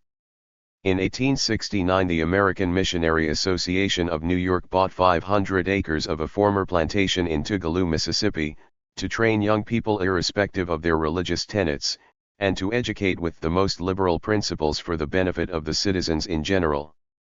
Tougaloo College offered college courses starting in 1897. 1870. Jonathan Wright becomes Associate Justice of the South Carolina Supreme Court. He served as the highest black judicial officer in the nation for 7 years. Jonathan Jasper Wright, a well-educated Pennsylvanian, became Associate Justice of the South Carolina Supreme Court. Wright served for 7 years as the highest black judicial officer in the nation. Although Wright was one of only 3 members of the court, he exercised no influence on behalf of black American rights. Yet white Democratic leaders sought constantly to have him removed on charges of corruption. Wright left the bench in 1877 as black Reconstruction toppled in the state. 1870. Hiram Revels, a former barber and preacher, becomes the only black person in Congress. Hiram R. Revels of Mississippi took Jefferson Davis's former seat in the U.S. Senate, becoming the only black American in Congress. Revels, a former barber and preacher, was a reluctant politician. It is said that his fervent prayer before the Mississippi legislature in 1870 persuaded many to vote for him. Many Democrats opposed his selection to the Senate and argued vainly that he could not legally be seated, not having been a citizen before the Civil War. After retiring from politics, leaving an undistinguished legislative record behind him, Revels became president of Alcorn College for Negroes in Mississippi. 1870. Allen University opens in South Carolina as Payne Institute. It is later renamed to honor African Methodist Episcopal Church. Founder Richard Allen. The African Methodist Episcopal Church opened the Payne Institute in 1870 in Columbia, South Carolina. The school reopened in 1880 under the name Allen University in honor of the African Methodist Episcopal Church founder Richard Allen. Allen University is the oldest traditionally black college in South Carolina. 1870. Benedict College is founded as Benedict Institute in Columbia, South Carolina. Benedict College was founded as Benedict Institute in 1870 in Columbia, South Carolina. The school awarded its first degree and adopted its present name in 1984. 1870. The 15th Amendment is ratified. The 15th Amendment, forbidding the denial of the right to vote to American citizens, was ratified. 1870 to 1871. Congress passes the Enforcement Acts, intended to protect black voters. Congress and President Ulysses S. Grant made efforts to prevent intimidation of black voters. The Enforcement Acts and a presidential proclamation were the most important measures. 1870. Joseph H. Rainey is elected to U.S. House of Representatives. He was the House's first black member. Joseph H. Rainey of South Carolina was seated in the U.S. House of Representatives. Rainey was born to enslaved parents in Georgetown, South Carolina, in 1832. His own freedom was purchased before the Civil War by his father, a barber. A well-educated person of mixed race, Rainey himself became a barber in Charleston. Even though he was a respected member of the Charleston black community, he was called to work on fortifications by the Confederates during the Civil War. Rainey refused and exiled himself in the West Indies, where he remained until the end of the Civil War. During Reconstruction, he returned to South Carolina and served as a delegate to the Constitutional Convention of 1868. In 1870, he was elected to the state Senate, but soon resigned to accept the House seat vacated by B. Franklin Whittemore. Rainey was then elected to the 4 succeeding Congresses. As a House member, he frequently spoke in favor of education and other social advances for blacks. The House's first black member was also a consultant to President Rutherford B. Hayes and once received the President's personal commendation for sobriety and attention to duty. After returning from Congress in 1879, Rainey served as an Internal Revenue Service agent in South Carolina, then entered business in Washington, D.C.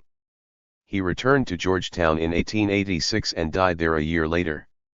1871.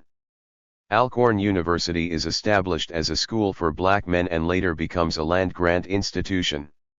The state of Mississippi purchased the defunct Oakland College in 1871 as a school for black men.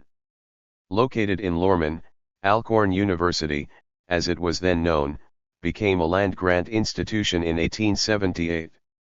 Alcorn State's first president, Hiram Revels, was the first black elected to the U.S. Senate. 1871. Claflin College is founded. In 1871, Baker Biblical Institute, which was founded in 1866, merged with Claflin University, founded in 1869. The Orangeburg, South Carolina, school granted its first diploma in 1882. Claflin College is a traditionally black institution. 1871.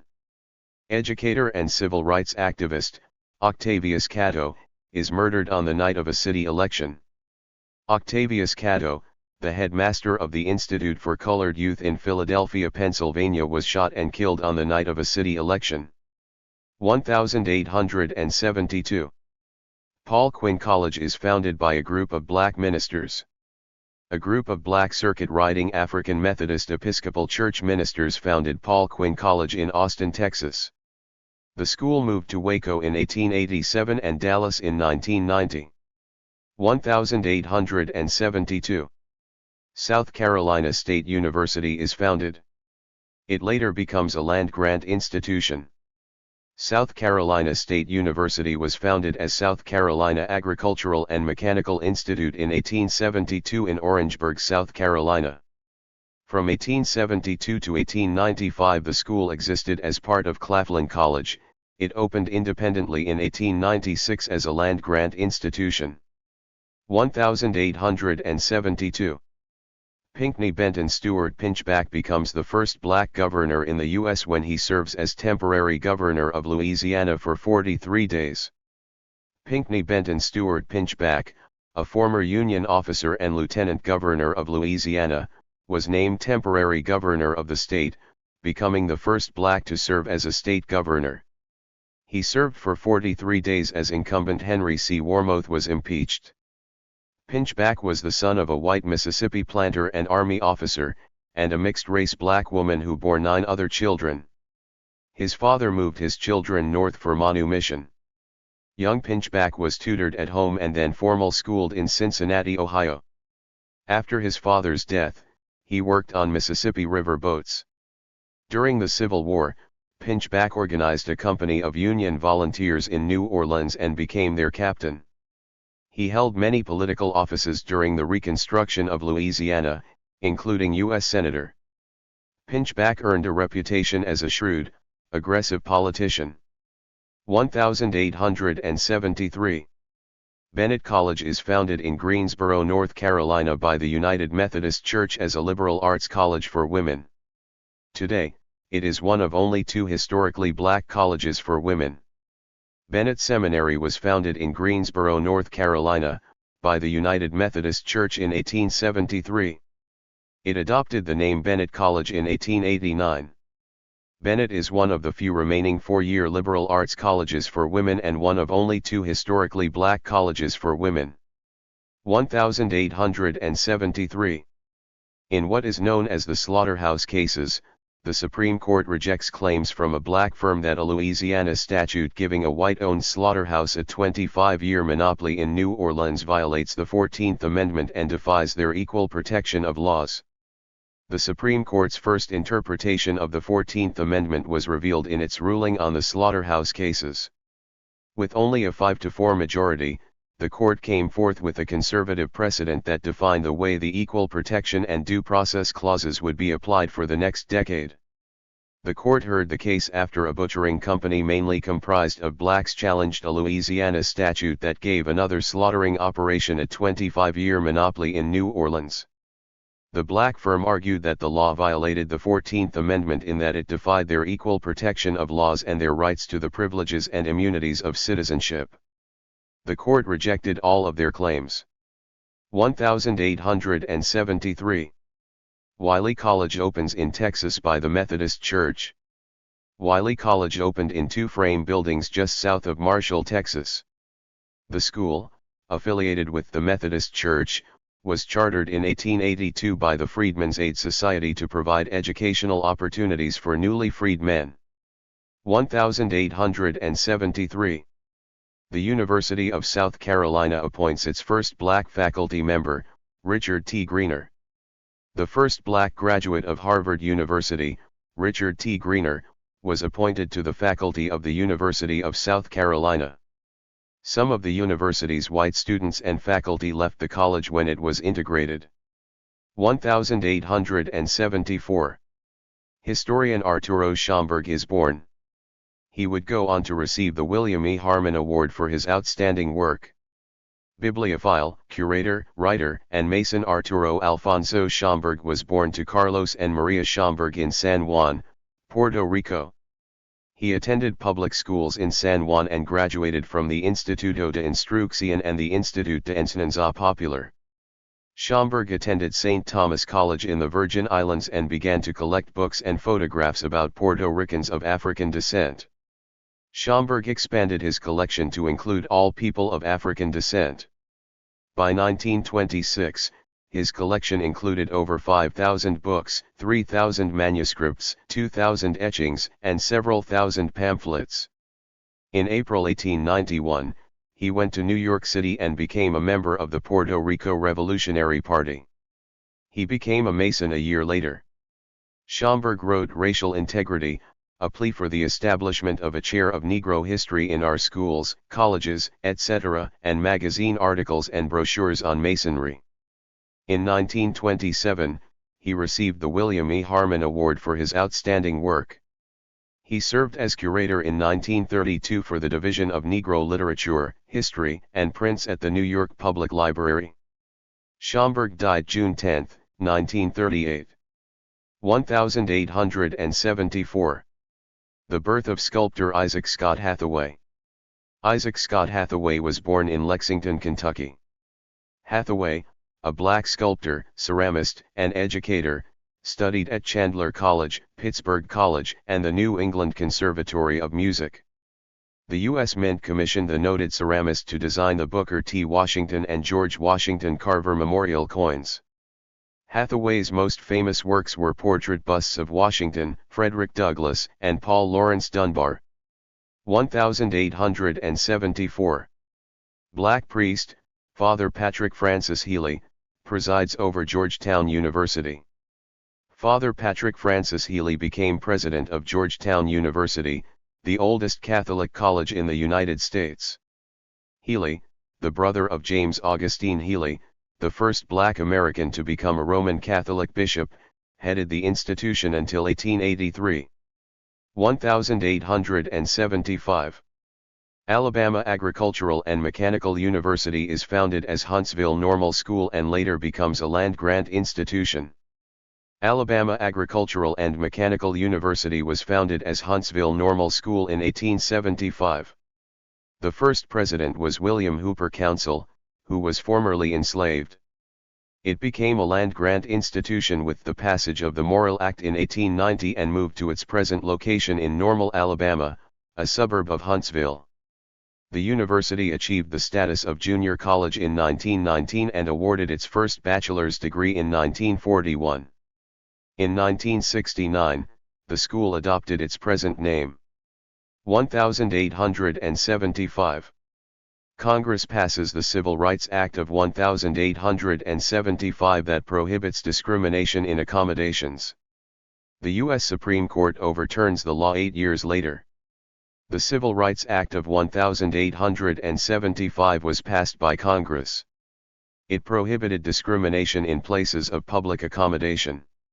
Inns, public conveyances on land or water, theaters, and other places of public amusement were included among those accommodations to which all persons within the jurisdiction of the United States were entitled to enjoy, regardless of any previous condition of servitude. Because of economic deprivation and prickly legal arrangements, few blacks were able to take advantage of the law's provisions. The U.S. Supreme Court overturned the law in 1883. 1875. Houston Tillotson College is established in Austin, Texas. Historically black Tillotson College was established in 1875 in Austin, Texas. In 1952, it merged with another historically black college, Samuel Houston College, which was founded in 1876, to form Houston Tillotson College. 1875. Blanche K. Bruce serves as Mississippi's second black senator. He was the only black American to serve a full term in the U.S. Senate until the mid-20th century. Mississippi's second black senator, 35-year-old Blanche K. Bruce, took his seat in Congress. He was the only black American to serve a full term in the U.S. Senate until the mid-20th century. The native Virginian was born enslaved and worked as a body servant for the son of a wealthy planter. When his young enslaver took him to the Confederate Army as a valet, Bruce escaped in Missouri.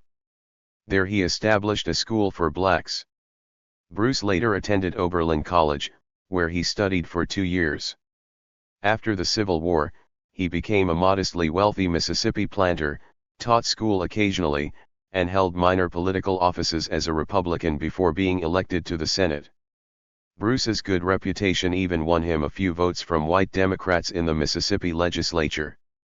However, when Bruce's fellow senator from Mississippi refused to escort him to be sworn in, as was the custom, Senator Roscoe Conkling of New York took Bruce's hand and led him to the front of the chamber. It was a well-publicized event and an historic moment. 1875. Knoxville College is founded in Tennessee to teach first-generation college students. The McKee School for Negro Youth, founded in 1863 in Knoxville, Tennessee, became Knoxville College. Knoxville, founded by Presbyterian missionaries, was dedicated to the development of first-generation college students. 1875. South Carolina statesman Beverly Nash uses a book character to help impeach the state treasurer. A news article that appeared in Harper's Weekly described how Black South Carolina statesman Beverly Nash aided in the removal of the state treasurer from office. The treasurer's supporters had apparently been jeered by the investigators, calling them Chad Bands, a name derived from a character in a book. Nash reportedly read the description of Chad Band from the book, then noted that the character more closely resembled the treasurer. The antic apparently won the popular support of the legislature and the treasurer was removed. 1875. Classes began for 7 black students at Branch Normal School. It later changed its name to the University of Arkansas at Pine Bluff. The first classes at the historically black University of Arkansas at Pine Bluff were taught to 7 students in a rented building. In 1882, the state built the university a 2-story brick building. From 1894 to 1929 the school, then known as Branch Normal College, operated as a junior college. University of Arkansas at Pine Bluff adopted its current name when it joined the University of Arkansas system in 1972. 1876. Edward A. Boucher becomes the first black American to earn a Ph.D. by a major university. Reportedly, the first Doctor of Philosophy degree to be awarded to a black person by a major university was bestowed upon Edward A. Boucher, a physicist, by Yale University. 1876. Meharry Medical College is established in Nashville, Tennessee and becomes the first all-black medical school. Meharry Medical College, the first all-black medical school in the United States, was established in Nashville, Tennessee, in 1876, as the medical department of Central Tennessee College. Dentistry and pharmacy were added to the school's curriculum over the next few years. In 1915, it became its own institution. At one point, about 40% of all black physicians and dentists in the United States were graduates of Meharry. 1876. The U.S. Senate refuses Pinckney Benton Stewart pinch back his congressional seat after many oppose his election. The U.S. Senate, following 3 years of debate and controversy, refused to seat Pinckney Benton Stewart Pinchback of Louisiana. In the fall of 1872, Pinchback was elected to the U.S. House of Representatives and later to the U.S. Senate in the winter of 1873. During the long debate over Pinchback's case, including nearly an entire extra session of Congress, the affable Pinchback became a national political figure as well as a prominent name in Washington society. Opponents of Pinchback argued that he had not been properly elected and was not qualified. Others insisted that the opposition to Pinchback supposedly stemmed from senators' wives being against social intercourse with Pinchback's wife, thereby resulting in their husbands' negative votes. 1876. The U.S. Supreme Court reverses the indictments of whites involved in the slaughter of 280 blacks in Colfax, Louisiana in 1873 in the United States v. Cruikshank case. All charges are dropped. In United States v. Cruikshank, the Supreme Court reversed the indictments and convictions of whites involved in the 1873 killings of 280 blacks in Colfax, Louisiana. The defendants had been convicted for violating the Civil Rights Enforcement Act of 1870, which prohibited the interference of civil rights due to race. The High Court, however, ruled that the racial motivations behind the attack had not been specified, so the intent to deprive blacks of civil rights had not been proven. The charges were dropped. 1876. In United States v.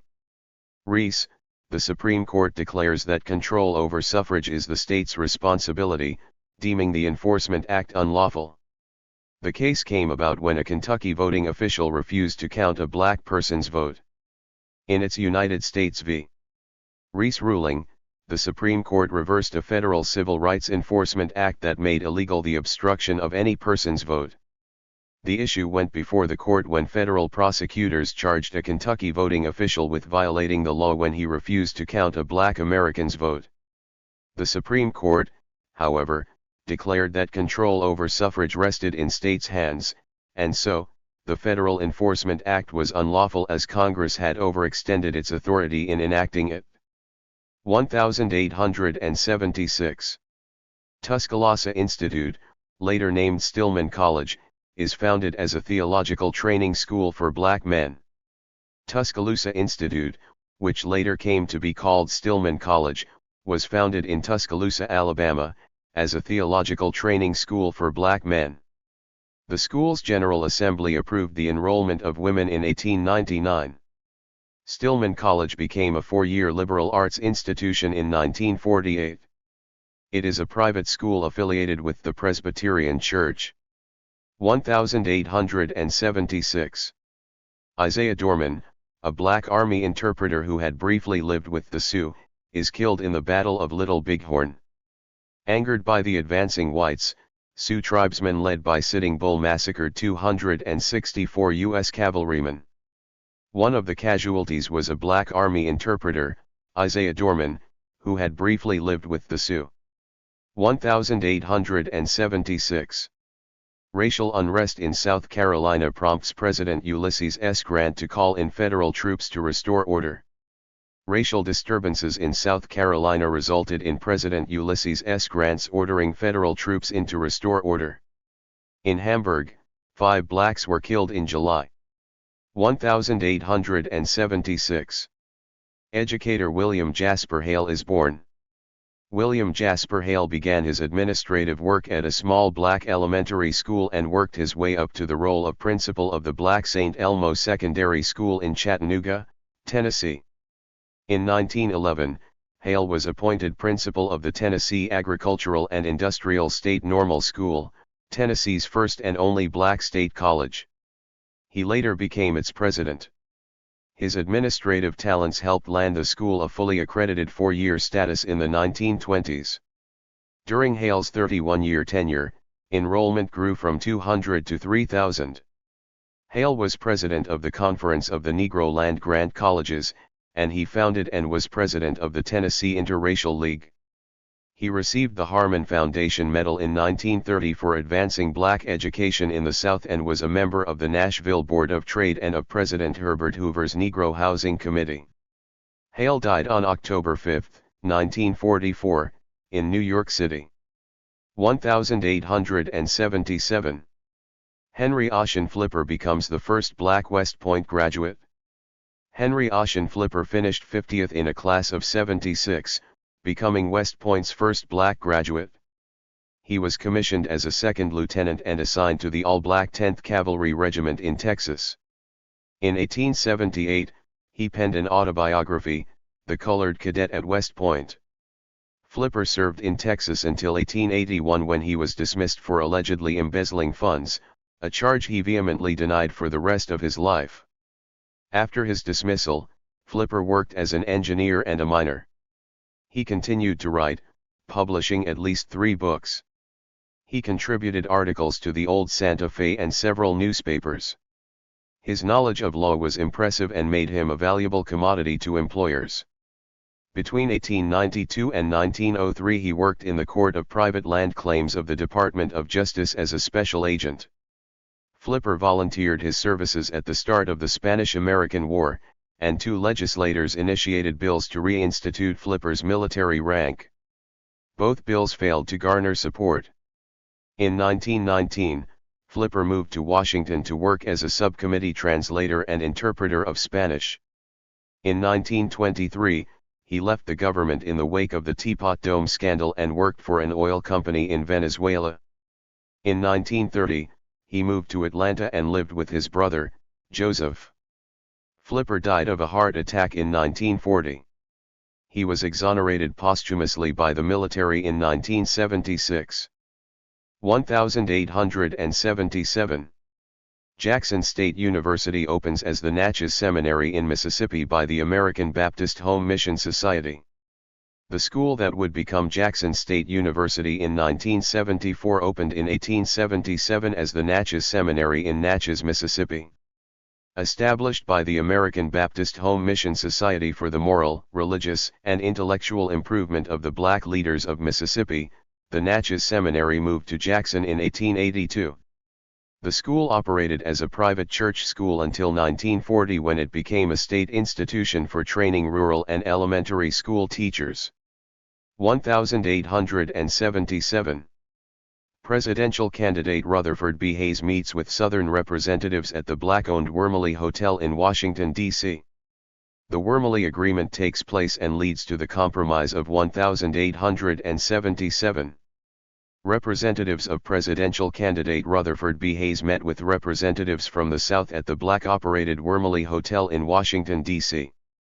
The complicated Wormley Agreement was reached that led to the election of Hayes as president and the removal of the last federal troops supporting black Reconstruction in the South via the Compromise of 1877. 1877. The New York Times praises the progress of black education.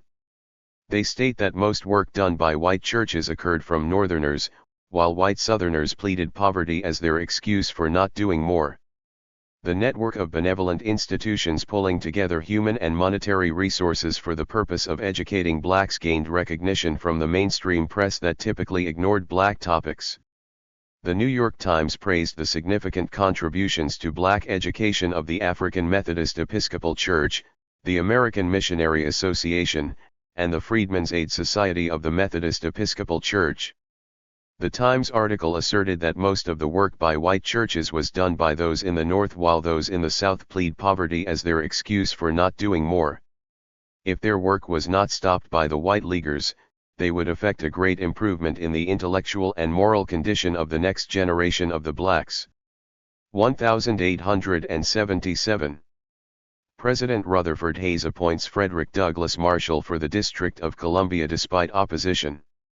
Despite Southern opposition from within his own party, President Rutherford Hayes appoints Frederick Douglass Marshall for the District of Columbia. 1878. The U.S. Supreme Court, in Hall v. Decuir, ruled that state anti-discrimination laws were not applicable to interstate carriers. The U.S. Supreme Court, in Hall v. Decuir, ruled that state anti-discrimination laws were not applicable to interstate carriers. The court heard the case of a steamboat operator who had appealed a Louisiana state court judgment against him for refusing transportation to a woman because of her race. 1878. Journalist and activist Jesse Max Barber is born. Jesse Barber was born in Blackstock, South Carolina, to Jesse Max and Susan Barber, both formerly enslaved. Barber worked his way through school, earning a bachelor's degree from Virginia Union University in Richmond. Following graduation, he moved to Atlanta to help start a new publication, The Voice of the Negro. Barber worked his way up from managing editor to principal editor of the publication, which became a respected and popular magazine. As editor, Barber was an outspoken advocate of the early civil rights movement. In 1905, he was one of 29 who answered William Edward Burghardt Du Bois' call to form the Niagara Movement, a radical group that was the predecessor of the National Association for Advancement of Colored People. When The Voice folded in 1907, Barber returned to school, earning a degree in dentistry. He began a professional practice in Philadelphia in 1912. Barber worked with the newly formed NAACP, serving as president of its Philadelphia branch and as a member of its national board of directors for several years. Barber's final public activity was the founding of the John Brown Memorial Association, a group formed to raise funds for a statue honoring the famed abolitionist. The statue was erected in 1935 in North Elba, New York. Barber continued his dental practice until his death in Philadelphia in September 1949. 1878. Selma University is founded in Selma, Alabama to train black teachers and ministers. Selma University was founded in Selma, Alabama, to train blacks for careers as teachers and ministers. In 1881, the school was incorporated. The first class of 11 co-eds graduated in 1884. The name Selma University was adopted in 1908 when the school was granted the right to confer degrees and grant diplomas. Selma is affiliated with the Alabama State Baptist Convention. 1878. What is now Prairie View A&M University, is opened with 8 black men becoming the first to enroll in the Texas state-supported school. 8 black men became the first blacks to enroll at a state-supported school in Texas when they enrolled at the Agricultural and Mechanical College of Texas for colored youths. The school, now known as Prairie View A&M University, is the second oldest institution of higher education in the state of Texas. 1878. An article asserts that the Ku Klux Klan has been revived under the name Red Shirts. A Harper Weekly article denounced the practices of the Red Shirts, an organization of Southern Democrats who were violently interrupting black inclusive Republican meetings and, the article claimed, stifling the party. The writer asserted, the Ku Klux has been revived under the name of Red Shirts, and this new form of the Ku Klux has done more to justify the estimate of the South as a nest of hopeless barbarism than any recent event. 1879. In the exodus of 1879, as many as 40,000 blacks flee the South in search of a better life, but are met with white and Indian hostility in the West. Large numbers of Southern blacks, frustrated with discrimination and poverty in the South, emigrated to the West. Most were disappointed in the exodus of 1879 as they met white and Indian hostility in the West. The most prominent leader of the exodus, which led principally to Kansas, was Benjamin Pap Singleton. He was a mixed-race formerly enslaved man who, after a number of unsuccessful attempts, made his way to freedom in Canada. Singleton favored racial separatism and encouraged industriousness among blacks. Many of the better educated blacks were hostile to Singleton's movement, especially to his concept of a black community apart from white influence. 1879. Livingstone College is founded in North Carolina as Zion Wesley Institute by a group of ministers. African Methodist Episcopal Church Zion ministers founded Zion Wesley Institute, now Livingstone College, in Salisbury, North Carolina. The college started in the parsonage of Bishop C.R. Harris and moved to a one-building, 40-acre site in 1882. Livingstone awarded its first bachelor's degree in 1887. 1879. The exodus of thousands of blacks from the South is addressed in a Harper's Weekly article refuting claims that Southern blacks were almost equal to whites in regard to education, wages, and civil rights. An article in Harper's Weekly attempted to explain the migration of thousands of blacks from the South, Mississippi, and Louisiana in particular, to Kansas. The article refuted other claims that Southern blacks were not far behind whites with regard to education, wages, and civil rights. If the colored people felt sure of fair wages and fair play at the polls in Mississippi, they would certainly not go by hundreds to Kansas. Agents and knaves and demagogues may have promised mules and 40 acres and a charming climate, but they would have been vain allurements against fair play at home. 1880. In Virginia v. Rives, the Supreme Court upholds states' rights to appoint state officials who would not choose blacks for jury panels as long as they are legally able to participate. A challenge of jury selection practices failed in front of the U.S. Supreme Court with the Virginia v. Rives case. 2 Virginia blacks accused of murdering a white man had petitioned for a new jury pool when the original one turned up all white. The state refused on grounds that the pool was selected in accordance with Virginia law, which did not exclude blacks. The High Court upheld that decision, leaving states free to appoint state officials who would not choose blacks for the jury panels though they were legally able to participate. 1880. Johnson Chestnut Whitaker, the only black person at West Point that year, was assaulted, then unfavorably found guilty in military court. 21-year-old Johnson Chestnut Whitaker, the only black American at the U.S. Military Academy at West Point in 1880, was found unconscious in his room by a guard. Whitaker's hands were bound, his legs were tied to the bedposts, and his earlobes and hair were cut. Upon investigation, Whitaker said he had been assaulted by 3 masked attackers. However, he was found guilty of self-mutilation by a military court of inquiry. When another military court of inquiry sustained that decision, An unfavorable public reaction led President Rutherford B. Hayes to appoint a new superintendent to West Point. Whitaker was then granted a leave of absence and a court-martial. According to news accounts in Harper's Weekly at the time, the facts demonstrated the administration was not satisfied that Whitaker had received a fair opportunity at West Point. In 1881, a court-martial found him guilty of self-mutilation. March 22, 1882, President Chester Arthur invalidated the trial on the recommendations of the Judge Advocate of the Army and the Secretary of War. Later that day, Whitaker was dismissed from the Academy for failing an exam in June of 1880. Whitaker was born enslaved August 23, 1858, to James Whitaker, a free black, and Maria Whitaker, who was enslaved. Later he added the second T to his name. He attended the University of South Carolina and received a congressman's appointment to the U.S. Military Academy at West Point. After leaving the academy he taught at Avery Institute, in Charleston, South Carolina. He later practiced law in Sumter. Paige E. Harrison married him in 1890 and they had 2 sons. Whitaker died January 14, 1931, of a gastric ulcer. In October 1995, Whitaker was honored with a commission as second lieutenant by President Bill Clinton, who made the presentation to the cadet's granddaughter and great-grandson. 1880. Southern University is established after Louisiana passes legislation for a school for blacks. It later becomes a land-grant institution.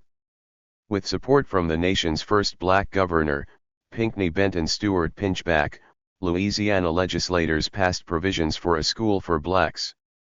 Southern University was established as a result of this legislation, opening its doors to 12 students in 1881. 5 years later the state appropriated $14,000 for new facilities for the school. An agricultural and mechanical department was added in 1890 and within a year Southern University became a land-grant institution. 1880. In Neal v. Delaware, the Supreme Court reverses a black man's death sentence because blacks had been purposefully excluded from the trial jury. The Supreme Court, in Neal v. Delaware, reversed a black man's death sentence because of the admission, by the state attorney general, that blacks had purposefully been excluded from the trial jury. 1880. The U.S. Supreme Court declares, in the Strotter v. West Virginia case, that excluding blacks from jury duty is unconstitutional after a black man has issues with being tried by an all-white jury. A West Virginia law that excluded blacks from jury duty was declared unconstitutional by the U.S. Supreme Court in Strotter v. West Virginia. The case was heard by the court after Taylor Strotter, a black man found guilty of murder, petitioned to have his case heard by a federal court because, he claimed, he could not be tried fairly by West Virginia's all-white jury system. 1881. Lieutenant Henry Ocean Flipper, the only black officer in the U.S. Army at the time, is dismissed for allegedly embezzling funds. Flipper denies the claim and blames the dismissal on racism. The U.S. Army dismissed Lieutenant Henry Ocean Flipper for allegedly having embezzled funds. Flipper, the first black American to graduate from West Point Military Academy, was the only black officer in the U.S. Army. He denied the charges to his dying day, blaming the dismissal on racism. Although a congressman and a senator attempted to clear Flipper's name through legislation, their bills died in committees. He was not exonerated until 1976, some 36 years after his death. 1881. Morris Brown College opens with 2 teachers and 107 students. Morris Brown College opened with 2 teachers and 107 students. Affiliated with the African Methodist Episcopal Church, the school was founded for the Christian education of black boys and girls in Manta. Morris Brown operated as a primary, secondary, and normal school until 1894, when its college department was established. 1881. Spelman College is founded in a damp church basement in Atlanta, Georgia with the goal of educating newly freed black women. Originally, The Atlanta Baptist Female Academy, Spelman College, was founded in Atlanta, Georgia, to provide education for newly freed black women. Classes were first held in a damp church basement with 11 pupils who were determined to learn to read the Bible and write well enough to send letters to their families in the North. John D. Rockefeller, impressed by the school on a visit, became an early benefactor by paying off a $16,700 debt on buildings purchased for the school. It became the Radcliffe and the Sarah Lawrence of Negro education. 1881. Tennessee segregates railroad cars. Tennessee took the lead in requiring segregation in railroad cars. By 1907, all of the southern states required segregation in public accommodations. 1881. Tuskegee University is founded in Alabama as a school for rural black children. Booker T. Washington was the school's first principal. It was also the first training ground for black military pilots. Tuskegee University was founded in Tuskegee, Alabama, as a school for rural black children. Booker T. Washington was the new school's first principal. Though it started in a one-room shack, the school expanded into an abandoned plantation that remains the heart of the present-day campus. Tuskegee established the first degree-granting nursing program in Alabama and was the first training ground for black military pilots. Tuskegee achieved university status in 1967. 1881. Frederick Douglass named Recorder of Deeds for Washington, D.C. President James A. Garfield appointed Frederick Douglass the Recorder of Deeds for the District of Columbia. 1881. Blanche K. Bruce appointed Register of the Treasury. President James A. Garfield appointed former Senator Blanche K. Bruce of Mississippi Register of the Treasury. 1881. Reverend Henry Garnett is appointed Minister to Liberia. Reverend Henry Highland Garnett was appointed Minister to Liberia. In 1816, at the age of 8, Garnett freed himself from slavery after his enslaver died. In 1839, he graduated from Oneida Collegiate Institute and, in 1842, from Troy Theological College. 1882. The Colored Methodist Episcopal Church is founded by black Methodists. They later establish what is now Payne College. After the Civil War, black members of the Methodist Episcopal Church in the South established the Colored Methodist Episcopal Church. Recognizing the need to train black ministers and teachers, the church created the Payne Institute in Augusta, Georgia, within the year. Payne Institute was chartered in 1883 and adopted the name Payne College in 1903. 1882. Lane College is founded as Colored Methodist Episcopal High School. The historically black Lane College was founded in 1882 as the Colored Methodist Episcopal High School. It became Lane College in 1896 and awarded its first bachelor's degree in 1899. 1882. Virginia State University is founded as Virginia Normal and Collegiate Institute in Petersburg, Virginia.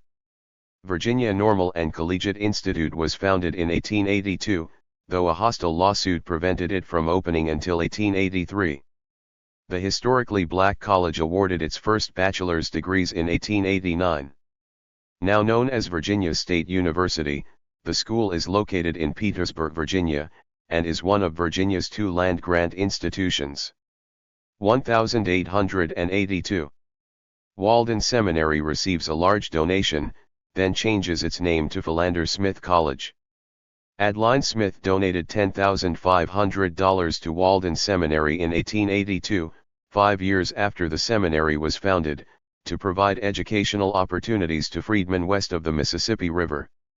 In appreciation, the school changed its name to Philander Smith College, after Smith's husband. Located in Little Rock, Arkansas, the college was chartered as a 4-year institution in 1883 and awarded its first bachelor's degree in 1888. 1882. In United States v. Harris, the Supreme Court strikes down the Enforcement Act of 1871, claiming it oversteps the boundaries of the 13th and 14th Amendments. This, in effect, made private acts of discrimination legal. The Supreme Court struck down the Third Enforcement Act of 1871, which made it illegal to block a state's execution of equal protection of the laws. 20 whites, R.G. Harris among them, had been charged with violating this portion of the law when they attacked 4 black suspects in police custody. But the Enforcement Act was nulled because, the court said, it went beyond the boundaries of the 13th and 14th Amendments, which made punishable acts of discrimination by the state, not by private persons. The men were acquitted and private acts of discrimination were, in effect, legalized. 1883. Black shoemaker Jan E. Matseliger patents a complicated machine that manufactures an entire shoe after working on it for a decade. The invention is sold to United Shoe Company and revolutionizes the industry. Jan E. Matseliger, a Massachusetts shoemaker, invented a complicated machine that manufactured an entire shoe. The invention, which was sold to the United Shoe Company, revolutionized the industry. By 1880, machines were able to cut and stitch the leather, but not to shape and attach the upper portion of the shoe to the sole. This had to be done by hand, a slow and tedious process. Working in secret, Matseliger tackled the lasting problem for 10 years. In 1883, he received the patent for his perfected product, a lasting machine, which could hold the shoe on the last, grip and pull the leather down around the heel, set and drive the nails, and discharge the completed shot. 1883. In Pace v. Alabama, the Supreme Court upheld an Alabama law that gave harsher sentences to interracial adulterers than for same-race offenders, claiming the law was not discriminatory. The Supreme Court, in Pace v. Alabama, unanimously upheld an Alabama law that provided a harsher sentence for interracial adulterers than for same-race offenders. The law was not discriminatory, the court ruled, because the same punishment was mandated for both offenders. 1883. The National Colored Convention meets to outline the needs for Black Americans. The National Colored Convention met in Louisville, Kentucky, and presented an outline of societal changes desired by Black Americans. The proclamation focused on the discrepancy between the rights that all citizens have by law and the rights that blacks, particularly in the South, felt did not exist for them. The address called for an end to the plantation, credit, and mortgage systems and segregation of schools and the armed forces. Conventioneers also called for reforms in the voting and justice systems. 1883. The Supreme Court rules that the Civil Rights Act of 1875 was unconstitutional. The U.S. Supreme Court ruled that the Civil Rights Act of 1875 was unconstitutional. The Reconstruction Amendments, the court reasoned, did not extend into the area of public accommodations. 1883. Activist Sojourner Truth dies in Battle Creek, Michigan. Sojourner Truth died in Battle Creek, Michigan. Truth was born enslaved in 1797, with the name Isabella, in Hurley, New York. The mother of 5 children, she was separated from her husband prior to gaining her freedom in 1827. After her statutory emancipation in New York in 1827, Truth went to work for a religious fanatic named Pearson in New York City. By 1843, she had become disillusioned with Pearson and left, proclaiming that her name was no longer Isabella, but Sojourner. She said that the Lord gave truth, because was to declare the truth to the people. She became a legendary sojourner, as she traveled about espousing abolition, women's rights, and other reforms. She held steadfastly to the belief that she was a chosen messenger of God. Though illiterate, Truth made a substantial impression upon her audiences. On one occasion, when Frederick Douglass was speaking at Faneuil Hall in Boston, he said that blacks could not hope to find justice in America. Truth countered this pessimism by asking Frederick, "Is God dead?" Truth also played a prominent role in the Second National Women's Suffrage Convention in Akron, Ohio, in 1852. During the Civil War, She supported the arming of enslaved blacks and helped care for wounded soldiers and freedmen. During the Reconstruction era and until the end of her life, she urged property ownership and education as keys to black advancement. 1884. Inventor Granville T. Woods receives his first patent for a steam boiler furnace. He would go on to receive over 30 patents in his lifetime. Granville T. Woods received his first patent for a steam boiler furnace. The invention, which used a more efficient method of combustion and therefore economized fuel, was the first of about 35 that he patented throughout his life. Though Woods dealt mainly with electricity as it pertained to telephone communications and telegraphy, he invented other items such as the incubator and an apparatus consisting of a series of tracks for amusement park rides. Woods retained about 1/3 of his patents for himself and sold or assigned the others to companies such as General Electric, American Engineering, and Westinghouse Electric and Manufacturing. Woods gained experience with machines at the age of 10 when he worked in a machine shop and received instruction in the evenings. At 16, he worked as a fireman and engineer on a Missouri railroad. 1884. Arkansas Baptist College is founded. The Arkansas Baptist Consolidated Convention opened the Ministers Institute in 1884. The school became Arkansas Baptist College the next year. 1884. Black journalist T. Thomas Fortune founded the New York Age. T. Thomas Fortune founded the New York Age. Fortune, born in Florida in 1856 to mixed-race parents, was the leading black journalist until World War I. After the Civil War, he attended a freedmen's bureau school. Fortune's father, a tanner and shoe merchant, served several terms in the Florida legislature during Reconstruction and secured for his son an appointment as a page boy in the state Senate. The family's political activities and close social contacts with some whites created racial animosity among other whites that eventually forced the family to move from the capital to Jacksonville, where Fortune's father became town marshal. Fortune himself went to Washington, where he attended Howard University, partly from earnings secured as a special customs agent in Delaware. After leaving Howard, he taught briefly in Florida but soon left for New York. In 1879, Fortune began his long newspaper career in New York City. He first worked at the New York Sun, one of the city's leading newspapers. He published 3 books, the well-known, Black and White, a historical essay on land, labor, and politics in the South, The Negro in Politics, and Dreams of Lie. He was active in Republican politics after the Civil War and advocated civil rights for blacks. Fortune closely identified with Booker T. Washington and his ideas, but in later years edited some of Marcus Garvey's black nationalist publications. During World War I, Fortune helped establish the famous 369th Black Regiment. He died in 1928.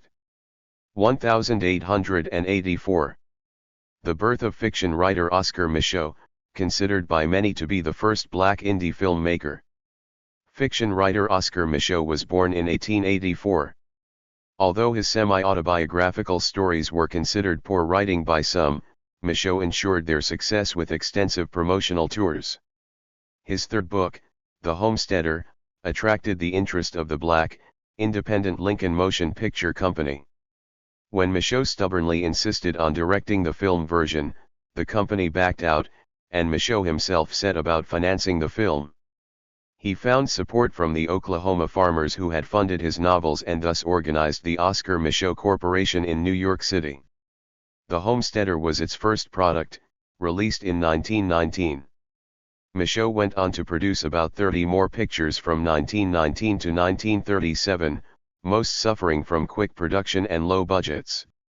The plots were standard melodramas featuring light-skinned blacks who were often touted as black versions of Hollywood stars. Micheaux was responsible for the screen debut of Paul Robeson in Body and Soul. On April 1, 1951, Micheaux died in Charlotte, North Carolina. 1885. Reverend Moses A. Hopkins is appointed U.S. Minister to Liberia. Reverend Moses A. Hopkins was appointed U.S. Minister to Liberia. Hopkins had escaped slavery during the Civil War and joined the Union Army as a cook. He had attended Avery College, Lincoln University, and the Theological Seminary at Auburn, New York, before attaining his position as minister. He had also reportedly organized the Albion Academy in North Carolina with 6 students under him. 1885. The birth of blues legend Huddie Leadbelly Ledbetter. Famous bluesman Huddie Ledbetter was born near Mooringsport, Louisiana, the son of farmers. Taught music by his mother and uncles, Ledbetter earned a reputation as the best guitar player and singer in Louisiana by the time he was 16. Nicknamed Leadbelly because of his strong bass voice, he was deeply influenced by the talented blues singers who played in the red light district of nearby Shreveport. He switched to a 12-string guitar immediately after hearing one played. Between 1918 and 1934, Ledbetter's womanizing and volatility landed him in prison several times, and 3 times he escaped. After serving 4 years of a 10-year sentence, he was reprieved, thanks to a heartfelt plea for mercy and a recording of his song, Irene, Good Night. Ledbetter continued to sing and record until his death from Lou Gehrig's disease in New York City. 1885. Reverend Samuel David Ferguson becomes the first black bishop in the American House of Bishops. Reverend Samuel David Ferguson was named the first black bishop within the American House of Bishops. The Charleston, South Carolina, native had been teaching and ministering in the States for more than 20 years and decided to spread his word in Cape Palmas, Africa, as the 4th bishop to work there as a missionary. 1886. Kentucky State University opens as the state normal school for colored persons. It later becomes a land-grant institution. The State Normal School for Colored Persons, later Kentucky State University, opened as a teacher training college. In 1890, the school became a land-grant college. 1886. Shorter College is founded as Bethel University in Little Rock, Arkansas. Historically black Shorter College was founded in Little Rock, Arkansas, in 1886 as Bethel University. The name changed to Shorter College in 1903. Shorter was affiliated with the African Methodist Episcopal Church. 1886. University of Maryland Eastern Shore opens as Princess Anne College, despite opposition. It later becomes a land-grant institution. Despite opposition, Princess Anne College opened in Princess Anne, Maryland, as a school for blacks. The school was affiliated with the Methodist Episcopal Church and classes were held in the historic Onley House.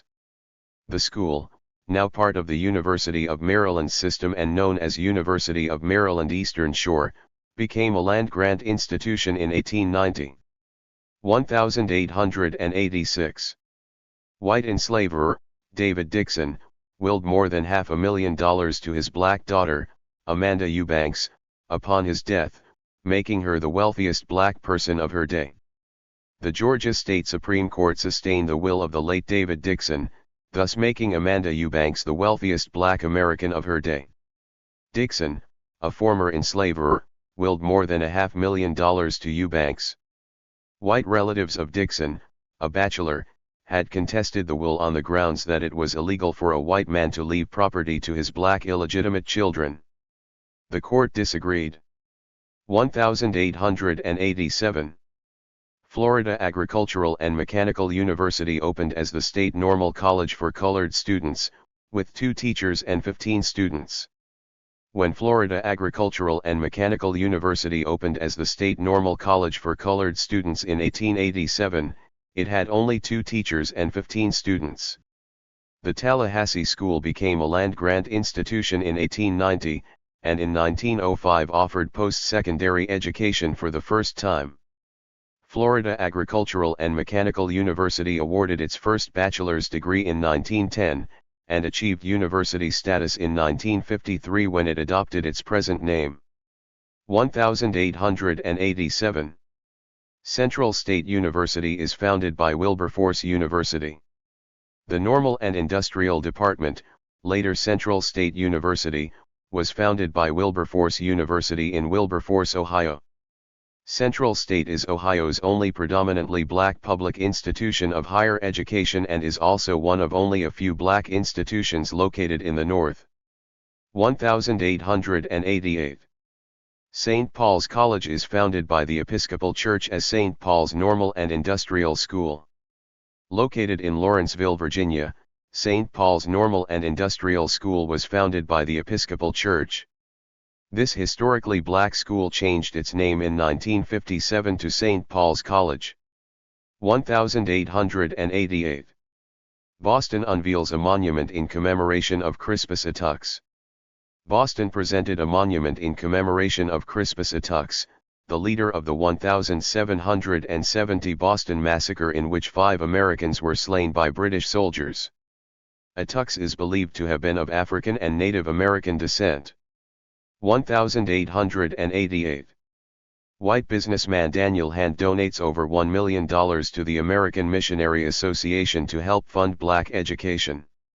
It was, at the time, the largest philanthropic gift to a benevolent association in the history of the nation. Businessman Daniel Hand donated over $1 million to the American Missionary Association for the purpose of educating blacks in the 7 southern states that had formerly permitted the enslavement of African people and their descendants.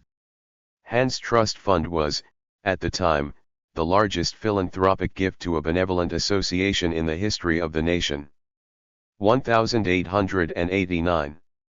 Activist Samuel Sewall dies.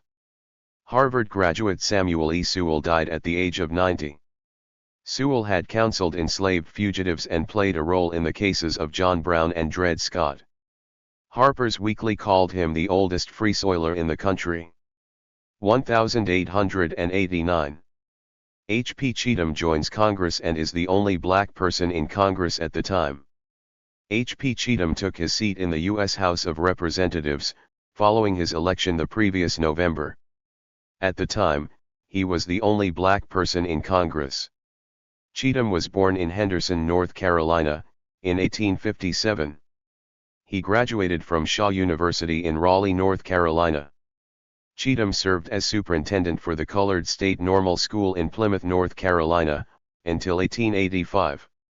C. 1889. Old Ad, the only black range boss in the Southwest, earns fame as a cowboy. Celebrated rider and bronco buster known variously as Nigger Ad, Old Ad, and Old Negro Ad was the only black range boss in the Southwest. He worked for the LFD brand owned by cattleman George Littlefield. Reportedly, Ad could break any horse and was thrown only once in his life. His roping skills were also legendary. Ad worked primarily in the Texas Panhandle and eastern New Mexico. By the end of the century, probably due to increasing racism, Ad was no longer a range boss. Ad died around 1906, a horseman all his life. The dates of his birth and death and his surname are still unknown. 1890. The 1890 Land Grant Act requires states to provide educational training for black youths. The 1890 Land Grant Act required states to provide educational training for black youths. The same year, Georgia State Industrial College for Colored Youth, later Savannah State College, was established in Savannah, Georgia, under the law. The school served as Georgia's land-grant school for blacks until 1947. Savannah State awarded its first baccalaureate degree in 1898. 1890. The Colored Farmers Alliance, an organization dedicated to improving the lot of the black farmer, reached 1 million members. The Colored Farmers Alliance, a socio-economic political organization dedicated to improving the lot of the black farmer, reached a membership of 1 million. The alliance, founded in 1886, included 12 state organizations and many local chapters formed wherever black farmers were sufficiently numerous. There was, for a time, cooperation between the black group and the White Farmers Alliance, but this was ruptured when the black group called for a strike by black cotton pickers. Leonidas L. Polk, president of the National Farmers Alliance, accused the black farmers of attempting to better their condition at the expense of whites. 1890. Harris Stowe State College opens as Sumner Normal School, by the St. Louis, Missouri public school system to train black elementary school teachers. The St. Louis, Missouri public school system opened Sumner Normal School in 1890 to train black elementary school teachers. In 1924, Sumner became a 4-year degree-granting college and 5 years later changed its name to Stowe Teachers College, in honor of abolitionist Harriet Beecher Stowe. The St. Louis Board of Education created the current Harris Stowe State College in 1954 by merging Stowe with another teaching college. This merger was one of the first steps taken by the Board of Education to integrate the St. Louis school system. 1890. The Supreme Court upholds railway segregation in Mississippi. In the case of Louisville, New Orleans, and Texas Railway Company v. Mississippi, the Supreme Court upheld a Mississippi law that required separate accommodations for blacks and whites. The railway that challenged the law had argued that separate accommodations placed a burden on interstate carriers, not that it violated civil rights. 1890. Langston, Oklahoma is founded by black homesteaders. Langston, Oklahoma is one of the few remaining all-black towns located in the former Oklahoma Territory. The town, which opened for settlement on October 22, 1890, was named for John Mercer Langston, who took office as the first black Virginian to serve in the United States House of Representatives only 1 month earlier. Langston's principal founders were William L. Eggleston, a prominent newspaper editor, Edward P. McCabe, a former Kansas state auditor, and Charles W. Robbins, a white land speculator. Eggleston and McCabe had both been ardent supporters of black migration to Oklahoma Territory, and through their efforts the town's population was settled by blacks from Kansas and several southern states. Taking on the role of chief promoter of Langston, McCabe encouraged only those blacks with sufficient resources to support themselves to move to the town. Through his efforts the town attracted an estimated 600 settlers by January 1891, with more blacks settling in the surrounding rural areas. Many small businesses opened to support this burgeoning population. Among those first established were several grocery stores, saloons, blacksmith shops, barber shops, a feed store, and a newspaper, the Langston City Herald, edited by McCabe. Within 2 years, at least 25 businesses, from banks to ice cream parlors, were operating in town. There were also several churches, Masonic orders, public and private elementary and secondary schools, a volunteer fire company, and a 75-member militia. Although Langston's citizens made a tremendous effort to attract a railroad company to build through their town, they were ultimately unsuccessful in this endeavor. The absence of convenient access to the rails dealt the town an economic blow and stunted its population growth potential. In spite of the railroad setback, however, townspeople successfully lobbied to have the Colored Agricultural and Normal University of Oklahoma established in Langston in 1897. The presence of this institution, the only publicly operated institution dedicated to the higher education of black Americans in Oklahoma, has contributed to Langston's survival even as other small towns in Oklahoma, both black and white, have collapsed as a result of economic depressions, urbanization trends, and wartime migrations. In 2008, Langston's population, including university students, was 1,712, currently marking it as the largest of Oklahoma's historically black towns. 1890. Wealthy whites in Kirkwood, Missouri try to block blacks from purchasing land in their community to start a school. The black group is still able to purchase the land and start the school. Black Americans looking to begin a vocational school for blacks bought the Kirkwood, Missouri, property on which Anna Sneed Cairns had been operating a female seminary. The wealthy, white community offered Cairns $27,000 for the land in an attempt to keep it from being sold to blacks. But Cairns had little reason to appease the Kirkwood community, as her decision to relocate her school stemmed from a quarrel with the town board. Upon settling on a price of $32,000, she accepted a partial payment for the land from Henry Bridgewater, the proprietor of 2 large saloons for blacks that were reportedly raided frequently. Bridgewater, with his $10,000 donation, became the founder of the first manual training school for blacks. 1890. Mississippi adopts literacy and understanding tests to disfranchise black voters. A constitutional convention in Mississippi adopted the literacy and understanding tests as devices to disfranchise black voters. A poll tax of $2 and a provision excluding voters convicted of bribery, burglary, theft, arson, murder, bigamy, and perjury were also included in the amendment. Before the convention, black delegates from 40 counties had met and protested to President Benjamin Harrison their impending disfranchisement. Harrison chose not to interfere. To avoid a fight over ratification, the white proponents of the disfranchising measures declared the amendment to be in effect after passage by the convention. 1890. The Maryland Law School refuses to admit blacks after being petitioned by the white students. The 2 black students enrolled there at the time were told not to return. Blacks were refused admittance into the Maryland Law School after most of the white students of the law, medical, and dental departments petitioned to the school's faculty to implement the measure.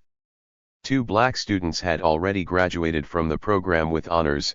The 2 who were enrolled at the time of the decision were told not to return. 1890.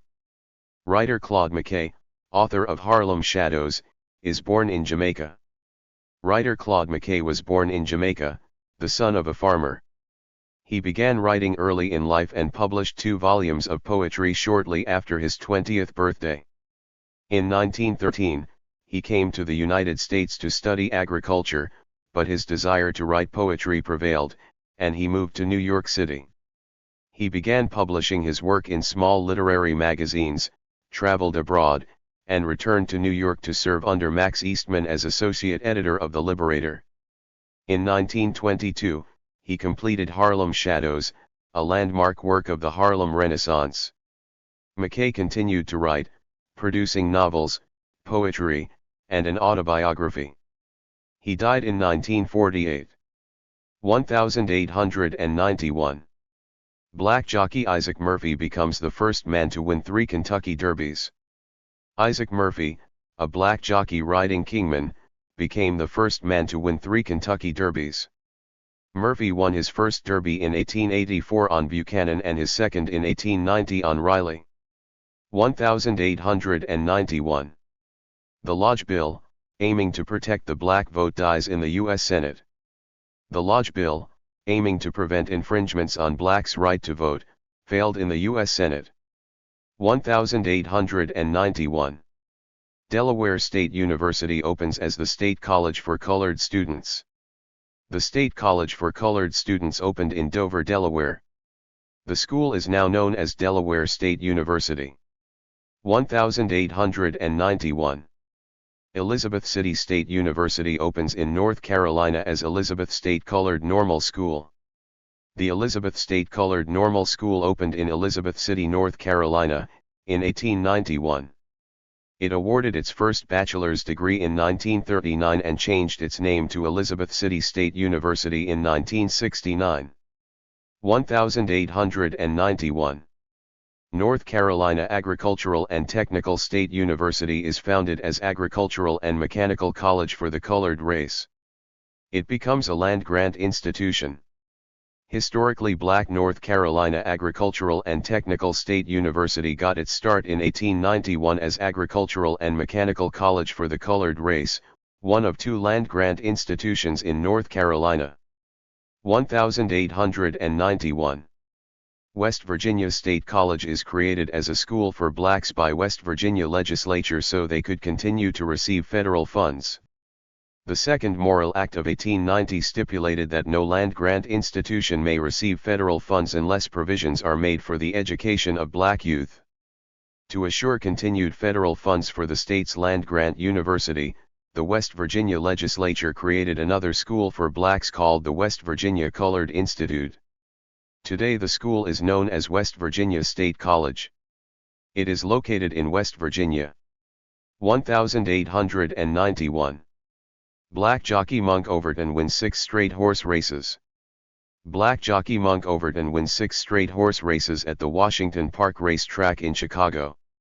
In 1907, another black jockey, Jimmy Lee, also won 6 straight races at Churchill Downs in Louisville. Prior to 1907, only 2 other jockeys had equaled the achievements of Overton and Lee on top of Englishmen Fred Archer and George Fordham. 1892. Mary Holmes College is established to educate black women. Mary Holmes Seminary, named for a woman who devoted her life to helping the formerly enslaved, opened in Jackson, Mississippi. The Board of Freedmen of the Presbyterian Church had founded the school to provide black females with a Christian education and instruction in the domestic arts. The school moved to West Point in 1897 and eventually changed its name to Mary Holmes College. Men were first admitted in 1932. 1892. The Populist Party gained support in the South. The Populist Party, which at first welcomed black support, became a viable political organization in the South. 1892. Soprano Cicierita Black Patty Jones performs at the White House. Cicierita Jones, the Black Patty, performed for President Benjamin Harrison at the White House. Jones, a soprano, was born in Virginia, spent her childhood in Providence, Rhode Island, and studied at the New England Conservatory. She first attracted the attention of critics in 1892 when she appeared at the Jubilee Spectacle and Cakewalk at Madison Square Garden in New York. One critic called her the Black Patty, a comparison with the Italian prima donna Adelina Patti. According to some authorities, Black Patty Jones was sought for roles in Aida and El Africaine by the Metropolitan Opera, but the project was dropped, reportedly because the musical world was not ready to accept black prima donnas. Jones toured Europe in 1893. Upon her return to the United States, she organized an all-black company, Black Patty's Troubadours, in which she was the featured soloist. Jones died in 1933. 1892. Winston-Salem State University opens as Slater Industrial Academy to train teachers. It becomes the first black institution in the U.S. to grant elementary education degrees. Winston-Salem Slater Industrial Academy opened in 1892 in a one-room building for 25 students. The school was known for its quality training of elementary school teachers and was rewarded by the General Assembly of North Carolina in 1925 with a new charter and the authority to confer degrees, making it the first black institution in the United States to grant elementary education degrees. In 1969, the school adopted its present name, Winston-Salem State University. 1892. Homer Adolph Plessy, who was 7/8 white and 1/8 African, is arrested for refusing to move to the designated black section of a train. This incident leads to the Plessy v. Ferguson trial. Homer Adolph Plessy purchased a first-class ticket from New Orleans to Covington on the East Louisiana Railway. Plessy, who is believed to have been a carpenter born in New Orleans, was 7/8 Caucasian and 1/8 African. He boarded the train and took a seat in the coach reserved for whites. When the conductor ordered him to move to the coach reserved for blacks, Plessy refused. An officer removed Plessy from the train and took him to the parish jail of New Orleans, where he was charged with criminally violating an 1890 Louisiana statute that required separate accommodations for blacks and whites. In Plessy v. Ferguson, Plessy petitioned the Louisiana State Supreme Court for a writ of prohibition and certiorari against John H. Ferguson, judge of the Criminal District Court for the parish of Orleans, and he asked the higher courts to prohibit Ferguson from holding the trial. The Louisiana Supreme Court denied Plessy's requests on grounds that the law was constitutional, but his writ of error was passed on to the U.S. Supreme Court. 1892. About 700 blacks leave Chattanooga, Tennessee in 1 month. 700 blacks left Chattanooga, Tennessee in 1 month. Possible causes were an overcrowded labor market due to the city's declining economy and the prospect of fairer treatment in northern and western states. 1893. Lomax Hannon Junior College is founded by the African Methodist Episcopal Zion Church in Greenville, Alabama. The historically black Lomax Hannon Junior College was founded in Greenville, Alabama. The idea for the school had been conceived 4 years earlier at the annual conference of the African Methodist Episcopal Zion Church in Montgomery, Alabama.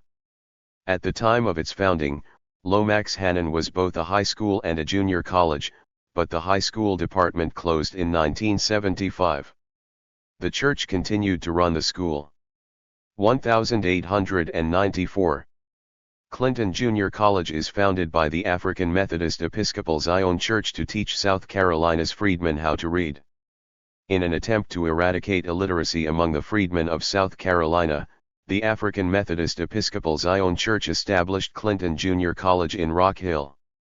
1894. The banjo lesson, painted by Henry Ossawa Tanner, was accepted by the Société d'Artistes for exhibition. He begins to gain recognition for his artwork. The banjo lesson, painted by Henry Ossawa Tanner, was accepted by the Société d'Artistes for exhibition.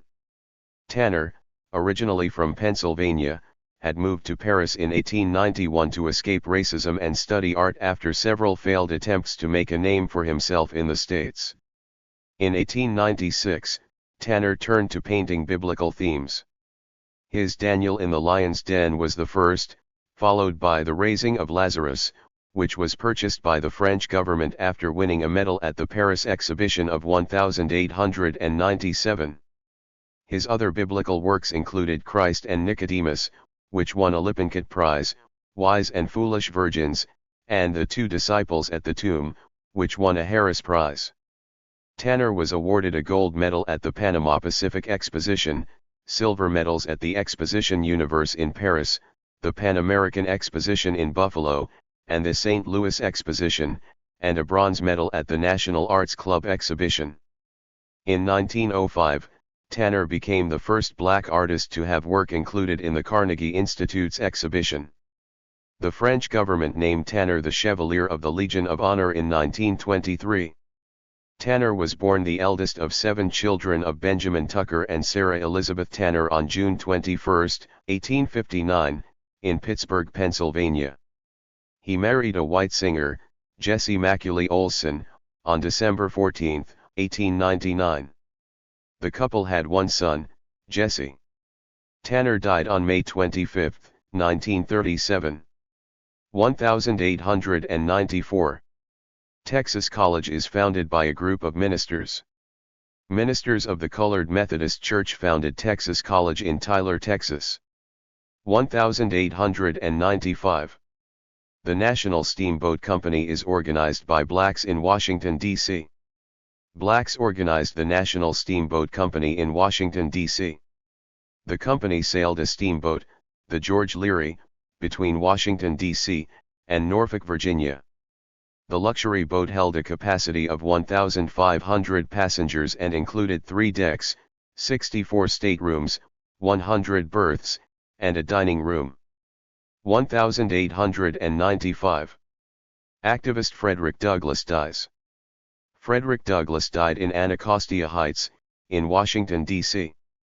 1895. Fort Valley State College is established by black and white citizens of Fort Valley, Georgia. Fort Valley High and Industrial School was established by leading black and white citizens of Fort Valley, Georgia, for the education of blacks in the South. During the 1920s and 1930s, students at the school helped construct several of its buildings. In 1939, Fort Valley merged with the State Teachers and Agricultural College, and the two schools became Fort Valley State College. 1895.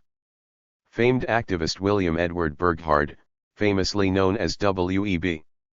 Du Bois, becomes the first black American to earn a Ph.D. from Harvard.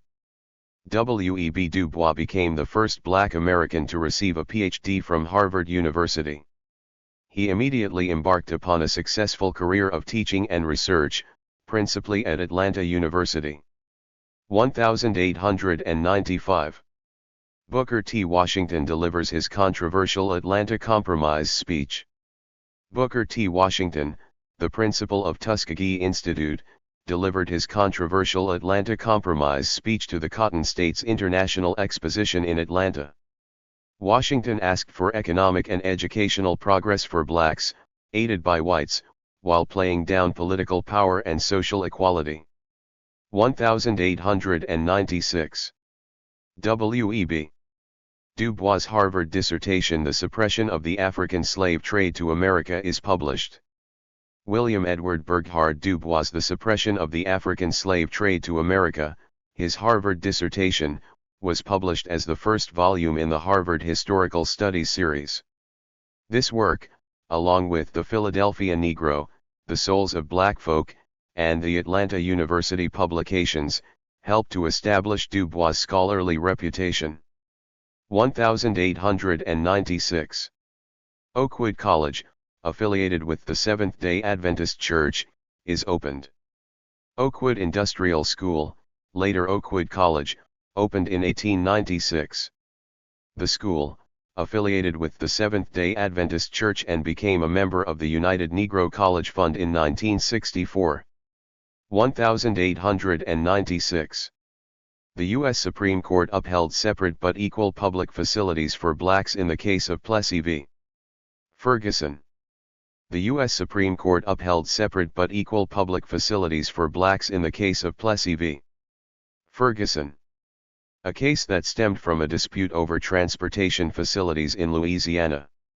The plaintiff, Homer Adolph Plessy, contended that the 1890 Louisiana statute that required separate accommodations be used by blacks and whites violated the 13th and 14th Amendments.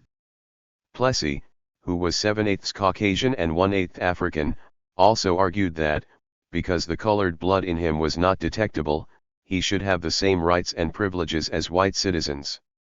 The Comité de Citoyens, an organization of blacks in New Orleans, aided Plessy and his lawyers. The court majority, however, ruled that the Louisiana statute did not, in fact, violate either amendment. The segregation of the races thus won the sanction of the highest national tribunal. Justice John Harlan, in a prophetic dissent, asserted that segregation laws fostered ideas of racial inferiority and would increase attacks against the rights of blacks. 1896. Booker T. Washington is awarded an honorary master's degree from Harvard University. Booker T. Washington received an honorary Master of Arts degree from Harvard University. 1896. National Association of Colored Women is organized by Mary Church Terrell. The National Association of Colored Women, led by Mary Church Terrell, was organized in Washington, D.C. Terrell was born in Memphis, Tennessee, at the close of the Civil War, to wealthy and well-educated parents. Terrell inherited a substantial fortune and received an Oberlin education. She probably would have become a teacher, but her father considered the occupation beneath her.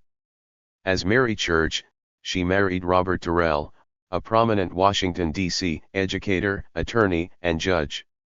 Terrell did become a feminist leader and a close associate of a number of white feminist leaders. She remained wedded to the goal of racial integration despite numerous disappointments. 1896. The Phyllis Wheatley Training School for Nurses opens. It is funded and organized wholly by Black Americans. The Phyllis Wheatley Training School for Nurses opened its doors. The school, primarily for black women, was wholly funded and organized by Black Americans.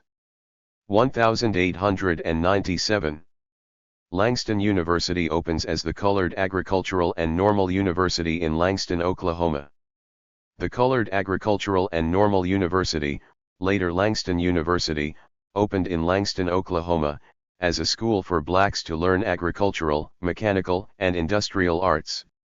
Within a year of the passage of the Territorial Act that established the college, black settlers determined to provide higher education for their children had raised enough money through auctions, bake sales, and donations to purchase the land on which the school was built. The first bachelor's degree was awarded in 1901. The school adopted its present name in 1941. 1897. The Supreme Court upholds Mississippi's literacy test requirement to vote in Williams v. Mississippi, which was meant to disfranchise black voters, stating that it does not violate the Constitution. The Supreme Court, in Williams v. Mississippi, upheld voting requirements established by the Mississippi State Constitution. Voters were to have paid a poll tax for at least the previous 2 years, and they had to prove either literacy or the ability to comprehend a section of the state constitution when read aloud. The literacy and comprehension tests were usually evaluated by white registration officials. The U.S. Supreme Court upheld the requirements because the Constitution did not mention race, and the requirements, as written, were to be applied to blacks and whites equally. The court's interpretation found no violation of the 15th Amendment. 1897. Voorhees College opens as the Denmark Industrial School in South Carolina, affiliated with the Protestant Episcopal Church. The Denmark Industrial School, later Voorhees College, opened in Denmark, South Carolina, with one teacher for its 14 students. The school was founded by Elizabeth Evelyn Wright and was affiliated with the Protestant Episcopal Church. The school's singing group toured the country in the 1920s to raise money for the financially strapped institution. In 1935, the school's St. Philip's Episcopal Chapel was built entirely by Voorhees students. Voorhees became a 4-year college in 1962. 1897. A memorial of Colonel Robert Gould Shaw and his regiment is unveiled at Boston Commons. A 10-foot-tall, 18-foot-long relief depicting Colonel Robert Gould Shaw and his 54th Massachusetts Regiment was unveiled at Boston Commons. The regiment, which was the first black regiment from a free state to be called to federal service, lost its leader in heavy battle while leading the charge against the Confederate line at Fort Wagner, South Carolina. Augusta St. Gaudens sculpted the life-size memorial. 1898. Will Marion Cook opens the sensational musical comedy sketch Clear Indy, The Origin of the Cakewalk on Broadway. Will Marion Cook directed the sensational musical comedy sketch Clear Indy, The Origin of the Cakewalk on Broadway. Disregarding warnings that Broadway audiences would not listen to blacks singing black opera, Cook composed music to lyrics written by famed black poet Paul Laurence Dunbar and assembled a company of 26 black performers. The performances of the first black musical comedy sketch in New York were held at the Casino Roof Garden. Cook was born in Washington, D.C., in 1869. The son of a Howard University law professor, he was sent at age 13 to the Oberlin Conservatory to study the violin. Cook later studied with violinist Joseph Joachim in Berlin and with John White and Antonin Dvorak at the National Conservatory of Music. Cook made additional theatrical history when in Dahomey, his satire on the American colonization movement's efforts to promote black emigration to Africa, opened on Times Square on Broadway. Other Cook successes were in Abyssinia and in Bandana Land. Cook's lively shows left his audiences whistling and tapping their feet and helped popularize the cakewalk both in the United States and Europe. Cook died in 1944. 1898. A monument is dedicated to Frederick Douglass. A monument was dedicated to black civil rights leader Frederick Douglass. The tone of the ceremony was set by T. Thomas Fortune, president of the Afro-American League. The management of the colored race in the South has been a conspicuous failure, he said. I see other black and yellow peoples about to come under the care of this government. If you rule as the South has been and is being ruled, you will have revolution upon revolution, and you ought to have it. 1898. Blanche K. Bruce dies in Washington, D.C.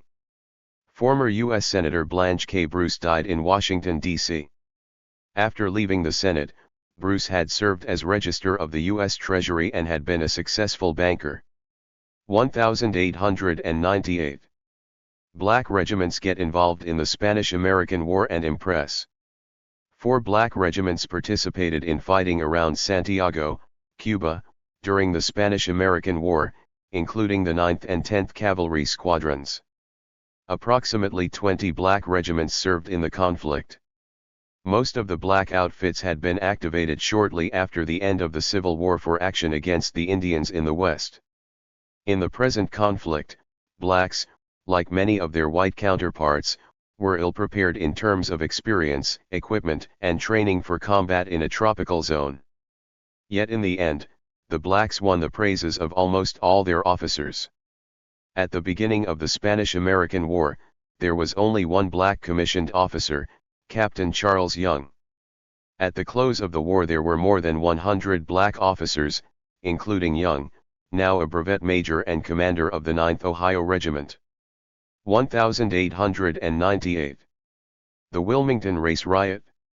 A politically motivated attack by whites against the city's leading black American citizens, the Wilmington Race Riot of 1898 documents the lengths to which white Democrats went to regain political domination of the South after Reconstruction. The violence began on Thursday, November 10 in the predominantly black American city of Wilmington, North Carolina, at that time the state's largest metropolis. Statewide election returns had recently signaled a shift in power with Democrats taking over the North Carolina state legislature. The city of Wilmington, however, remained in Republican hands, primarily because of its solid base of black American voters. On November 10, Alfred Moore Waddell, a former Confederate officer and a white supremacist, led a group of townsmen to force the ouster of Wilmington city officials. Waddell relied on an editorial printed in the black American-owned Wilmington Daily Record as the catalyst for the riot. Alex Manley, the editor of the Daily Record, had published an editorial in early November arguing that poor white men are careless in the matter of protecting their women.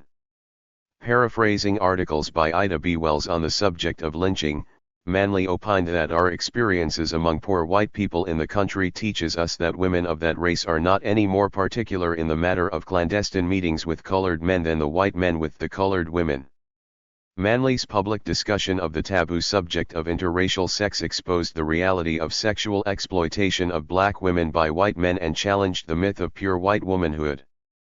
48 hours after Manley's editorial ran, Waddell led 500 white men to the headquarters of the Daily Record on 7th Street. The mob broke out windows and set the building on fire. Manley and other high-profile black Americans fled the city. However, at least 14 black Americans were slain that day.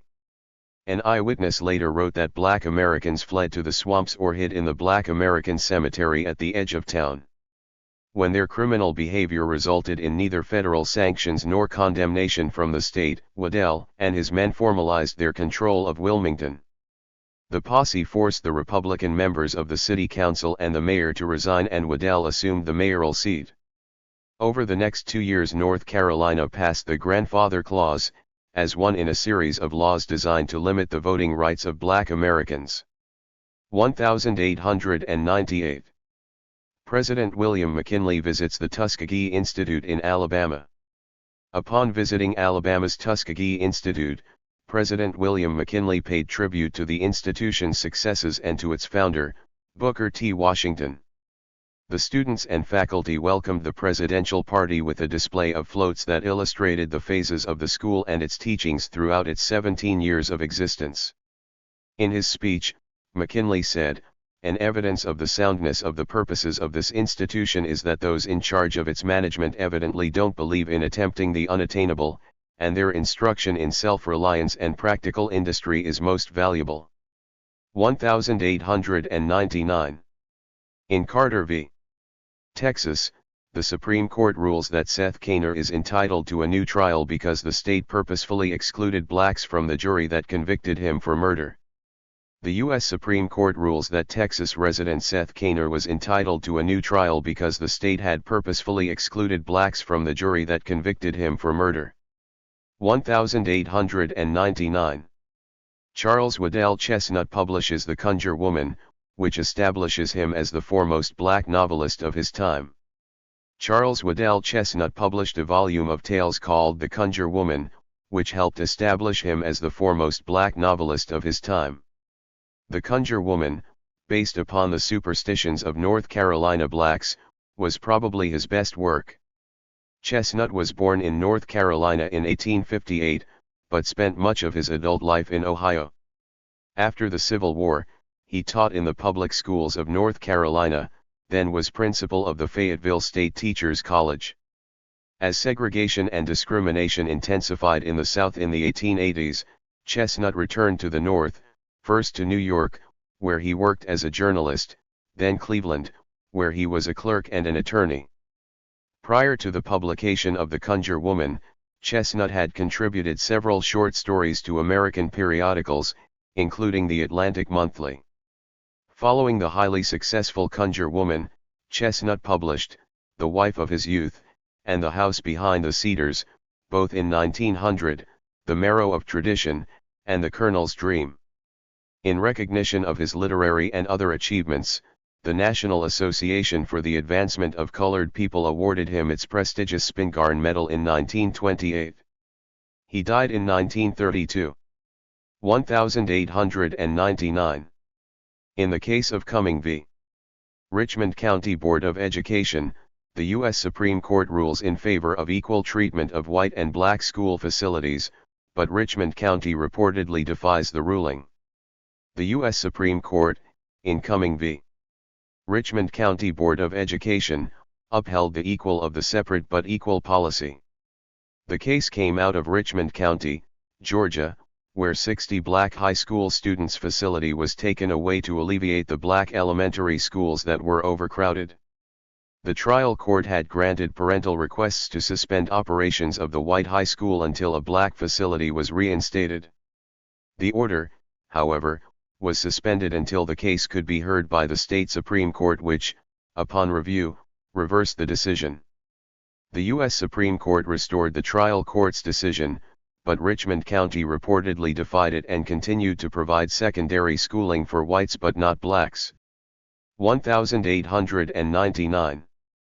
Boston women protest lynchings in the South. Boston women met to protest the lynching of blacks in the South. It was reported that the women's main concerns were the indifference of Northerners concerning the rights of Southern blacks, the refusal to count the votes of blacks, and the false pretense that lynchings were necessary for the protection of Southern women when, in fact, a majority of the lynchings were for reasons not concerning women. 1900. Wallace Saunders creates the song, Casey Jones, as a tribute to death of John Casey Jones, who died in a train collision.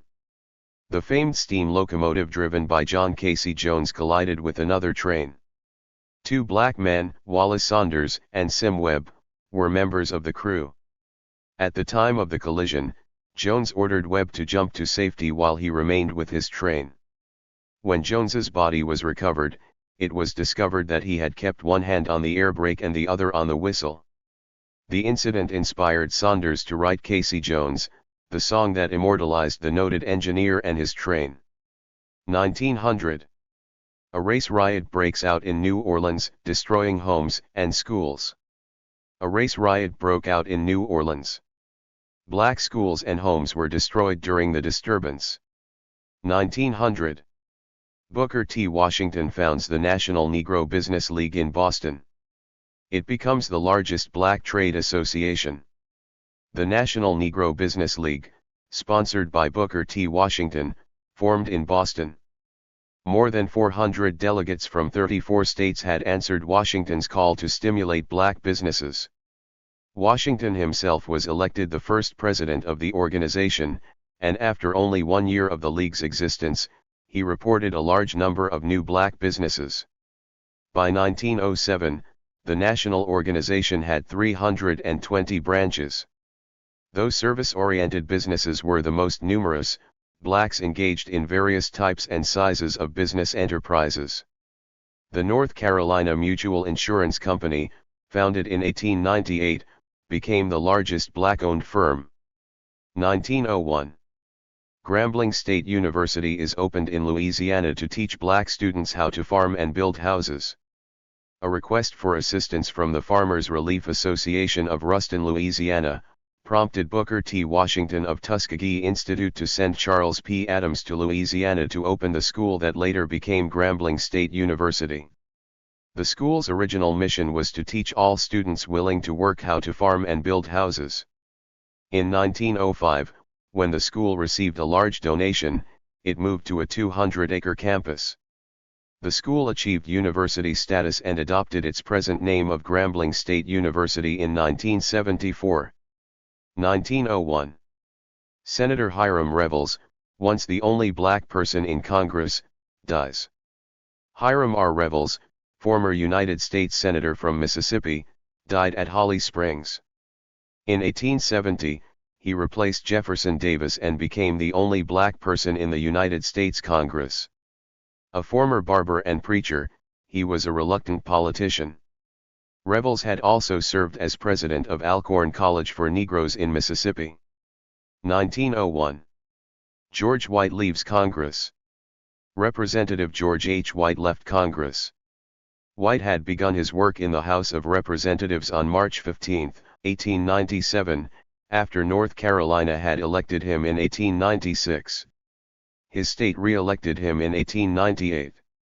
In a moving valedictory address, White attacked Jim Crowism and predicted that the black American would return to the United States Congress. But more than 20 years passed before another black person served in Congress. 1901. Civil rights activist William Monroe Trotter founds the black newspaper, the Boston Guardian, to advocate for equal justice. William Monroe Trotter, a Phi Beta Kappa graduate of Harvard University, founded the Boston Guardian, a black newspaper that demanded full equality for blacks and spoke out against Booker T. Washington's policies on grounds that they were too accommodating. Trotter opened the Guardian offices in the same building where William Lloyd Garrison had published The Liberator, and where Harriet Beecher Stowe's Uncle Tom's Cabin was printed. In editing The Guardian, Trotter abandoned a career as an insurance executive because, he said, the conviction grew upon me that pursuit of business, money, civic, or literary position was like building a house upon sands. If race prejudice and persecution and public discrimination for mere color was to spread up from the South and result in a fixed caste of color, every colored American would be really a civil outcast, forever an alien, in the public life. Trotter confronted Booker T. Washington to voice his differing views on July 30, 1903, at the Columbus Avenue African Zion Church in Boston. Trotter and his followers were arrested for heckling Washington. Trotter was sentenced to 30 days in jail. He explained that he had resorted to a public confrontation with Washington because the Tuskegee kingpin held a monopoly on the American media and opposing views could not be heard. The treatment of Trotter in Boston inspired W.E.B. Du Bois to become more active in the opposition to Washington. Trotter collaborated with Du Bois in the organization of the Niagara Movement but declined a position of leadership in the National Association for the Advancement of Colored People because of his distrust of whites. Yet Trotter continued his career as a civil rights activist. In 1906, he protested President Theodore Roosevelt's discharge of the black soldiers involved in the Brownsville, Texas, riot. In 1910, Trotter led a demonstration against a Boston performance of The Klansman, an anti-black play. In 1913, he accused President Woodrow Wilson of lying after Wilson had denied responsibility for segregation in the government cafeterias of Washington, D.C. 2 years later, Trotter landed in jail for picketing the showing of the anti-black film Birth of a Nation. In 1919, when the Paris Peace Conference convened, Trotter applied for a passport. He wanted to attend this World Forum to present the grievances of American blacks. When the United States government denied his visa, Trotter obtained a job as a cook on a transatlantic ship and managed to reach Europe anyway. As a representative for the National Equal Rights League and for the race petitioners, Trotter supported the Japanese motion to include a prohibition against discrimination in the Covenant of the League of Nations. The Western Allies, which included the United States, opposed such a provision. Trotter had been born in Boston in 1872. After earning a Bachelor of Arts degree from Harvard University, he returned for his master's, which he received in 1895. In his final years, his money and energy dwindling, Trotter continued to agitate for equal rights. He died in 1934. 1901. Booker T. Washington dines at the White House. It is met with criticism. Booker T. Washington dined with President Theodore Roosevelt at the White House. But the meeting was bitterly criticized by many whites, especially Southerners, as a departure from racial etiquette. The previous year, Washington's autobiography, Up from Slavery, had been hailed by Southern and Northern whites for its non-vindictive attitude toward the South and its previous slave system. The book has become a classic in American letters, primarily because of Washington's prominence. 1902. Famed writer Langston Hughes is born. Langston Hughes was born to James Nathaniel and Carrie Mercer Langston Hughes in Joplin, Missouri. His grandfather, Charles Langston, was an abolitionist and a half-brother to educator and politician John Mercer Langston. Hughes received early schooling in Missouri and Ohio, and after spending a year in Mexico, he attended Columbia University and later Lincoln University. In 1926, Hughes published The Weary Blues, a collection of poems. He continued writing and published, among other works, Not Without Laughter, Shakespeare in Harlem, and his autobiography, I Wonder as I Wander. He would go on to become a leader of the Harlem Renaissance, as well as a famous poet, writer, and activist. In addition to poems, novels, and plays, Hughes wrote newspaper columns in which he had created the Harlem character Jesse B. Simple. Hughes died on May 22, 1967, in New York City. 1903. Writer Zora Neale Hurston is born. She makes a name for herself as one of the emerging writers of the Harlem Renaissance. Laura Neale Hurston was born to John and Lucy Ann Hurston in Eatonville, Florida. While attending Howard University, Hurston made a name for herself as one of the emerging writers of the Harlem Renaissance. Lorenzo Turner and Alain Locke served as mentors for Hurston. Her short stories appeared in Opportunity, and her other works include Jonas Gordvine, Mules and Men, Their Eyes Were Watching God, Tell My Horse, Moses, Man of the Mountain, and Seraph on the Sewanee. Her autobiography, Dust Tracks on a Road, was published in 1942. Hurston died in Fort Pierce, Florida, on January 28, 1960. 1903. In Giles v. Harris, the Supreme Court rules in favor of Alabama's literacy and character requirement in order to vote, denying Jackson W. Giles the ability to register as a voter. The case of Giles v. Harris made it to the U.S. Supreme Court after an Alabama District Court ruled that it did not have jurisdiction to decide if the state's constitution was in violation of the 14th or 15th Amendment for requiring good character, understanding, and literacy in order to vote. The High Court held that a federal district court could, in fact, hear the case, and it refused to order the registration of the plaintiff, Jackson W. Giles, as a voter. 1903. W. E. B. Du Bois publishes The Souls of Black Folk. It challenges Booker T. Washington's policies, which are viewed by many as too accommodating. W. E. B. Du Bois' The Souls of Black Folk was published.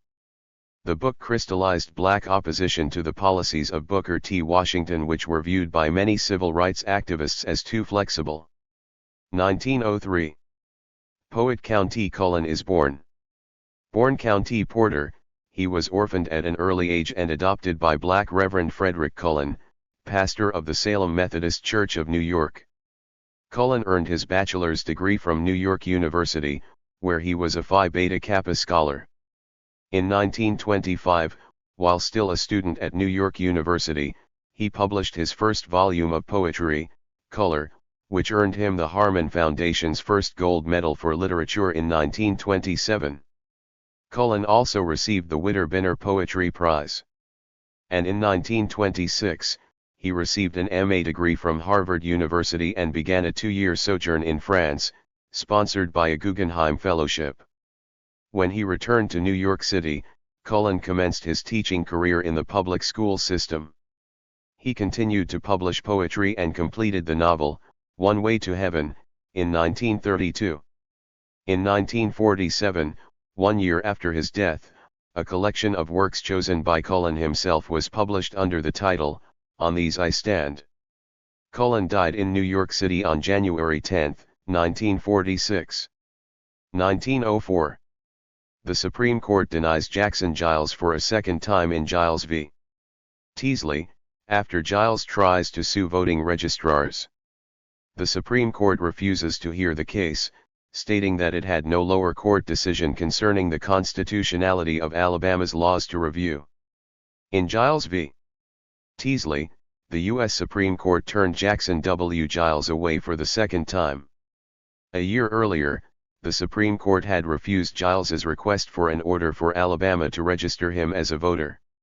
With that, Giles tried to sue voting registrars in Alabama state courts, still contending that the state's voting requirements violated the 15th Amendment. When the state court dismissed his case, Giles took it to the Alabama Supreme Court, which refused to make a decision on the constitutionality of the state's laws. The Alabama court also double denied Giles relief by ruling that if the state's voting requirements violated the national constitution, then the registrars were invalid as registrars and could not register anyone at all. But if the state constitution was not in violation of the national one, then the registrars had acted within their authority and within the law, the court ruled. When this tangled decision was taken to the U.S. Supreme Court, it ruled, in 1904, that it could not hear the case because it had no lower court decision concerning the constitutionality of Alabama's laws to review. 1904. The Daytona Normal and Industrial Institute for Girls is founded by educator Mary McLeod Bethune.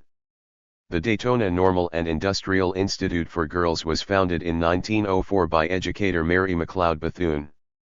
In 1923, the school merged with the Cookman Collegiate Institute, forming Bethune-Cookman College. The school became a four-year college in 1942. 1904.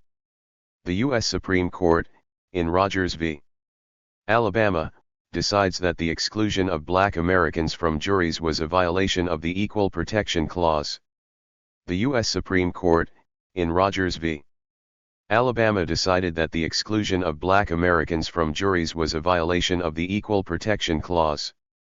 The case was brought to the High Court by Dan Rogers, a black man who had been convicted of murder. His attorney argued that blacks had been systematically excluded from his grand jury, and that the exclusion was a violation of the 14th Amendment. The U.S. Supreme Court agreed and overturned Rogers's conviction by the Alabama Supreme Court. Associate Justice Oliver Wendell Holmes wrote for the court that prior Supreme Court decisions had already set a precedent that barred racial discrimination in grand jury selections. 1905. In Client v. United States, the U.S. Supreme Court remands the case back to the lower court for retrial when two black men, Will Gordon and Mose Ridley, argue that their 13th Amendment rights had been violated. The U.S. Supreme Court remanded Client v. United States back to the lower court. The case was brought to the High Court when Samuel Client appealed his conviction for peonage after he had forced two blacks to return to Georgia to repay a debt.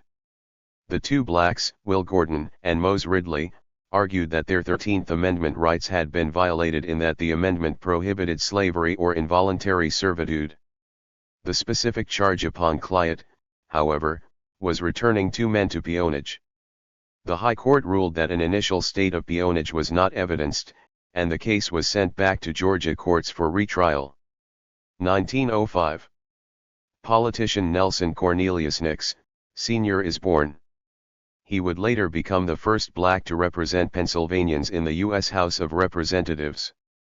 Robert Nelson Cornelius Nix, Sr., was born to Nelson Nix, Dean of South Carolina State College. Nix attended Townsend Harris High School in New York City prior to entering Lincoln University in Chester County, Pennsylvania, from which he graduated in 1912. Nix received his law degree from the University of Pennsylvania in 1924, and he later became the first black to represent Pennsylvanians in the U.S. House of Representatives. He served in the 85th to the 95th Congress. Nix died in Philadelphia on June 22, 1987. 1905. Alonzo F. Herndon founds the Atlanta Life Insurance Company. It becomes the largest black-owned business in the United States, until it is later surpassed by the North Carolina Mutual Insurance Company. Alonzo F. Herndon founded the Atlanta Life Insurance Company as the largest black-owned business in the United States. The company later lost that distinction to the North Carolina Mutual Insurance Company of Durham, founded in 1898 by John Merrick, C.C. Spaulding, and others. 1905. The Chicago Defender is founded by Robert Abbott and eventually becomes the largest black newspaper in the nation. The Chicago Defender was founded in 1905 by Robert Sengstacke Abbott. Abbott published the first issue, a run of 300 copies, on May 6, 1905. The Defender began as a 4-page weekly handbill filled with local news and reproductions of clippings from other newspapers. Abbott initially sold both subscriptions and advertising for the paper himself by going door to door throughout Chicago, Illinois. Abbott used the Defender as a forum to attack racial injustice from the outset, and included a front-page heading on every issue that read, "American race justice must be destroyed." The Defender was a leading advocate in the fight against racial, economic, and social discrimination. It championed equal employment and fair housing for blacks, and boldly reported on lynchings, rapes, and black disfranchisement. What began as a 4-page handbill had become by 1915 a popular local newspaper with a weekly circulation of 16,000.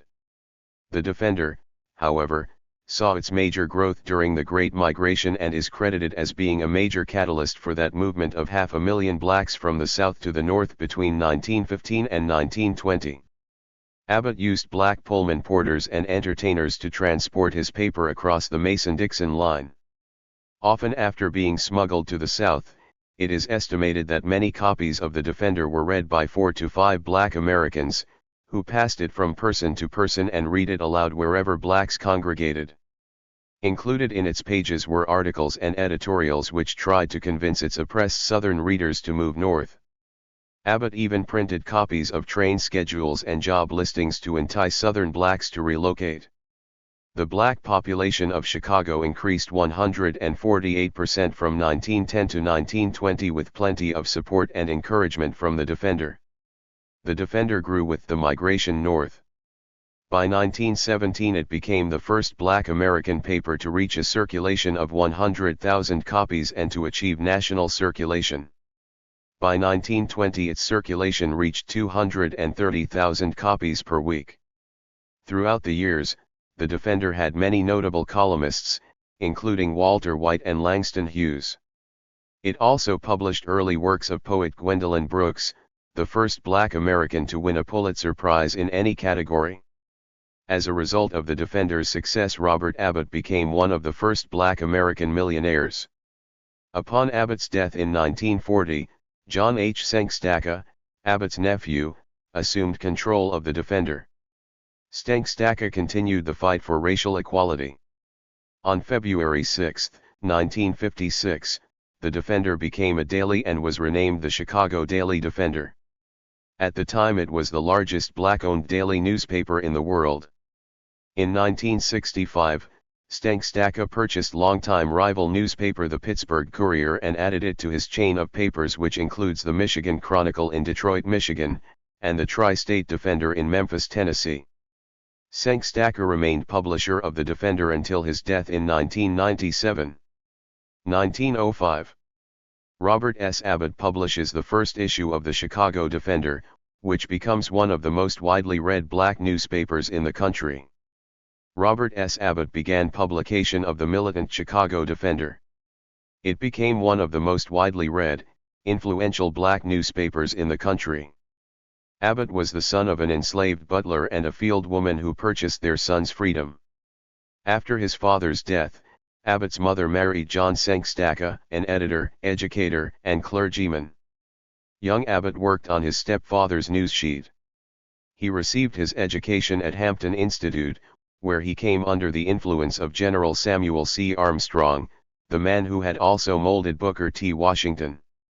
In Chicago, Abbott began his newspaper with a staff composed of former barbers and servants as well as a few recently educated blacks. He attracted journalists, Willard Motley among them, and he published the early poems of Gwendolyn Brooks.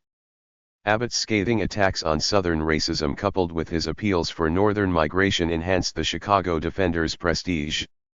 1905.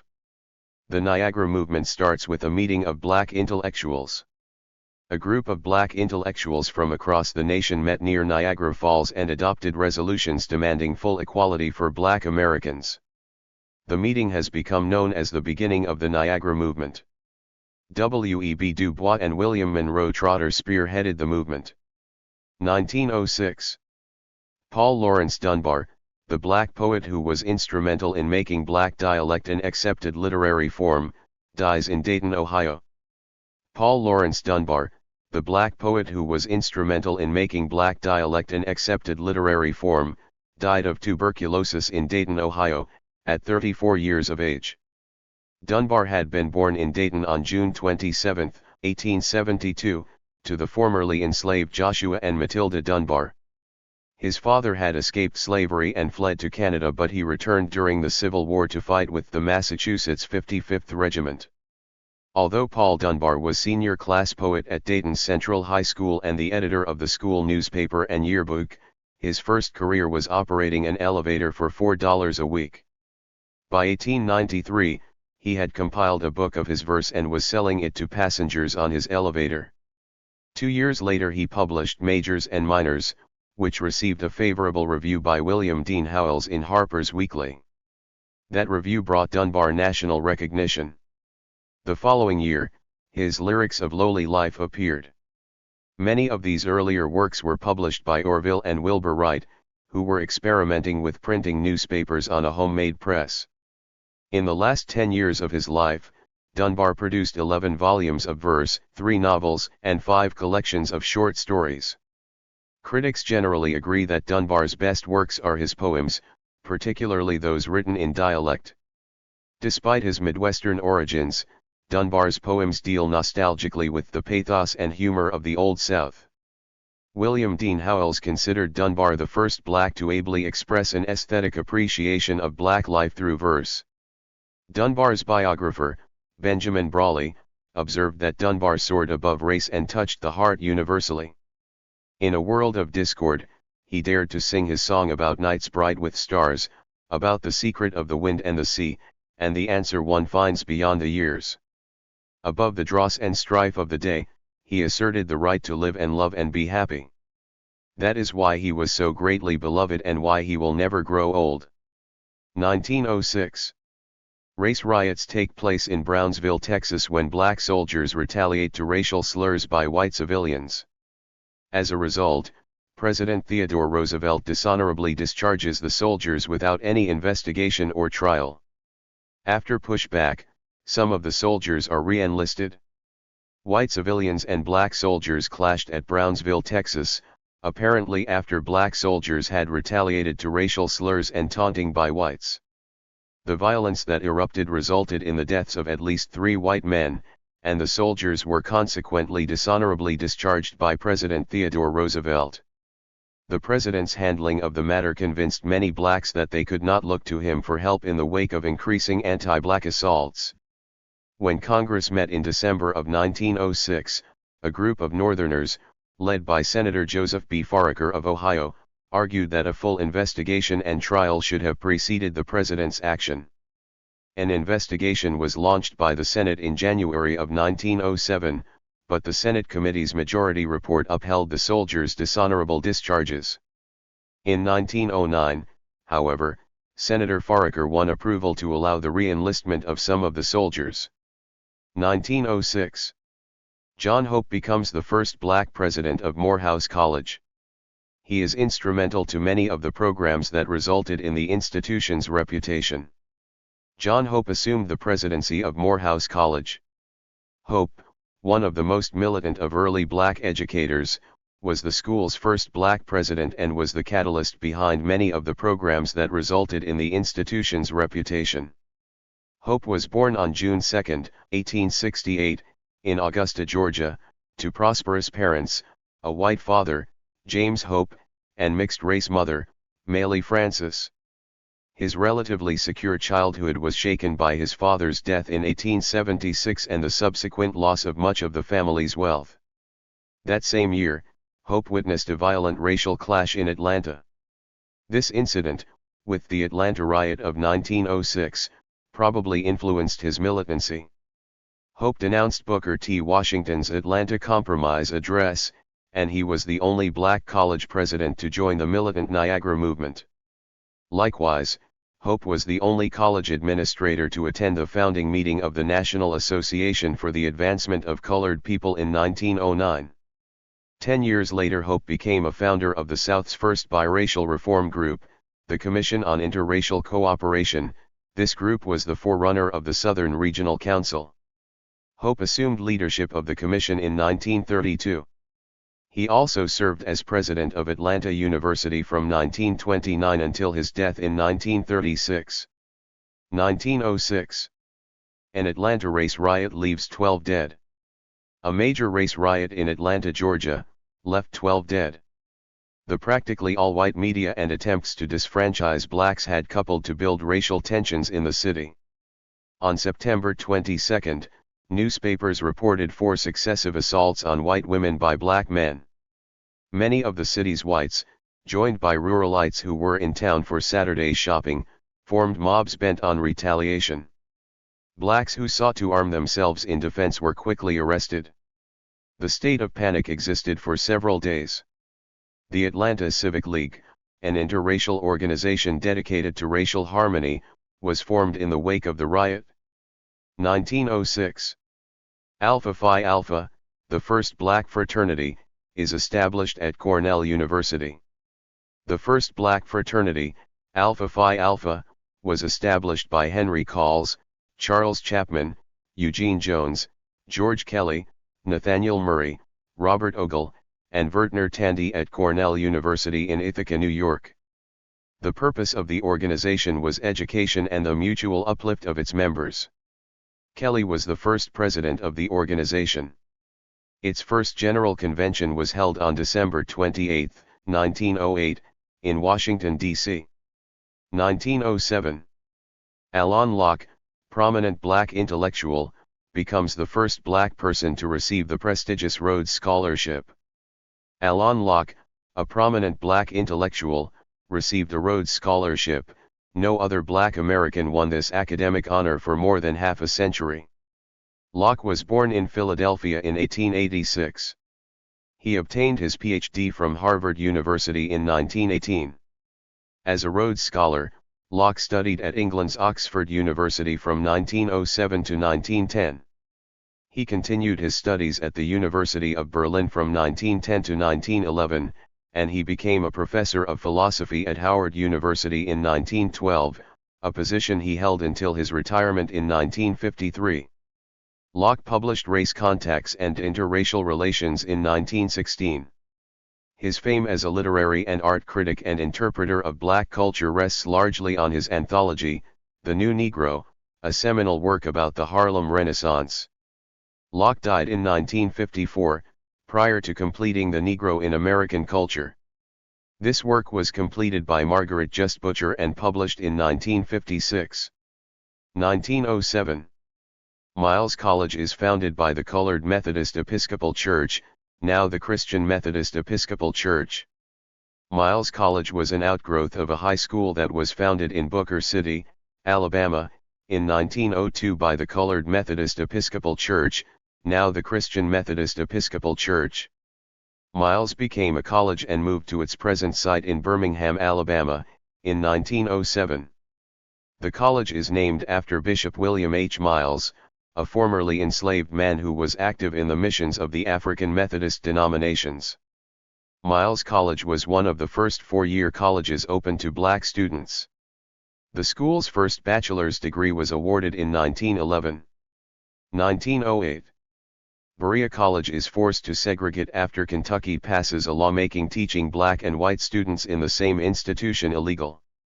The Kentucky legislature passed a law that made illegal the teaching of black and white students in the same institution. Berea College had been an integrated institution for more than 55 years but was required, by this new law, to segregate. Berea sued on grounds that it was a private institution and therefore, not required by the law to comply.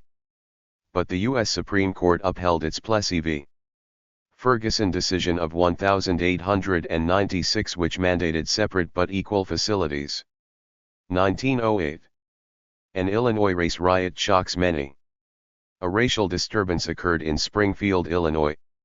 The shock of the riot prompted concerned whites to call the conference that led to the founding of the National Association for the Advancement of Colored People. 1909. The National Association for the Advancement of Colored People is founded in New York City by a group of white progressives and black intellectuals. The National Association for the Advancement of Colored People was founded in New York City. White progressives and black intellectuals were the group's first leaders. Among them were Jane Addams, John Dewey, W.E.B. Du Bois, Mary White Ovington, and Oswald Garrison Villard. Boston's Moorfield Story was named president. 1909. Matthew H. Henson, a black servant, accompanied Commodore Robert E. Peary to the North Pole. A bronze plaque recognizing Henson as co-discoverer of the North Pole hangs in the Maryland State House. Matthew H. Henson, a black servant, accompanied Commodore Robert E. Peary to the North Pole. Henson was the son of free-born parents in Charles County, Maryland. He had received a modest education, worked as a cabin boy, then later as a stockboy in a Washington, D.C., clothing store. There he met Peary and was hired as his servant. After sharing with Peary the feat of discovering the North Pole, Henson worked as a messenger in the New York Customs House. In 1912, he wrote his autobiography, A Negro Explorer at the North Pole. In 1945, he received a medal for outstanding service to the government of the United States in the field of science, and the Geographical Society of Chicago awarded him with a gold medal in 1948. Presidents Harry Truman and Dwight Eisenhower also honored him. Henson died in March of 1955. A bronze plaque recognizing Henson as co-discoverer of the North Pole hangs in the Maryland State House. 1909. James H. Anderson establishes the Amsterdam News. It later becomes the nation's largest black newspaper by readership. James H. Anderson established the Amsterdam News as an information outlet with a black perspective. In 1936, the paper changed hands, and the former crusading format was replaced by a milder, less progressive voice. By the 1960s, it had the largest readership of any black paper in the country. 1910. President William Taft nominates Robert Herberton Terrell to be a judge of the District of Columbia Municipal Court despite protest to appoint a black person by the Senate. President William Taft nominated Robert Herberton Terrell to be a judge of the Municipal Court of the District of Columbia. With the help of Booker T. Washington, Terrell was able to secure the position even though the Senate protested the appointment of a black to the post. 9 years earlier, Washington had been instrumental in Terrell's appointment as Justice of the Peace in the District of Columbia. But Terrell was not a wholehearted follower of Washington. He openly criticized Washington's condonation of the dishonorable discharge, in 1906, of the 25th Black Infantry after the Brownsville, Texas, riot. Terrell pushed for the civil rights that he believed in through the Grand United Order of Old Fellows of the District of Columbia, of which he was the Grand Master. Terrell and others established a chapter of the Sigma Pi Phi fraternity in the District of Columbia. Terrell was born to Harris and Louisa Ann Terrell in Charlottesville, Virginia, on November 27, 1957. He had attended a District of Columbia school and the Groton Academy in Groton, Massachusetts, for his early education. In June of 1884, he graduated magna cum laude from Harvard College, and Howard University Law School granted him a Bachelor of Laws degree in 1889. Terrell married Mary E. Church on October 28, 1891, they had 2 daughters. On December 20, 1925, Terrell died at his home in Washington, D.C. He was buried in Harmony Cemetery in Washington. 1910. The National Urban League is established in New York City to assist Southern blacks who emigrated to the North. The National Urban League was established in New York City to assist Southern blacks who emigrated to the North. It soon became a social relief organization for black urban dwellers in the North, West, and South. 1910. The first edition of the National Association for the Advancement of Colored People's official organ, The Crisis, is published. The National Association for the Advancement of Colored People began the publishing of its official organ, The Crisis. W.E.B. Du Bois was its first editor. 1911. In Bailey v. Alabama, the Supreme Court weakened state statutes that supported peonage, finding them in violation of the 13th Amendment. The U.S. Supreme Court, in Bailey v. Alabama, weakened state statutes that supported peonage, a contractual form of involuntary servitude incurred by debt. After Reconstruction, many blacks in the South were desperate for money and fell into such contracts to work. The defendant, Alonzo Bailey, had been convicted by an Alabama state court for violating his contract because he left his job before his contract was up, still owing money to his employer. In such cases, Alabama law presumed an intent to defraud, and the defendant was prohibited from testifying otherwise. The High Court, however, found that the law breached the U.S. Constitution's presumption of innocence by disallowing a defendant to testify and make a case. State statutes that supported peonage were also found in violation of the 13th Amendment and federal anti-peonage laws. 1913. Harriet Tubman, famous for her role in the Underground Railroad, dies. Harriet Tubman, often referred to as the Moses of her people, died in Auburn, New York. A leading black female abolitionist, Tubman was born in Dorchester County, Maryland, in 1823 and had escaped from slavery in July of 1849.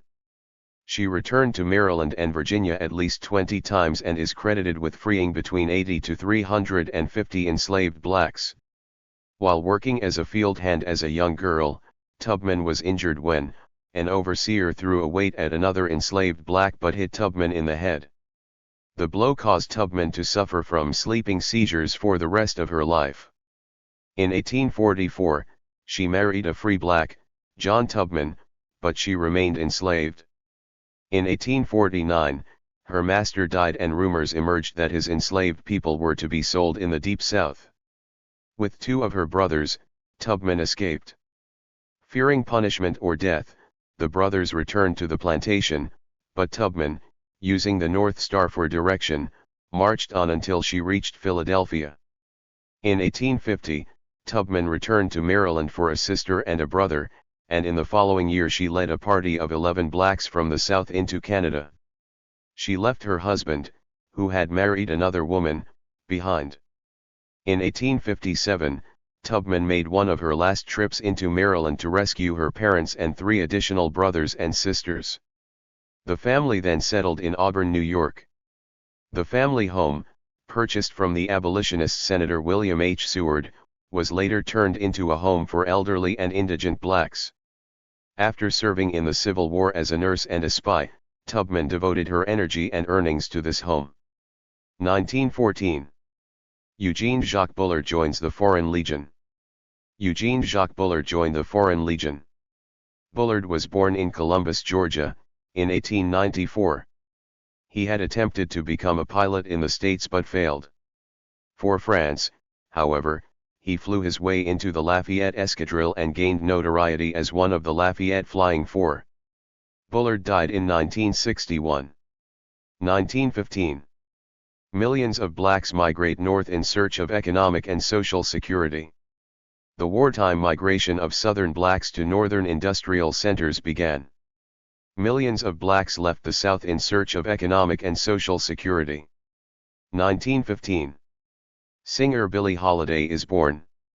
Born Eleanor Fagan in Baltimore, Massachusetts, she got the nickname Billie for her tomboyish nature.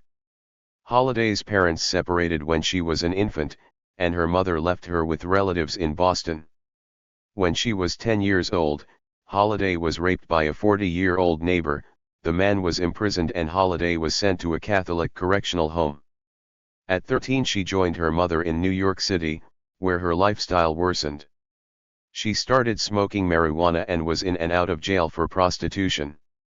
Meanwhile, her interest in music was beginning to blossom. When Holiday was 18, she began singing professionally in Lower Manhattan for $10 a week. She was encouraged and promoted by the famed jazzman John Hammond, who arranged for her to make her recording debut with Benny Goodman in November of 1933. Her fame grew when she made a series of recordings, most of them with pianist Teddy Wilson. She worked as a vocalist with Count Basie and Artie Shaw and toured during the 1940s and 1950s as a solo performer. Unfortunately, Holiday's personal life was beginning to unravel. She developed a serious addiction to heroin which landed her in prison for 1 year. Upon release, her performances were restricted as she was denied a cabaret performer's license. And although she enjoyed several successful tours in Europe, her voice began to fail. Her final appearance was at the Phoenix Theater in New York City in early 1959. On July 17 of that year, Holiday died, a result of serious heart, lung, and liver diseases. 1915. Civil rights activist Bishop Henry Turner dies in Windsor, Ontario. Black Pan-African leader and African Methodist Episcopal Church Bishop Henry McNeil Turner died in Windsor, Ontario. Turner was born free in Abbeville, South Carolina, in 1833. At an early age he was hired out to work in the field with the enslaved. Turner's first teachings came from a white playmate. Making his way to Baltimore at age 15, Turner worked as a messenger and a handyman at a medical school, where he had access to books and magazines. He educated himself there until an Episcopal bishop consented to teach him. This was one of the influences that led Turner into the church, where he became an A.M.E. minister. During the Civil War, President Abraham Lincoln appointed Turner as chaplain of the 54th Massachusetts Negro Regiment. After the war, he worked with the Freedmen's Bureau in Georgia and became actively involved in Republican politics. Turner served in the Georgia Constitutional Convention of 1868 and was elected to the state legislature. Turner vehemently opposed the successful attempt of white Georgia lawmakers to expel the black Reconstruction legislators. These and other experiences convinced him that the black man had no future in the United States. Turner became a colonizationist and Pan-Africanist. He was one of the sponsors of an ill-fated expedition of approximately 200 blacks to Liberia in 1878. In spite of the failure of this venture, Turner continued his support of colonization. Prior to his death in 1915, Turner also served as director of the AME Publishing House, editor of denominational periodicals, and chancellor of Morris Brown College, an AME school in Atlanta. 1915. The U.S. Supreme Court, in Ginn v. United States, outlawed the grandfather clauses used by Southern states to disenfranchise blacks. The U.S. Supreme Court, in Ginn v. United States, outlawed the grandfather clauses used by Southern states to disenfranchise blacks. The clauses, originally found in Louisiana, restricted the ballot to descendants of voters that were qualified to vote as of January 1, 1867, before Reconstruction. 1915. Professor Carter G. Woodson founds the Association for the Study of Negro Life and History. Professor Carter G. Woodson founded the Association for the Study of Negro Life and History. The group stood virtually alone for a time in attempting to properly portray the role of the Black American in U.S. history. Woodson, the son of formerly enslaved parents, held a doctorate from Harvard University. He is sometimes called the father of modern black historiography, having edited for many years the Journal of Negro History, other publications of the ASNL, and having published a number of his own works on Black Americans.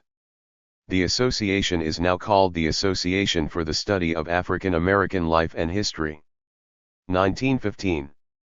The National Association for the Advancement of Colored People led the black outcry against the showing of D.W. Griffith's controversial film, Birth of a Nation, which the NAACP claimed, told a distorted story of emancipation, Reconstruction, black immorality, and glorified anti-black organizations such as the Ku Klux Klan. The National Association for the Advancement of Colored People led the black outcry against the showing of D.W. Griffith's controversial film, Birth of a Nation. The film, based on the writings of Thomas Dixon, was the most technologically advanced motion picture produced at that time. The NAACP claimed that the film told a distorted story of emancipation, Reconstruction, and black immorality, and glorified anti-black organizations such as the Ku Klux Klan. The film portrayed black Americans as either docile servants or insolent monsters and sympathized with its Southern white protagonists. The film sparked the first national black social protest that combined legislative lobbying in the Massachusetts State House, picketing in Boston streets, and protests. The movement was later joined by several black West Coast businessmen who financed all-black movies to counter racist, mainstream cinema. 1915. Booker T. Washington dies at Tuskegee Institute and his presidency is succeeded by Robert Russa Moton. Booker T. Washington, the most noted black American between Frederick Douglass and Martin Luther King, Jr., died at Tuskegee Institute. He was succeeded in the presidency by Robert Russa Moton of Hampton Institute. Moton was born in Virginia shortly after the Civil War. He was reared as a houseboy on a Virginia plantation, receiving secret instruction from his literate mother. Moton taught at Hampton Institute, his alma mater, before assuming the presidency at Tuskegee. He was one of the members of the Committee on the Welfare of Negro Troops sponsored by the Federal Council of Churches during World War I. While continuing Washington's policies and practices at Tuskegee, Moton expanded the academic classical curriculum at the institution. He also fought the efforts of racists who were attempting to prevent black control of the Tuskegee Veterans Hospital. 1916. The Lincoln Company, a black film production company, is formed to produce all black films. Between 1916 and 1922, a California group called the Lincoln Company formed to produce all black films.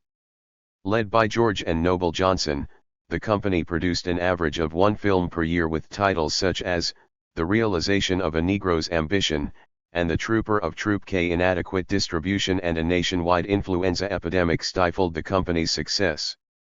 Another all-black production company, led by the National Association for the Advancement of Colored People, met a similar fate. 1917. Hardy Burleigh receives the Spingarn Medal, the National Association for the Advancement of Colored People's highest honor for his excellence of creative music. For excellence of creative music, Harry T. Burleigh was awarded the Spingarn Medal, the NAACP's highest honor. Burleigh was born in Erie, Pennsylvania, in 1866. Although he demonstrated an aptitude for music as a child, he did not receive formal training until 1892, when he began his studies at the National Conservatory of Music in New York. Burleigh majored in orchestral and vocal music. During his sophomore year, Burleigh studied under the famous Czech composer Antonin Dvorak, who took the young black student as a protégé. 2 years after entering the conservatory, Burleigh was on his way to a career of singing. He became the first black soloist at St. George's Episcopal Church in New York and at the Temple Emmanuel. His European tours included a performance before King Edward VI in England. In his senior year, Burleigh became a voice instructor at the conservatory, a position he held for 2 years after his graduation. Around 1900, Burleigh began to shift his attention from singing to composing. His first compositions were sentimental ballads, then he branched out into choral pieces, spirituals, and miscellaneous works. Among his better-known compositions are, 6 plantation melodies for violin and piano, Southland Sketches, The Prayer, Little Mother of Mine, Deep River, and The Lovely Dark and Lonely One. Contemporary critics lauded Burleigh's imagination and his masterly musicianship. Of his spiritual compositions Burleigh wrote, "My desire was to preserve them in harmonies that belong to modern methods of tonal progression without robbing the melodies of their racial flavor." In addition to the Spingarn Medal, Burleigh was the recipient of honorary degrees from Atlanta University and Howard University. 1917. The U.S. Supreme Court, in Buchanan v. Worley, unanimously decided that residential racial zoning laws were in violation of the 14th Amendment. The U.S. Supreme Court, in Buchanan v. Worley, unanimously decided that residential racial zoning laws were in violation of the 14th Amendment. The National Association for the Advancement of Colored People helped William Worley take the case to the High Court after a lower Kentucky court found him guilty of breach of contract because he refused to pay for a land lot he had purchased. Worley had refused to pay after finding that a local ordinance prohibited him from living on his own land. 1917. Blacks Americans serve in World War I. The United States entered World War I. About 370,000 black Americans served during this conflict, 1,400 of which were commissioned as officers. 3 black regiments received the Croix de Guerre for valor, and several individual blacks were decorated for bravery. 1917. A race riot breaks out in East St. Louis, Illinois over the employment of blacks in a factory that held a contract with the federal government. A serious race riot broke out in East St. Louis, Illinois. At least 40 blacks were killed, and a small black child was reportedly shot down and then thrown into a burning building. Martial law was declared. The riot had apparently resulted from the employment of blacks in a factory that held a contract with the federal government. The Germans seized upon the incident in their campaign to attract black sentiment in the World War. 1917. A silent march takes place in New York in protest of racial oppression. It was in response to the East St. Louis, Illinois riot. About 10,000 blacks silently marched down New York City's Fifth Avenue in protest of racial oppression. The march, organized by the National Association for the Advancement of Colored People, was a response to the East St. Louis, Illinois riot. The protesters asked the president, "Why not make America safe for democracy?" 1917. Conflict between black soldiers and white civilians break out in Houston, Texas. A disturbance between black soldiers and white civilians erupted in Houston, Texas. 2 blacks and 17 whites were killed, 13 blacks were later executed for participating in the violence. 1917. The Houston Mutiny is sparked by rumors and racial discrimination faced by the 3rd Battalion of the 24th U.S. Infantry Regiment. By the time the U.S. entered World War I, black soldiers and white Texas civilians had a history of hostile relations dating back more than 50 years. At Camp Logan, men with the 3rd Battalion of the 24th U.S. Infantry Regiment faced increasing harassment from Houston authorities. On August 23, 1917, a rumor reached the camp that Corporal Charles Baltimore had been killed for interfering with the detention and interrogation of a black woman by Houston police. In fact, Baltimore had been beaten but survived and was later released. Reacting to the rumor and to racial discrimination, about 150 black troops marched for 2 hours through Houston. As local whites armed themselves, a violent confrontation ensued that claimed the lives of 4 black soldiers and 15 local residents, and wounded a dozen others. The soldiers' leader, Sergeant Vita Henry, killed himself after the death of a National Guardsman whom the troops had mistaken for a policeman. The group subsequently fell into disarray and the violence dissipated. In November, the largest court-martial in U.S. military history convened at Fort Sam Houston in San Antonio to try 63 soldiers from the 3rd Battalion. 13 of the convicted men were executed by hanging on December 11. The following year, 2 additional courts-martial were held and another 16 sentenced to hang.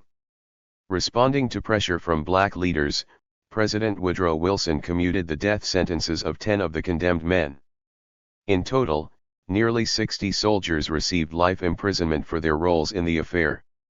The Houston Mutiny anticipated the Red Summer riots of 1919, in which many black American servicemen retaliated against white mistreatment.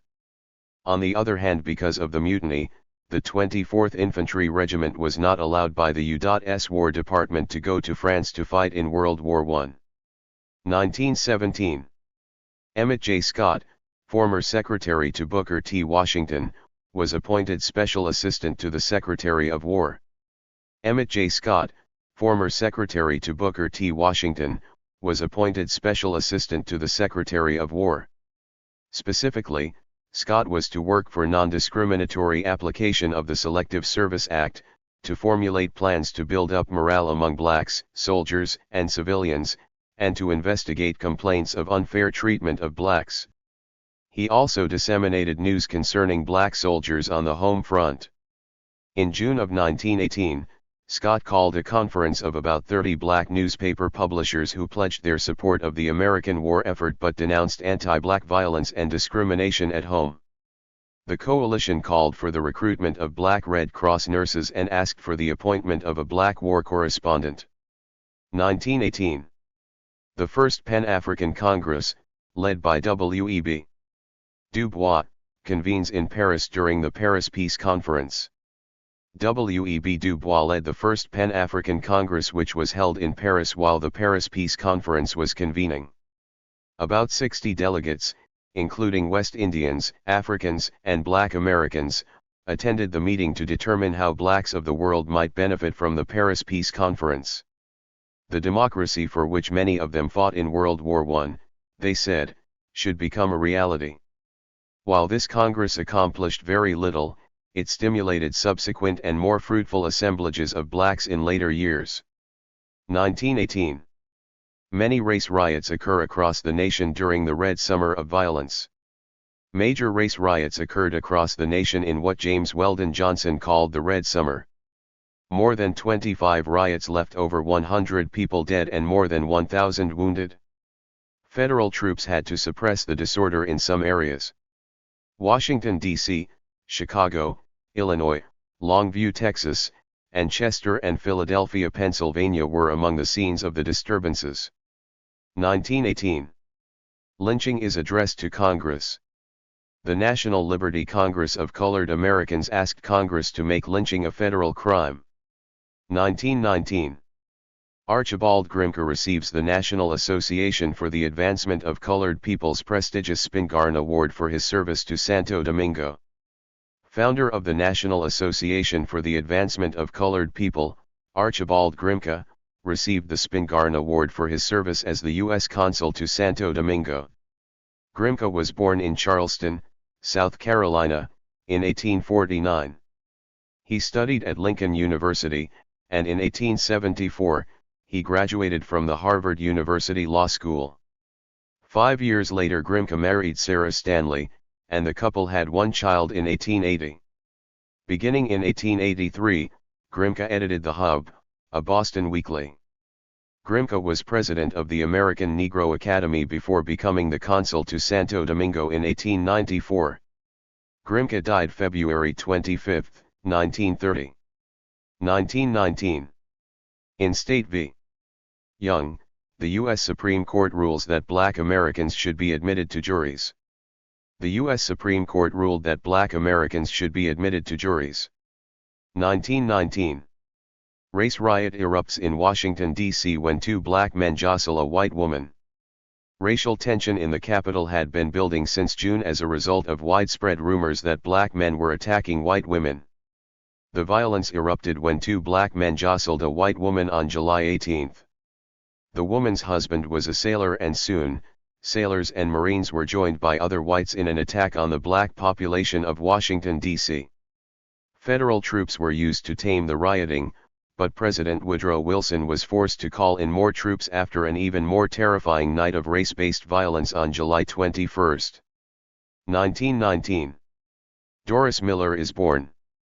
He would later become the first black Navy Cross recipient. Doris Miller was born on a small farm near Waco, Texas, to sharecropper parents. He enlisted in the Navy when he was 19 and was assigned to sea duty. On December 7, 1941, Miller was aboard the battleship Arizona when it was anchored at Pearl Harbor. This ship suffered tremendous damage when the Japanese attacked. Miller was knocked down by the blast. Unlike many crew members, however, Miller stayed aboard the ship and figured out how to fire a gun, a skill he had never been taught. After moving the mortally wounded captain to safety, Miller successfully fired at 4 Japanese planes. 3 months later, he was awarded the Navy Cross and advanced to Mess Attendant First Class. Miller died while serving aboard the Liscum Bay when it was sunk by a Japanese submarine on November 24, 1943. 1920. Robert Nathaniel Dent is awarded the Bowdoin Prize by Harvard University for his essay, The Emancipation of Negro Music. Robert Nathaniel Dent, a black composer, arranger, and conductor, was awarded the Bowdoin Prize by Harvard University for an essay titled, The Emancipation of Negro Music. Dent was born in 1882, in the community of Drummondville, Quebec, which had been established by enslaved fugitives before the Civil War. Inspired as a child by black spirituals, Dent studied music at the American Conservatory of Music in Chicago, Columbia University, Harvard University, the Oberlin Conservatory, the Oliver Willis Halstead Conservatory in Lockport, New York, and at the University of Pennsylvania. During his early career, Dent performed as a concert pianist while teaching and engaging in further study. Dent taught at Lane College in Texas, Lincoln University in Missouri, Hampton Institute in Virginia, Sam Houston College in Texas, and at Bennett College in North Carolina. Under the leadership of Dent, the Hampton Institute Choir became internationally known, performing at the Library of Congress, New York's Carnegie Hall, and Boston's Symphony Hall. In 1930, the choir toured 7 European nations. Meanwhile, Dent took some time off to study with Arthur Foote in Boston and Nadia Boulanger at the American Conservatory at Fontainebleau. Among Dent's notable compositions are Magnolia, Music in the Mine, The Chariot Jubilee, Enchantment, and The Ordering of Moses. In addition to the Bowdoin Prize, Dent received the Francis Boot Prize for Composition, the Palm and Ribbon Award of the Royal Belgian Band, the Harman Foundation Award, and honorary degrees from Oberlin's Eastman School of Music and Harvard University. Dent died in 1943. 1920. The Marcus Garvey-founded Universal Negro Improvement Association meets at Madison Square Garden in New York City. About 25,000 blacks attend. The National Convention of the Universal Negro Improvement Association met in New York City. Marcus Garvey, the founder, spoke to about 25,000 blacks during the rally at Madison Square Garden. Garvey-type black nationalism was reaching its zenith at the time. Garvey had begun his organization in his native Jamaica in 1914. In 1916 he arrived in the United States to organize a New York chapter of UNIA. By the middle of 1919, 30 branches existed in the United States, principally in the northern ghettos. Garvey founded the newspaper, Negro World, to disseminate his ideas of race pride and to promote his Back to Africa stance. His other organizations included the Universal Black Cross Nurses, the Universal African Motor Corps, the Black Star Steamship Line, and the Black Eagle Flying Corps. In 1921, Garvey formally organized the Empire of Africa and appointed himself provisional president. He appealed, unsuccessfully, to the League of Nations for permission to settle a colony in Africa and negotiated towards that end with Liberia. After these failures, he began planning a military expedition to drive the white imperialists out of Africa. This campaign, however, was never launched. In 1923, Garvey was arrested for mail fraud in his attempts to raise money for his steamship line. 1921. U.B. Blake produces Shuffle Along. U.B. Blake, with Noble Sissel, produced the historic musical, Shuffle Along. Blake was born in Baltimore, Maryland, in 1883. He started practicing music at age 6, and during his adolescent years he played music in department stores and sporting houses. In 1899, Blake composed his first ragtime piece, the Charleston Rag. Among his other compositions are, Chevy Chase, Fitzwater, and Bugle Call Rag. As late as 1970, Blake was still composing rags. He is often called the leading exponent of the Eastern School of ragtime music. 1922. The emergence of the Harlem Renaissance progresses black art and literature. The Harlem Renaissance emerged as a period of great achievement in black American art and literature. The movement embraced poets such as Claude McKay, Langston Hughes, Count T. Cullen, and James Weldon Johnson, novelists Walter F. White, Wallace Thurman, Nella Larson, and Zora Neale Hurston, sculptors Richmond Barth and Augusta Savage, and painters Aaron Douglas, Alice Gafford, and Archibald Motley. The Harlem Renaissance artists were known for drawing critical attention and popular sentiments from both blacks and whites. During this period, James Weldon Johnson and Alain Locke edited the Book of American Negro Poetry, and The New Negro, respectively. Both were anthologies of the works of black writers. Claude McKay, the first important figure in the Harlem Renaissance, was noted for his Harlem Shadows, a collection of bitter but eloquent poems on the condition of blacks in post-war America. Among Count T. Cullen's better-known works was his volume of poems titled Color. Its appearance in 1925 pushed the Harlem Renaissance to a new high. Other notable works published during this period were poet Langston Hughes's The Weary Blues, Walter White's The Fire in the Flint, Nella Larson's Quicksand, and Passing, and Wallace Thurman's The Blacker the Berry. 1922. Colonel Charles Young, one of the highest-ranking black soldiers, dies in Nigeria. Colonel Charles R. Young, one of the highest-ranking blacks in the U.S. Army, died in Nigeria. Young, the son of a formerly enslaved soldier in the Union Army, was born in Kentucky. He had entered West Point Academy in 1884 and served with distinction in Cuba, Haiti, and Mexico, but he always labored under the burdens of racial discrimination.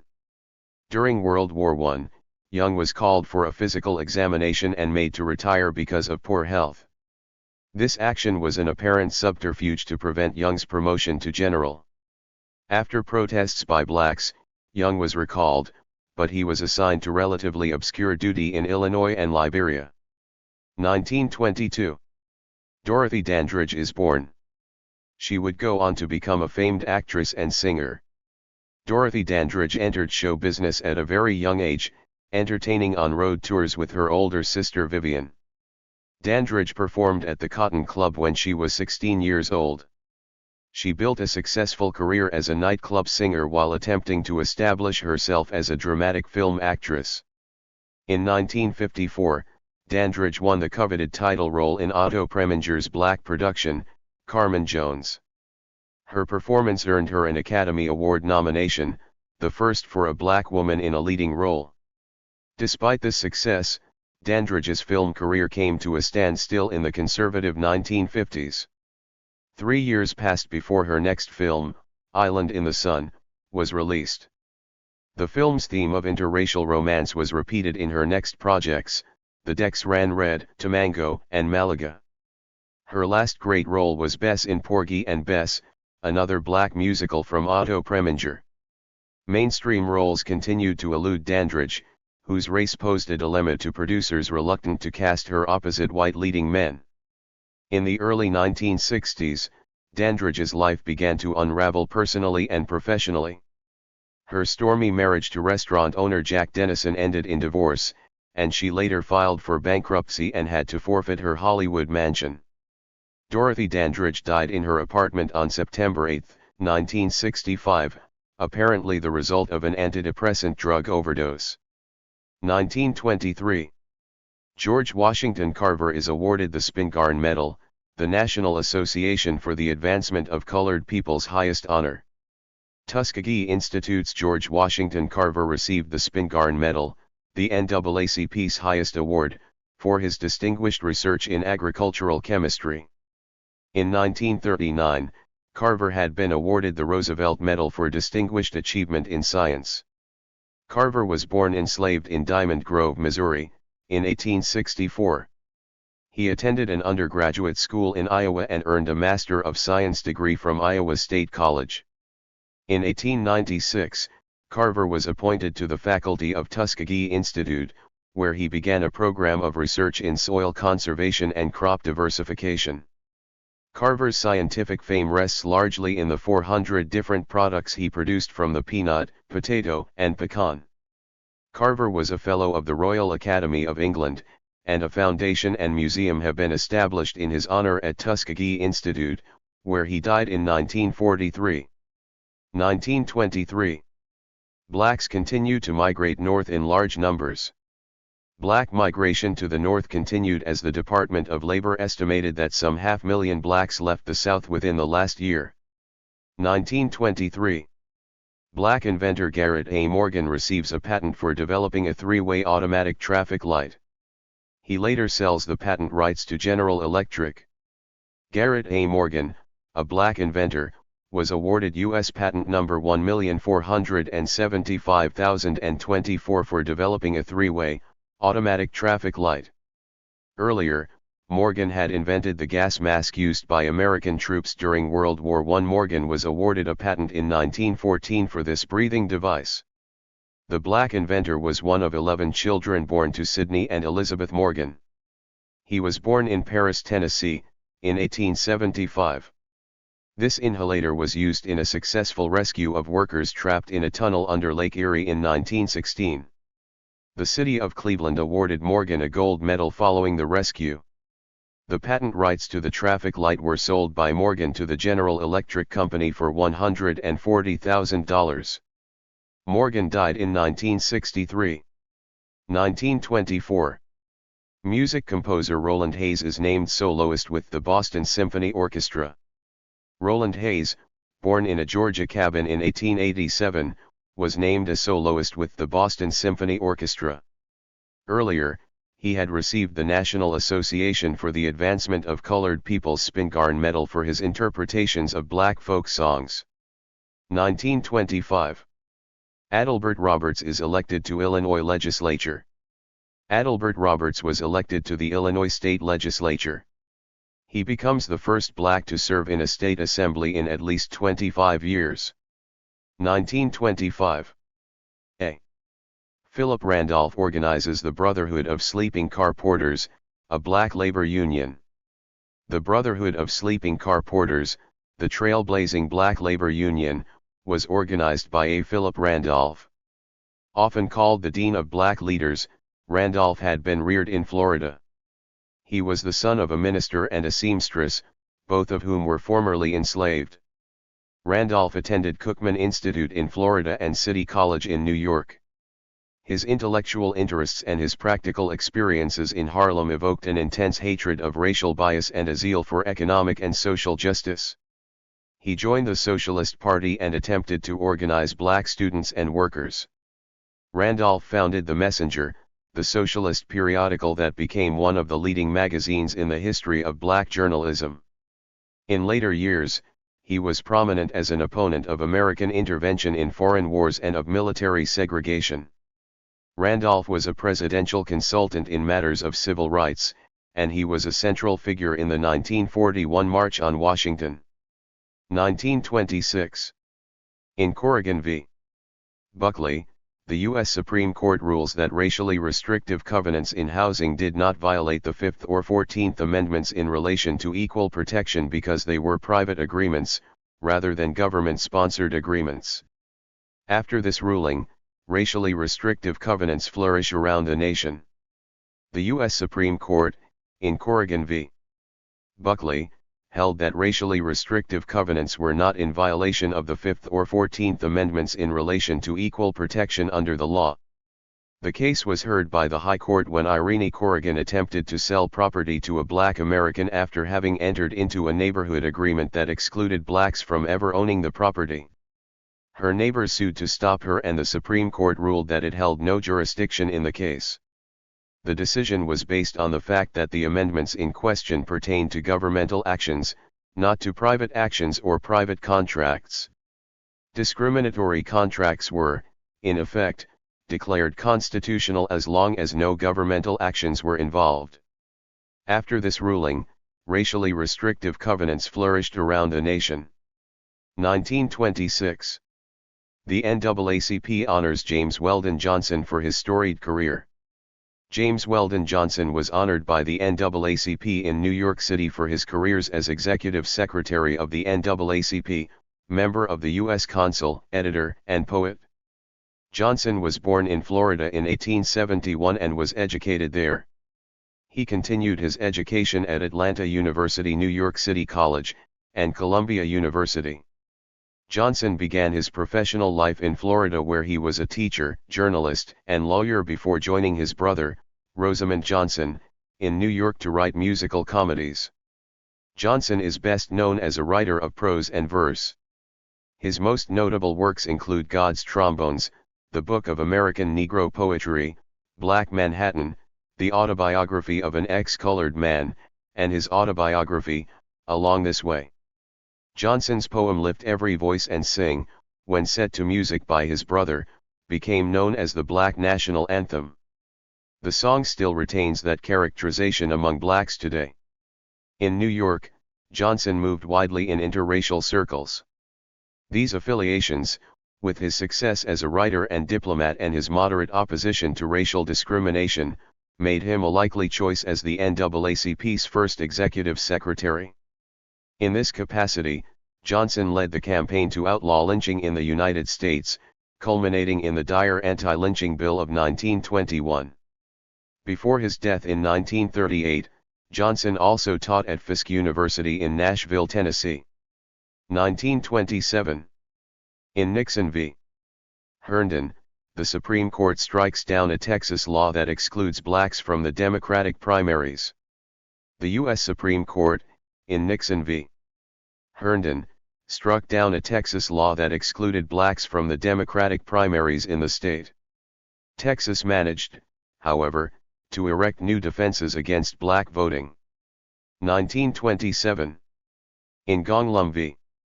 Rice, the Supreme Court allows Chinese people to be classified as colored, securing segregation of the Chinese. The U.S. Supreme Court, in Gonglum v. Rice, upheld a Mississippi Supreme Court ruling that Chinese peoples could be classified as colored in the state, in effect, securing segregation of the Chinese. The case was heard by the High Court after Martha Gonglum won a circuit court suit against school trustees who were denying Lum's admittance to a white school because of her Asian background. The trustees had appealed to the state's Supreme Court, which reversed the decision. 1927. Marcus Garvey is released from jail after having been convicted of mail fraud. His black nationalist movement died while he was in prison. Marcus Garvey, after having been convicted in 1925 for mail fraud, was released from the Atlanta Federal Penitentiary and deported as an undesirable alien. Garvey was unsuccessful in keeping his black nationalist movement alive while in prison. 1928. Oscar DePriest is elected to Congress in Illinois. Illinois elected Oscar DePriest to serve in Congress. DePriest, the son of formerly enslaved parents, was born in Alabama shortly after the Civil War. He was reared in Kansas, where he worked as a painter, but after moving to Chicago he became involved in real estate and politics, becoming Chicago's first black alderman. DePriest's activities with Republican ward politics was soon rewarded by local politicians with his nomination for Congress in 1928. When he first assumed office, some blacks considered him an unscrupulous politician and an accommodationist on racial matters. But by the end of 3 terms in office he had won a reputation for outspoken militancy. DePriest was the first black from a non-Southern state to sit in Congress and the only black person to serve in that body since George White's departure in 1901. 1929. Albin Halsey organizes the Colored Merchants Association in New York to help support jobs for black people. Albin Halsey of the National Negro Business League organized the Colored Merchants Association in New York. The group planned to establish stores and buy their merchandise cooperatively. Blacks were urged to make their purchases from these merchants as a means for providing jobs for blacks, but the Depression forced the stores out of business within 2 years. By 1931, the Jobs for Negroes movement began in earnest in St. Louis, Missouri.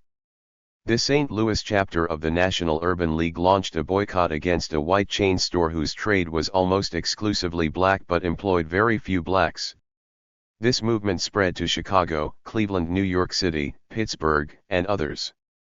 New York became the center of an intensive, sometimes bitter campaign. The Citizens League for Fair Play launched a drive in 1933 to persuade white merchants to employ black sales clerks. They adopted as their motto, "Don't buy where you can't work." The campaign led to the employment of hundreds of blacks in Harlem stores and with public utility companies. 1929. The New York City Board of Education issues a directive that the word Negro should be spelled with a capital N. The New York City Board of Education issued a directive that the word Negro should be spelled with a capital N. 1929. Martin Luther King, Jr. is born. Martin Luther King, Jr., was born in Atlanta, Georgia. King's parents were members of the city's black establishment, his father being one of the city's leading black ministers and his mother the daughter of a prominent preacher. King was educated at Morehouse College, Crozier Theological Seminary, and Boston University. He began his ministerial career as pastor of the Dexter Avenue Baptist Church in Montgomery, Alabama, in 1954. 1930. Luther Bojangles Robinson makes his film debut in Dixiana. He became famous for his complex rhythmic tap dancing sequences. Luther Robinson, also known as Bojangles, made his first film appearance in Dixiana. Previously, Robinson had made a name for himself dancing in traveling minstrel and vaudeville shows. By the time he started appearing in films, Robinson had developed complicated and rhythmic dances, including his staircase dance that became famous when he taught Shirley Temple how to do it on the screen in The Little Colonel. He also appeared with Temple in The Littlest Rebel, Rebecca of Sunnybrook Farm, and Just Around the Corner. Robinson's roles in these films, however, have been criticized as he played a happy-go-lucky childlike servant. Robinson was born the son of Maxwell Robinson and his wife Maria in Richmond, Virginia, in 1878. Robinson and his siblings were raised by their grandmother after the death of their parents. He studied the clog and the buck and wing, African-American variation of the Irish gig. Robinson's first marriage was to Fannie Clay. After Clay and Robinson divorced, he married Elaine Plains. On November 25, 1949, Robinson died of chronic heart condition at Columbia Presbyterian Medical Center in New York City. He was eulogized at the Abyssinian Baptist Church and buried at Cemetery of the Evergreens in New York City. 1930. In City of Richmond v. Deans, the U.S. Supreme Court upheld its 1917 Buchanan v. Worley decision that laws resting on racial distinctions are unconstitutional. In City of Richmond v. Deans, the U.S. Supreme Court upheld its 1917 Buchanan v. Worley decision that laws resting on racial distinctions are unconstitutional. Virginia's City of Richmond had taken J.B. Deans to the High Court after district and appeals courts protected Deans's right to own a home in a white neighborhood. The Supreme Court upheld the decision of the lower courts. 1930. The NAACP launches a successful campaign against the nomination of known racist Judge John J. Parker to the U.S. Supreme Court. President Herbert Hoover nominated known racist Judge John J. Parker of North Carolina to the U.S. Supreme Court. The NAACP launched a successful campaign against Parker's confirmation. 1930. The New York Times Magazine announces that the N in Negro will capitalized in its publication going forward.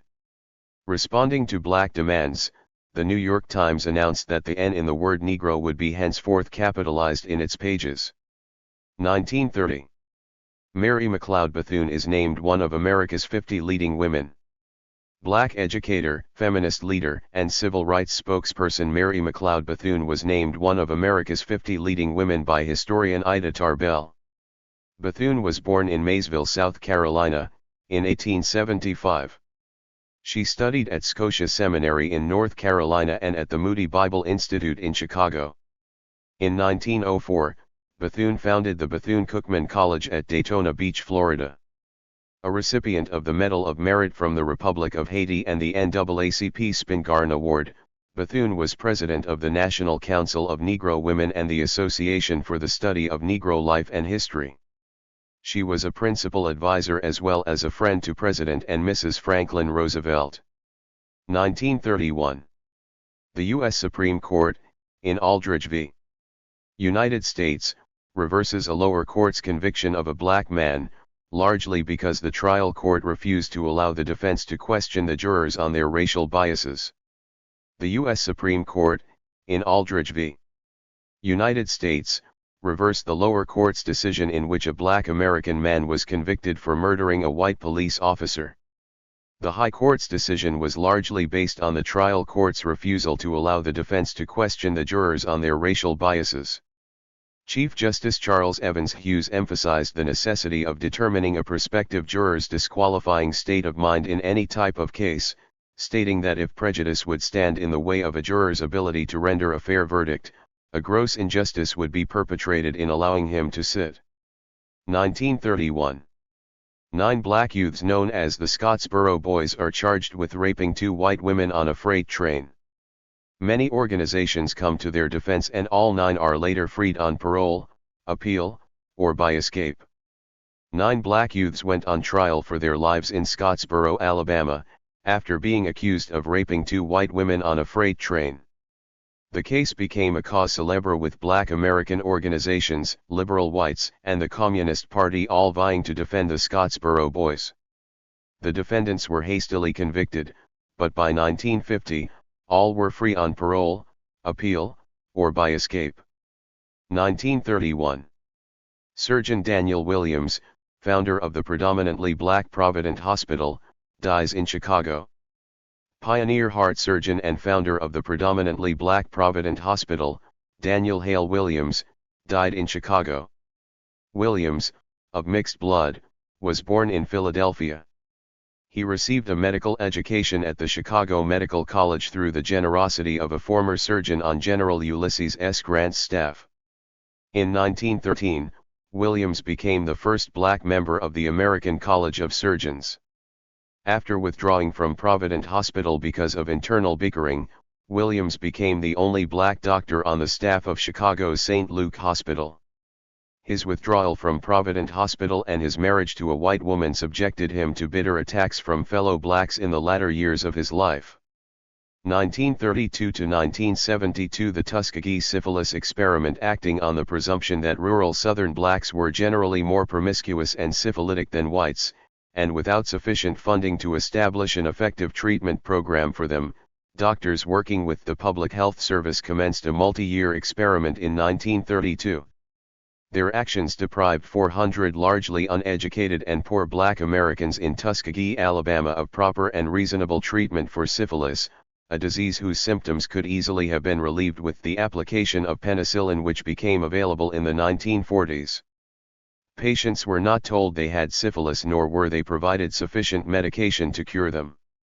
More than 100 men died due to lack of treatment, while others suffered insanity, blindness, and chronic maladies related to the disease.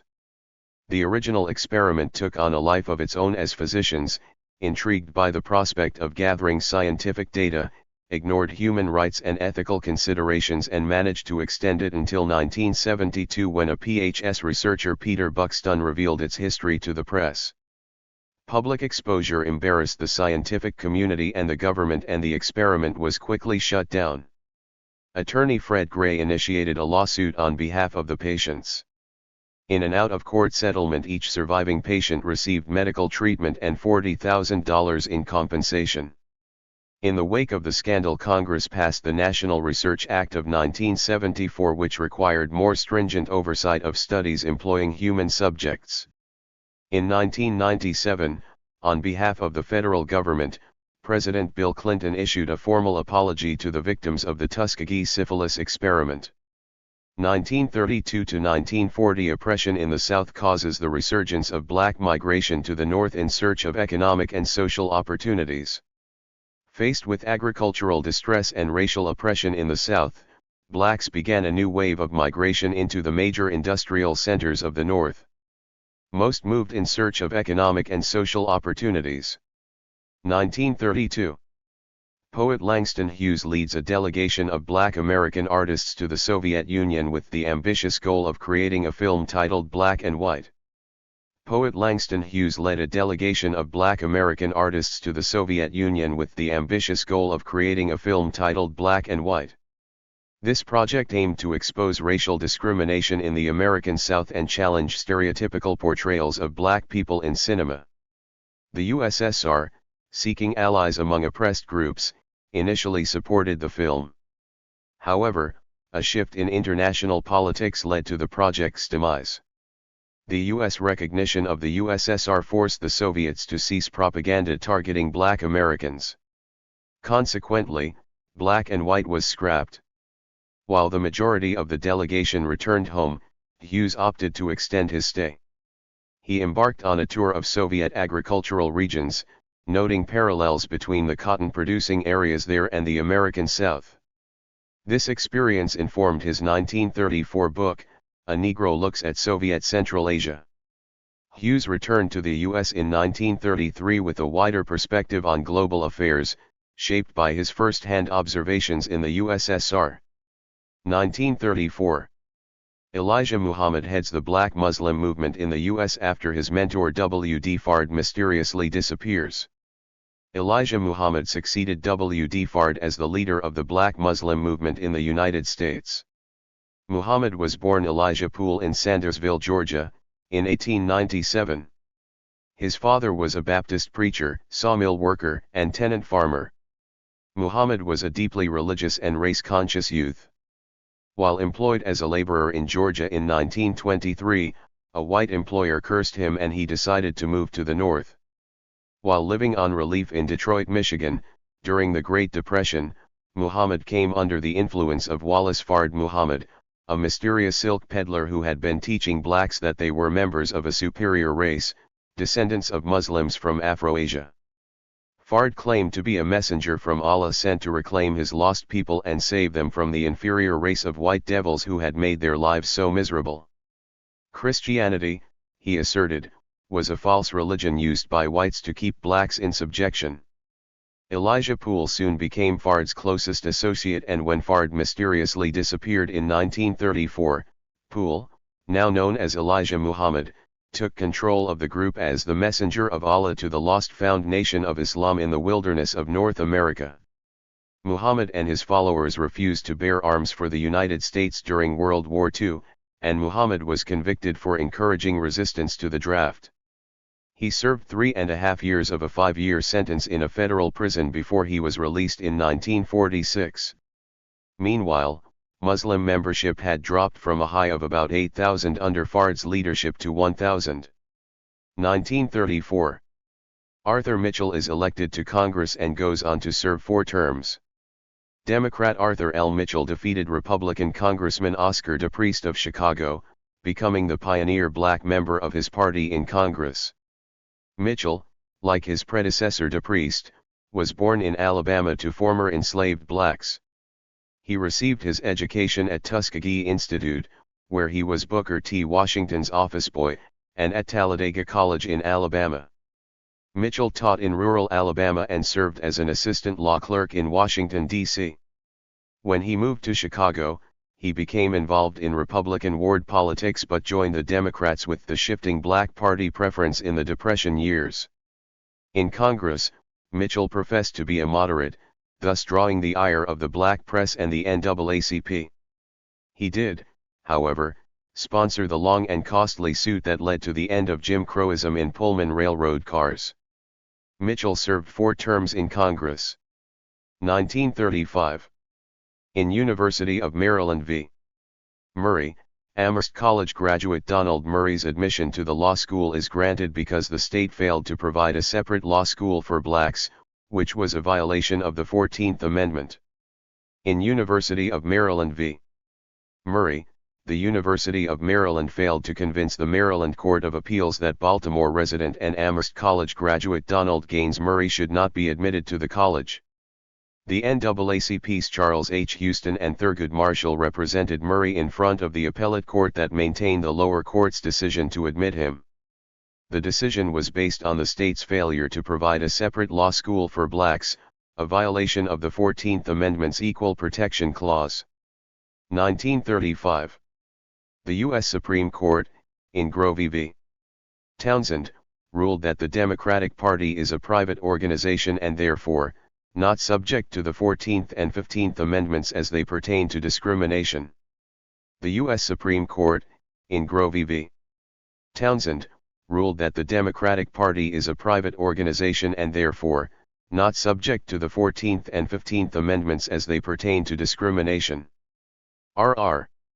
Grovey had filed suit against Albert Townsend, a white official for the Democratic Party who refused Grovey's vote in the Democratic primary. Grovey was unsuccessful in the Texas district and appellate courts before losing his case at the Supreme Court level. 1935. Joe Louis begins his fighting career after defeating Primo Camara. He becomes the heavyweight champion of the world in 1937, and holds the title for 12 years. Blacks received an emotional boost when black boxer Joe Louis defeated Primo Camara at Yankee Stadium in New York. Louis then began his great boxing career in earnest. Louis was born Joe Louis Barrow in Lafayette, Alabama, in 1914. Shortly thereafter, his family moved to Detroit, Michigan, where Louis attended Duffield Elementary School for a short time. After leaving school, he worked in an automobile plant and, in his leisure time, boxed. Louis became the heavyweight champion of the world in 1937 and held the title until 1949, interrupting his career to serve in World War II. But a series of unsuccessful marriages and business ventures left Louis nearly penniless after his retirement from the ring. 1936. In Brown v. Mississippi, the Supreme Court increases federal supervision over civil rights. Ed Brown and two other black men had confessions of murder tortured out of them.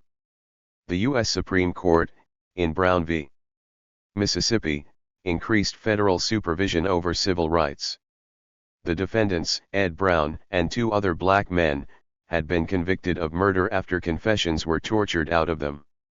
The deputy sheriff admitted to hanging Brown from a tree and whipping the two others to get their confessions. The High Court reversed the convictions on grounds that confessions obtained through force violated the Due Process Clause of the 14th Amendment. 1936. Mary Bethune is appointed to the Black Cabinet by President Franklin D. Roosevelt. President Franklin Roosevelt, in continuing to organize his unofficial Black Cabinet, appointed Mary McLeod Bethune as Director of the Division of Negro Affairs of the National Youth Administration. 1936.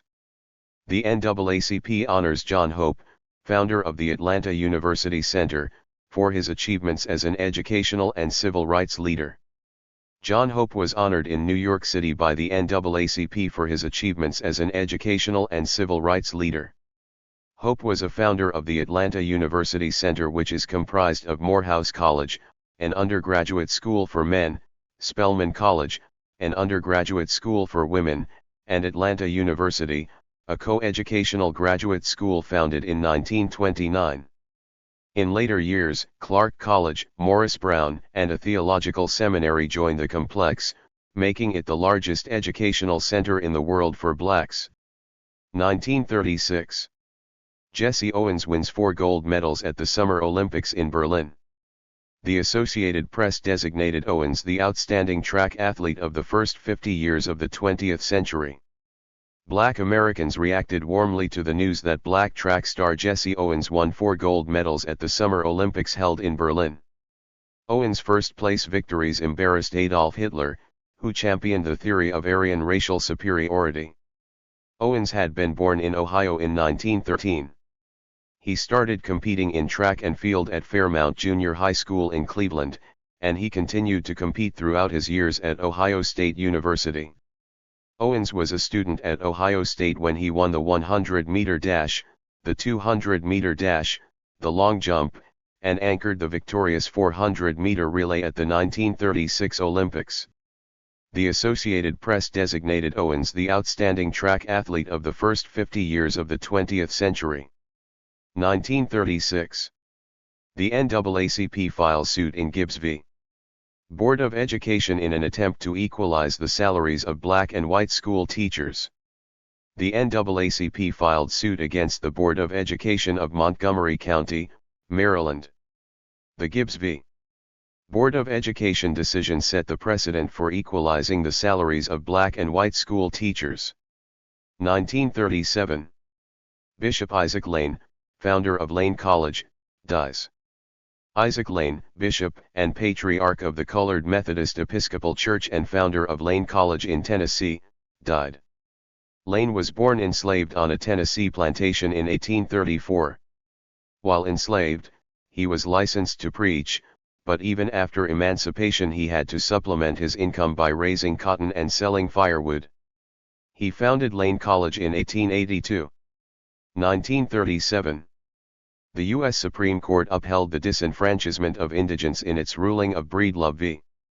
Suttles by upholding the constitutionality of poll taxes. The U.S. Supreme Court upheld the disenfranchisement of indigents in its ruling of Breedlove v. Suttles by upholding the constitutionality of poll taxes.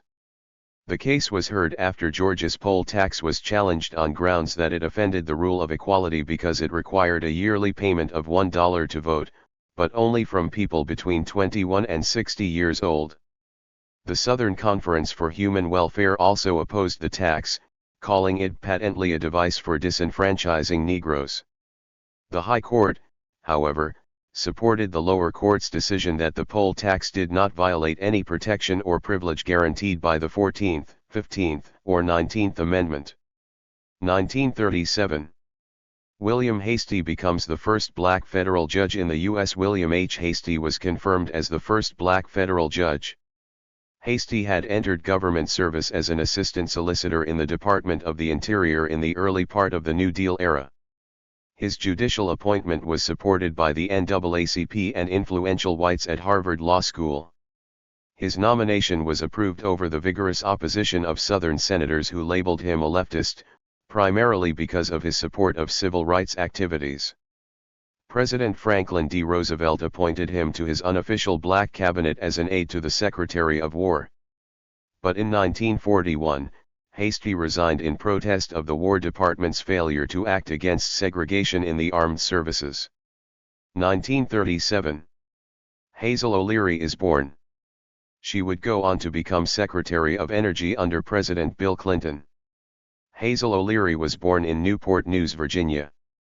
She received her bachelor's degree from Fisk College in 1959 and graduated from Rutgers University School of Law in 1966. She served as a utilities regulator under Presidents Gerald Ford and Jimmy Carter and as executive vice president of the Northern States Power Co., where she functioned as a Washington lobbyist. A proponent of energy conservation and alternative energy sources, O'Leary was appointed Secretary of Energy by President Bill Clinton in 1993. She came under heavy scrutiny in the mid-1990s for using government money to pay a consulting firm to rank reporters by how favorably they treated her in their news coverage. She was also criticized for lavish spending on overseas travel. Though Vice President Al Gore came to her defense, noting that her trips had helped create new job opportunities in the United States, O'Leary resigned at the end of President Clinton's first term late in 1996. 1937. Artist Henry Ossawa Tanner dies. Black American artist Henry Ossawa Tanner died. 32 years later, the Frederick Douglass Institute and the National Collection of Fine Arts co-sponsored the first American exhibition of Tanner's work. Opening in Washington, D.C., at the National Collection of Fine Arts, the 90-piece exhibit traveled to 7 American museums. Only a handful of black artists preceded Tanner, and this exhibit was the first one-man show by a black artist to tour the country's major museums. The first of 7 children born to Sarah Miller Tanner and Benjamin Tucker Tanner, a minister in the African Methodist Episcopal Church, he was raised in Philadelphia. At about the age of 12, Tanner saw a landscape painter at work in Fairmount Park in Philadelphia. He later wrote, "It set me on fire." Borrowing 15 cents from his mother to buy supplies, he assiduously applied himself until the Pennsylvania Academy of Fine Arts in Philadelphia accepted him in 1880, when he was 21. There, he studied with Thomas Eakins, the celebrated realist who taught him to manipulate light and shadow to express mood. An artist who depicted black Americans as individuals, not caricatures, Eakins proved to be an important role model for Tanner. However, Tanner had trouble establishing his career in the States. In 1891, he set off for Paris to enroll in the Académie Julian, where he felt his success would not be inhibited by his race. However, his first entry in the Parisian salon, the bagpipe lesson, was unsuccessful. After contracting typhoid fever during his second year in France, Tanner returned to Philadelphia to convalesce, and he entered into what is generally called his black genre period. Influenced by a French tradition established by Jean-François Millet, Tanner addressed Black American themes, often incorporating teaching themes. The banjo lesson, the knitting lesson, the reading lesson, and the sewing lesson were all produced during this period. In the summer of 1893, Tanner delivered a paper titled The American Negro in Art, before the World's Congress on Africa in conjunction with the World's Columbian Exposition in Chicago. Although the text has been lost, Tanner's later autobiography, The World at Work, expressed his views on black genre painting. His genre period concluded the following year with The Thankful Poor. The work was lost for years but was rediscovered in 1970 and then exhibited for 11 years at the Philadelphia Museum of Art. Actor Bill Cosby and his wife purchased the piece in 1981 for $250,000. Biblical themes dominated the rest of Tanner's professional life, which he spent primarily in his adoptive French home. His Daniel in the Lion's Den piece received an honorable mention from the Salon in 1896, and The Raising of Lazarus was awarded a medal at the 1897 exhibition. Purchased by the French government for the Luxembourg Gallery, the painting joined the tableaus of John Singer Sargent and James A. McNeill Whistler, the only other American artists whose works had been purchased by the French government. In 1923, the French government further honored the artist, electing him a Chevalier of the Legion of Honor. Tanner, whose Pittsburgh homesite was designated a historical landmark by the Department of Interior in 1976, was the first black to be elected to the National Academy of Design. In 1991, the Philadelphia Museum of Art sponsored a major retrospective containing more than 100 Tanner paintings, drawings, photographs, and memorabilia. 1937. Joe Louis wins the heavyweight boxing championship. Black Americans rejoiced as boxer Joe Louis defeated James J. Braddock for the heavyweight championship of the world. 1937. The NAACP honors civil rights leader Walter Francis White. Atlanta-born writer and civil rights leader Walter F. White was honored by the NAACP for his work as the organization's executive secretary, his investigations into lynchings, and his lobbying for a federal anti-lynching law. White was successful in getting anti-lynching measures introduced in 1935 and 1940, but both attempts died in the Senate. Although White had blonde hair and blue eyes, he was of African descent and identified with the black race, especially after the 1906 Atlanta race riot. 1938. Congresswoman Maxine Waters is born in Missouri. Born in St. Louis, Missouri, Maxine Waters moved to Los Angeles after graduating from high school. She worked at a garment factory and the phone company and eventually attended California State University, where she earned a bachelor's degree in sociology. In 1976, Waters won a seat in the California State Assembly. In 1990, she went on to win a seat in the U.S. House of Representatives, where she actively promoted legislation to aid poor and minority neighborhoods. Waters served on the board of directors of Essence magazine and got involved in the National Women's Political Caucus. In 1996, she was the recipient of an Essence Award. 1938. In the Missouri ex rel. Gaines v. Canada case, the Supreme Court rules that states must provide equal, even if separate, educational facilities for blacks within their boundaries. With the help of the NAACP, the Missouri ex rel. Gaines case resulted in the U.S. Supreme Court's ruling that states must provide equal, even if separate, educational facilities for blacks within their boundaries. The plaintiff, Lloyd Gaines, mysteriously disappeared following the court's decision.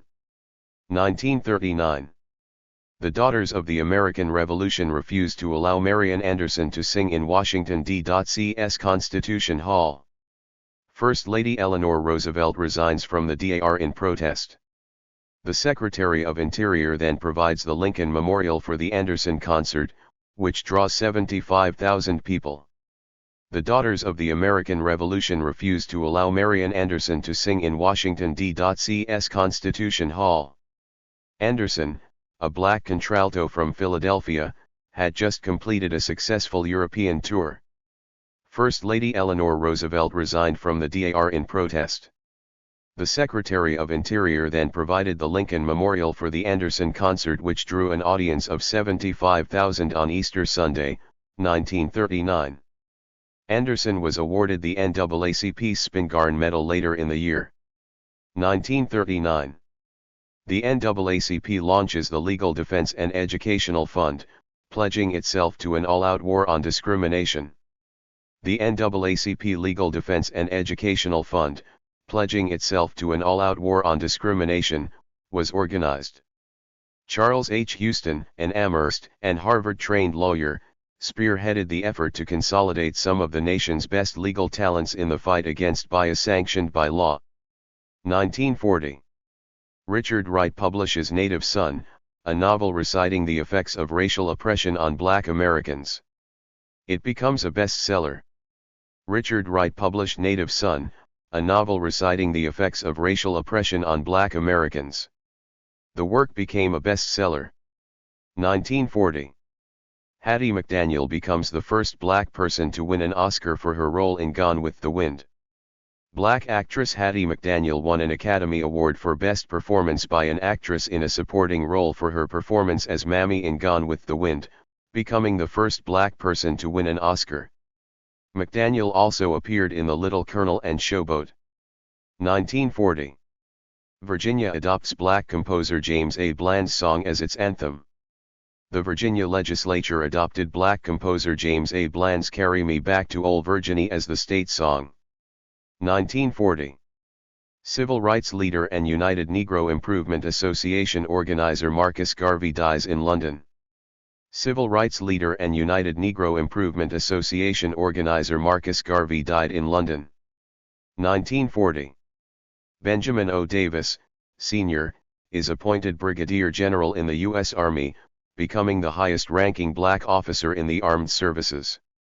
Benjamin O. Davis, Sr., was appointed Brigadier General in the U.S. Army, becoming the highest-ranking black officer in the armed services. Davis was born in Washington, D.C., in 1877, and he studied at Howard University. He entered the U.S. Army as a first lieutenant in 1898 and served with the 8th Infantry during the Spanish-American War. Prior to World War II, Davis served in the Philippines, Liberia, and Wyoming. He also taught military science at Wilberforce University in Ohio and at Tuskegee Institute. In World War II, he served in the European Theater of Operations as an advisor on the problems of black servicemen, and he helped implement the desegregation of armed forces facilities in Europe. When he retired in 1948, Davis was an assistant to the Inspector General in Washington, D.C. His awards and decorations include the Distinguished Service Medal, the Bronze Star, the Croix de Guerre with Palm, and an honorary doctorate from Atlanta University. Davis's son, Benjamin, Jr., also had a distinguished military career. 1941. The U.S. Army established a school for black pilots at Tuskegee, Alabama. The U.S. Army established a school for black pilots at Tuskegee, Alabama.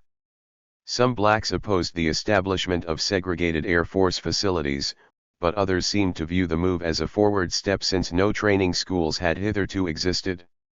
While the pilots began their work at Tuskegee, ground crews were prepared at Chennault Field in Illinois.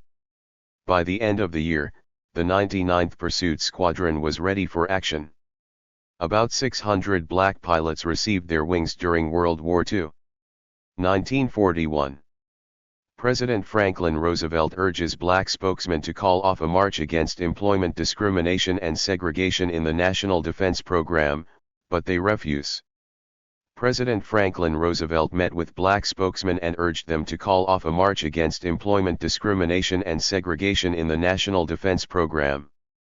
The march was scheduled for July 1. A. Philip Randolph, head of the Brotherhood of Sleeping Car Porters, refused and pledged that 100,000 blacks would march. 1941. The U.S. Supreme Court rules that separate railroad car facilities must be substantially equal.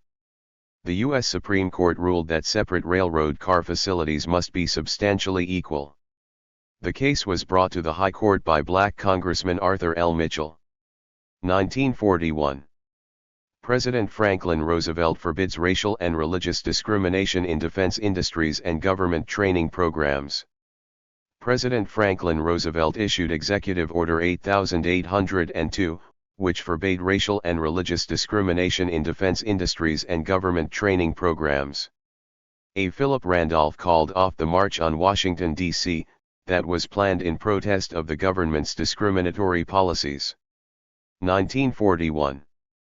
President Franklin Roosevelt established the Fair Employment Practices Committee to monitor discrimination against blacks in defense industries. Blacks hail the committee but are soon disappointed when discrimination continued.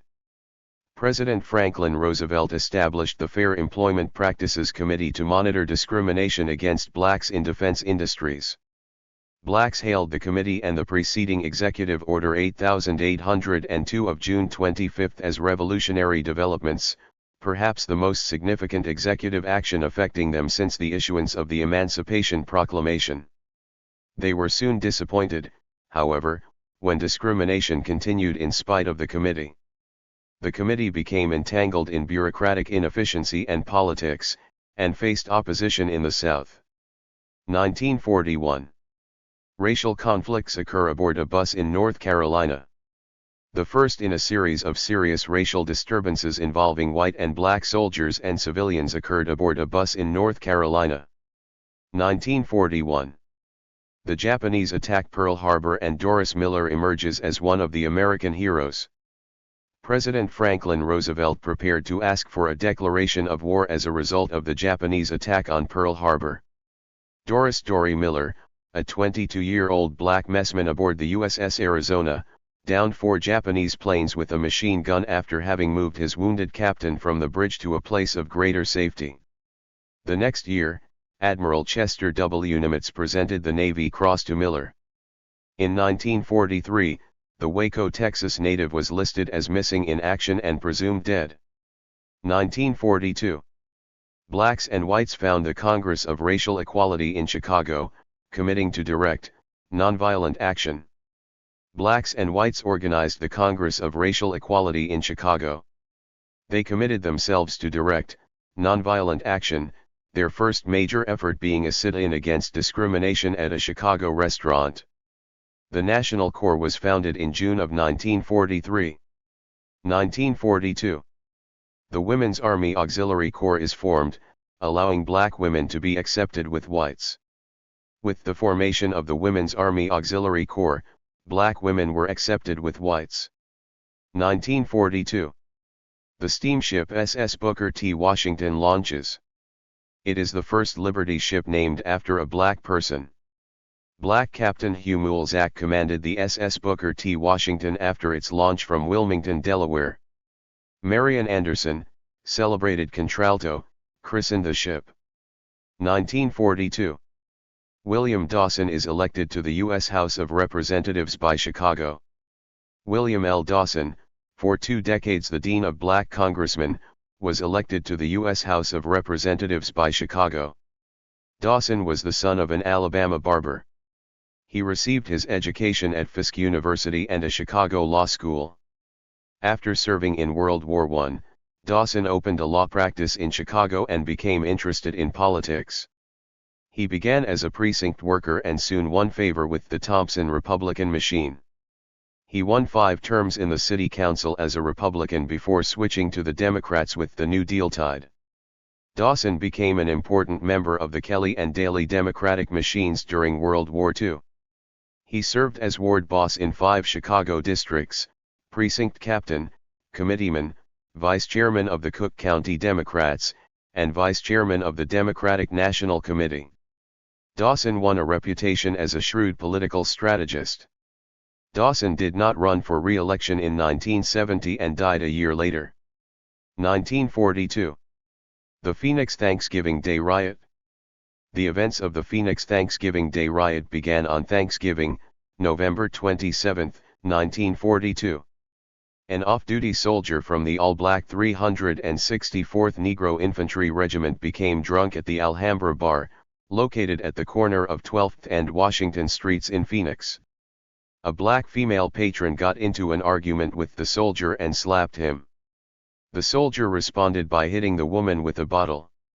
Officers from the all-black 733rd Military Police Unit, stationed at the nearby fairgrounds, were called to the scene, and tried to arrest the soldier, but he resisted and brandished a knife. A crowd formed outside of the bar, including civilians and soldiers from the 364th. Arriving officers of the 733rd each fired a shot into the air to try and disperse the crowd. One officer from the 733rd shot a second shot into the ground, but the bullet ricocheted and struck and wounded a soldier of the 364th. Some soldiers returned to camp and told an exaggerated account of the incident, and many of the soldiers armed themselves, piled into a jeep and headed into town for revenge. By one account, soldiers dispersed from the jeep firing handguns, rifles, and high-caliber automatic weapons. Soldiers from the 733rd Military Police Unit were ordered to the Camp Papago Arsenal and issued weapons and ammunition. The clash between the soldiers of the 364th and the 733rd, now reinforced by Phoenix Police, resulted in a riot. Phoenix Police Officer Leon Thompson was walking his beat, heading down 16th Street, and was pinned down by the surrounding gunfire. He laid in the street for 4 hours, playing dead to avoid being shot. Other military police personnel from the 733rd arrived in armored vehicles and began hunting for those involved. Many soldiers of the 364th hid inside the homes of friends. The armored vehicles pulled up in front of one home and used a loudspeaker to call on anyone inside to surrender. When soldiers didn't respond, the 733rd Military Police used 50 caliber machine guns to blast holes the size of a fist through the house. By the end of the night, 3 soldiers of the 364th were killed and 11 others wounded. Phoenix Police Officer George Haynes had a toe shot off. Over 200 men of the 364th were arrested and held in jail for a week before being released back to their unit. 15 soldiers were court-martialed for disobeying orders, mutiny, and inciting a riot, and received federal prison sentences for up to 50 years. Private Joseph Sipp of the 364th was sentenced to death, but President Franklin Roosevelt intervened and had his sentence commuted. 1943. George Washington Carver, a steam inventor and agricultural scientist, dies. George Washington Carver died in Tuskegee, Alabama. A museum and a foundation were established there in his honor. 1943. A series of race riots occur across the nation, killing about 40 people. A series of serious race riots occurred across the nation in which about 40 people were killed. U.S. troops were called out in Mobile, Alabama, and Detroit, Michigan, where the clashes threatened defense production. Other incidents occurred in Beaumont, Texas, and in Harlem, New York. 1944. California Supreme Court rules in favor of decision that jobs requiring labor union membership could not exclude blacks or other racial groups. James v. Marinship was a California Supreme Court decision that ruled that jobs requiring labor union membership could not exclude blacks or other racial groups.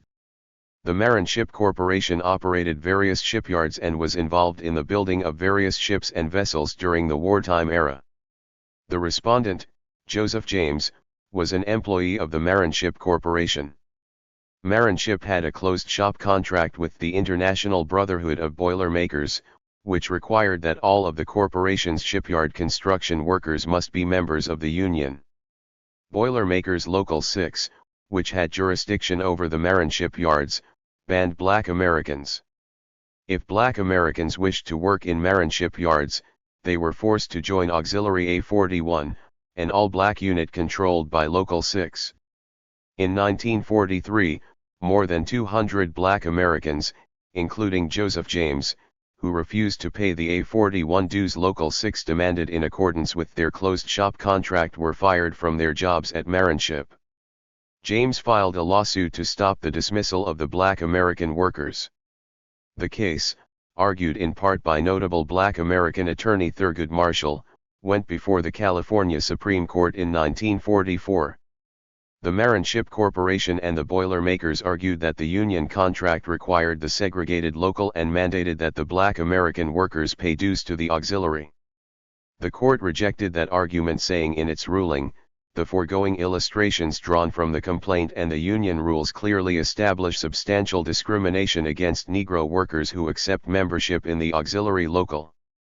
Since they are denied union membership on terms of equality with other workers, the case is the same as if they were wholly denied the privilege of membership. The unanimous decision in favor of James and the other workers held that if a closed-shop contract was in place and that workers must be union members in order to work, then unions cannot be closed to any members based on their race or any other arbitrary conditions. The California Supreme Court then condemned the entire process of excluding Black Americans from labor unions, stating that the discriminatory practices involved in this case are, moreover, contrary to the public policy of the United States and the state. The United States Constitution has long prohibited governmental action discriminating against persons because of race or color. The decision was an important victory in the fight to end segregation in the workplace and the fight for civil rights for all workers regardless of color. 1944. The U.S. Supreme Court, in Smith v. Allwright, ruled that excluding blacks from voting in the South was in violation of the Constitution. Many states found ways to circumvent the ruling to continue denying blacks from voting. The U.S. Supreme Court, in Smith v. Allwright, ruled that the white primary that excluded blacks from voting in the South was in violation of the Constitution. The decision paved the way for blacks to participate in Southern politics for the first time since Reconstruction. But many states responded by enacting legal vices to circumvent the ruling and continue black exclusion from voting. 1944. United Negro College Fund is founded to help black schools raise money, many of which were facing extinction due to inadequate funding.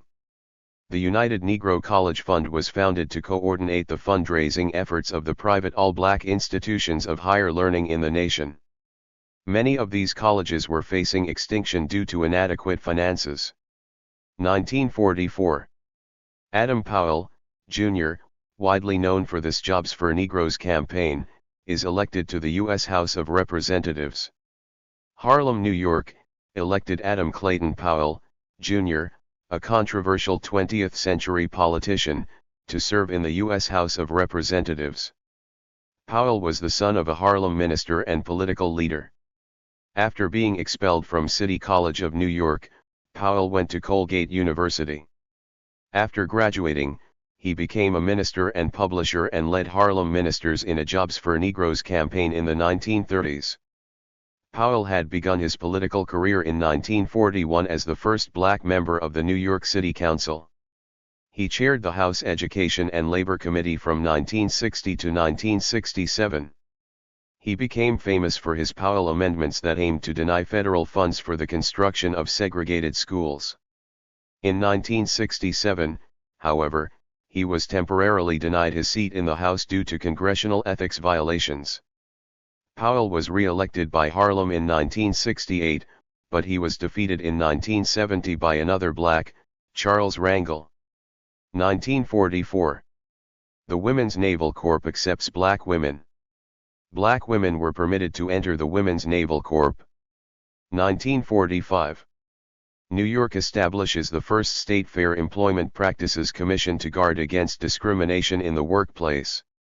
New York established the first state Fair Employment Practices Commission to guard against discrimination in the workplace. 1945. The United Nations Charter gets approval in San Francisco. Several blacks including W.E.B. Du Bois attended this convention of delegates from 50 allied nations. The United Nations Charter was approved in San Francisco. Several blacks, including Mary McLeod Bethune, W.E.B. Du Bois, Walter White, Ralph Bunche, and Mordecai Johnson attended the San Francisco Conference. 1945. 1,000 white students in Gary, Indiana stage a massive walkout in protest of school integration.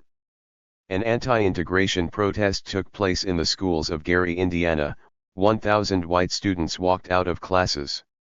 This massive walkout, unparalleled at the time, preceded the integration troubles of the next 3 decades. 1946. Emma Clarissa Clement becomes the first black woman to be named American Mother of the Year by the Golden Rule Foundation.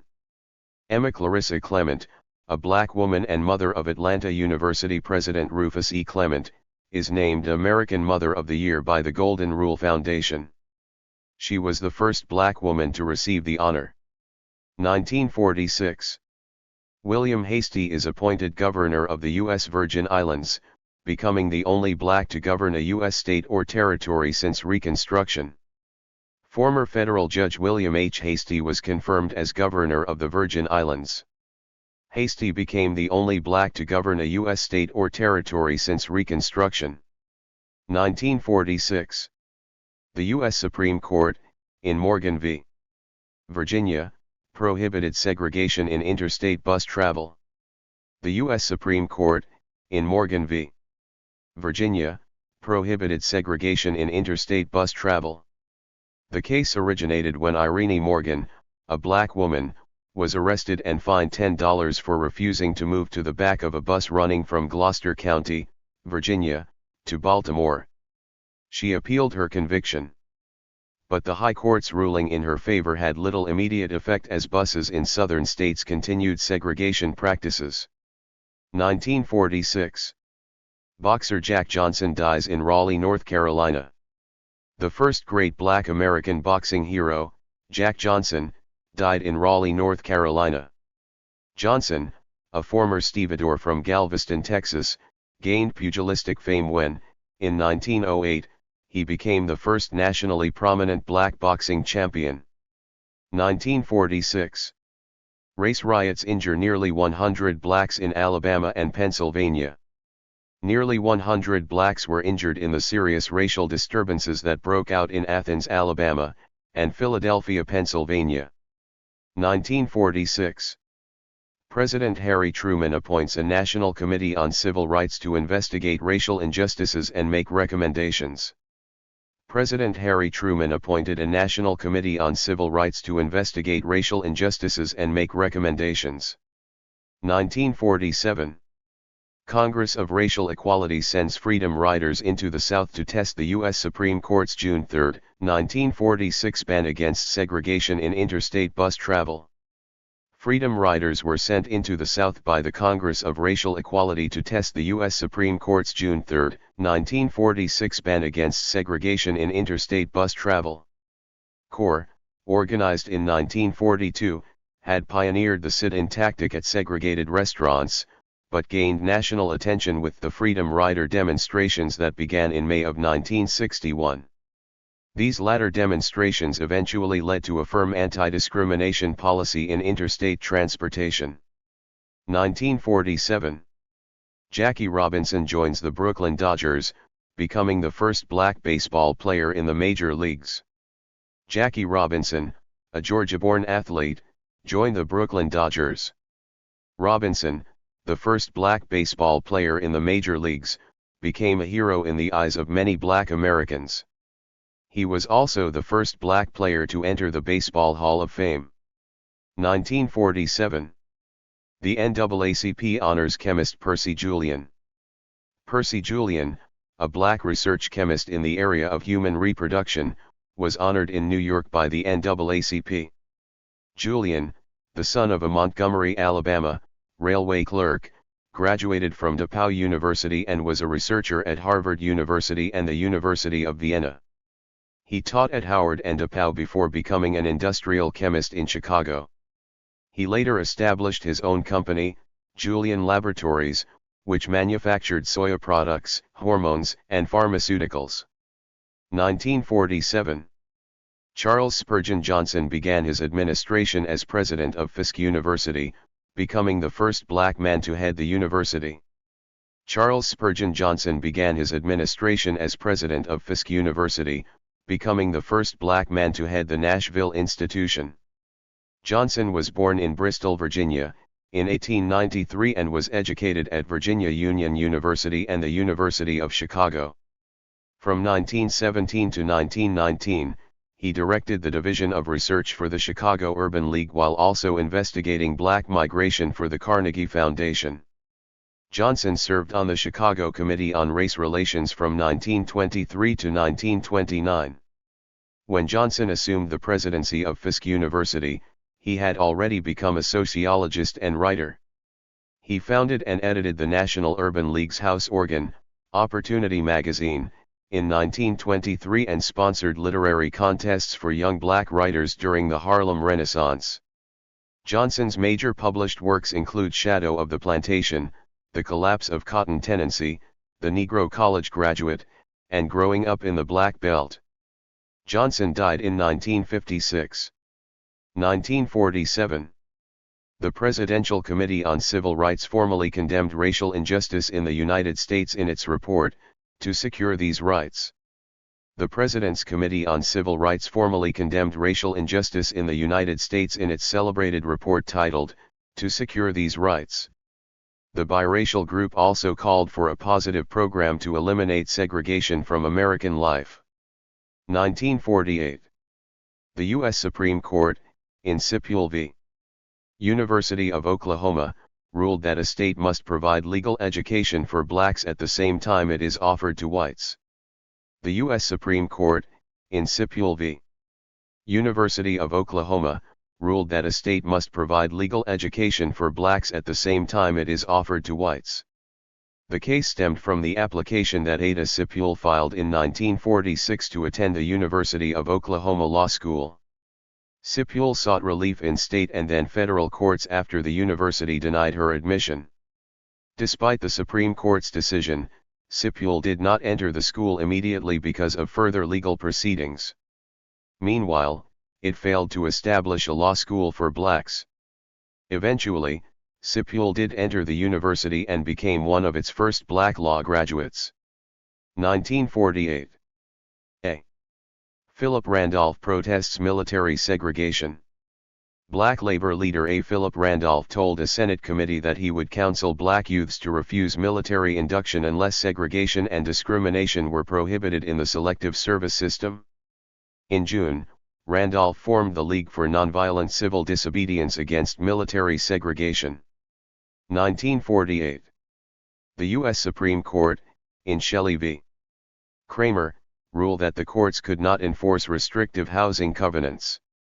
The U.S. Supreme Court, in Shelley v. Kramer, ruled that the courts could not enforce restrictive housing covenants. The case was brought to the court by J.D. Shelley and his wife Ethel, who bought a home in St. Louis, Missouri, in 1945. The house sat on a tract whose owner had signed an agreement that prohibited black use or occupancy of the land. The agreement, made in 1911, provided that failure to comply with this restriction should result in the owner's loss of title to the property.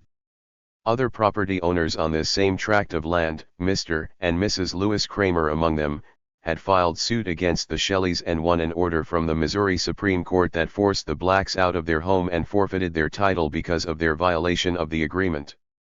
In 1947, the Shelleys appealed to the U.S. Supreme Court. 1948. Oliver Hill is elected to City Council in Richmond, Virginia. A breakthrough in black office holding occurred in the South when Oliver W. Hill was elected to the City Council in Richmond, Virginia. 1948. President Harry Truman issues an executive order that calls for equality of treatment and opportunity for all Americans in the armed forces. President Harry Truman issued an executive order that called for equality of treatment and opportunity for all Americans in the armed forces. This order paved the way for the gradual elimination of discrimination in the armed services. 1948. Ralph Bunche is appointed the UN mediator in Palestine. Black political scientist Ralph J. Bunche was confirmed by the United Nations Security Council as temporary UN mediator in Palestine. Bunche was born in a Detroit ghetto and reared by relatives in Los Angeles after his parents' deaths. He was educated at the University of California and at Harvard University. Bunch began a career as a teacher at Howard University. He began to identify with civil rights programs and became a staunch supporter of the NAACP. After receiving the 1951 Nobel Peace Prize, Bunch was elected president of the American Political Science Association and made a member of the Board of Overseers at Harvard University. 1948. The Supreme Court of California rules unconstitutional the state law that prohibited interracial marriages. The Supreme Court of California ruled unconstitutional the state law that prohibited interracial marriages. 2 decades later, the U.S. Supreme Court sanctioned interracial marriage in all states. 1948. NAACP President Kwesi Mfume is born. Born Frizzell Gray in Baltimore, Maryland, Kwesi Mfume was a wayward youth and fathered 5 children out of wedlock. But by 1976, he had earned a bachelor's degree from Morgan State University. He later received his master's degree from Johns Hopkins University. Mfume entered politics in 1978 when he was elected to the Baltimore City Council, where he became particularly interested in health issues. He was elected to the U.S. House of Representatives in 1987 and served on committees including the Congressional Black Caucus, in which he served as chairperson. Mfume left Congress in 1995 to serve as president and CEO of the NAACP. He is a trustee of the Baltimore Museum of Art and the Morgan State University Board of Regents. 1949. Black radio station, WERD, airs in Atlanta, Georgia. The pioneer black-owned radio station, WERD, began operations in Atlanta, Georgia. 1949. William Hastie is appointed a judge in the Third U.S. Circuit Court of Appeals. William H. Hastie, former District Court Judge and Governor of the Virgin Islands, was appointed a judge in the Third U.S. Circuit Court of Appeals. 1950. Hematologist Charles Drew dies. Charles R. Drew, the pioneer Black American hematologist, who was often called the father of the blood bank, died in Burlington, North Carolina. Drew was born in Washington, D.C., in 1904.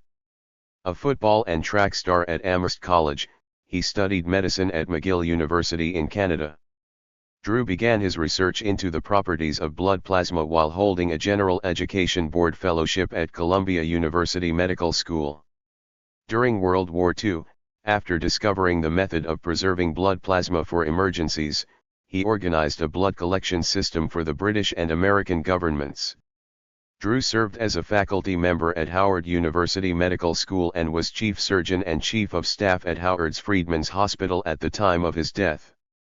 Previously, Drew was the recipient of the NAACP Spingarn Medal for outstanding contributions to human welfare. 1950. Historian Carter G. Woodson dies.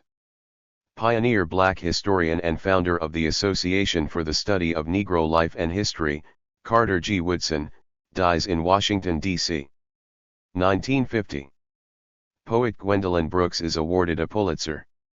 Gwendolyn Brooks was awarded the Pulitzer Prize for Poetry, becoming the first Black American to receive the honor. Brooks was born in Topeka, Kansas, in 1917, but was raised in Chicago, where she attended Wilson Junior College. Some of her earliest works appeared in the Chicago Defender. Brooks's later works appeared in Harper's, Common Ground, Mademoiselle, Poetry, and the Yale Review. Her first volume of poetry, A Street in Bronzeville, won the Merit Award from Mademoiselle. Brooks's second volume of verse, Annie Allen, captured the Pulitzer Prize. 1950. In Sweat v. Painter, the Supreme Court ruled that equality in education involved more than just identical physical facilities. The U.S. Supreme Court, in Sweat v. Painter, ruled that equality in education involved more than identical physical facilities. The Law School of the University of Texas, the largest university in the South, was ordered to admit Heman Sweat of Houston, but he never attended the school. 1950. In McLaurin v. Oklahoma, the Supreme Court rules that no other race-based distinctions can be made once a black student has been admitted to an all-white school. The U.S. Supreme Court, in McLaurin v. Oklahoma, rules that once a black student has been admitted to a previously all-white school, no further distinctions can be made on the basis of race. McLaurin had been segregated within the University of Oklahoma. 1950. Ralph Bunche is awarded the Nobel Peace Prize. Political scientist, diplomat, and civil rights leader Ralph J. Bunche was awarded the Nobel Peace Prize for mediating the Palestinian dispute. 1951. The NAACP took school segregation to court. The NAACP argued cases in Kansas and South Carolina against the discriminatory effects of public school segregation. 1951. Ralph Bunche is appointed United Nations Under-Secretary. Ralph J. Bunche, educator, diplomat, and Nobel Peace Prize winner, was appointed Under-Secretary of the United Nations, the highest-ranking American in the UN Secretariat. 1951. The University of North Carolina begins admitting black students. The University of North Carolina joined a growing list of major southern and border state universities in admitting black students. 1951. Z. Alexander Luby is elected to City Council in Nashville, Tennessee. Blacks continue to make political advances in the South with the election of Attorney Z. Alexander Luby to the City Council in Nashville, Tennessee. 1951. Restaurant segregation is outlawed in Washington, D.C. The Municipal Appeals Court in Washington, D.C. outlawed segregation in District of Columbia restaurants. Black feminist leader Mary Church Terrell had been in the vanguard of the local anti-segregation movement. 1951. Private First Class William H. Thompson posthumously receives the Congressional Medal of Honor for his heroism in Korea. Private First Class William H. Thompson of Brooklyn, New York, posthumously received the Congressional Medal of Honor for heroism in Korea, the first such award to a black American since the Spanish-American War. Private Thompson died at his machine gun after having refused to withdraw in the face of overwhelming communist forces. 1951. More than 3,000 whites were protesting the attempt of a black family to occupy a home in an all-white neighborhood in Illinois. The governor calls on the National Guard to suppress the riot. Governor Adlai Stevenson of Illinois ordered the National Guard to suppress a riot in Cicero, Illinois. More than 3,000 whites were protesting the attempt of a black family to occupy a home in an all-white neighborhood. 1951. The last all-black regiment gets deactivated by Congress. The last all-black Army unit, the 24th Infantry, was deactivated by Congress. 1951. NAACP leader Harry T. Moore is assassinated. A new era of racist assassinations began with the bombing death, in Mims, Florida, of Florida NAACP leader Harry T. Moore. 1952. University of Tennessee is desegregated. The University of Tennessee became the latest major Southern university to admit black students. 1952. The Southern Regional Council announces that racist bombings were increasing in the U.S. The Southern Regional Council, an interracial civil rights reporting agency, announced that racist bombings were increasing in the nation. About 40 had been reported since January of 1951. 1952. Lynchings reportedly reduced to zero during the year for the first time in 71 years. Tuskegee Institute reported that no lynchings occurred during 1952, the first in the 71 years that the institute had kept tabulations. 1953. Fisk University receives a chapter of the prestigious Phi Beta Kappa Honor Society. Fisk University received a chapter of Phi Beta Kappa, the prestigious Scholastic Honor Society. In later years, Howard University and Morehouse College were awarded chapters. 1953. In District of Columbia v. John R. Thompson Co., Inc., the Supreme Court rules that restaurants cannot refuse to serve black Americans. The U.S. Supreme Court, in District of Columbia v. John R. Thompson Co., Inc., affirmed the opinions of lower courts that Washington, D.C., restaurants could not refuse to serve blacks. The court ruled that well-behaved blacks must be served and upheld in 1873 law that made it a criminal act for proprietors of public eating places to refuse to serve any person solely because of race or color. 1953. The bus boycott begins in Baton Rouge, Louisiana. Blacks protesting discriminatory treatment began a bus boycott in Baton Rouge, Louisiana. 1953. Integrated housing sparks a large riot in Illinois. A riot erupts in Illinois in protest of integrated housing. 1,000 law enforcement officers were called into the Trumbull Park Apartments in Chicago. 1953. Rufus Clement is elected to the Board of Education. Black progress in Southern politics advanced with the election of Rufus E. Clement, president of Atlanta University, to the Atlanta Board of Education. 1953. Hullen Jack elected Manhattan president. Hullen Jack, a native West Indian, was inaugurated as president of the borough of Manhattan, the highest municipal executive post to be held by a black American up until that time. 1954. President Dwight Eisenhower names J. Ernest Wilkins the Assistant Secretary of Labor. President Dwight Eisenhower named J. Ernest Wilkins the Assistant Secretary of Labor. Wilkins, a Phi Beta Kappa member who earned a Ph.D. from the University of Chicago at age 20, had the distinction of being the top-ranking black person in the executive branch of the federal government. 1954. The U.S. Supreme Court rules that racial segregation in public schools was unconstitutional in Brown v. Board of Education. The U.S. Supreme Court, in Brown v. Board of Education of Topeka, Kansas, ruled unanimously that racial segregation in public schools was unconstitutional. Declaring that separate educational facilities were inherently unequal, this historic decision overruled the 1896 Plessy v. Ferguson ruling that had codified the concept of separate but equal public facilities. The NAACP legal team, headed by Chief Counsel Thurgood Marshall, represented the plaintiffs in this case, marking its greatest victory in a series of recent judicial triumphs.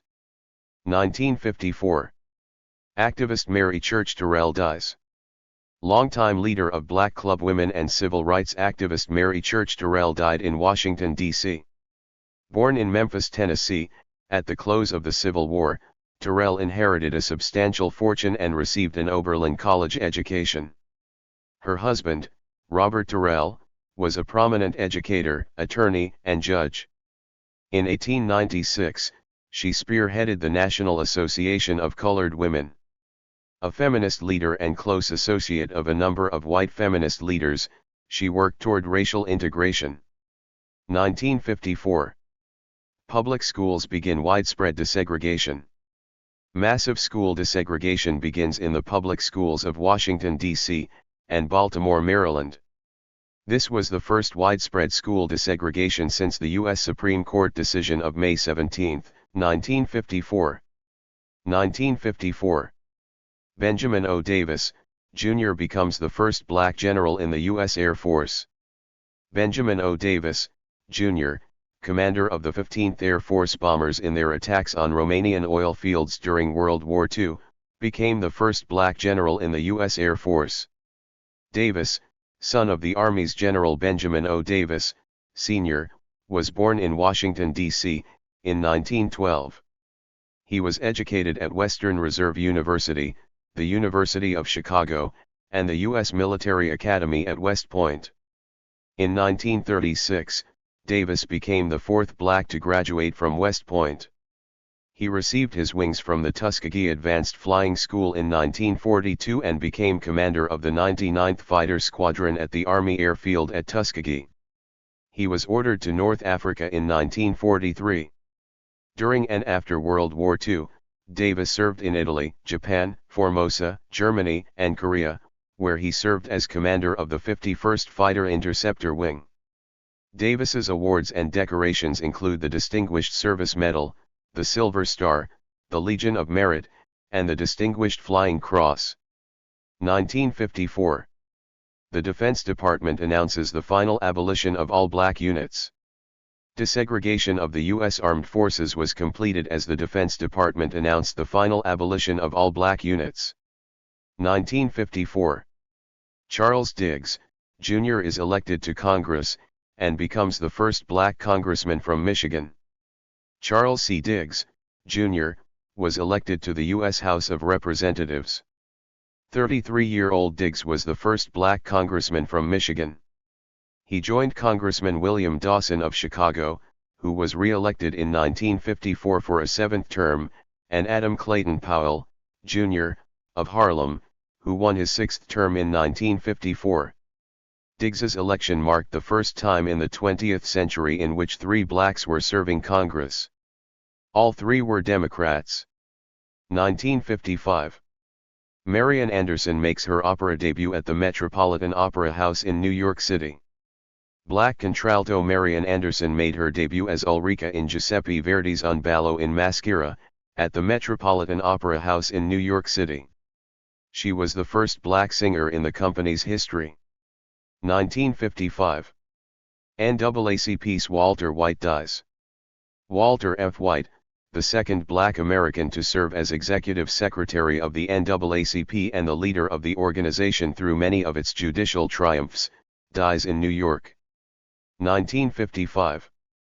Roy Wilkins assumes NAACP leadership. Roy Wilkins became the third executive secretary of the NAACP. Wilkins, a journalist, had been the editor of the NAACP's The Crisis magazine and assistant executive secretary of the organization.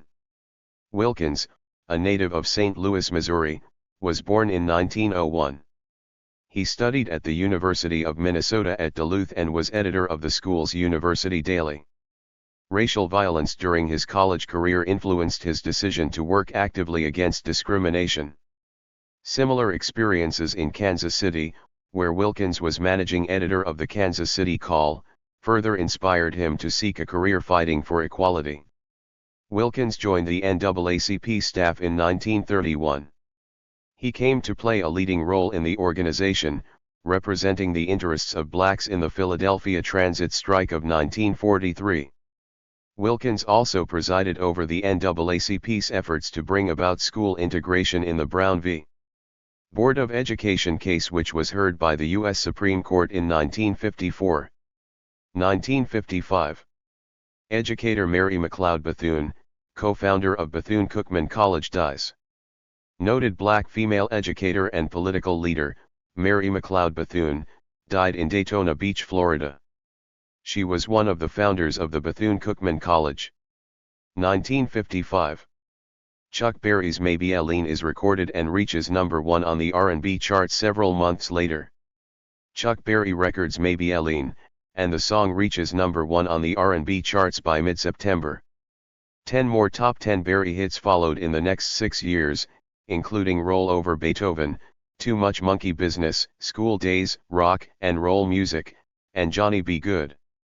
Chuck Berry influenced the generation's musicians and listeners with his unique brand of guitar playing and showmanship.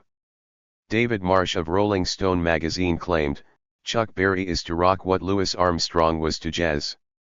Among other awards, Berry received a Grammy Award for Lifetime Achievement in 1984, he was elected to the Rock and Roll Hall of Fame in 1986, and he received Guitar Player magazine's Lifetime Achievement Award in 1987. 1955. Public school desegregation is loosely enforced by the U.S. Supreme Court. The U.S. Supreme Court decreed that its May 17, 1954, school desegregation decision should be implemented with all deliberate speed. The vagueness of the phrase allowed school segregation to continue in the nation for several more decades.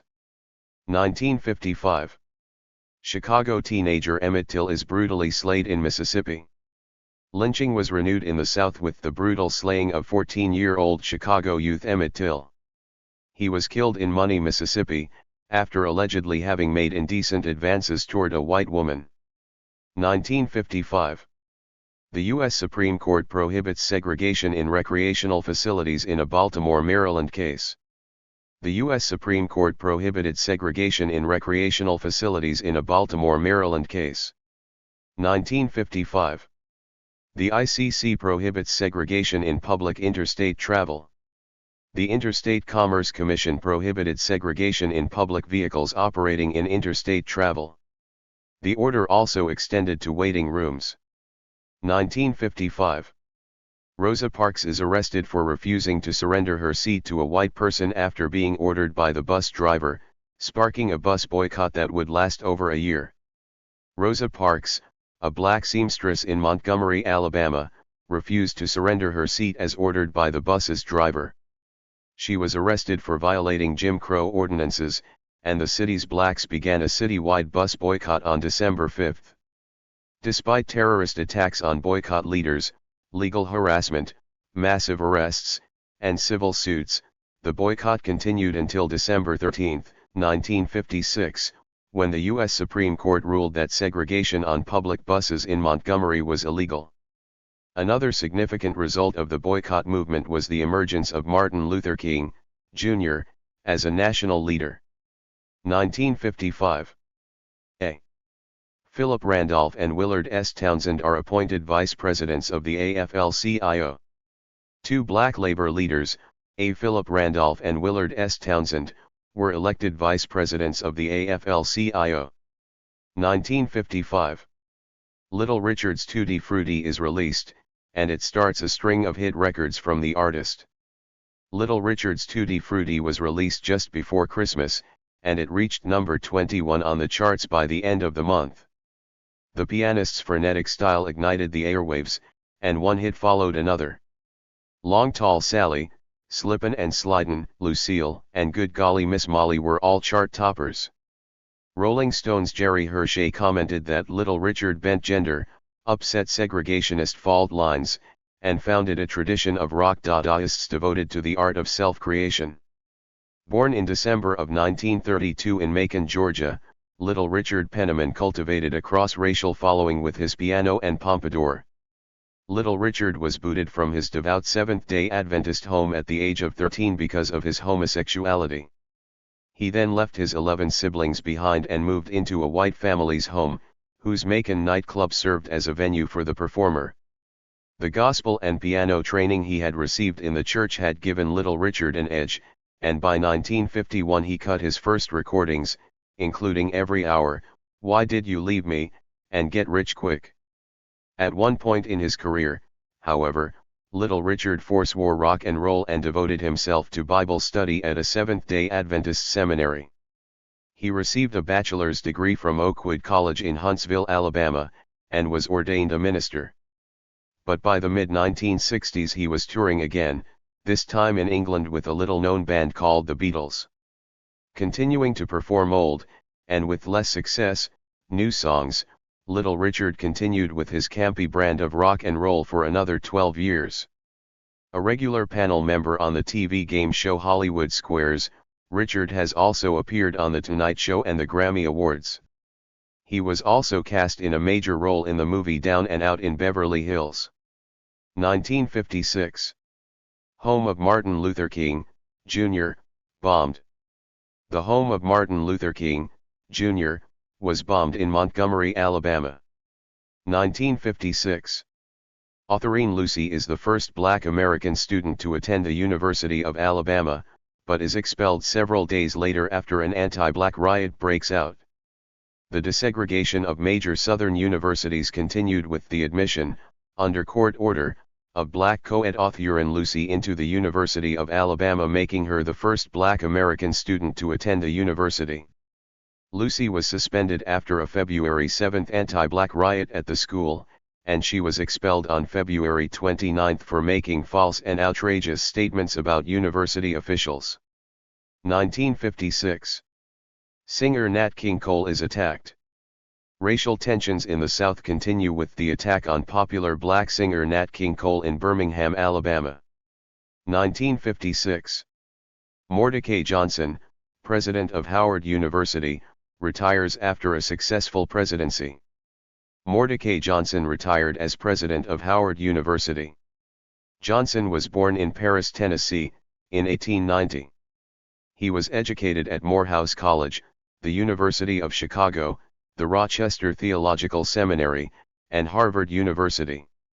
Upon receipt of a Master of Sacred Theology degree from Harvard in 1923, Johnson attracted national attention for a speech titled The Faith of the American Negro. After teaching at Morehouse and Howard, he took his post as the first black president of Howard. When Johnson assumed the presidency, in 1926, Howard consisted of a cluster of unaccredited departments, a situation that Johnson sought to improve. In 1928, Johnson secured a congressional allocation of annual appropriations for the support and development of Howard University. When Johnson retired, Howard had 10 schools and colleges, was a fully accredited institution, had an enrollment of more than 6,000 students, and its School of Medicine was producing about half of the black doctors in the United States. Johnson was succeeded by law professor and civil rights attorney James M. Knabright. 1956. Montgomery, Alabama buses become desegregated. The U.S. Supreme Court upholds the decision of a lower court, outlawing the segregation of buses in Montgomery, Alabama. 1956. The Montgomery bus boycott ended. The Montgomery bus boycott ended with the U.S. Supreme Court's decision that outlawed the segregation of buses in Montgomery, Alabama. 1956. The home of Alabama Minister Fred Shuttlesworth is bombed. The home of black minister and civil rights activist Fred L. Shuttlesworth was bombed in Birmingham, Alabama. The city's blacks responded with a massive defiance of bus segregation regulations. At least 40 people were arrested. 1956. Tallahassee, Florida buses become desegregated.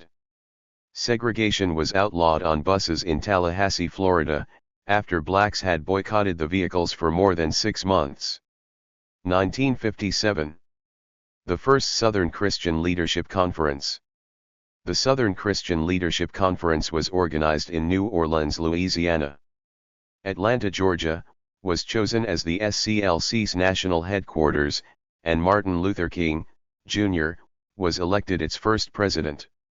1957. More than 15,000 Americans gather in Washington, D.C. in a demonstration of support of the proposed Voting Rights Act. More than 15,000 Americans, most of them black, gathered at the Lincoln Memorial in Washington, D.C., to support the proposed Voting Rights Act.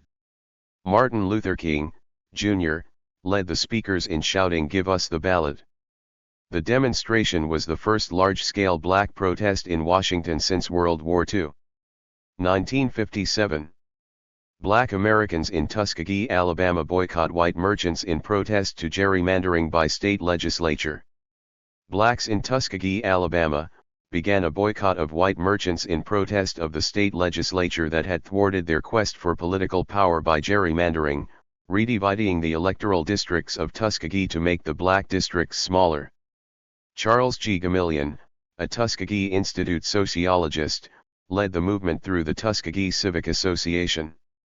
1957. The U.S. Congress passes the Voting Rights Act of 1957. The U.S. Congress passed the Voting Rights Act of 1957, the first major civil rights legislation since 1875. 1957. Violence over school desegregation continues in the South.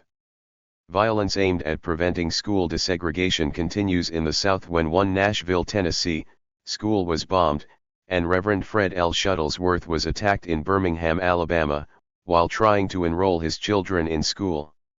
1957. President Dwight Eisenhower orders federal troops to help 9 black students attend a desegregated high school in Little Rock, Arkansas. After unsuccessfully trying to persuade Arkansas Governor Orville Faubus to give up his efforts to block desegregation of Central High School in Little Rock, President Dwight Eisenhower ordered federal troops into the city to halt interference with federal court orders to integrate. Faubus and a mob of whites gave way to the military power and permitted 9 black children to attend a desegregated high school on September 25. 1957. Fair housing measure passed in New York City. New York City took the lead in local efforts against housing discrimination by passing a Fair Housing Practice Ordinance. 1958. Alabama attempts to financially ruin the NAACP. The Supreme Court sides with the NAACP in the NAACP v. Alabama case. Alabama's attempt to cripple the NAACP by imposing a $100,000 contempt fine against it was stymied by the U.S. Supreme Court. The fine had been imposed because of the NAACP's failure to produce its membership lists for an Alabama judge. In NAACP v. Alabama, the court declared that it would not tolerate denial of constitutional rights through evasive application of obscure procedural rules. 1958. Restaurant segregation is protested in Oklahoma. Members of the NAACP Youth Council began a new series of sit-ins at segregated restaurants. Lunch counters in Oklahoma City, Oklahoma, were the latest targets. 1958. Martin Luther King, Jr. is stabbed by a black woman. Martin Luther King, Jr., was stabbed by a black woman while in Harlem, New York, autographing copies of Stride Toward Freedom, his story of the Montgomery bus boycott. King recovered from the serious wound. 1959. Playwright Lorraine Hansberry's A Raisin in the Sun becomes a Broadway hit. Black American playwright Lorraine Hansberry's A Raisin in the Sun became a Broadway hit. The play depicted black life in the ghetto. Lloyd Richard, a black man, directed the play. 1959. Mac Parker is lynched in Mississippi. Another Mississippi lynching was recorded with the death of Mac Parker of Poplarville. 1960. The Black Muslims reportedly reached 100,000 members, in part due to the work of dynamic ministers like Malcolm X and increased media publicity. The Black Muslims reportedly reached 100,000 members. The previous year, the movement reported 30 temples and only about 12,000 members. The rapid rise in membership is partly attributed to the work of dynamic ministers like Malcolm X and increased media publicity. 1960. Black college students in Greensboro, North Carolina stage a sit-in at segregated lunch counters in the city, sparking a wave of sit-ins that engulfed the South. A wave of sit-ins at segregated lunch counters, led principally by black college students, began in Greensboro, North Carolina. 4 students from North Carolina A&T College initiated the new movement. In less than 2 weeks the drive spread to 15 cities in 5 southern states, and within 2 years it engulfed the South. Sit-in participants met with physical violence and legal harassment, including massive jailings. Most restaurants eventually desegregated voluntarily, under court order, or by legislation. The success of the sit-in technique encouraged blacks to use the method of nonviolent direct action in other areas where discrimination persisted. Martin Luther King, Jr., assumed leadership of the widened movement. 1960. Black students from Alabama State University conducted a sit-in at the county courthouse in Montgomery, Alabama. Black students from Alabama State University conducted a sit-in at the county courthouse in Montgomery, Alabama. This was the first protest of its type in the capital of the old Confederacy. Sheriff Maxim Butler and his deputies kept close watch on the demonstrators in the courthouse's lunchroom while groups of white men, some armed with baseball bats, patrolled outside. 2 days later, a black woman was injured by a white who struck her on the head with a club. No arrests were made in the incident. Alabama Governor John Patterson responded, warning that there were not enough police officers in the country to prevent disturbances and offer protection if blacks continued to provoke whites. 1960. Black and white sit-in demonstrators are attacked in Nashville, Tennessee. Police arrest about 100 people, mostly black. Most of them refused to pay fines or bonds pending their trials. Black and white demonstrators were attacked in Nashville, Tennessee. The violence occurred in 2 of the 5 stores where students had staged nonviolent lunch counter sit-ins. Police arrested about 100 people, most of them black demonstrators. 76 of those arrested declined payment of fines or bonds pending their trials. Their attorneys stated that the jailed protesters refused to support the injustice and immoral practices that have been performed in their arrest. 1960. Martin Luther King, Jr. urges continued passive resistance to a crowd of more than 1,000 students in Montgomery, AL. Martin Luther King, Jr., spoke to a crowd of more than 1,000 students in Montgomery, Alabama, following 3 days of racial tension sparked by student sit-ins. King urged continued passive resistance to segregation. The Alabama State University students pledged to withdraw from their college en masse if any were expelled for previous or future sit-ins. 1960. Blacks marched to the old Confederate Capitol building in Montgomery, Alabama during a nonviolent protest.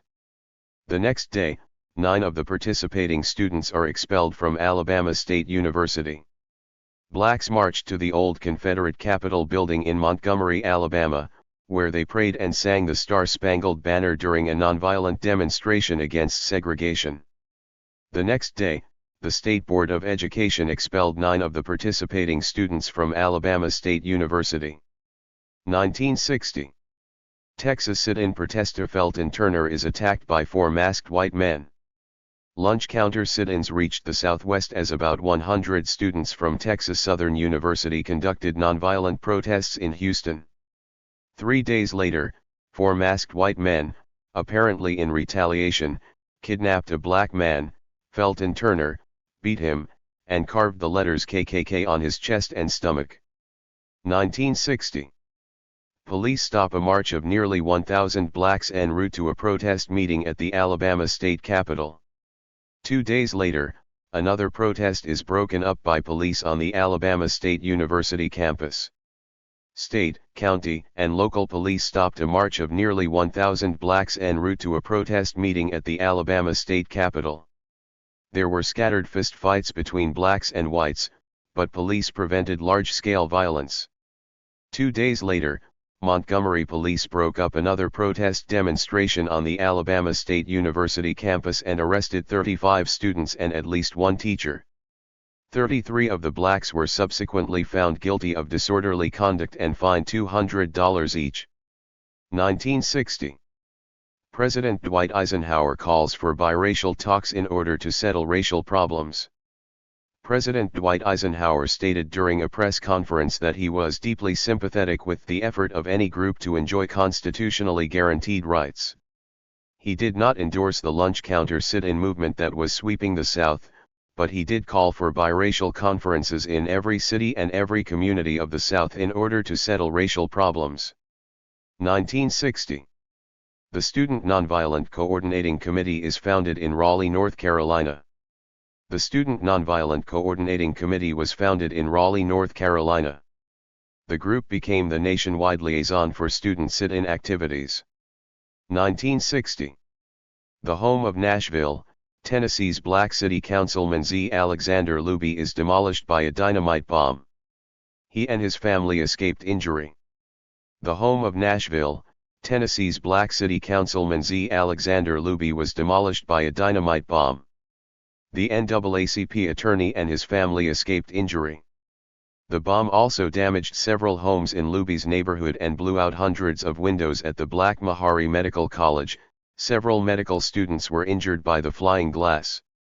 Luby had been chief counsel for more than 100 students arrested in Nashville, Tennessee sit-ins since demonstrations began there in February. After the bombing, more than 2,000 blacks marched on the Nashville City Hall in protest of police failure to halt the racial violence. Reverend C.T. Vivian accused Nashville Mayor Ben West of encouraging the violence by permitting police to use their authority with partiality. West denied the accusation and claimed that he favored the desegregation of lunch counters. But, he said, businessmen practicing segregation were acting within their rights. 1960. President Dwight Eisenhower signs the Voting Rights Act of 1960. The law was designed to bolster the Voting Rights Act of 1957, which granted protections to blacks trying to obtain suffrage. President Dwight Eisenhower signed the Voting Rights Act of 1960. The law was designed to bolster the Voting Rights Act of 1957, which granted protections to blacks trying to obtain suffrage. Under the new law, federal courts would be authorized to appoint voting referees who would be empowered to register blacks in areas where racial discrimination against voters had been proven.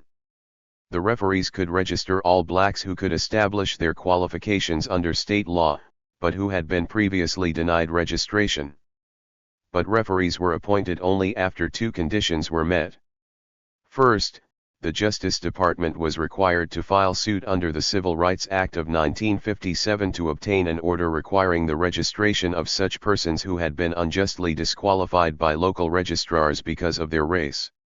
Second, the Justice Department, upon winning the suit, had to ask the judge to declare that a pattern or practice of discrimination had blocked blacks from voting. The new law was invoked in the South for the first time on May 9, 1960. Black Muslim leader Elijah Muhammad calls for an all-black state. Elijah Muhammad, leader of the religious nationalist Black Muslims, called for the establishment of an all-black state. Such a state, or group of states, later became a symbol and rallying cry for new supporters of black nationalism. 1960. New York Governor Nelson A. Rockefeller calls the lunch counter sit-ins an inspiring example for the nation. In his address to the annual meeting of the National Urban League, New York Governor Nelson A. Rockefeller called the lunch counter sit-ins an inspiring example for the nation. Rockefeller maintained that the sit-in demonstrators personified the moral force and made an appeal to human conscience that could solve civil rights problems. 1960. Martin Luther King, Jr., and about 50 other black people are arrested for sitting in at a department store restaurant. Martin Luther King, Jr., and about 50 other blacks were arrested for sitting in at an Atlanta, Georgia, department store restaurant. The arrest caused a Decatur, Georgia judge to revoke King's previous parole for conviction on a traffic violation. King was then sentenced to serve 4 months in Georgia's maximum security prison. Robert F. Kennedy and his brother, presidential candidate John F. Kennedy, assisted the King family in obtaining his release. 1960. Andrew Hatcher is named Presidential Press Secretary. Andrew Hatcher was named Associate Press Secretary by President-elect John F. Kennedy. Hatcher was, for a time, the highest-ranking black appointee in the executive branch of the federal government. 1960. U.S. District Judge J. Skelly Wright prohibits Louisiana's anti-school integration laws. 3 days later, the state closes all the schools. U.S. District Judge J. Skelly Wright prohibited implementation of Louisiana's anti-school integration laws. The same day, the New Orleans School Board approved plans to admit 5 black children into 2 previously all-white schools. 3 days later, the Louisiana State Legislature took control of New Orleans schools, fired the school superintendent, and ordered all schools closed on November 14. At the same time, Judge Wright issued a new order prohibiting interference by the state with the schools. 1960. New Orleans schools are integrated and many white parents protest and boycott. Desegregation crept into the major industrial centers of the South with the admission of black children to schools in New Orleans. Amid the jeering of angry white parents, 4 black children enrolled in 2 schools on November 14.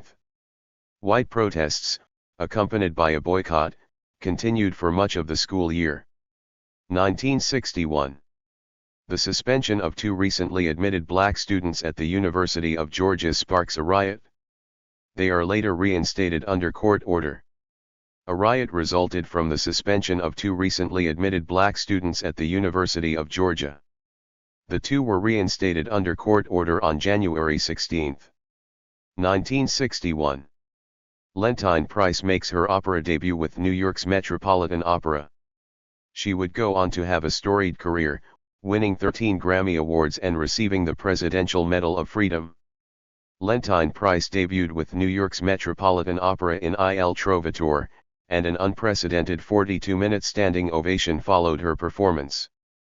Price soon established herself as the Stradivarius of singers, and when the New York company moved to its new quarters at Lincoln Center, director Rudolph Bing honored Price with an invitation to open the new opera house in the world premiere of Samuel Barber's Antony and Cleopatra.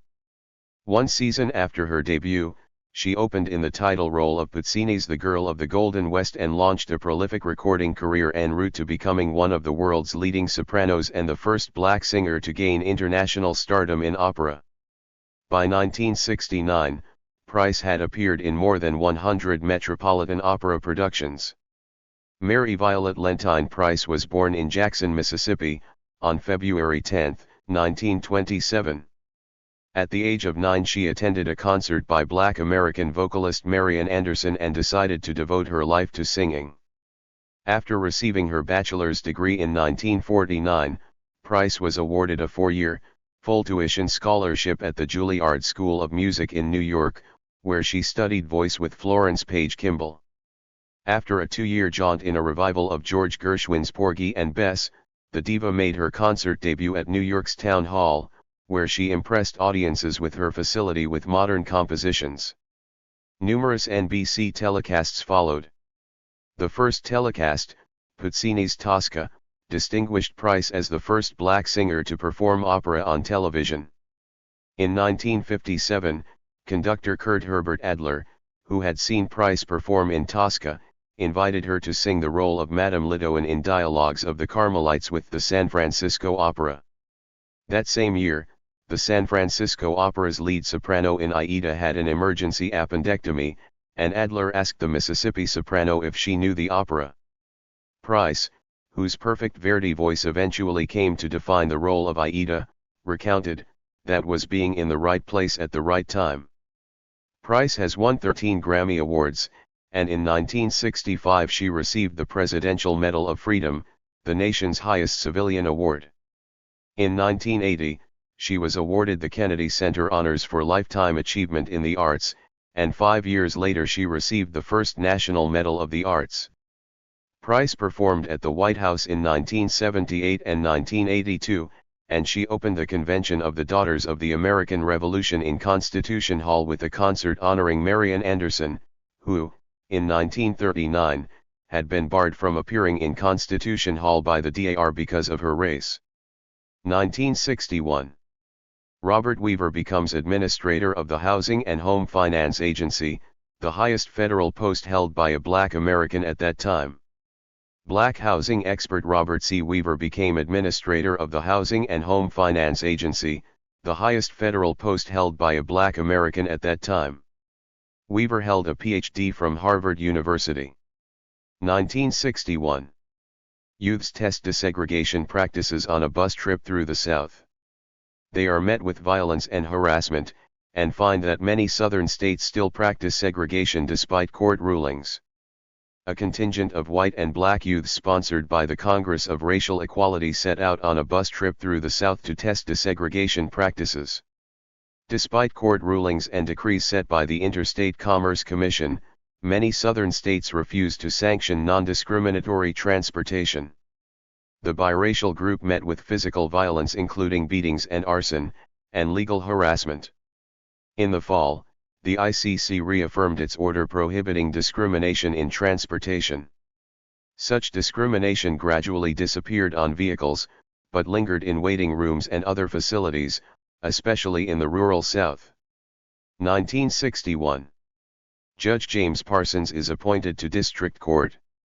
James B. Parsons was appointed by President John F. Kennedy as judge of the District Court of Northern Illinois, the first such appointment for a black American in the continental United States. Parsons, a 50-year-old Chicago attorney, was serving as a judge on the Cook County Court at the time of his appointment. 1961. A peaceful school desegregation is achieved in Atlanta, Georgia and wins praise from President John F. Kennedy, who hoped it would set a new precedent. 4 high schools were peacefully desegregated by 10 black children in Atlanta, Georgia. The orderly desegregation in the Deep South's largest city won praise from President John F. Kennedy, who hoped it would set a new precedent. Previously, desegregation had been marked by violence. 1961. Thurgood Marshall is appointed to Circuit Court. The NAACP's Chief Counsel, Thurgood Marshall, was appointed judge of the Second Circuit Court of Appeals by President John F. Kennedy. The appellate court encompasses New York, Connecticut, and Vermont. Marshall, a native of Baltimore, Maryland, was 53 at the time, and had been with the NAACP for more than 20 years. 1961. The Albany Movement launches, led by Martin Luther King, Jr. Martin Luther King, Jr., and his forces launched an all-out attack against segregation and discrimination in Albany, Georgia. The effort was frustrated by mass arrests and political maneuverings, but the Albany debacle served to teach civil rights leaders lessons for future massive direct action assaults on segregation. 1962. Louisiana Southern University closes in response to sit-ins, setting a precedent for handling student disturbances. Louisiana Southern University, the largest all-black state college in the South, closed as a result of student protests in opposition to the expulsion of sit-in demonstrators. These expulsions were used by administrators at publicly supported black colleges to meet the demands of state authorities to quell sit-in and related activities. The closing of the school became the precedent for handling student disturbances. 1962. Civil rights forces launch a drive against bias in Birmingham, AL. The city's police force violently harass the demonstrators. The protest continues until May 10, when a new agreement is signed, but it leads to more riots and violence. Civil rights forces led by Martin Luther King, Jr., launched a drive against bias in Birmingham, Alabama. The city's police force, led by Commissioner Eugene Bull Connor, used high-powered water hoses and dogs against demonstrators. The forceful repression and legal harassment, including massive arrests, aroused public opinion, especially in the North. President John F. Kennedy hoped to use this new public awareness to garner support for the civil rights proposals he had presented to Congress in March. The Birmingham protests continued until May 10, when an agreement was signed providing gradual desegregation of public accommodations. But the agreement was followed by bombings of homes and businesses of black leaders, causing further rioting. 1962. Historian and sociologist E. Franklin Frazier dies. Sociologist and historian E. Franklin Frazier died in Washington, D.C. Frazier was the author of Black Bourgeoisie, the controversial book that argued middle-class blacks were isolating themselves from poverty-stricken blacks. Frazier, born in Baltimore, Maryland, on September 24, 1894, was a Howard University graduate. He received his Ph.D. from the University of Chicago in 1931 but returned to Howard 3 years later to begin a 25-year affiliation with their sociology department. Eventually he was appointed chairman of the department. Before his retirement from Howard in 1959, he interrupted his tenure to teach at Columbia University and New York University, among others. He had traveled to Brazil and the West Indies as a Guggenheim Fellow in the early 1940s, and he was made president of the American Sociological Society in 1948. For the United Nations Educational, Scientific, and Cultural Organization, Frazier served as chairman of the Committee of Experts on Race and chief of the organization's Applied Science Division in Paris. A recognized authority on the black family, Frazier wrote The Negro Family in the United States, The Negro in the United States, The Negro Church in America, The Free Negro Family and Race, and Culture Contacts in the Modern World. 1962. Fannie Lou Hamer gets fired from her job for attempting to vote. She later becomes a leader of the civil rights movement for black women in Mississippi. Fannie Lou Hamer was fired from her job on a Mississippi cotton plantation in 1962 because she tried to vote. Upon violent threats that followed, Hamer moved from the state she had lived in for more than 40 years and began her civil rights agenda, first by registering blacks to vote through the Student Nonviolent Coordinating Committee.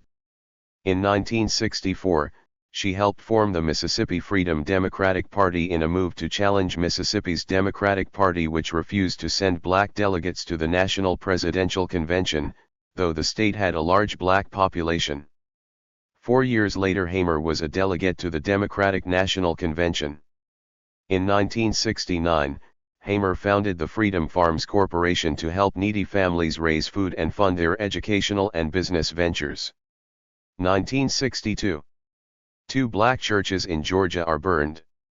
This becomes common during the decade.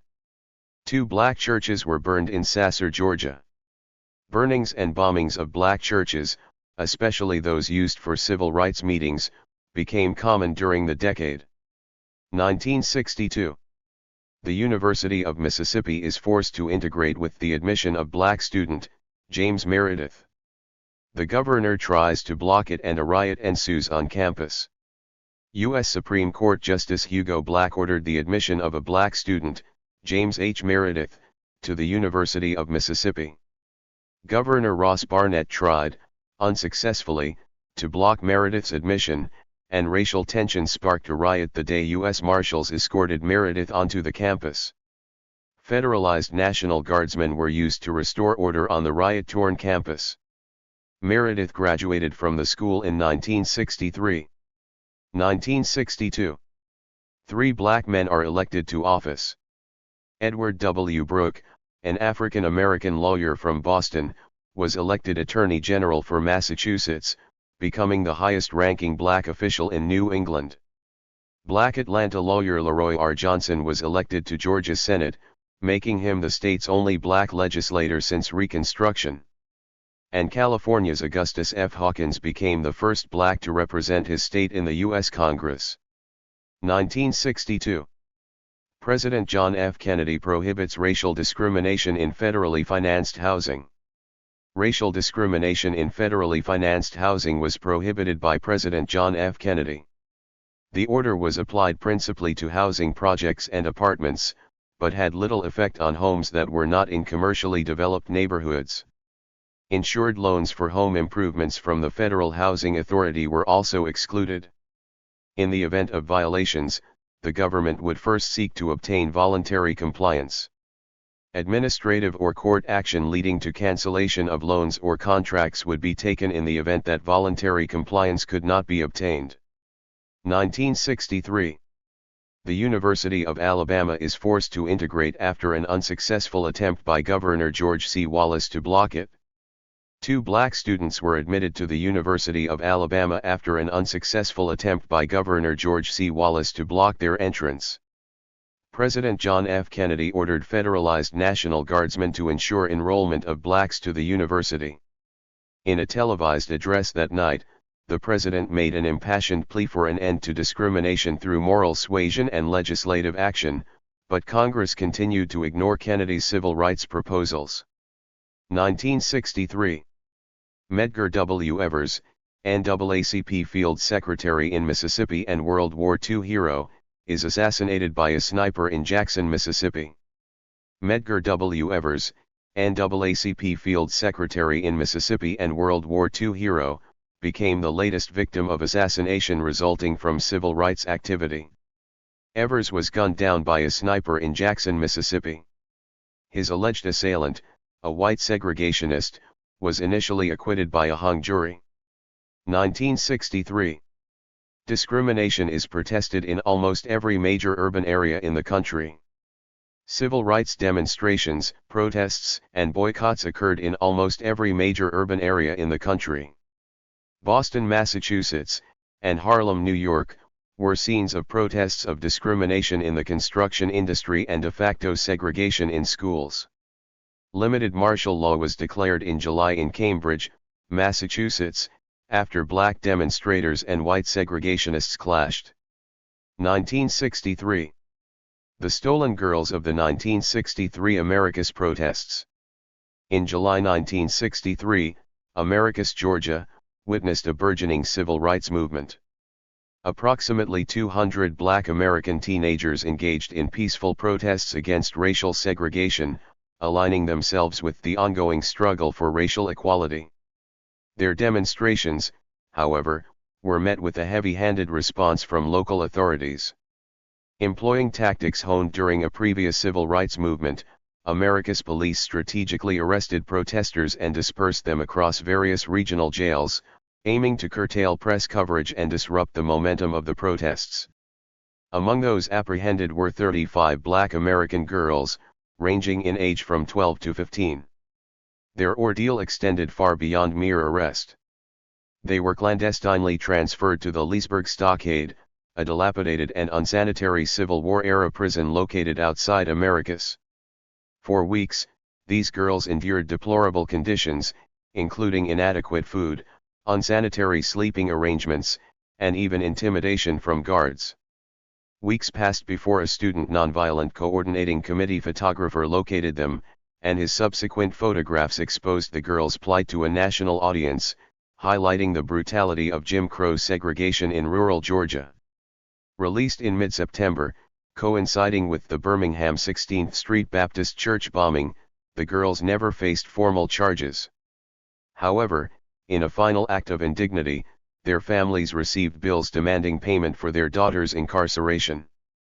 Despite this trauma, many of the stolen girls, as they became known, persevered in their activism within the Sumter County movement. While their story remained largely untold for decades, these young women represent a potent symbol of the unwavering commitment and courage displayed by youth during the civil rights movement. 1963. NAACP founder W.E.B. Du Bois dies in Ghana. NAACP founder W.E.B. Du Bois died in Accra, Ghana. Du Bois, born on February 23, 1868, in Barrington, Massachusetts, was the first black to receive a Harvard University Ph.D. His dissertation, The Suppression of the African Slave Trade to America, was published in 1896 as the first volume in the Harvard Historical Studies series. This work, along with the Philadelphia Negro, The Souls of Black Folk, and the Atlanta University publications, established Du Bois' scholarly reputation. Du Bois, who became disillusioned with American racial attitudes and the democratic capitalist system, had emigrated to Ghana in 1961. 1963. Martin Luther King, Jr., delivers his famous "I Have a Dream" speech. The largest single protest demonstration in U.S. history occurred at the Lincoln Memorial in Washington, D.C., where 250,000 blacks and whites gathered to lobby for the passage of civil rights measures that had been presented to Congress. Martin Luther King, Jr., thrilled the crowd with his immortal "I Have a Dream" speech. President John F. Kennedy received a delegation of civil rights leaders at the White House and promised to push ahead for anti-discrimination legislation. 1963. 4 black girls die in the bombing of a black church in Alabama. Racial tensions were renewed in Birmingham, Alabama, when 4 black girls died in the bombing of the 16th Street Baptist Church. No serious disturbances followed the incident. 1963. Freedom Day is staged as nearly 250,000 students protest de facto segregation in Chicago, IL. A massive boycott involving nearly 250,000 students was staged in Chicago, Illinois, to protest de facto school segregation, known as Freedom Day. 1963.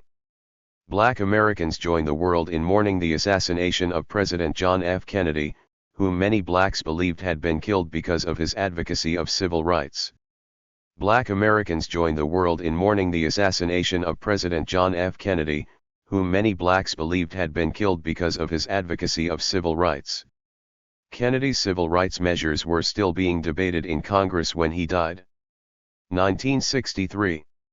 Ralph J. Bunche and Marian Anderson receive Medals of Freedom, the highest civilian decoration, for their contributions to the ideals of freedom and democracy. Ralph J. Bunche and Marian Anderson were awarded Medals of Freedom, the highest civilian decoration. President Lyndon Johnson awarded the medals for their outstanding contributions to the ideals of freedom and democracy. 1964. Journalist Carl Rowan is appointed director of the U.S. Information Agency by President Lyndon B. Johnson.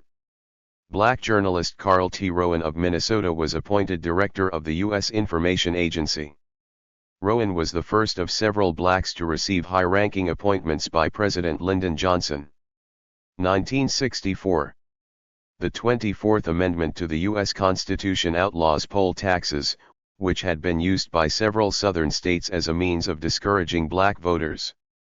The 24th Amendment to the Constitution was adopted, prohibiting the denial or abridgment of the right to vote by reason of failure to pay any poll tax or other tax. The poll tax had been used by several Southern states as a means of discouraging black voters. 1964. Civil rights groups report on the violence occurring in Mississippi during the year. Reports from civil rights groups indicated that 3 people were killed, 3 were wounded, 80 were physically assaulted, over 1,000 were arrested, and 30 buildings were bombed in Mississippi during the course of the year's civil rights activity. 1964. Civil rights lawyer and political leader Austin T. Walden took the oath as a municipal judge in Atlanta, Georgia. Veteran civil rights lawyer and political leader Austin T. Walden took the oath as a municipal judge in Atlanta, making him the first black jurist in Georgia since Reconstruction. 1964. The U.S. Congress passed the Economic Opportunity Act as part of the nation's war on poverty. It is later heavily criticized. Many blacks benefit from it. The U.S. Congress passed the Economic Opportunity Act as part of the nation's war on poverty. The legislation was later severely criticized by proponents and antagonists for its inefficiency. But many blacks benefited from it, especially through the Head Start program for preschoolers, the Upward Bound program for high school students, and the College Work-Study Financial Aid program. 1964. Malcolm X withdraws from the Nation of Islam. Malcolm X, one of the most notable black Muslim ministers, announced his withdrawal from Elijah Muhammad's Nation of Islam. Born Malcolm Little in Omaha, Nebraska, in 1925, his father was a Baptist minister from Georgia who had supported Marcus Garvey's Back to Africa movement in the early 1900s. His mother was West Indian. By the time Malcolm was 13, 3 of his uncles had been slain by whites, his father was murdered, and his mother was committed to a mental institution. A school dropout, Malcolm made his living principally by illegal means, at one point ending up in a detention home for stealing. In February of 1946, Malcolm was sentenced to 10 years in prison for burglary in Boston, where he eventually converted to Islam. Upon his release from prison in August of 1952, Malcolm drew closer to the movement. In the summer of 1953 he became assistant minister of the Detroit Temple, and in 1957 he founded Muhammad Speaks, a Muslim newspaper. By 1959, he had become one of the leading spokesmen for the Muslims. As Malcolm's charisma and media exposure brought him a larger following, Elijah Muhammad reportedly labeled him ambitious and dangerous. Following President John F. Kennedy's assassination in November of 1963, Malcolm referred to the killing as an example of chickens coming home to roost. Muhammad immediately suspended Malcolm from his Muslim duties for that intemperate statement. This was the beginning of the end for Malcolm X as he left the movement on March 12, 1964, carrying only a few defectors with him. 1964. Sidney Poitier wins an Academy Award for Best Actor for his role in Lilies of the Field. He is the first black actor to receive the award. Sidney Poitier won an Academy Award for Best Actor for his role in Lilies of the Field. Poitier was the first black actor to receive the coveted award. 1964. U.S. Congress passes the Civil Rights Act of 1964, a sweeping civil rights act that includes provisions prohibiting discrimination in public accommodations and employment. It is the most important civil rights legislation since 1875. The U.S. Congress passed a sweeping Civil Rights Act, including provisions prohibiting discrimination in public accommodations and employment. The most important civil rights legislation since 1875, its passage was made certain after the Senate, for the first time in such a case, imposed cloture on June 10 to end a Southern-sponsored filibuster. President Lyndon Johnson signed the bill in the presence of civil rights leaders, among them Martin Luther King, Jr. 1964. Race riots erupt in major cities.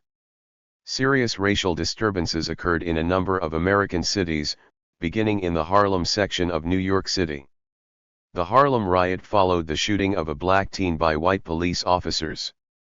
Several other riots were also sparked by clashes between blacks and white police officers.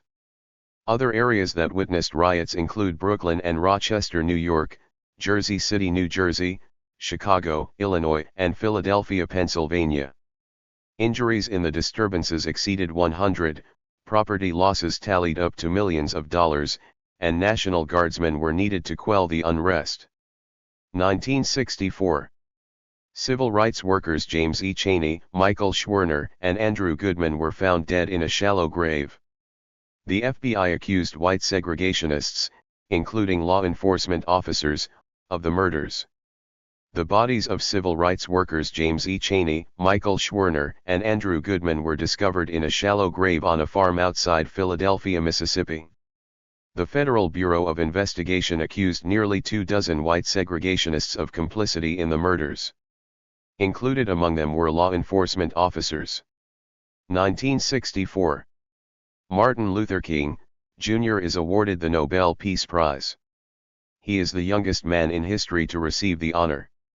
Martin Luther King, Jr., the champion of nonviolent resistance to racial oppression, was awarded the Nobel Peace Prize in Oslo, Norway. King, at age 35, became the youngest man in history and the second Black American to receive this prestigious honor. 1964. The Civil Rights Act of 1964 that prohibits discrimination in public accommodations is upheld by the U.S. Supreme Court. The U.S. Supreme Court upheld the constitutionality of the section of the Civil Rights Act of 1964 that prohibited discrimination in public accommodations. 1965. Martin Luther King, Jr. is attacked as he registers to vote at a formerly all-white hotel as part of a civil rights voter registration drive. It begins a string of violence against black voter hopefuls. Civil rights forces led by Martin Luther King, Jr., opened a voter registration drive in Selma, Alabama. King was attacked as he registered at a formerly all-white hotel, but he was not seriously injured. After 2 weeks, on January 19, Dallas County law enforcement officers began arresting would-be black voters and their supporters. A federal district court countered by issuing an order, on January 23, that prohibited interference with those seeking the right to vote. The drive to register black voters in Alabama developed into a nationwide protest movement as local whites in Dallas County stiffened their resistance, and civil rights leaders intensified their efforts. More than 700 blacks, including Martin Luther King, Jr., were arrested on February 1. On February 26, black demonstrator Jimmy L. Jackson died from wounds inflicted by state troopers in Marion, Alabama. On March 7, several hundred protesters were routed by billy clubs, tear gas, whips, and cattle prods as they attempted to march across the Edmund Pettus Bridge in Selma, Alabama. President Lyndon Johnson, sympathizing with the demonstrators, denounced the incident. Reverend James Reeb, a white minister from Boston who assisted in the voting rights drive, died following an assault by 3 white men on March 11. On March 17, a federal judge ordered Alabama officials not to interfere with the proposed march from Selma to Montgomery, the state capital. The march was designed to dramatize the denial of voting rights and drum up national support. The 50-mile march, occurring between March 21 to 25, was protected by federal troops, and about 50,000 people appeared before the Alabama state capitol to hear Martin Luther King, Jr. and others denounced Alabama leaders for interfering with voting rights. Alabama Governor George C. Wallace received a petition from the crowd. White civil rights supporter from Michigan, Viola Gregg Liuzzo, was murdered that night. 3 Ku Klux Klansmen were later convicted of conspiracy to violate civil rights in Liuzzo's death. 1965. Malcolm X is assassinated. Black nationalist and former member of the Nation of Islam hierarchy, Malcolm X was assassinated in New York City. 3 black Americans were convicted of the murder in March of 1966. Malcolm X, though a former convict, was largely self-educated and became known as a persuasive orator with a fiery tongue. His autobiography of Malcolm X, written in conjunction with Alex Haley, was published posthumously. The book has become a classic of 20th-century Black American literature. In 1992, filmmaker Spike Lee recounted the activist's life in a motion picture. 1965.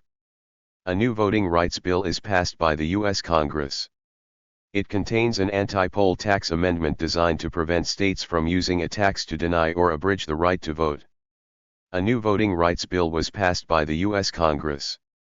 The bill contained an anti-poll tax amendment designed to prevent states from using a tax to deny or abridge the right to vote.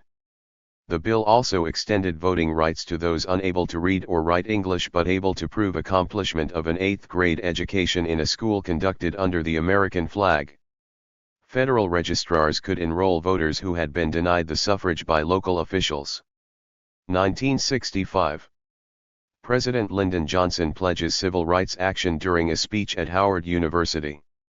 President Lyndon Johnson delivered a speech at Howard University's commencement, pledging an all-out effort to bring blacks into the mainstream of American society.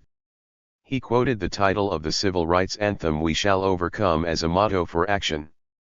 1965. Civil rights groups protest the rehiring of Chicago School Superintendent Benjamin C. Willis, whom blacks viewed as a segregationist. A united front of civil rights groups dissatisfied with the slow pace of school desegregation announced that a public school boycott would be held to protest the rehiring of Chicago School Superintendent Benjamin C. Willis, whom blacks viewed as a segregationist. Willis had been given a new one-year contract on May 27. A federally issued injunction against the boycott was ignored, and blacks in Chicago staged a round of demonstrations on June 10. The arrests began the next day, with entertainer Dick Gregory, 9 clergymen, and James Farmer, the director of the Congress of Racial Equality, among the 225 who were arrested. Protests continued through June 15, when Mayor Richard Daley sanctioned a downtown march and agreed to negotiate with civil rights leaders. 1965. Thurgood Marshall is appointed Solicitor General of the United States, the highest law enforcement position yet held by a black person. Appeals Court Judge Thurgood Marshall was nominated as Solicitor General of the United States by President Lyndon Johnson. This was the highest law enforcement position yet to be held by a black American. 1965. The Watts riots in Los Angeles, California erupts as the most serious racial disturbance in American history to date. In its wake, authorities sought ways to improve the area's living conditions. President Lyndon Johnson denounced the Watts rioters and refused to accept legitimate grievances as an excuse for the massive riot. The most serious racial disturbance in American history to date erupted in the Watts section of Los Angeles, California. As in the riots of the previous year, a clash between blacks and white police officers triggered the disturbance. National Guardsmen assisted in quelling the disorder that left 34 dead and almost 900 injured. More than 3,500 people were arrested, and property losses neared $225 million. In the wake of the riot, federal, state, and local authorities sought ways to improve living conditions in the 20-square-mile ghetto that housed 100,000 people.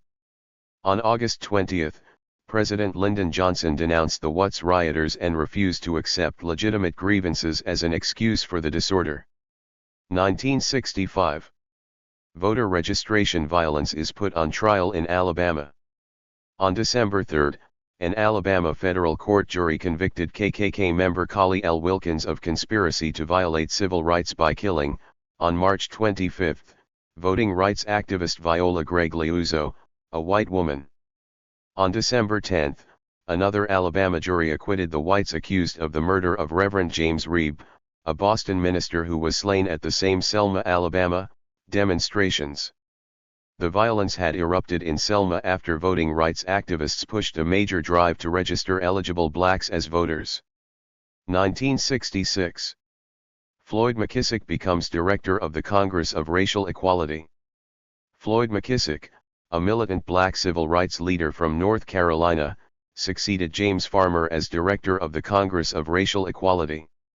McKissick eventually came to guide CORE toward becoming an aggressive, mostly black group dedicated to black liberation even if by separatist roots. The 43-year-old attorney had served as CORE's national chairman since 1963. McKissick announced plans including a program of community organization to help disadvantaged blacks living under feudalism. 1966. Julian Bond is denied his seat in Georgia state legislature for openly opposing U.S. involvement in the Vietnam War.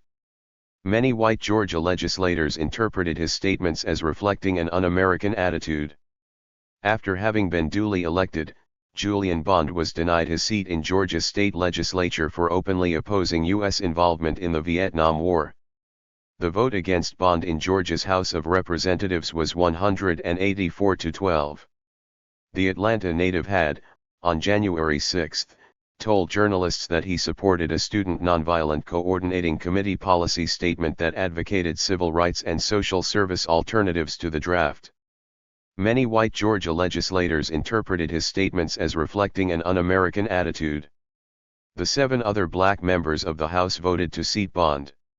1966.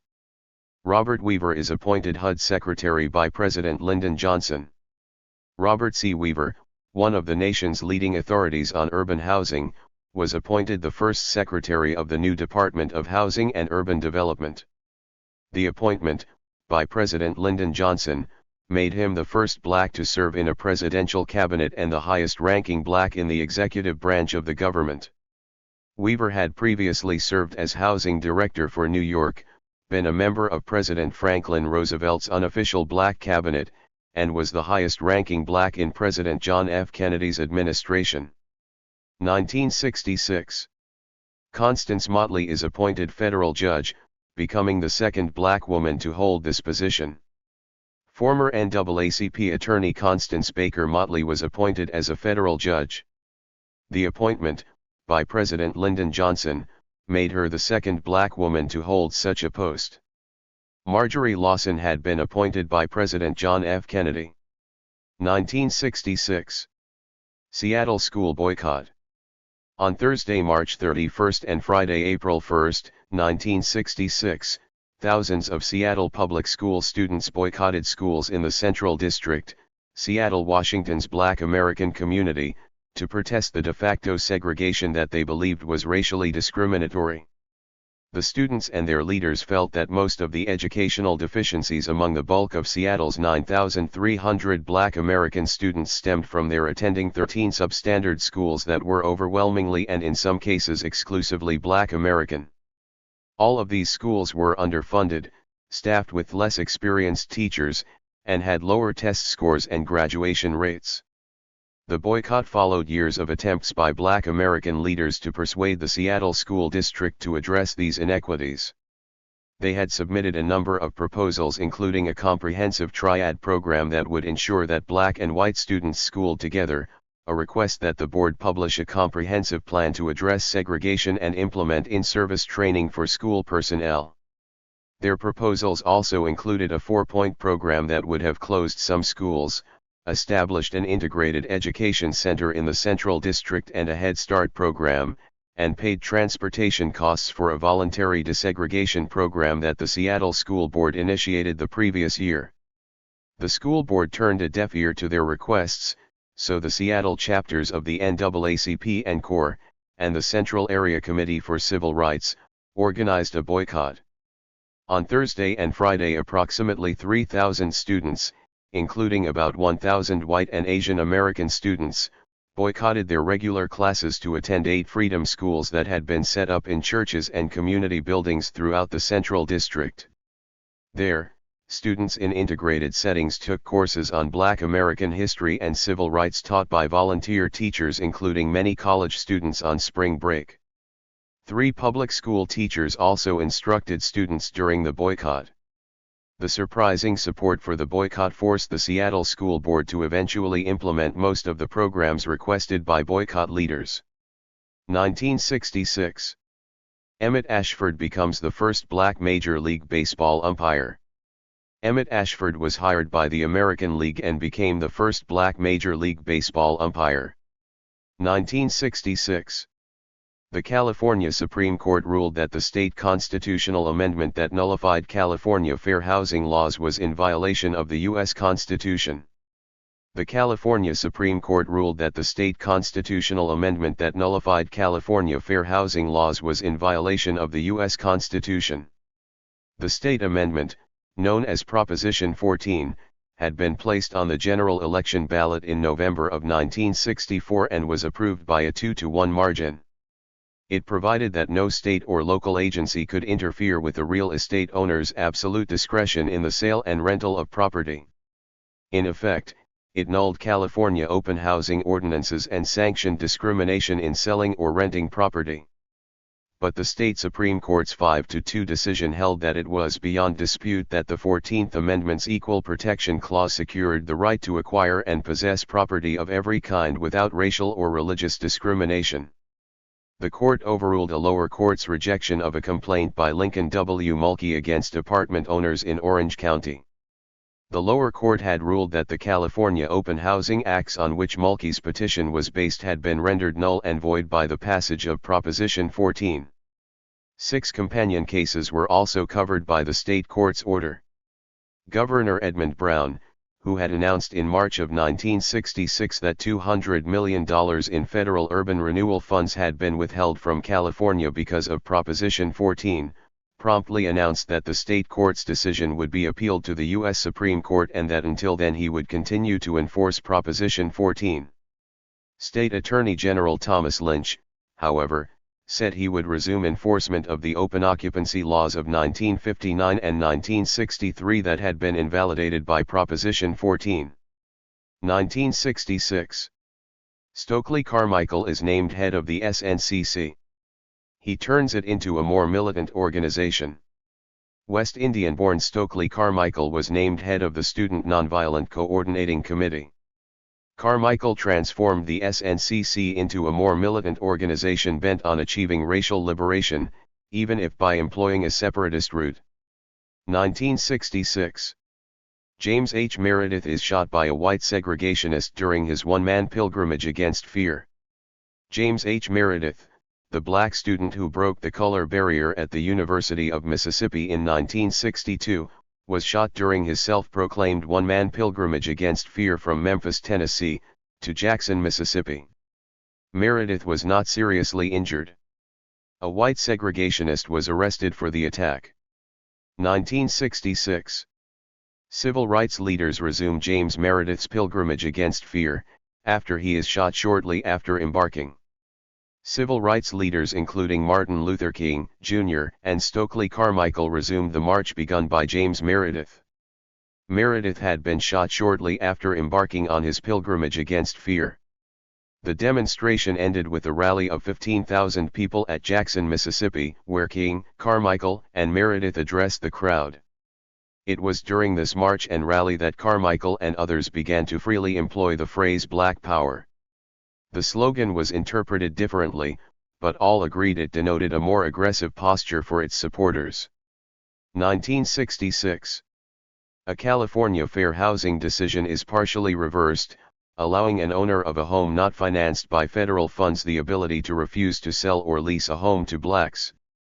The California Supreme Court partially reversed a May 10, 1966, decision that invalidated a state constitutional amendment that voided open housing laws in the state. The new decision was based on a reconsideration of one of the 7 cases covered by the earlier ruling. The court declared that the owner of a single-family home that was not financed by federal funds was not covered by state open occupancy legislation and thus, the owner could refuse to sell or lease a home to blacks. The new ruling did not in any other way affect the earlier invalidation of the controversial constitutional amendment known as Proposition 14. 1966. The Congress of Racial Equality endorses the Black Power concept. It is rejected by the SCLC and the NAACP. The National Convention of the Congress of Racial Equality endorsed the Black Power concept. Student Nonviolent Coordinating Committee leaders had already begun to adopt the slogan, while the Southern Christian Leadership Conference and the NAACP rejected the concept. 1966. Martin Luther King, Jr., addresses a large Chicago crowd and launches a campaign there. Martin Luther King, Jr., addressed a predominantly black crowd of 45,000 in Chicago, Illinois, and launched a drive to rid the nation's third-largest city of discrimination. 1966. A Chicago riot over fire hydrant use leaves 2 dead, 370 arrested.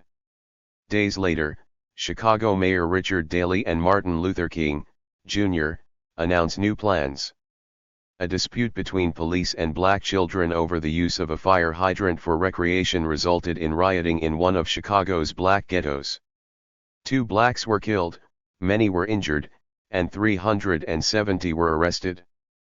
3 days later, Chicago Mayor Richard Daley and Martin Luther King, Jr., announced new programs in recreation for Chicago blacks, a committee to study police-citizen relations, and a plan for closer cooperation between community residents and police. 1966. An incident at a Cleveland, Ohio pub sparks a major race riot. A serious racial disturbance occurred in Cleveland, Ohio, leaving 4 dead, 50 injured, 160 arrested, and widespread property damage. Shootings, fire bombings, and looting prevailed throughout Hoff, a black ghetto on Cleveland's east side. The incident that touched off the riot took place in a neighborhood bar. One version claimed that the bar's white management had refused to serve water to blacks. Another held that a woman soliciting money for a friend's funeral had been ejected. Bands of blacks began roaming in the area after the incident. At least 10 buildings were destroyed by fire. 1966. Martin Luther King, Jr. is stoned during a protest in Chicago. Martin Luther King, Jr. was stoned in Chicago while leading a demonstration against discrimination in the city. King was not seriously hurt, but he left the city shortly thereafter. The Chicago campaign had been only partially successful. 1966. The Black Panther Party is founded in Oakland, California by Huey P. Newton and Bobby Seale. The Black Panther Party was founded in Oakland, California. The 2 principal founders were Huey P. Newton, a native of Grove, Louisiana, and Bobby Seale of Dallas, Texas. Newton and Seale grew up in California and met in 1960 at Merritt Junior College in Oakland. Inspired by police brutality and other forms of racism, as well as the teachings of Malcolm X, the duo was active in the college's Black Student Association.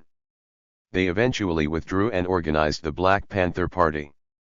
The Black Panther Party adopted a 10-point program demanding full employment, restitution for past exploitation and oppression, education relevant to black needs and aspirations, release of all black political prisoners, decent housing, exemptions from military service, trial of blacks by all black juries, an end to police brutality, and black political and economic power.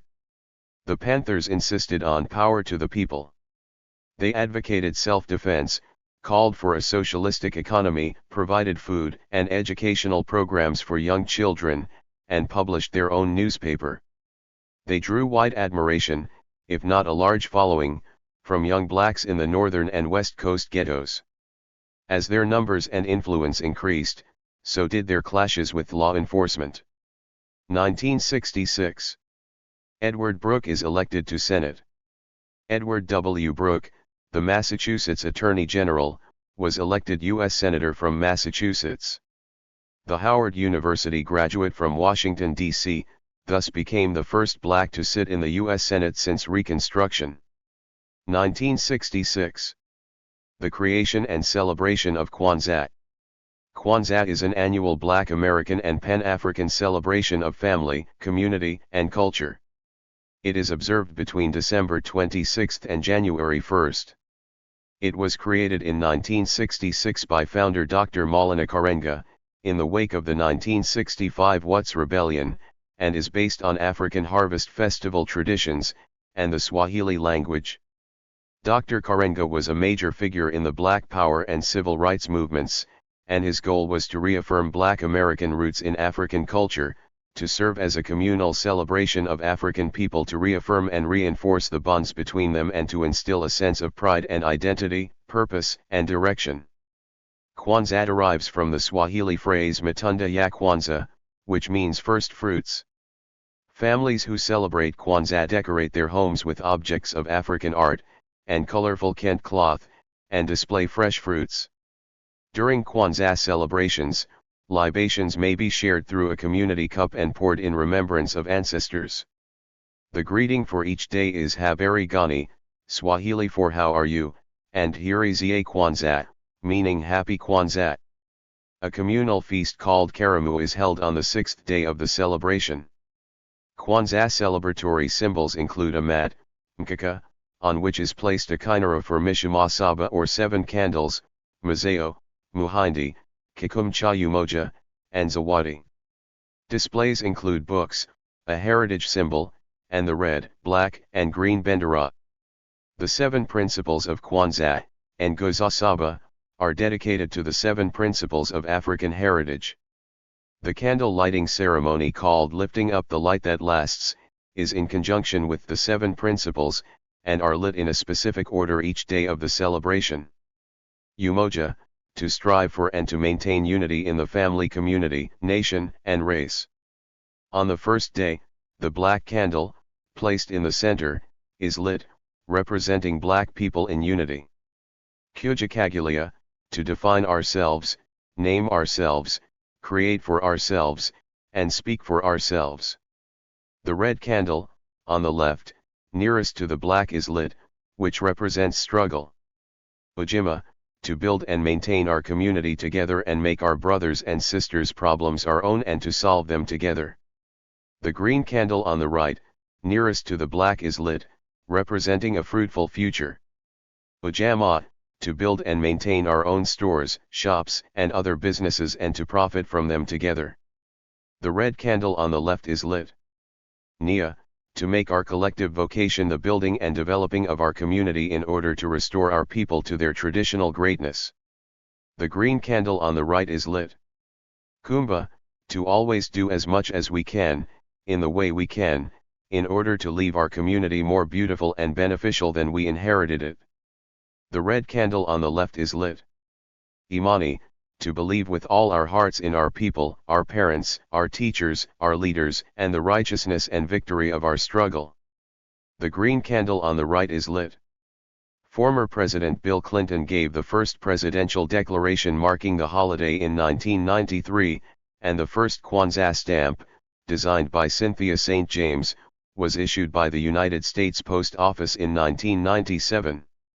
1967. Julian Bond regains his seat in the Georgia General Assembly. Following a decision by the U.S. Supreme Court, Julian Bond was seated in the Georgia General Assembly. Bond had been elected, but he was denied the ability to sit after expressing his views against United States involvement in the Vietnam War. 1967. Adam Clayton Powell, Jr., loses his House seat. Adam Clayton Powell, Jr., was ousted as chairman of the Education and Labor Committee and denied his seat in the U.S. House of Representatives. 1967. Martin Luther King, Jr. announces his opposition to America's involvement in the Vietnam War. Martin Luther King, Jr., announced his unalterable opposition to the Vietnam War. King first spoke at a press conference at the Overseas Press Club in New York, and later that day at the Riverdale Church in Harlem, New York, where he suggested avoidance of military service to all those who find the American course in Vietnam a dishonorable and unjust one. King compared the use of new weapons on Vietnamese peasants to the Nazis' testing of new medicines on Jews during World War II. He proposed that the United States take new initiatives to end the war in order to atone for our sins and errors in Vietnam. Many of King's supporters disagreed with his strong anti-war stance. 1967. The worst summer of racial disturbances to date occurred, with more than 40 riots recorded and at least 100 smaller incidents. President Lyndon Johnson appointed a commission to investigate, report findings, and make recommendations. The worst summer of racial disturbances to date occurred. More than 40 riots were recorded as well as at least 100 other smaller incidents. The most serious violence broke out in Newark, New Jersey, where 26 people died between July 12 and 17, and in Detroit, Michigan, where 40 people died between July 23 and 30. New York City, Cleveland, Washington, D.C., Chicago, and Atlanta were also scenes of trouble. President Lyndon Johnson appointed a National Advisory Commission on Civil Disorders to investigate disturbances and make recommendations. The commission, commonly known as the Kerner Commission, conducted hearings and investigations and reported its findings to the President in March of 1968. The commission got its nickname as it was headed by Illinois Governor Otto Kerner. 1967. H. Rap Brown is appointed head of the SNCC. H. Rap Brown, a militant black youth, was appointed the new chairman of the Student Nonviolent Coordinating Committee. Brown, who had numerous brushes with the law, disappeared in 1970 while awaiting trial on a charge of inciting a riot in Cambridge, Massachusetts. 1967. The Republic of Biafra is created as Sir Louis Mbanfo swears in Lt. Colonel Chukwuemeka Odumegwu Ojukwu. Less than 7 years after the British government handed over power of its largest colony in West Africa to indigenous Nigerians, ethnic strife from the arbitrarily formed country had plunged a very promising emerging nation into chaos. In Nigeria, tribal affiliation dictated political success. On this day, members of the Igbo tribe, a large ethnic group in southeast Nigeria, seceded from the rest of the country to form the Republic of Biafra, a name that roughly translates to "come live" in Igbo. The state was to be a model for the rest of Nigeria and Africa, carrying out decolonial progression and serving as a refuge for Igbo-related persecuted groups in Nigeria. 1967. Benjamin E. Mays retires as president of Morehouse College. Benjamin E. Mays retired as president of Morehouse College. Mays, the son of South Carolina tenant farmers, was educated at Bates College in Maine and at the University of Chicago. An ordained Baptist minister, Mays taught at Howard University and Morehouse College, among others, before becoming president of Morehouse in 1940. He expanded the programs begun by John Hope, and the college produced a number of black businessmen, professionals, and civil rights leaders. Mays gained the reputation of a militant civil rights advocate, largely because of his membership on the NAACP Board of Directors and his forthright speeches and writings demanding racial equality. In April of 1968, Mays delivered the eulogy at the funeral of Martin Luther King, Jr., blaming America's racist society for King's assassination. Mays was elected president of the Atlanta Board of Education in 1969.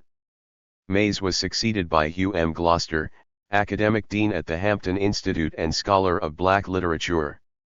1967. Saxophonist John Coltrane dies of liver cancer. John Coltrane died of liver cancer just months after cutting the album, Expression.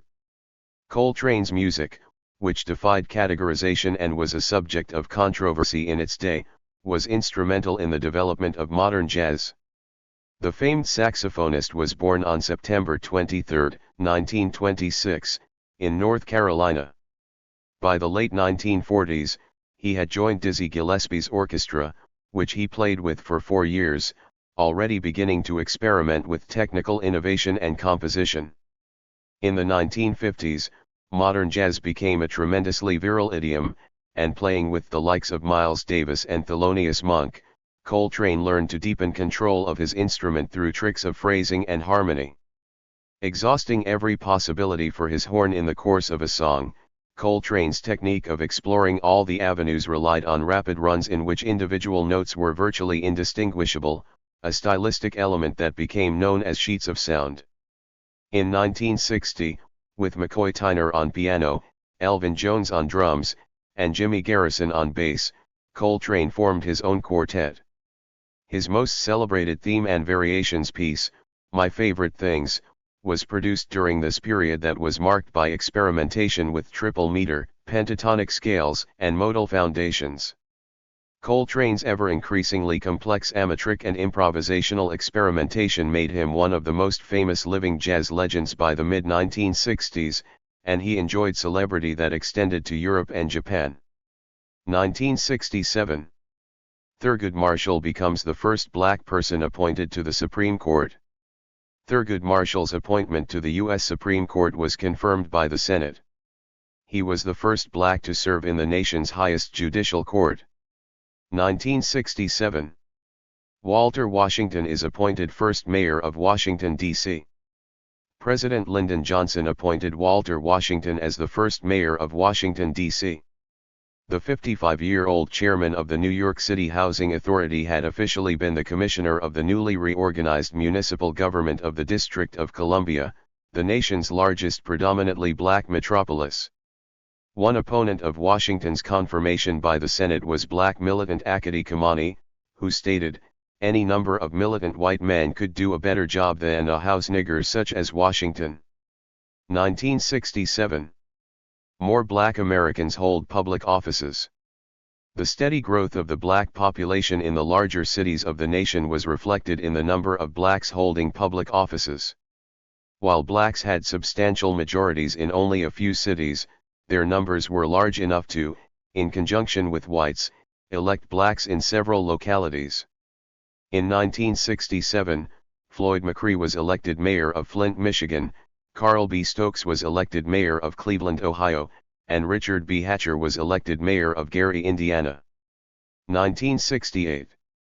Lucius Amerson becomes sheriff of Macon County, Alabama, and the first black sheriff in the South since Reconstruction. Lucius Amerson began his tenure as sheriff of Macon County, Alabama, and the first black sheriff in the South since Reconstruction. 3 newly appointed deputies, 1 white and 2 blacks, were sworn in with Amerson. 1968.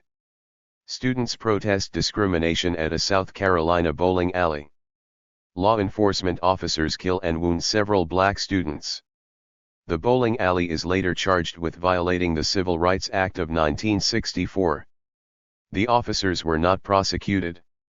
3 black students died and several others were wounded by South Carolina law enforcement officers during a disturbance on the campus of South Carolina State College at Orangeburg. Strong protesting had begun earlier in opposition of segregation at a local bowling alley. The National Guard was mobilized and the school was closed for 2 weeks after the protesting got out of control. Some of the students were jailed on charges of trespassing. The February 8 incident was preceded by an injury to a state trooper who was knocked down with a piece of wood. The Justice Department began an investigation 2 days later, and a suit was filed against the owners of the segregated bowling alley, charging them with violation of the Civil Rights Act of 1964. At the same time, action was filed against segregation and discrimination in Orangeburg hospital facilities. The courts upheld the anti-segregation complaints in both instances. But attempts to indict and prosecute the officers involved were unsuccessful. 1968. The Kerner Commission reports that the United States was headed toward 2 communities, 1 white, 1 black, separate and unequal. The Kerner Commission reported that white racism was the principal cause of the disturbance that rocked the nation in 1967. The report also stated that the United States was headed toward 2 communities, 1 white, 1 black, separate and unequal. 1968. Martin Luther King, Jr. is assassinated. Martin Luther King, Jr., was assassinated in Memphis, Tennessee. The assassination was followed by a week of racial rioting in at least 125 localities across the nation. Hundreds of thousands attended his funeral services on April 9, 1968, in Atlanta, Georgia. President Lyndon Johnson declared a day of national mourning. 1968. President Lyndon Johnson signed the Fair Housing Act, which prohibits racial discrimination in the sale and rental of most housing units in the country. President Lyndon Johnson signed the Fair Housing Act, also known as the Civil Rights Act of 1968.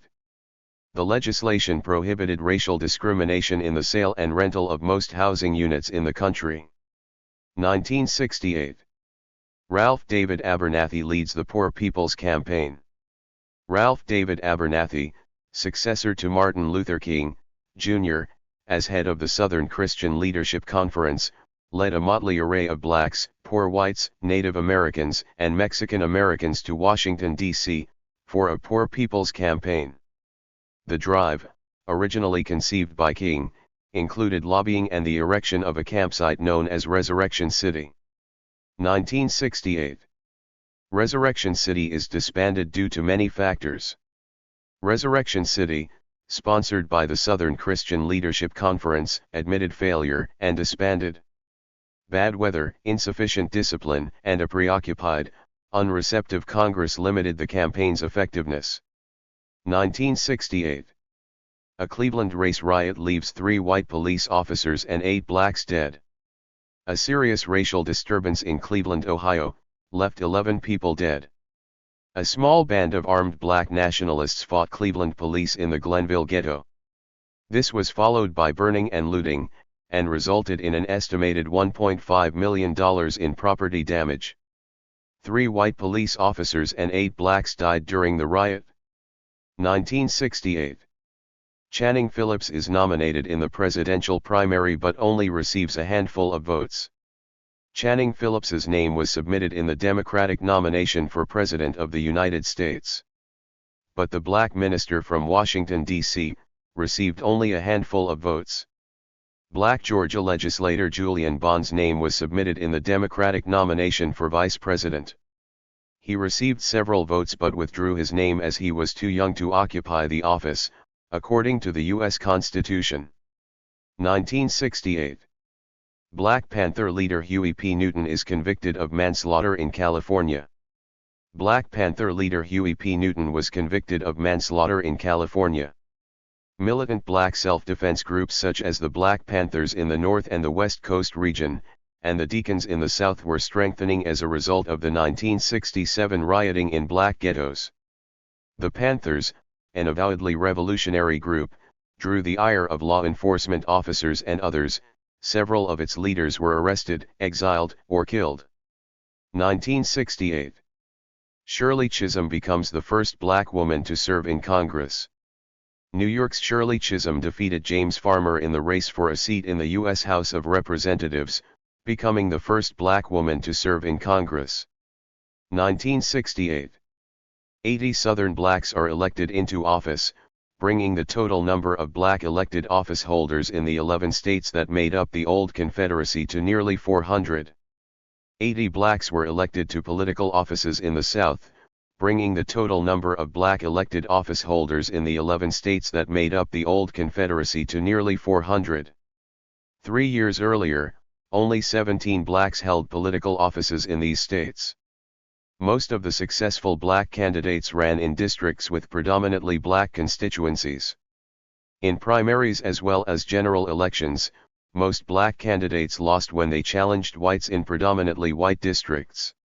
To black Southerners, the highlight of the November general elections was the election, for the first time in the century, of blacks to the legislatures in North Carolina, Florida, and Tennessee. Greensboro lawyer Henry Fry won a seat in the North Carolina House, and Miami teacher Joe Lang Kershaw won a seat in the Florida House. James O. Patterson, Jr., of Memphis, Tennessee, and Avon Williams of Nashville, Tennessee, were elected to their state senate. 126 blacks were serving the South as city councilmen, the most in any single type of office. 75 blacks were school board members. According to figures from the Voter Educational Project of the Southern Regional Council, Alabama led the South with 72 black elected officials. Behind Alabama were Arkansas with 45, Louisiana and Mississippi each with 43, Georgia with 38, Texas and North Carolina each with 19, and Florida with 17. More than 3 million Southern blacks were eligible to vote in these November elections. 1968. President Lyndon Johnson appoints numerous blacks before leaving office. President Lyndon Johnson ended his last full year in office. Johnson had appointed more blacks to high-level federal positions than any previous president. Before leaving office, he appointed 5 black ambassadors, promoted Wade McCree from a district court to a court of appeals, appointed Hobart Taylor to the board of the Export-Import Bank, and named Andrew Bremer a governor on the Federal Reserve Board. 1969. 65 black Brandeis University students barricade themselves in the school and present a list of racial equality demands. 65 black students invaded Ford Hall at the predominantly white Brandeis University in Waltham, Massachusetts. The students barricaded themselves in and presented a non-negotiable list of demands. On the list were, An African Studies Department, year-round recruitment of black students by blacks, black directors for the Upward Bound and Transitional Year programs, the hiring of black professors, the establishment of an African American Student Center, and 10 full scholarships for blacks. Morris B. Abram, the recently appointed president of the university, offered temporary amnesty to the blacks and agreed to communicate with the barricaded students. 1969. President Richard Nixon takes office without substantial black support and makes only 3 top-level appointments of blacks. President Richard Nixon, elected without substantial black support, made only 3 top-level appointments of blacks to the Washington bureaucracy. James Farmer was appointed Assistant Secretary of Health, Education, and Welfare, Arthur A. Fletcher was appointed Assistant Secretary of Labor, and William H. Brown, 3, was appointed Chairman of the Equal Employment Opportunity Commission. Nixon retained Walter Washington as Mayor of Washington, D.C. 1969. Ku Klux Klan leader Samuel H. Bowers, Jr., indicted for the 1966 firebomb slaying of black civil rights leader Vernon Dahmer, is freed on mistrial. A mistrial was declared in the Mississippi murder trial of Ku Klux Klan leader Samuel H. Bowers, Jr., one of 13 men indicted for the 1966 firebomb slaying of black civil rights leader Vernon Dahmer. All were tried separately. 4 defendants were convicted of murder, 3 of whom received life sentences, and the 4th was sentenced to serve 10 years in prison. The Bowers trial was one of the 5 mistrials that resulted because juries were unable to reach verdicts. Bowers's May, 1968, trial for arson in connection with the Dahmer slaying had also resulted in a mistrial. 1969. The U.S. Supreme Court rules that cities, like states, cannot enact ordinances or charter provisions that have the effect of establishing discrimination in housing. The U.S. Supreme Court rules that cities, like states, cannot enact ordinances or charter provisions that have the effect of establishing discrimination in housing. The court's decision involved a case filed by Nellie Hunter, a black housewife from Akron, Ohio. In 1965, Hunter had attempted to buy a home on Akron's all-white West Side but was turned down by a real estate company because of her race. Hunter filed a complaint with Akron City Hall, requesting the protection of a 1964 ordinance that banned racial discrimination in housing. But city officials claimed that local real estate interests had successfully waged a drive to amend the charter. The amended charter now required a vote by the people in establishing fair housing measures. But the U.S. Supreme Court held that the Akron Charter Amendment is no more permissible than denying racial minorities the vote on an equal basis with others. The city had unconstitutionally placed, the court said, a special burden on its black residents by requiring that bans against housing discrimination be approved by the majority of the city's voters. 1969. James Earl Ray is sentenced to 99 years in prison for the assassination of Martin Luther King, Jr. James Earl Ray was sentenced to 99 years in prison for the assassination of Martin Luther King, Jr. 1969. The U.S. Department of Labor requires contractors to hire specific numbers of minority workers onto federally assisted construction projects exceeding $500,000. Contractors who failed to meet the standards would not lose a federal contract if a good faith effort to recruit the required number of minority workers was demonstrated. The U.S. Department of Labor issued guidelines that required contractors to hire specific numbers of minority workers onto federally assisted construction projects exceeding $500,000. The plan was first implemented in Philadelphia and thus became known as the Philadelphia Plan. Secretary of Labor George P. Shultz called the Philadelphia Plan a fair and realistic approach toward eliminating racial discrimination in the construction industry. But he weakened the measure by adding that contractors who failed to meet the standards would not lose a federal contract if a good faith effort to recruit the required number of minority workers was demonstrated. 1969. Republican Minority Leader Everett Dirksen challenges the Philadelphia Plan for minority hiring, believing it was in violation of the Civil Rights Act of 1964.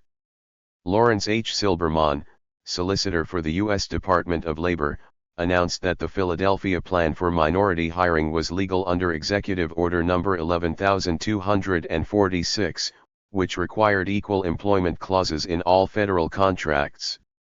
Silberman was responding to Republican Minority Leader Everett Dirksen of Illinois, who thought it imposed a quota system in violation of the Civil Rights Act of 1964. Dirksen had asked President Richard Nixon, on July 8, to pause the plan. 1969. Black Panther leader Bobby Seale is arrested for the torture murder of Alex Rackley. Francis J. McTernan, Seale's attorney, charged that the arrest was part of an organized campaign by the Justice Department to harass Black Panther leaders all over the country. The Federal Bureau of Investigation arrested Black Panther leader Bobby Seale for the torture murder of Alex Rackley. Rackley was allegedly disloyal to the Panther organization and was burned to death on May 19 in New Haven, Connecticut. Francis J. McTernan, Seale's attorney, charged that the arrest was part of an organized campaign by the Justice Department to harass the Black Panthers. McTernan said his staff had information that the Justice Department had prepared a special file in connection with a program of harassment against leaders of the Black Panther Party all over the country. Seale was arrested in California and later extradited for trial in Connecticut. 1969. The African American Studies program is established at Harvard University. Harvard University moved to establish an African American Studies program. An 8-person faculty committee on African and African American Studies concluded, in January, that one was needed in addition to the already established African Studies program. The committee's report said, "We are dealing with 25 million of our own people with a special history, culture, and range of problems. It can hardly be doubted that the study of black men in America is a legitimate and urgent academic endeavor." Although the program was not the first of its kind, the prestigious university was viewed as lending impetus to the establishment of such programs at other universities. 1969. In Alexander v. Holmes, the U.S. Supreme Court ruled unanimously that school districts must end racial segregation immediately and operate now and hereafter only unitary schools. The U.S. Supreme Court ruled unanimously that school districts must end racial segregation immediately and operate now and hereafter only unitary schools. The court rejected the Nixon administration's appeal for a delay in desegregating 30 Mississippi school districts. The new ruling indicated that the court had abandoned its 14-year-old standard of allowing desegregation to proceed with all deliberate speed. In the current decision, the High Court declared that continued operations of segregated schools under a standard of all deliberate speed for desegregation is no longer constitutionally permissible. The case, known as Alexander v. Holmes, was the first major decision delivered by the Supreme Court under President Richard Nixon's appointee, Chief Justice Warren Burger. 1969. The U.S. Court of Appeals moves to implement the U.S. Supreme Court's October 29 decision that mandated immediate school desegregation.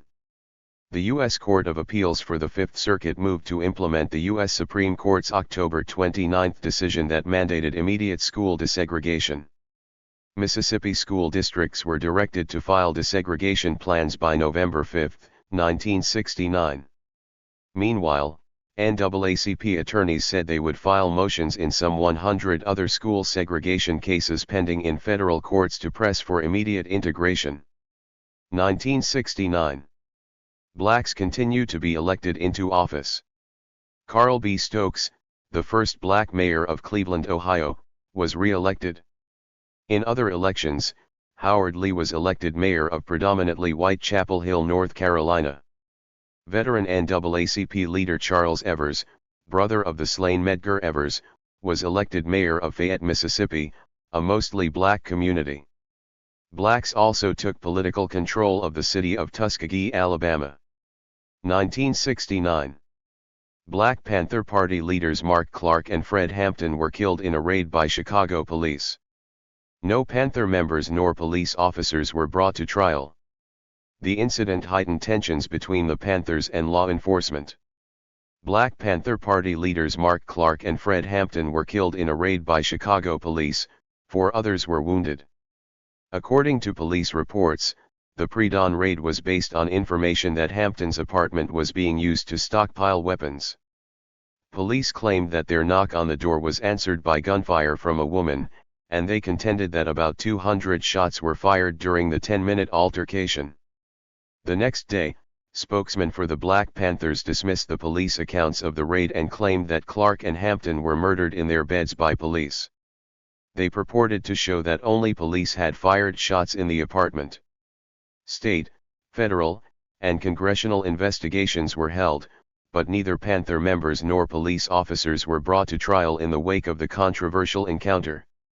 The incident served to heighten tensions between the Panthers and law enforcement, and the Panthers gained some additional sympathy among Americans for their objectives. Hampton had been the state party chairman for the Panthers, and Clark led the Peoria, Illinois, chapter. 1970. 5 blacks are elected to office in Atlanta, Georgia. Blacks gained a degree of political control over Atlanta, Georgia, as 5 blacks were elected, or re-elected, to the 18-member Board of Aldermen, or City Council. Also, 3 blacks were elected, or re-elected, to the 10-member Board of Education. And Attorney Maynard Jackson was elected Vice Mayor and President of the Board of Aldermen. Black educator Benjamin E. Mays was named head of the school board. 1970. Federal Bureau of Investigation's Director, J. Edgar Hoover, reports on black militant groups, calling them extremist, all-Negro, hate-type organizations.